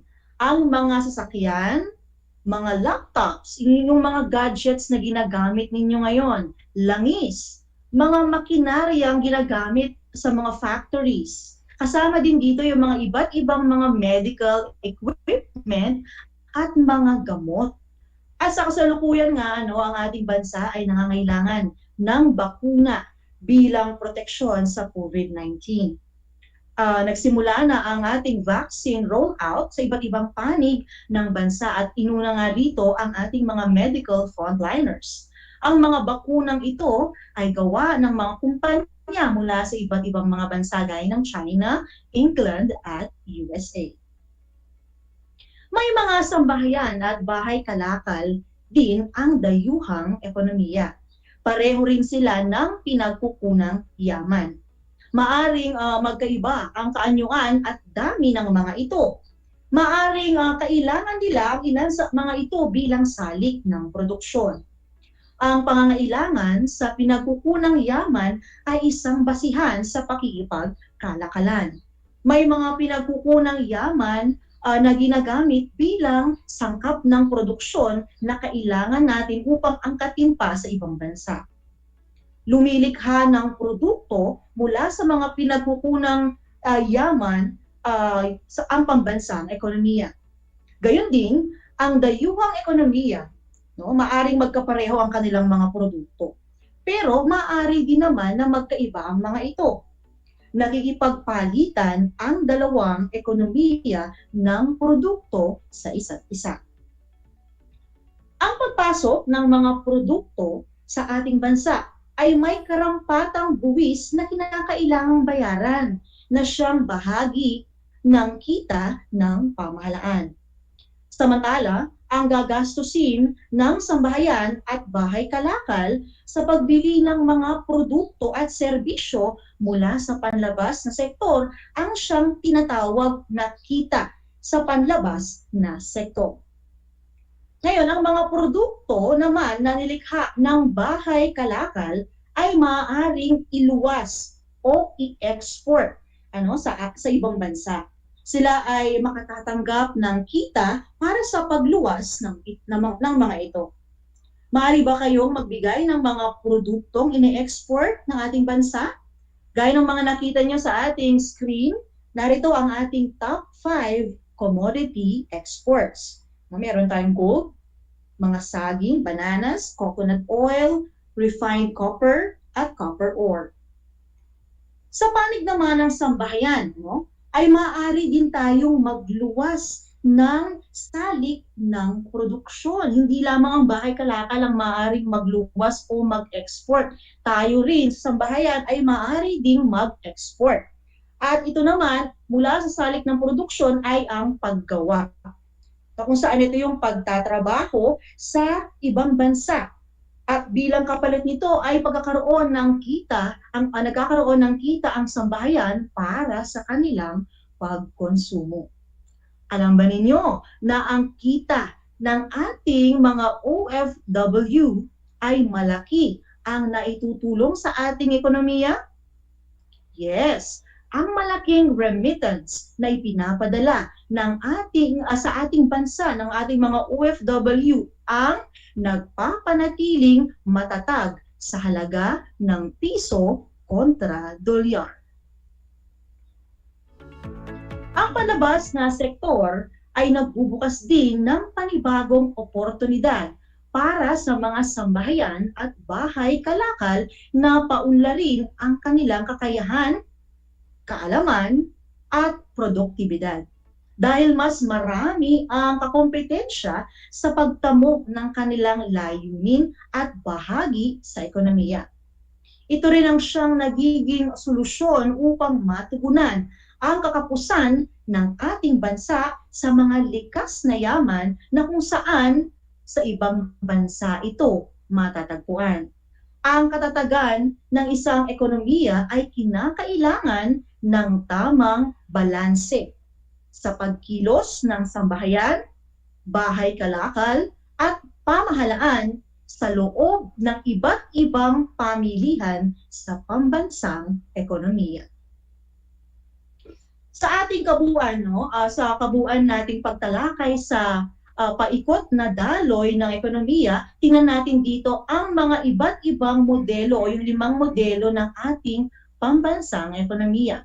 Para sa ating unang modelo, tinatawag natin itong simpleng ekonomiya. Ang ating ikalawang modelo naman ay ang bahay kalakal at sambahayan sa pamilihan ng tapos na produkto at salik ng produksyon. Para sa ikatlong modelo, tinatawag natin itong pamilihang pinansyal, pag-iimpok or savings at pamumuhunan or investments. At sa ikaapat na modelo, narito ang pamahalaan at pamilihang pinansyal, salik ng produksyon, kalakal at paglilingkod.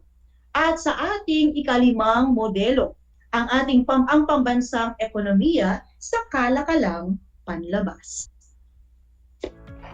Alright, so ngayon para sa inyong performance task, na makikita nyo at mababasa ninyo sa inyong learning activity sheet, gawin ang gawain 2 na may pamagat na i-collage mo. Para sa ating panuto ay aking babasahin, gamit ang mga materyales na maaaring gamiting muli o yung mga recyclable o mga materyales na indigenous sa inyong lugar o maaaring makuha sa inyong mga tahanan. Bumuo ng isang diagram ng paikot na daloy gamit ang ikalimang modelo. Idikit ito sa illustration board o kartulina. At makikita ninyo ang rubric sa pagmamarka ng inyong gagawing collage sa inyong learning activity sheet. At matapos ang inyong performance task, gawin niyo rin ang isa pang gawain mula sa inyong learning activity sheet na may pamagat na fill it right. Para sa ating gawain 3, Para sa ating panuto, ibigay ang bahaging ginagampanan ng mga sektor at pamilihan sa paikot na daloy ng ekonomiya. So para sa ating mga sektor, ito yung sambahayan, bahay kalakal, pamahalaan, at panlabas na sektor. Samantala, ang ating mga pamilihan, ito yung ating factor market, goods or product market, financial market, at world market. Alright? So dahil meron pa tayong natitirang oras ay ating balikan muli ang ating naging mga talakayan or yung ating mga modelo sa paikot na daloy, no? Para sa unang modelo, ang unang modelo natin ay nagpapakita ng simpleng ekonomiya kung saan dito ang sambahayan at bahay kalakal ay isa. Sa ikalawang modelo naman, papasok dito ang dalawang pamilihan na kung saan ito ang siyang gumagabay doon sa sambahayan o namamagitan sa sambahayan at bahay kalakal. No? At para sa ating ikatlong modelo, dito naman ay pagpasok or yung pagpasok ng pag-iimpok at pamumuhunan na kung saan dito ay nagkakaroon ng mga financial market gaya ng bangko, pawn shop, at iba pa. Para sa ating ikaapat naman ay narito naman ang mahalagang function ng ating pamahalaan. At sa ikalimang modelo ay ang kahalagahan ng ating panlabas na sektor para sa ating bukas na ekonomiya. Dahil alam naman natin, di ba, na ang ating bansa o halos lahat ng bansa sa mundo ay nagkakaroon ng kakapusan ng kanilang pinagkukunang yaman. Kaya napakahalaga na magkaroon tayo ng engagement sa foreign sector. Okay? So, inaasahan ko na marami kayong natutunan para sa ating naging talakayan, sa ating unang aralin para sa ikatlong markahan. Muli, ako ang inyong guro sa Araling Panlipunan, Grade 9, Ma'am Pops P. Macalino mula dito sa bayan ng Concepcion, Tarlac, na nagsasabing ang pag-aaral ng Araling Panlipunan ay daan sa pagiging makadiyos, makatao, makakalikasan at makabansa. Manatili tayong malusog at ligtas, mga ka-TarlakHenyo. Hanggang sa muli.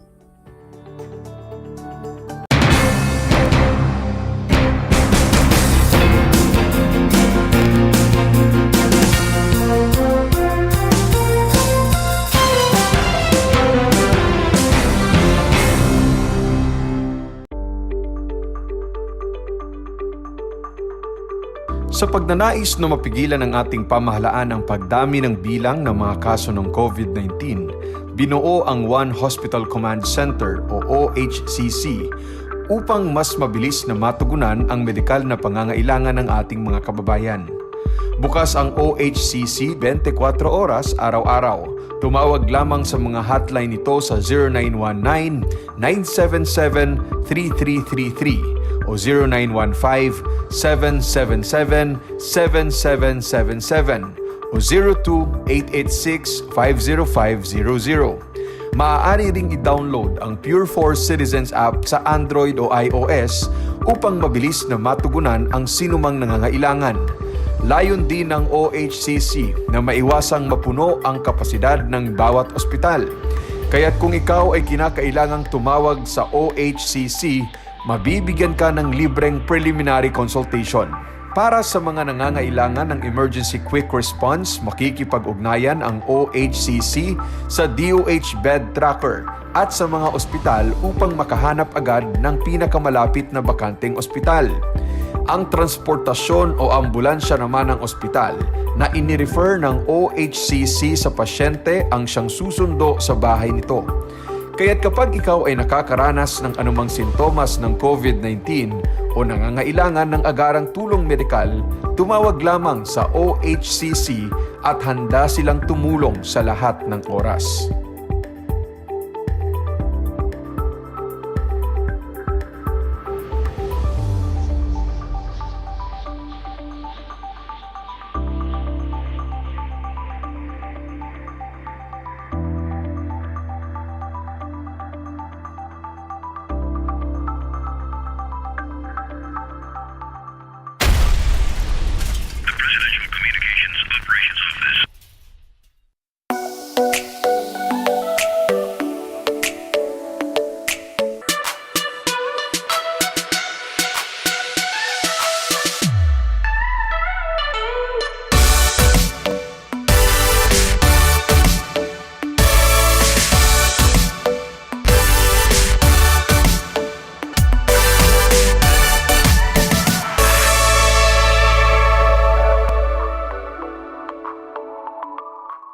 masayang-masaya ako na nagkaroon ako ng chance, ng opportunity na makasama kayong lahat. Ma-share ko yung mga tips makakaganda at makakapagpasaya sa buhay-buhay natin, di ba mga Mars?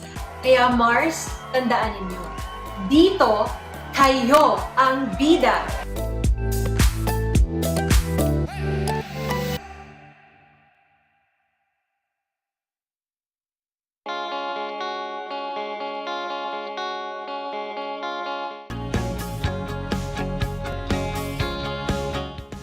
Buhay mga bata, sa mga batang nasa ikalimang baitan. Hello! Magandang araw din sa inyo, mahal naming magulang. Ito ang Aral TarlakHenyo ng SDO Tarlac Province dito sa RTV Tarlac, Channel 26. At DZTC, Radio Pilipino, Tarlac. Happy learning, grade 4. Welcome to Aral TarlakHenyo here on RTV Tarlac, Channel 26. Simulcast over DZDZ 828, Radio Filipino Tarlac.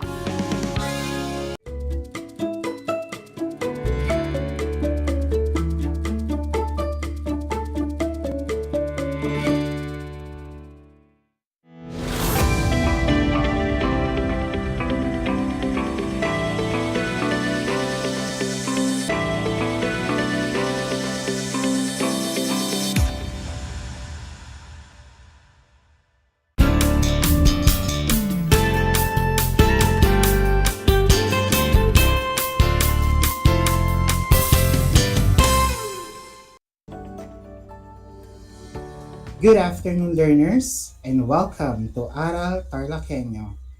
Here on RTV Tarlac, Channel 26, simulcast over DCTC 828, Radio Pilipino Tarlac. Broadcasting to you live here in Paniki, Tarlac, I am Melvin Jeric A. Medrano, your teacher broadcaster for Technology and Livelihood Education Grade 9 ICT Illustration.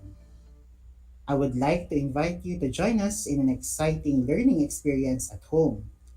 I want you to prepare your competency-based learning material and learning activity sheets in ICT illustration.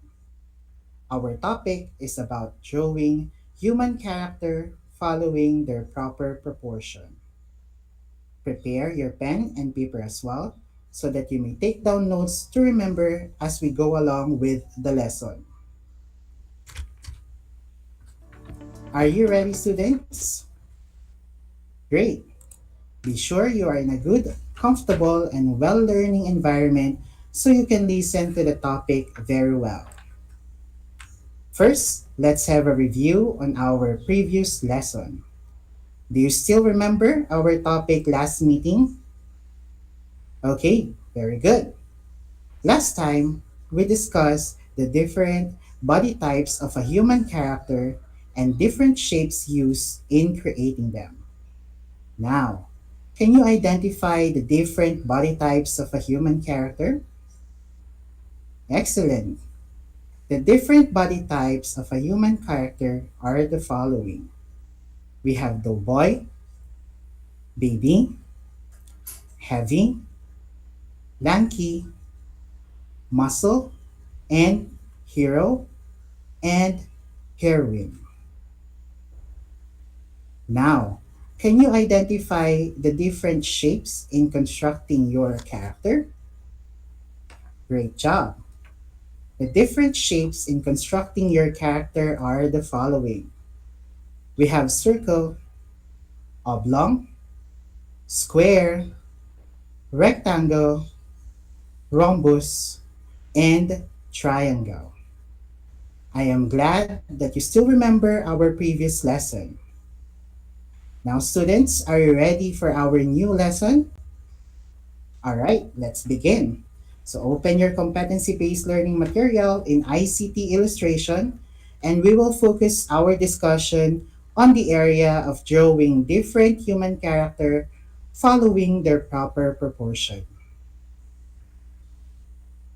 First, let us define what is human body proportion.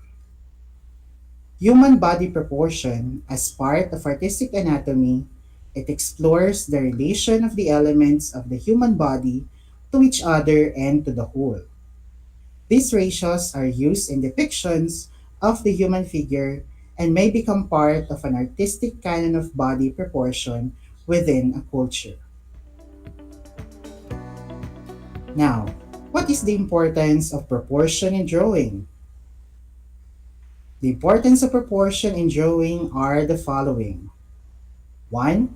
It can play a critical role in whether your drawing look realistic.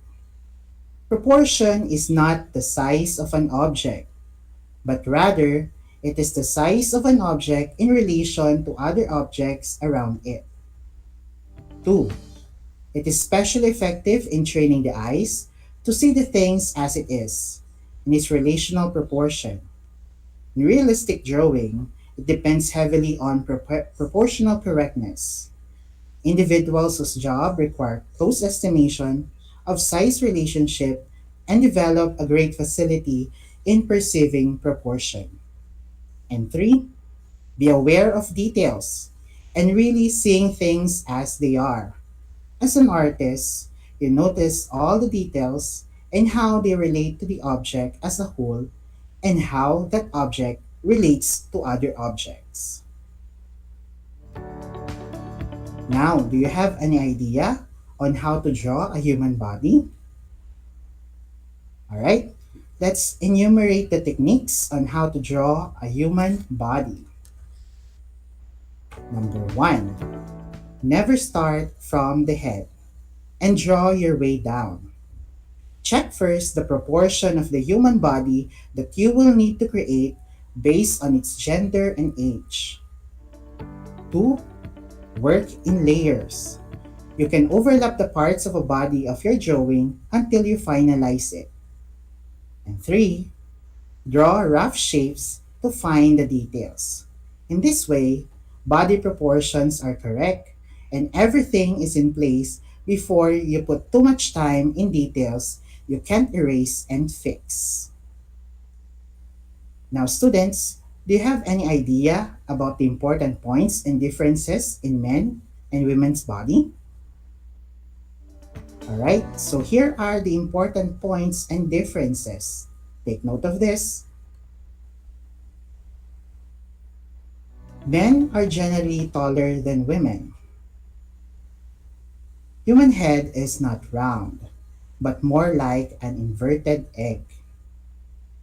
In women's body, it is made up of oval and has soft shapes, while a man's body is made up of trapezoid and has angular shapes. The elbows are at waist level. In women, shoulders are narrower than their hips, while in men, shoulders are broader than their hips. The fingertips are located at mid-thigh, and legs taper inward from the hips.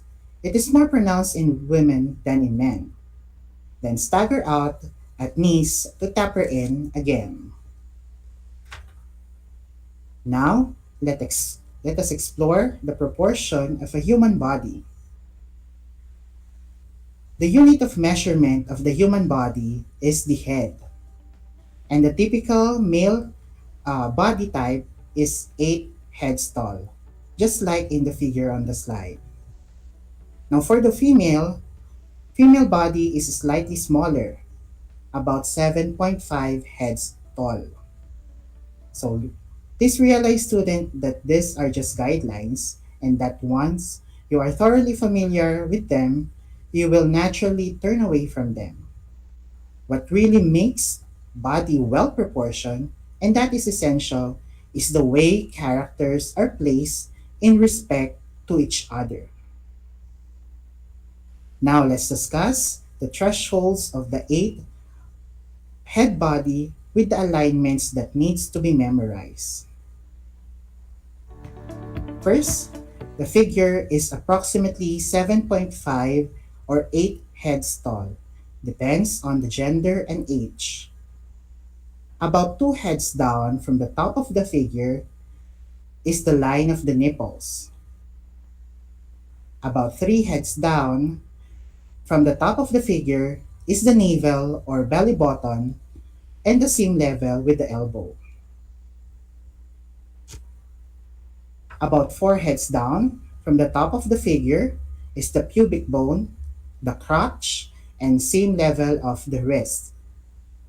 Just take note that the pubic bone is approximately the halfway point of the body. About 5 heads down from the top of the figure is the fingertips lined up with the mid-thigh or the femur, or the upper leg bone. And about 6 heads down from the top is the kneecap. And about 7 heads down from the top is the bottom of the calf muscles. And lastly, about 8 heads down is the bottom of the feet. Alright, students, now let us explore the body proportion of a child. Remember that children's proportion may vary as they grow, so it is not possible to give a fixed scale, like the adults.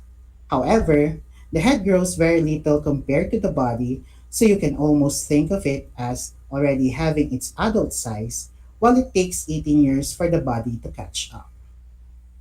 Now, for the newborn baby, it is hardly longer than 2 heads, especially its legs are folded up. The baby is also chubbier when young and almost no neck during toddler years. At 3 years old, it is approximately equivalent to 3 heads. It has also noticed a bean-shaped body of the child and has prominent butt. At 6 years old, it is approximately equivalent to 4 heads. At 9 years old, it is approximately equivalent to 5 heads. At 12 years old, it is approximately equivalent to 6 heads. At 14 years old, it is approximately equivalent to 7 heads. And last, at 18 years old, it is considered as the final size or a full-grown man. But do not forget that boys' and girls' bodies start getting different during the early teens. For girls, that means acquiring a waistline, hips, and breasts. For boys, shoulders get broader, hands and feet grow suddenly to an adult size, and lines are getting harder or having a muscular physique. Now, let's discuss how to draw an average human head and its proportion. Let us define first what is a portrait. When we say portrait, it is a painting or other artistic representation of a person in which the face and its expression is predominant. Portrait is also the best example when used in creating or drawing an average human head and its proportion. Now let's check the general rules in drawing facial proportion using a portrait. Here are the rules. 1. The eyes are halfway between the top of the head and the chin. 2. The bottom of the nose is always between the eyes and the chin. 3. The mouth is halfway between the nose and the chin. 4. The corners of the mouth line up with the centers of the eyes. 5. The top of the ears lines up with the center of the eyes. And last, number 6, the bottom of the ears lines up with the bottom of the nose. And now at this point, let us draw a facial portrait. Remember, students, the steps so that you will be guided properly. Step number 1, draw an egg.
buhay mga bata, sa mga batang nasa ika-5 baitan. Hello! Magandang araw din sa inyo, mahal naming magulang. Ito ang Aral TarlakHenyo ng SDO Tarlac Province dito sa RTV Tarlac, Channel 26. At DCTC, Radio Pilipino, Tarlac. Happy learning, grade 4. Welcome to Aral TarlakHenyo here on RTV Tarlac, Channel 26. Simulcast over DZDZ 828, Radio Filipino Tarlac.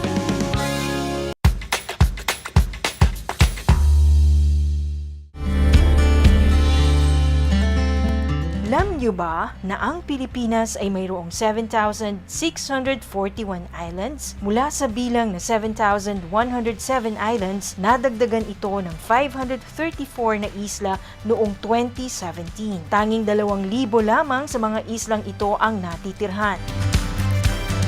Alam niyo na! Yan ang mga isla sa Pilipinas. Alam niyo ba na ang whale shark ay hindi isang whale? Ang whale shark o butanding ay kinikilalang world's largest fish at tinatawag gentle giants. May sukat itong 12 meters. Maliliit ang ngipin ng butanding, kaya naman planktons o maliliit na hipon at isda lang ang kaya nilang kainin. Simula noong 2011, marami nang nahumaling mag-whale shark watching sa Oslo, Cebu. Alam niyo na, yan ang whale shark!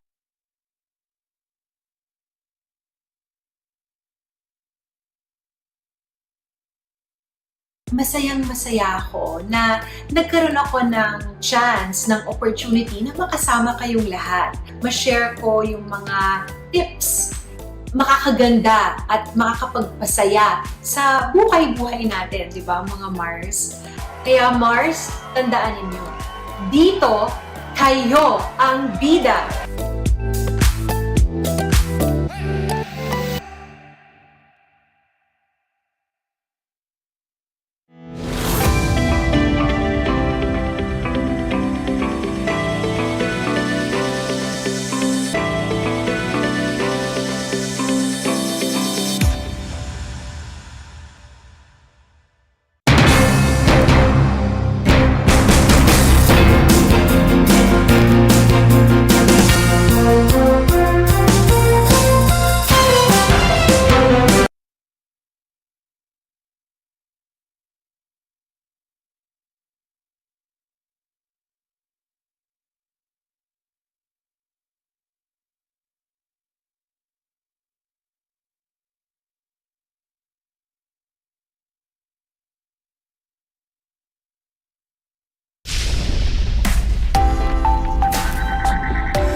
buhay mga bata, sa mga batang nasa ika-5 baitan. Hello! Magandang araw din sa inyo, mahal naming magulang.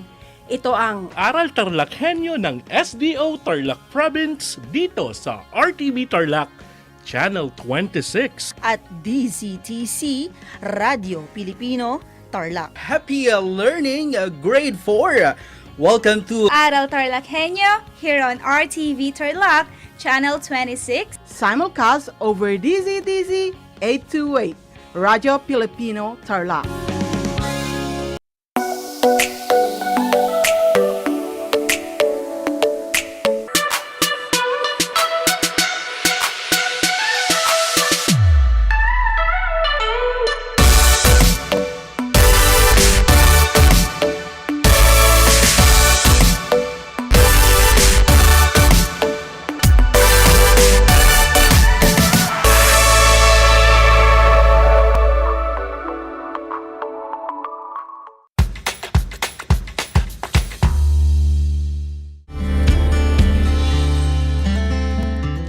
niyo ba na ang Pilipinas ay mayroong 7,641 islands? Mula sa bilang na 7,107 islands, nadagdagan ito ng 534 na isla noong 2017. Tanging 2,000 lamang sa mga islang ito ang natitirhan. Alam niyo na! Yan ang mga isla sa Pilipinas. Alam niyo ba na ang whale shark ay hindi isang whale? Ang whale shark o butanding ay kinikilalang world's largest fish at tinatawag gentle giants. May sukat itong 12 meters. Maliliit ang ngipin ng butanding, kaya naman planktons o maliliit na hipon at isda lang ang kaya nilang kainin. Simula noong 2011, marami nang nahumaling mag-whale shark watching sa Oslo, Cebu. Alam niyo na, yan ang whale shark! Masayang-masaya ako na nagkaroon ako ng chance, ng opportunity na makasama kayong lahat. Ma-share ko yung mga tips, makakaganda at makakapagpasaya sa buhay-buhay natin, di ba mga Mars? Kaya Mars, tandaan ninyo, dito kayo ang bida.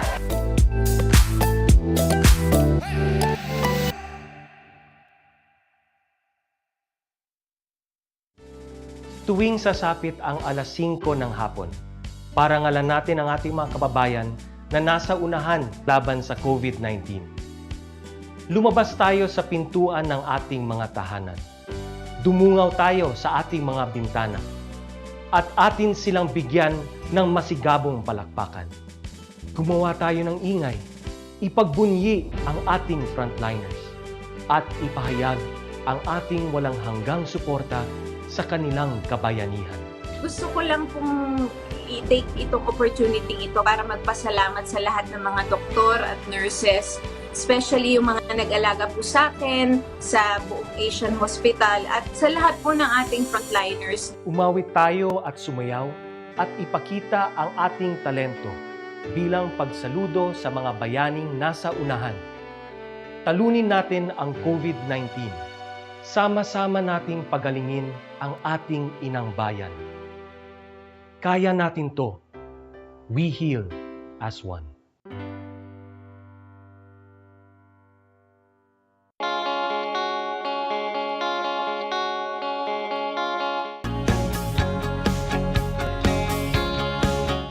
Buhay mga bata, sa mga batang nasa ika-5 baitan. Hello! Magandang araw din sa inyo, mahal naming magulang. Ito ang Aral TarlakHenyo ng SDO Tarlac Province dito sa RTV Tarlac, Channel 26. At DZTC, Radio Pilipino, Tarlac. Happy learning, grade 4. Welcome to Aral TarlakHenyo here on RTV Tarlac, Channel 26. Simulcast over DZDZ 828, Radio Filipino Tarlac.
Alright, and welcome back to Aral TarlakHenyo. We do apologize for some technical glitches, but still we're here and we're happy to be back. So just a recap for our lesson.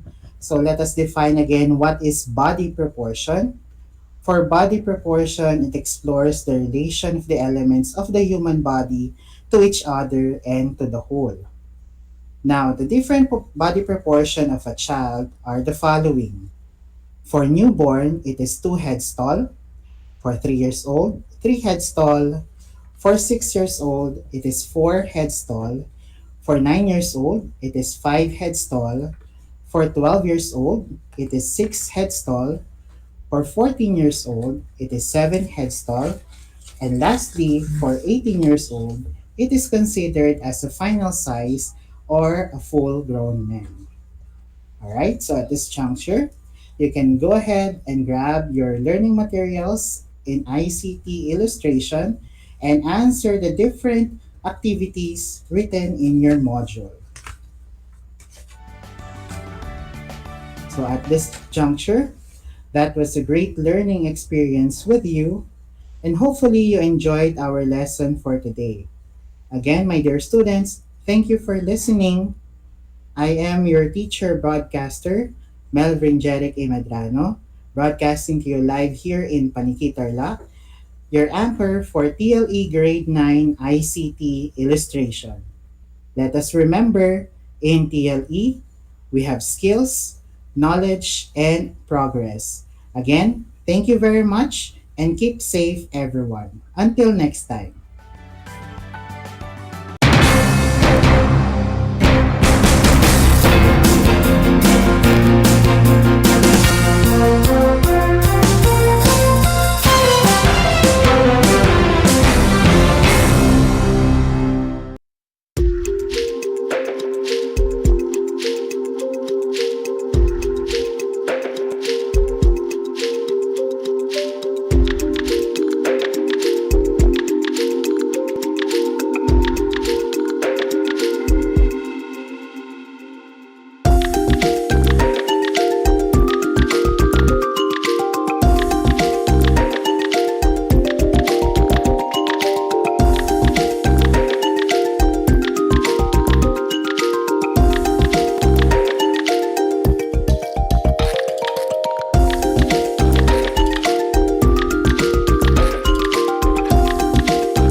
mga bata, sa mga batang nasa ikalimang baitan. Hello! Magandang araw din sa inyo, mahal naming magulang. Ito ang Aral TarlakHenyo ng SDO Tarlac Province dito sa RTV Tarlac, Channel 26. At DCTC, Radio Pilipino, Tarlac. Happy learning, grade 4. Welcome to Aral TarlakHenyo here on RTV Tarlac, Channel 26. Simulcast over DZDZ 828, Radio Filipino Tarlac.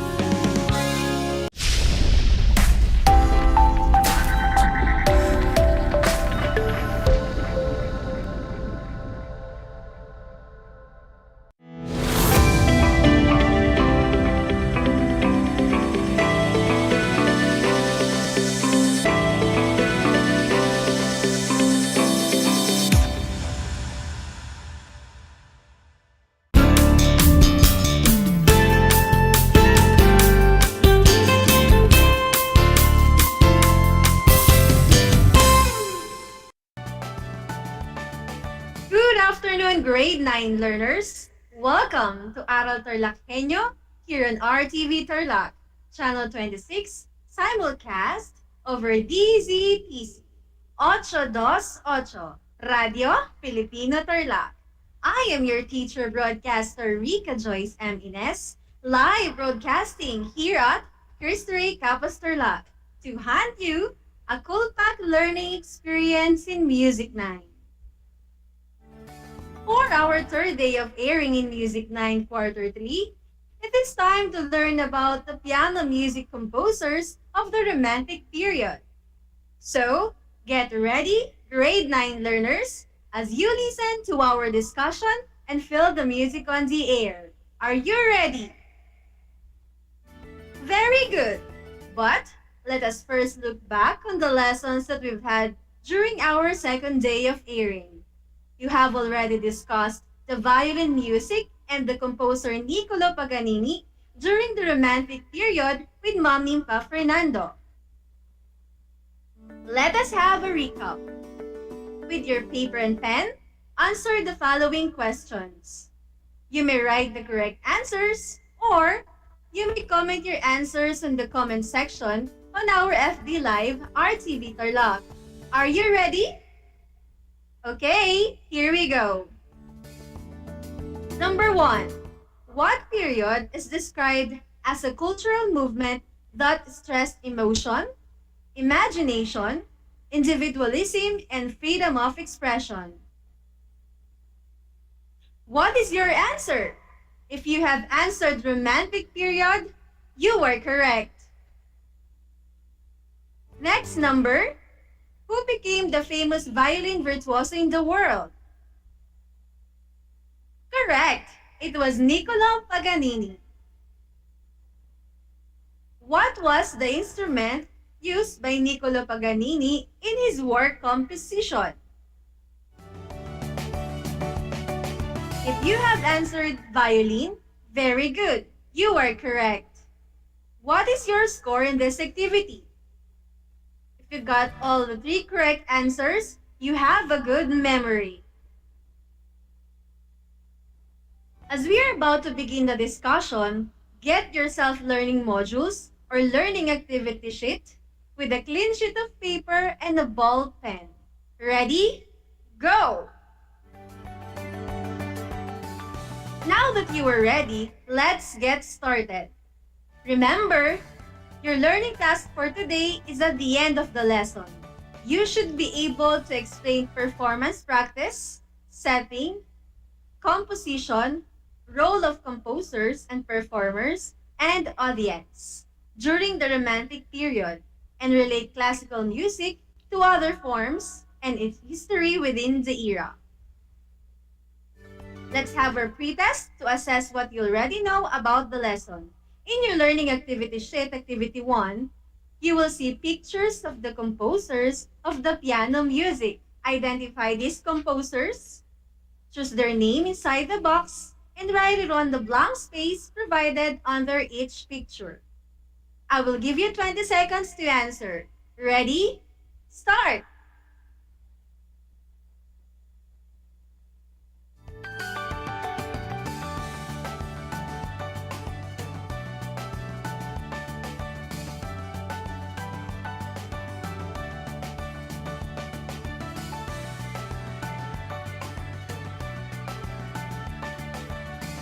Time is up.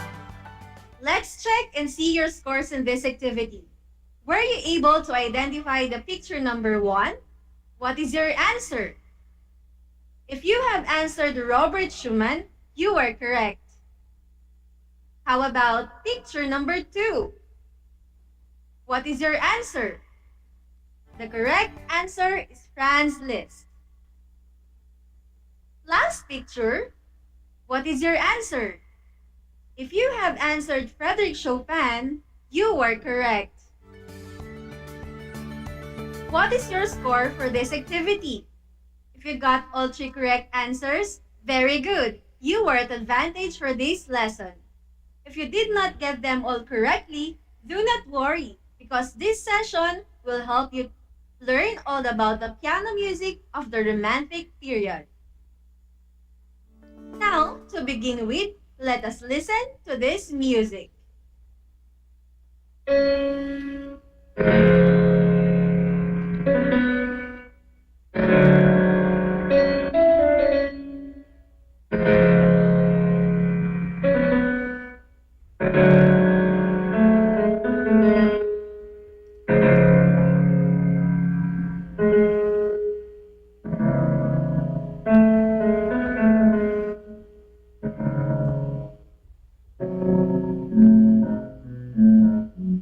Next music.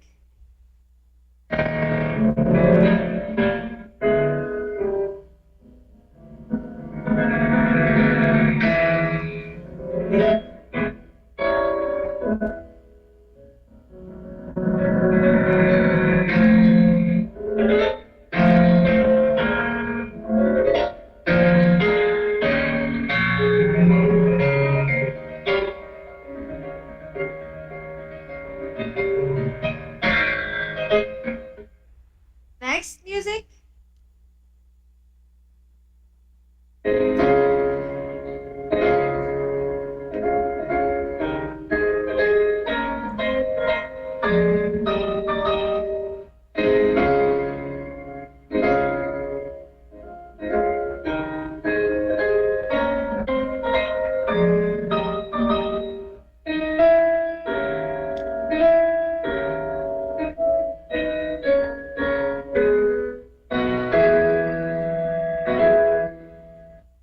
Alright, what musical instruments dominated the music you have heard?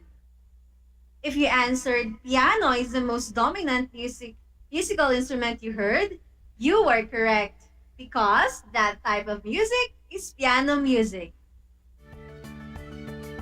Let's G and discover the piano music of the Romantic period. Piano music is one of the popular music of the Romantic period. Did you know that it is in free forms such as fantasy, rhapsody, ballad, and nocturne? Yes, it is. Piano music of the Romantic period was filled with innovations, and most of the compositions require a high virtuosity. Wow, that means a great skill in music. Now, let us find out who are the composers responsible for this undying piano music we still hear up to these days. First show up, no one else but Frédéric Chopin. He was known as the poet of the piano. He was born on March 1, 1810 in Zalazowa, Poland. Frédéric Chopin began to play piano at age 4. He composed Polonaise at age of 7. Wow, what a bright child! He was considered as a world-renowned pianist and composer.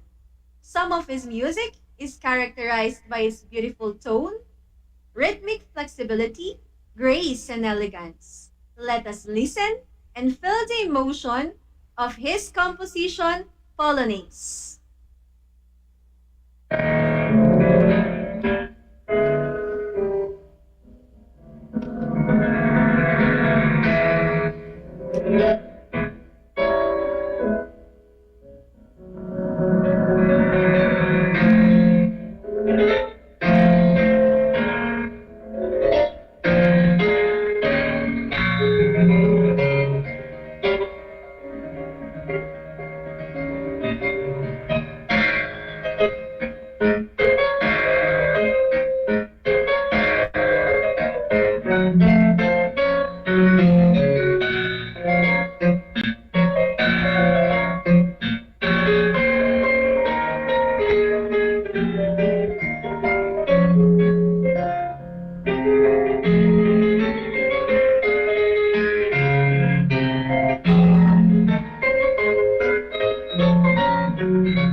What did you feel? Yes, the music is filled with love. His compositions like mazurkas and polonaise express his love for Poland. Polonaise is a slow dance in triple time that consists of a march or procession. Chopin composed almost primarily for the piano, and some of his most well-known are Fantasy, Revolutionary Etude, Preludes. Now, let us listen to one of his famous compositions, the Revolutionary Etude.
What did you feel while listening to this music? Nice! Love for the country. Because Revolutionary Etude music was composed as patriotic reaction to hearing that Warsaw, the capital of Poland, that had been captured by the Russians, Chopin homeland. Chopin is famous for the following, like ballad, mazurka, nocturne, prelude, waltz, impromptu, scherzo, sonata, etude, and polonaise. Again, who was the composer that was known as the poet of the piano? If your answer is Frédéric Chopin, you are correct. Next up is Franz Liszt. Virtuosity is the best word that describes the works of Franz Liszt. Wow, he has a great skill in music. He was known as a virtuoso pianist, a composer and busiest musician during the Romantic era. He was also known as a musical architect through his symphonic poem by attempting to translate the greatest works of literature into musical terms. And did you know that Franz Liszt displayed remarkable talent at a young age and easily understood sight reading? His father was his first teacher at age 6. At some turning point, Liszt heard the virtuoso violinist Niccolo Paganini performed, so he decided to dedicate himself in becoming a virtuoso pianist. Many of his piano compositions are technically challenging pieces. Some of Liszt's piano works are La Campanella, Hungarian Rhapsodies, Sonata, transcription of Lieder by Schubert, and arrangements of the 9 Beethoven symphonies. And his orchestral composition is symphonic poems. Franz Liszt is not just a composer, but he was also known with his generosity in sharing the time and money to the orphans, victim of disasters, and the many students he taught music for free. Nice, right? A virtuous pianist with a big heart for everyone. Let us now listen to his music that became the most popular and was the basis for the Tom and Jerry cartoon called The Cat Concerto. The Hungarian Rhapsody No. 2.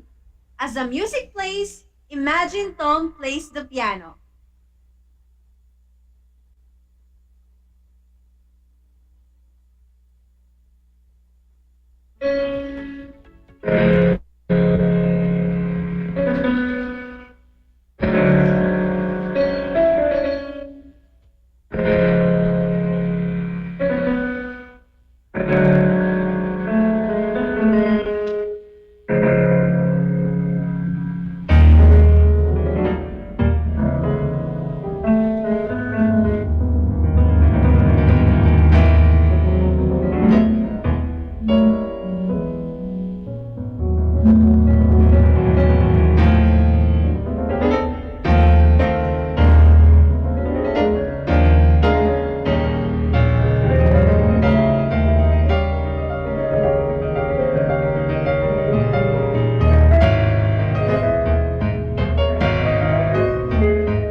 composition's mood is dark and dramatic, although it contains some playful and capricious moments.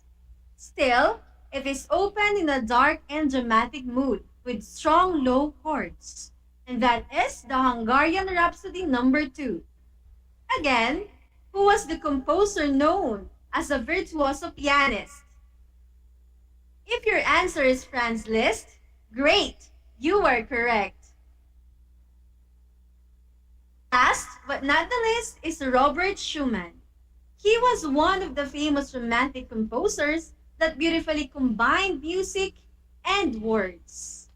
He was a composer and a music critic and considered himself as the heir to the original creative tradition of Beethoven and Schubert.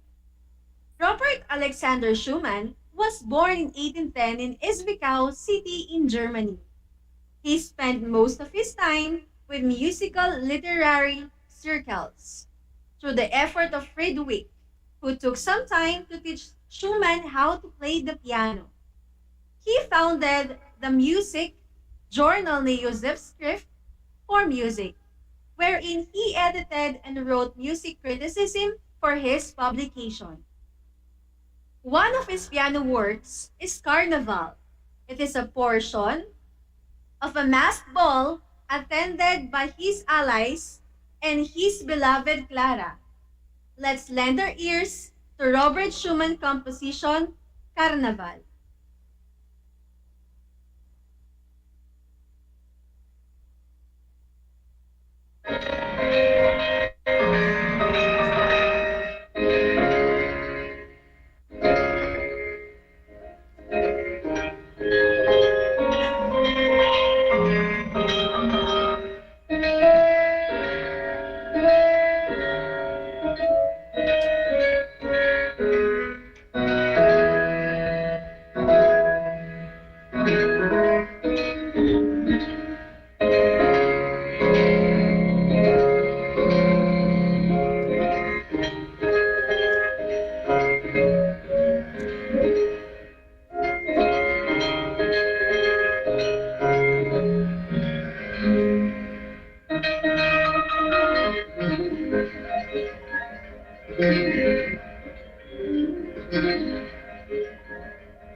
What did you feel after hearing Carnival music?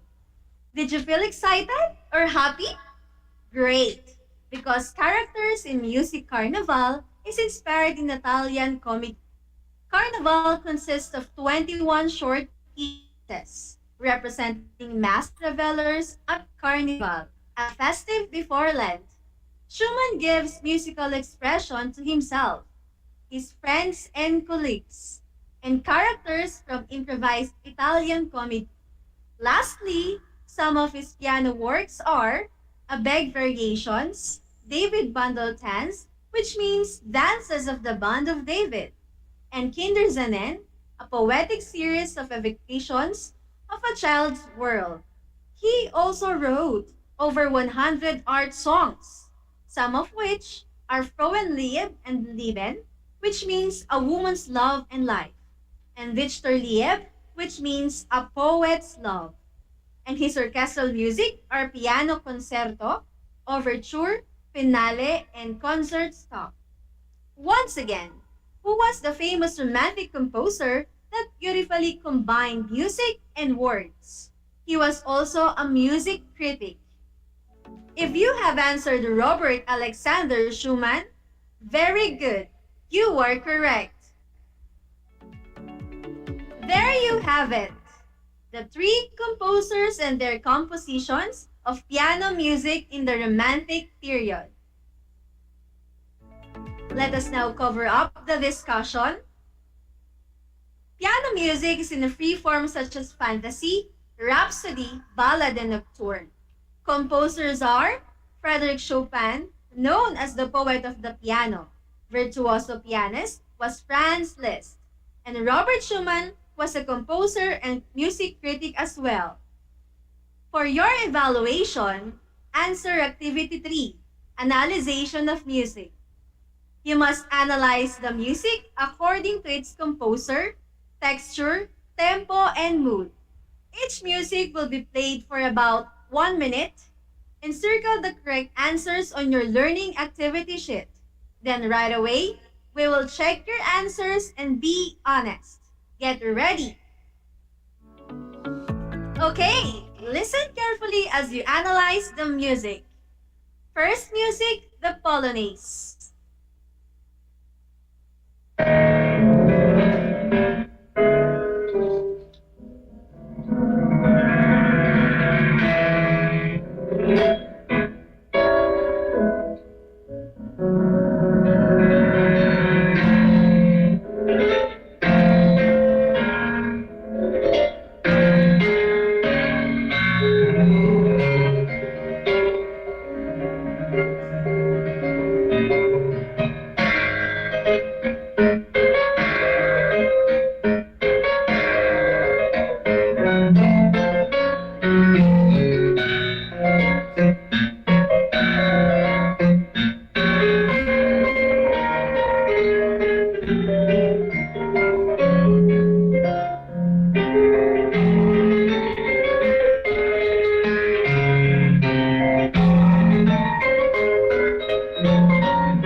Second music.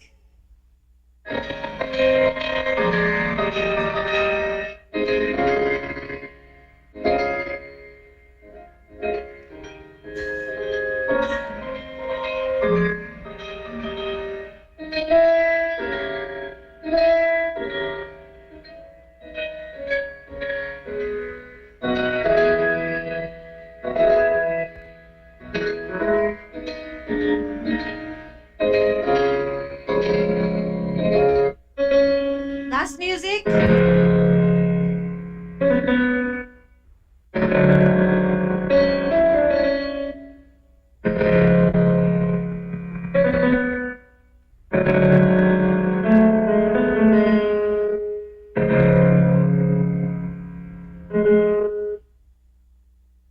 Got it? Let's check your answers. From Music 1, Polonaise, answers are Frédéric Chopin as composer, texture is polyphony, its tempo is fast, and the mood is about love. Love for the country. For Music 2, Carnaval, answers are Robert Schumann as a composer, texture is polyphony, its tempo is moderate, and the mood is comedy. For Music 3, Hungarian Rhapsody No. 2, answers are Franz Liszt as the composer, texture is homophony, its tempo is fast, and the mood is dark. Have you got all the correct answers? Congratulations, you learned a lot today. If you have wrong answers, you can always read back on your notes and self-learning modules. And your MAPE teachers are more than willing to give you clarifications. This has been your anchor teacher in Music 9 Quarter 3, Rica Joyce MNS, giving you a shoulder tap and say, kaya natin yan. Thank you for listening. Keep safe and have a great day.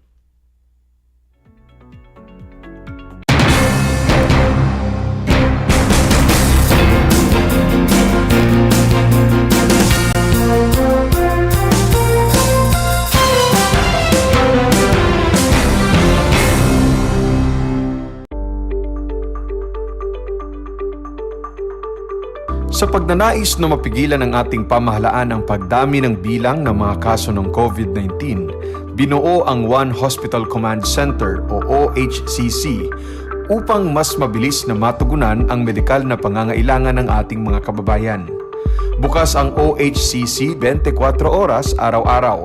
Tumawag lamang sa mga hotline nito sa 0919-977-3333 o 0915-777-7777 o 02-886-50500. Maaari ring i-download ang Pure Force Citizens app sa Android o iOS upang mabilis na matugunan ang sinumang nangangailangan. Layon din ng OHCC na maiwasang mapuno ang kapasidad ng bawat ospital. Kaya't kung ikaw ay kinakailangang tumawag sa OHCC, mabibigyan ka ng libreng preliminary consultation. Para sa mga nangangailangan ng emergency quick response, makikipag-ugnayan ang OHCC sa DOH Bed Tracker at sa mga ospital upang makahanap agad ng pinakamalapit na bakanteng ospital. Ang transportasyon o ambulansya naman ng ospital na inirefer ng OHCC sa pasyente ang siyang susundo sa bahay nito. Kaya't kapag ikaw ay nakakaranas ng anumang sintomas ng COVID-19 o nangangailangan ng agarang tulong medikal, tumawag lamang sa OHCC at handa silang tumulong sa lahat ng oras.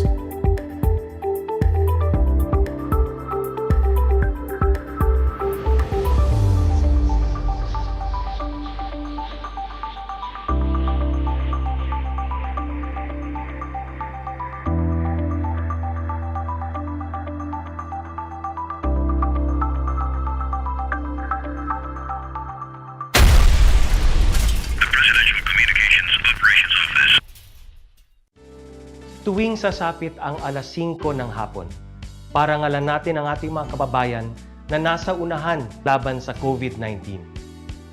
Lumabas tayo sa pintuan ng ating mga tahanan. Dumungaw tayo sa ating mga bintana. At atin silang bigyan ng masigabong palakpakan. Gumawa tayo ng ingay, ipagbunyi ang ating frontliners, at ipahayag ang ating walang hanggang suporta sa kanilang kabayanihan. Gusto ko lang pong i-take itong opportunity ito para magpasalamat sa lahat ng mga doktor at nurses, especially yung mga nag-alaga po sa akin, sa buong Asian Hospital, at sa lahat po ng ating frontliners. Umawit tayo at sumayaw at ipakita ang ating talento bilang pagsaludo sa mga bayaning nasa unahan. Talunin natin ang COVID-19. Sama-sama nating pagalingin ang ating inang bayan. Kaya natin to. We heal as one.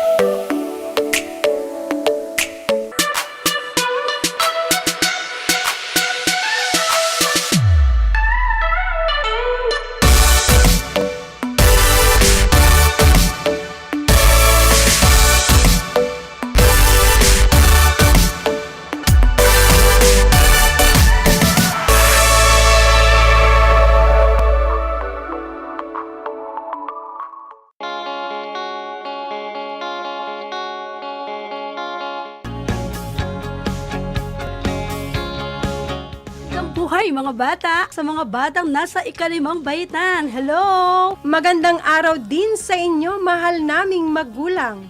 Ito ang Aral TarlakHenyo ng SDO Tarlac Province dito sa RTV Tarlac, Channel 26. At DCTC, Radio Pilipino, Tarlac. Happy learning, grade 4. Welcome to Aral TarlakHenyo here on RTV Tarlac, Channel 26. Simulcast over DZDZ 828, Radio Pilipino, Tarlac.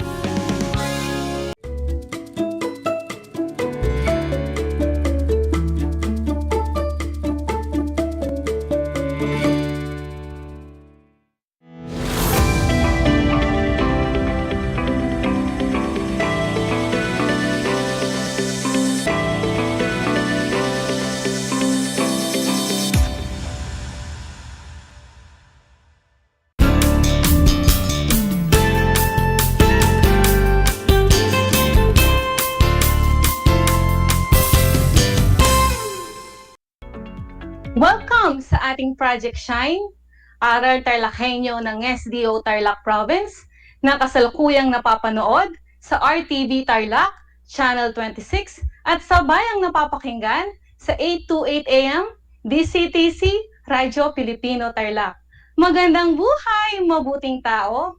Kumusta na kayo, mga giliw naming tagapakinig? Ang aking pagbati at paghanga sa inyong pagpapahalaga sa edukasyon at pagpupursiging matapos ito ng nagtatagumpay sa kabila ng hamon ng pandemya. Ako, ang inyong guro sa Homeroom Guidance sa Ikalimang Baitang, Binibining Mary Luz Suliman Santos, na sumasahing papawid mula sa Kapas Tarlac, nasasamahan at gagabayan ka sa Most Essential Learning Competency na isasagawa ang mga pamantayang pangkaligtasan at pag-aalaga sa sarili sa oras ng pangangailangan. Natitiyak kong kayo'y handang-handa na sa ating bagong aralin. Mga anak, kayo ay inaasahang magiging alerto at alisto sa anumang impormasyong magbibigay inspirasyon, pag-asa at aral sa buhay na huhubog sa inyo sa pagiging mabuting tao. Bago tayo magtungo sa ating bagong aralin, ay nais kong balikan ang ating nakaraang aralin. Naaalala niyo pa ba ito? Ang kasagutan ni Lady Fiona Felipe ng BS Aquino Elementary School ay tungkol sa hindi pagsasapubliko ng inyong mga pribadong impormasyon at ng inyong mga pamilya sa iba't ibang social media accounts. Kung ang inyong sagot ay katulad ng naging kasagutan ni Lady Fiona, tanggapin ang aking pagbati. Ako ay nagagalak at nakatatak pa rin sa inyong isipan ang ating nakaraang aralin.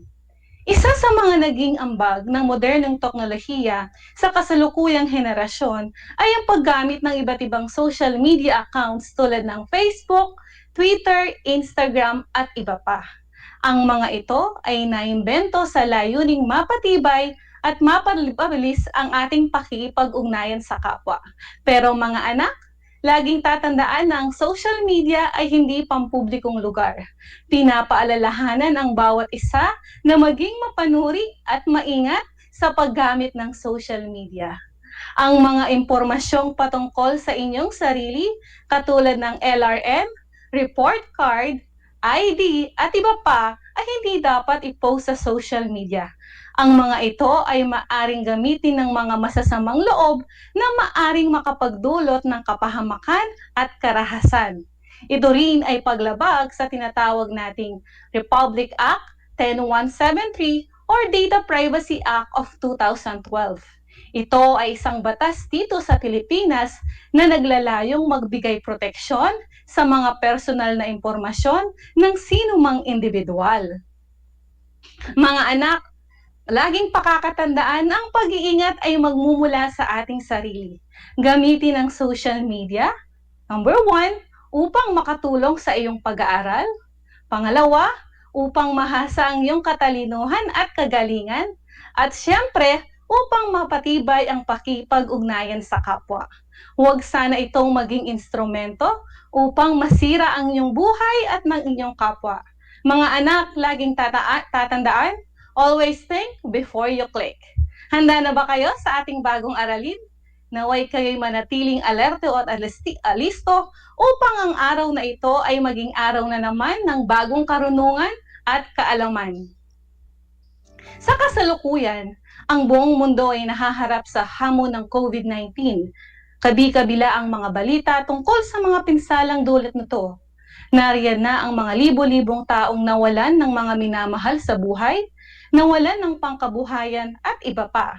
Sa kabilang banda, isa sa mga naging aral ng COVID-19 ay ang pagpapahalaga at pangangalaga sa sarili. Naitatak sa isipan ng bawat mamamayan na tunay ngang ang kalusugan ay kayamanan. Naging prioridad ng bawat isa ang pangangalaga sa sarili.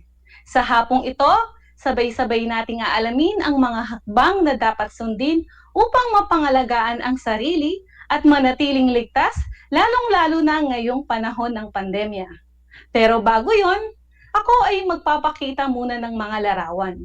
Sa mga larawang makikita ninyo, ay tukuyin ninyo kung alin sa mga ito ang nagpapakita ng tamang pangangalaga sa sarili. Mga anak, alin sa dalawang larawan na nakikita nyo ang nagpapakita ng tamang pangangalaga sa sarili? Kung ang sagot ninyo ay letrang B, kayo ay tunay na mahusay. Imbes na kumain ng mga junk foods, ugaliin ang pagkain ng mga prutas at gulay. Sabi nga ng isang kanta, makulay ang buhay sa sinabawang gulay. Ano naman ang inyong kasagutan sa nakikita ninyong mga larawan? Alin sa dalawa ang dapat gawin upang manatiling ligtas? Kung ang inyong sagot ay letrang A, kayo ay tunay na magaling at matalino. Tapusin muna ang pagsagot sa inyong mga learning activity sheets at modules kesa naman atupagin ang sarili sa paglalaro ng mga mobile games. Bukod sa masisira ang inyong pag-aaral, ay maaari ding manlabo ang inyong paningin. Kung ang gobyerno ay may tinatawag na 4 Ps sa pangangalaga sa sarili upang manatiling ligtas, ay may 12 Ps na dapat tandaan. Handa na ba kayong malaman kung ano ang mga 12 Ps na ito, mga anak? Kung ganon, ikay makinig ng mabuti at kunin ang iyong kwaderno at ballpen upang maitala ang mga importanteng impormasyon at detalye na ating pag-aaralan sa hapong ito. Ang unang P ay ang pagsunod sa mga batas pangkalusugan. Ang ating gobyerno sa pangunguna ng Interagency Task Force at Department of Health ay nagtalaga ng mga alituntunin na dapat sundin laban sa COVID-19 at anumang karamdaman. Sundin natin ang mga health protocols kagaya ng social distancing. Huwag munang pumunta sa mga matataong lugar, lalong-lalo na sa mga menor de edad na tulad mo. Kung sakali man na hindi maiwasan ang paglabas ng bahay, huwag kakalimutan na isuot ang iyong face mask at face shield. Mga anak, laging tatandaan na ang paglabag sa mga health protocols na yan ay may kapalit na kaparusahan.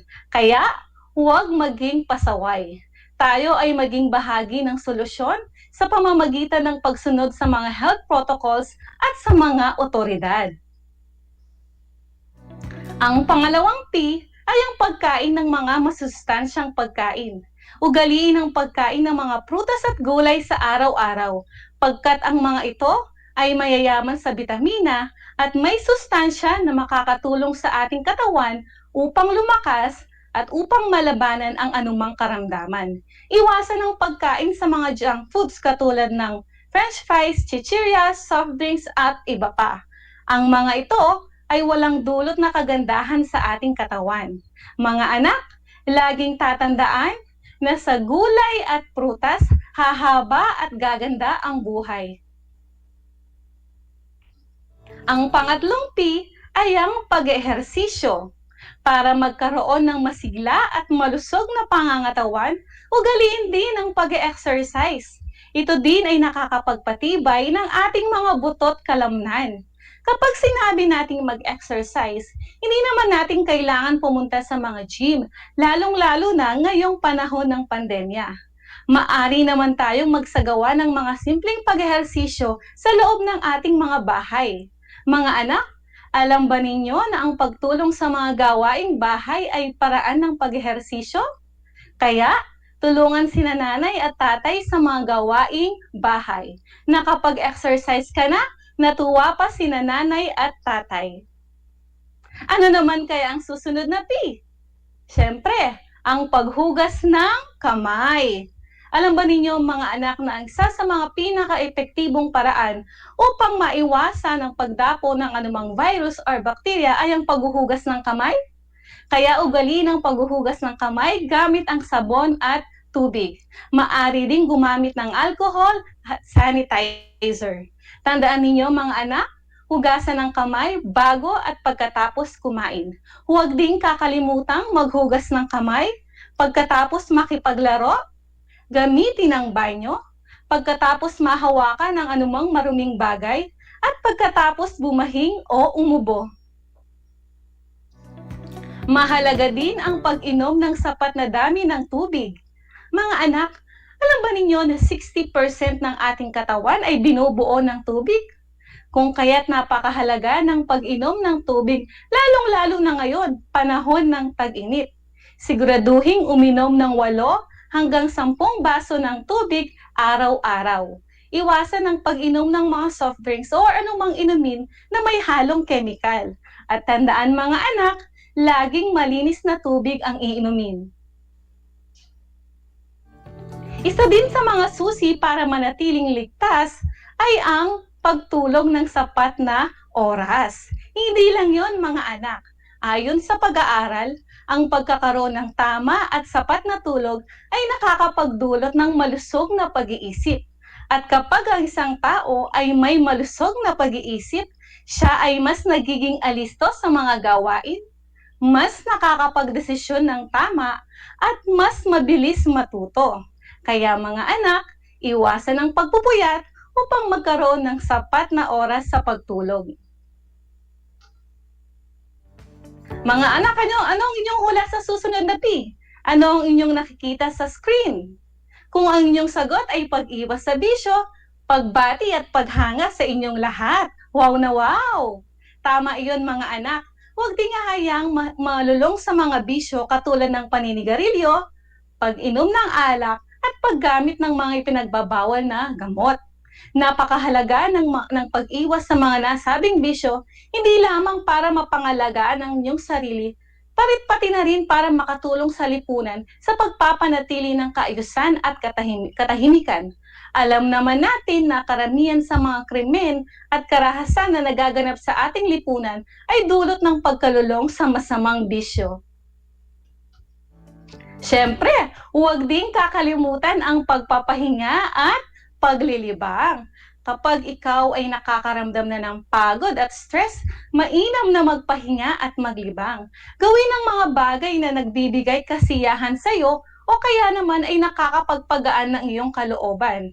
Maari din naman na pagkatapos mong masagutan ang iyong mga modules at learning activity sheets, ay tulungan sina nanay at tatay sa mga gawaing bahay.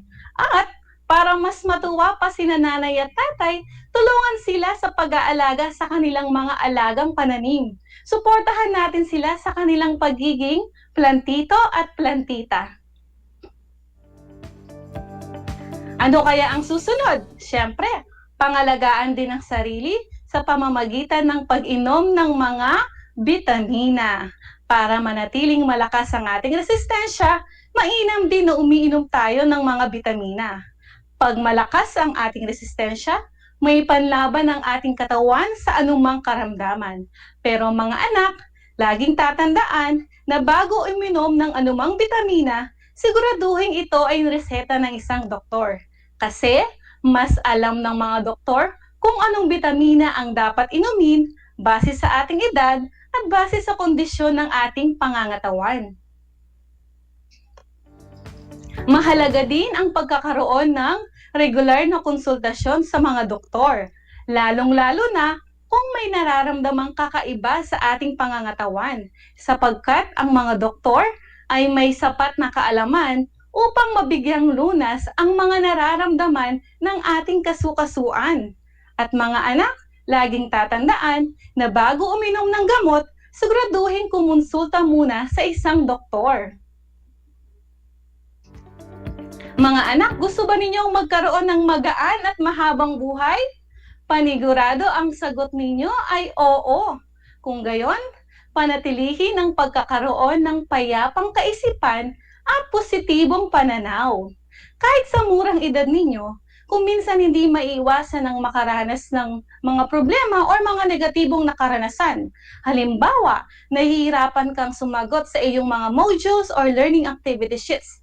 Kung nararanasan man ang mga ito, huwag masyadong dibdibin dahil may solusyon ang mga ito. Huwag mahihiyang tawagan ang iyong guro para matulungan ka o kaya naman ay magpaturo kina nanay, tatay, ate o kuya. Mga anak, laging tatandaan na ang lahat ng problema ay may solusyon. Siyempre, ang pinakamahalagang P ay ang pagdarasal at pananampalataya sa Diyos. Ang pagdarasal ang nagsisilbing ating komunikasyon sa puong may kapal. Kapag tayo ay nagdarasal, tayo ay nagkakaroon ng pagkakataon na manampalataya, manalangin, humingi ng tawad at magpasalamat. Ang ating pananampalataya sa Diyos ay ang ating gabay sa araw-araw upang makaiwas sa anumang kasamaan at makagawa ng mga kabutihan. Ang pandemyang kinakaharap ng buong mundo ay paniguradong malalampasan natin sa tulong ng ating Panginoon. Patuloy lang tayong maniwala at manampalataya. Mga anak, naiintindihan ba ninyo ang mga 12 P's sa pangangalaga sa sarili? Kung kayo ay may mga katanungan at klarifikasyon, ay maaari ninyong gamitin ang comment section ng FB Live ng RTV Tarlac, Channel 26.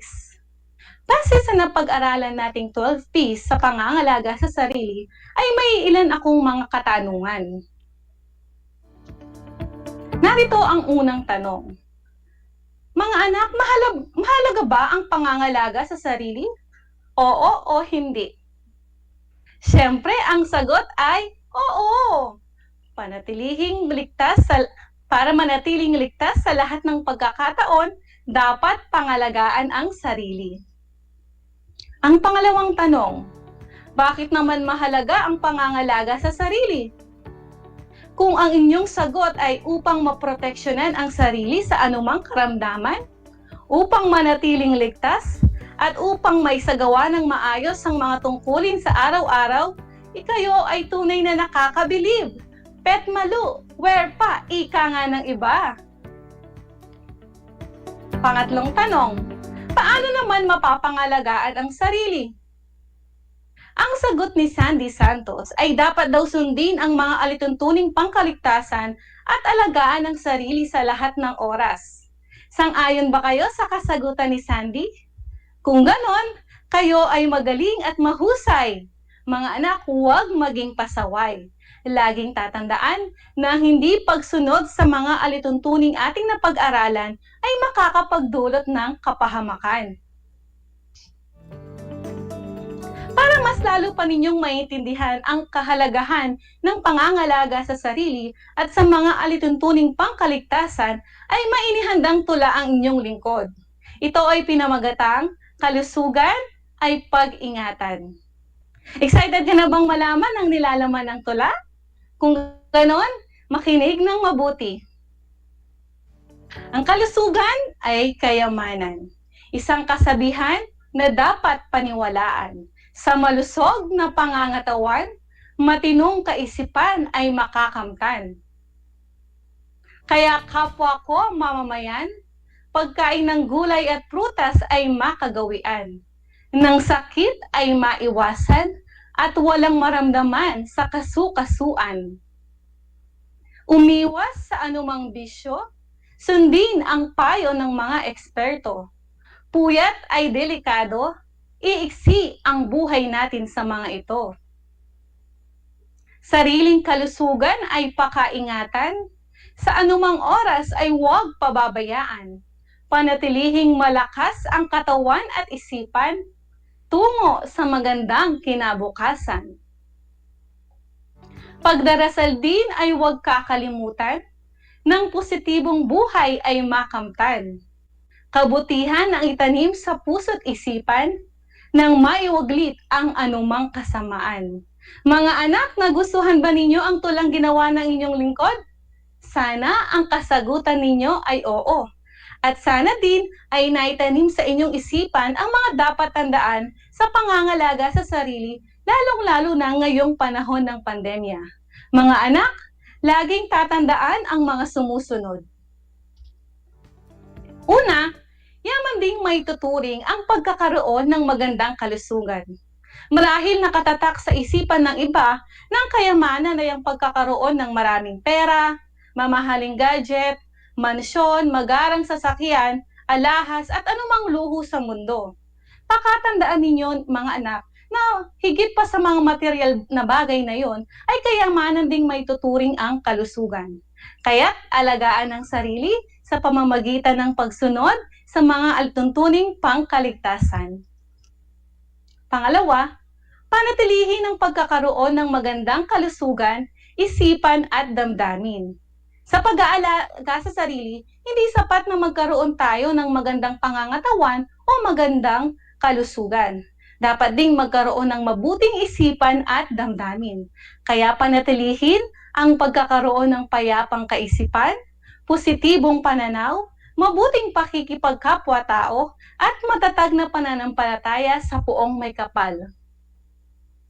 At pangatlo, ang batang may malusog na pangangatawan at kaisipan ay kalulugdan ng lahat, lalong-lalo ng Diyos. Siya rin ay paniguradong magagawa ang mga naatasang gawain ng may kahusayan at hahangaan ng lahat sapagkat masasalamin sa kanyang bawat kilos ang kagandahang asal. Mga anak, sa puntong ito ay nais kong malaman kung mayroon ba kayong natutunan sa ating aralin. Sa mga mag-aaral na nakikinig sa DCTC Radyo Pilipino Tarlac, kumuha ng isang kapirasong papel. At sa mga nakatutok naman sa FB Live ng RTV Tarlac Channel, ay maaari ninyong gamitin ang comment section para sa inyong sagot. Tukuyin lamang ninyo kung alin sa mga pagpipilian, A, B, C, or D, ang tamang sagot. Handa na ba kayo? Unang tanong, ilang baso ng tubig ang dapat inumin sa isang araw? Ang kasagutan ni Cyril Lacandula ay letrang D, 8 daw. Cyril, ikaw ay tunay na nakinig sa ating aralin. Tama iyon mga anak. Dapat tayo ay nakakinom ng 8 o higit pa ng baso ng tubig sa isang araw. Pangalawang tanong, ugaliing kumain ng patlang at patlang upang ang katawan ay sumigla at lumusog. A. Hotdog at fries. B. Prutas at gulay. C. Street foods at laman loob. D. Fried chicken at junk food. Kung ang iyong sagot ay letrang B, kayo ay tunay na mahusay. Kagaya nga ng nabanggit ko kanina, sa prutas at gulay, gaganda at hahaba ang buhay. Ang mga bata ay dapat maligo. Ang kasagutan ni Shia Carion ay letrang A. Dapat daw ay araw-araw. Tama ba iyon mga anak? Tama. Upang manatiling malinis at ligtas ang ating pangangatawan, dapat tayo ay naliligo araw-araw. Pero syempre, kung may nararamdaman sa ating katawan, ay huwag munang maligo. Pang-apat na tanong, ang mga sumusunod ay nagpapakita ng dapat gawin pagkatapos kumain maliban sa isa. Kung ang inyong sagot ay letrang C, na huwag munang makipaglaro pagkatapos kumain, tumpak! Tamang-tama! Kaya mga anak, laging tatandaan na pagkatapos kumain, maghugas muna ng kamay at magsipilyo ng ngipin. At ang aking huling katanungan, alin sa mga sumusunod ang hindi dapat gawin bago uminom ng gamot? Kung ang kasagutan ninyo ay letrang C, kayo ay tunay na kahanga-hanga. Mga anak, laging tatandaan na bago uminom ng anumang gamot, siguraduhin magpakonsulta muna o kaya ay kumuha ng reseta sa isang doktor. At tingnan din ang expiration date upang maiwasan ang anumang side effect or infection. Binabati ko kayong lahat sapagkat natitiyak kong nakuha ninyo ang mga tamang sagot sa ating pagsusulit.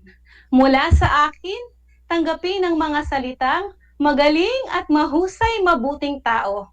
Mga anak, ako ay naghanda ng mga gawain at refleksyon sa inyong learning activity sheets. Inaasahan ko na ang mga ito ay sasagutan ninyo ng buong husay at sigasig. Isang talakayan na naman ang natapos sa araw na ito. Naway ang inyong mga natutunan ay magsilbing gabay upang kayo ay maging isang batang Pilipino na makadiyos, makakalikasan, makatao at makabansa. Naway maging susi ang mga ito upang matupad ang inyong mga pangarap at mapagtagumpayan ang mga pagsubok sa buhay. At panalangin ko na anumang konsepto na inyong natutunan sa araw na ito, higit palalo ang mga aral sa buhay ay inyong maisabuhay sa araw-araw. Muli ako ang inyong guro sa Homeroom Guidance sa Ikalimang Baitang, Binibining Mary Luz Soliman Santos, na sumasayang papawid mula sa Kapas Tarlac, na nagpapaalala na piliing maging mabuting tao sa lahat ng panahon at pagkakataon. Hanggang sa muli!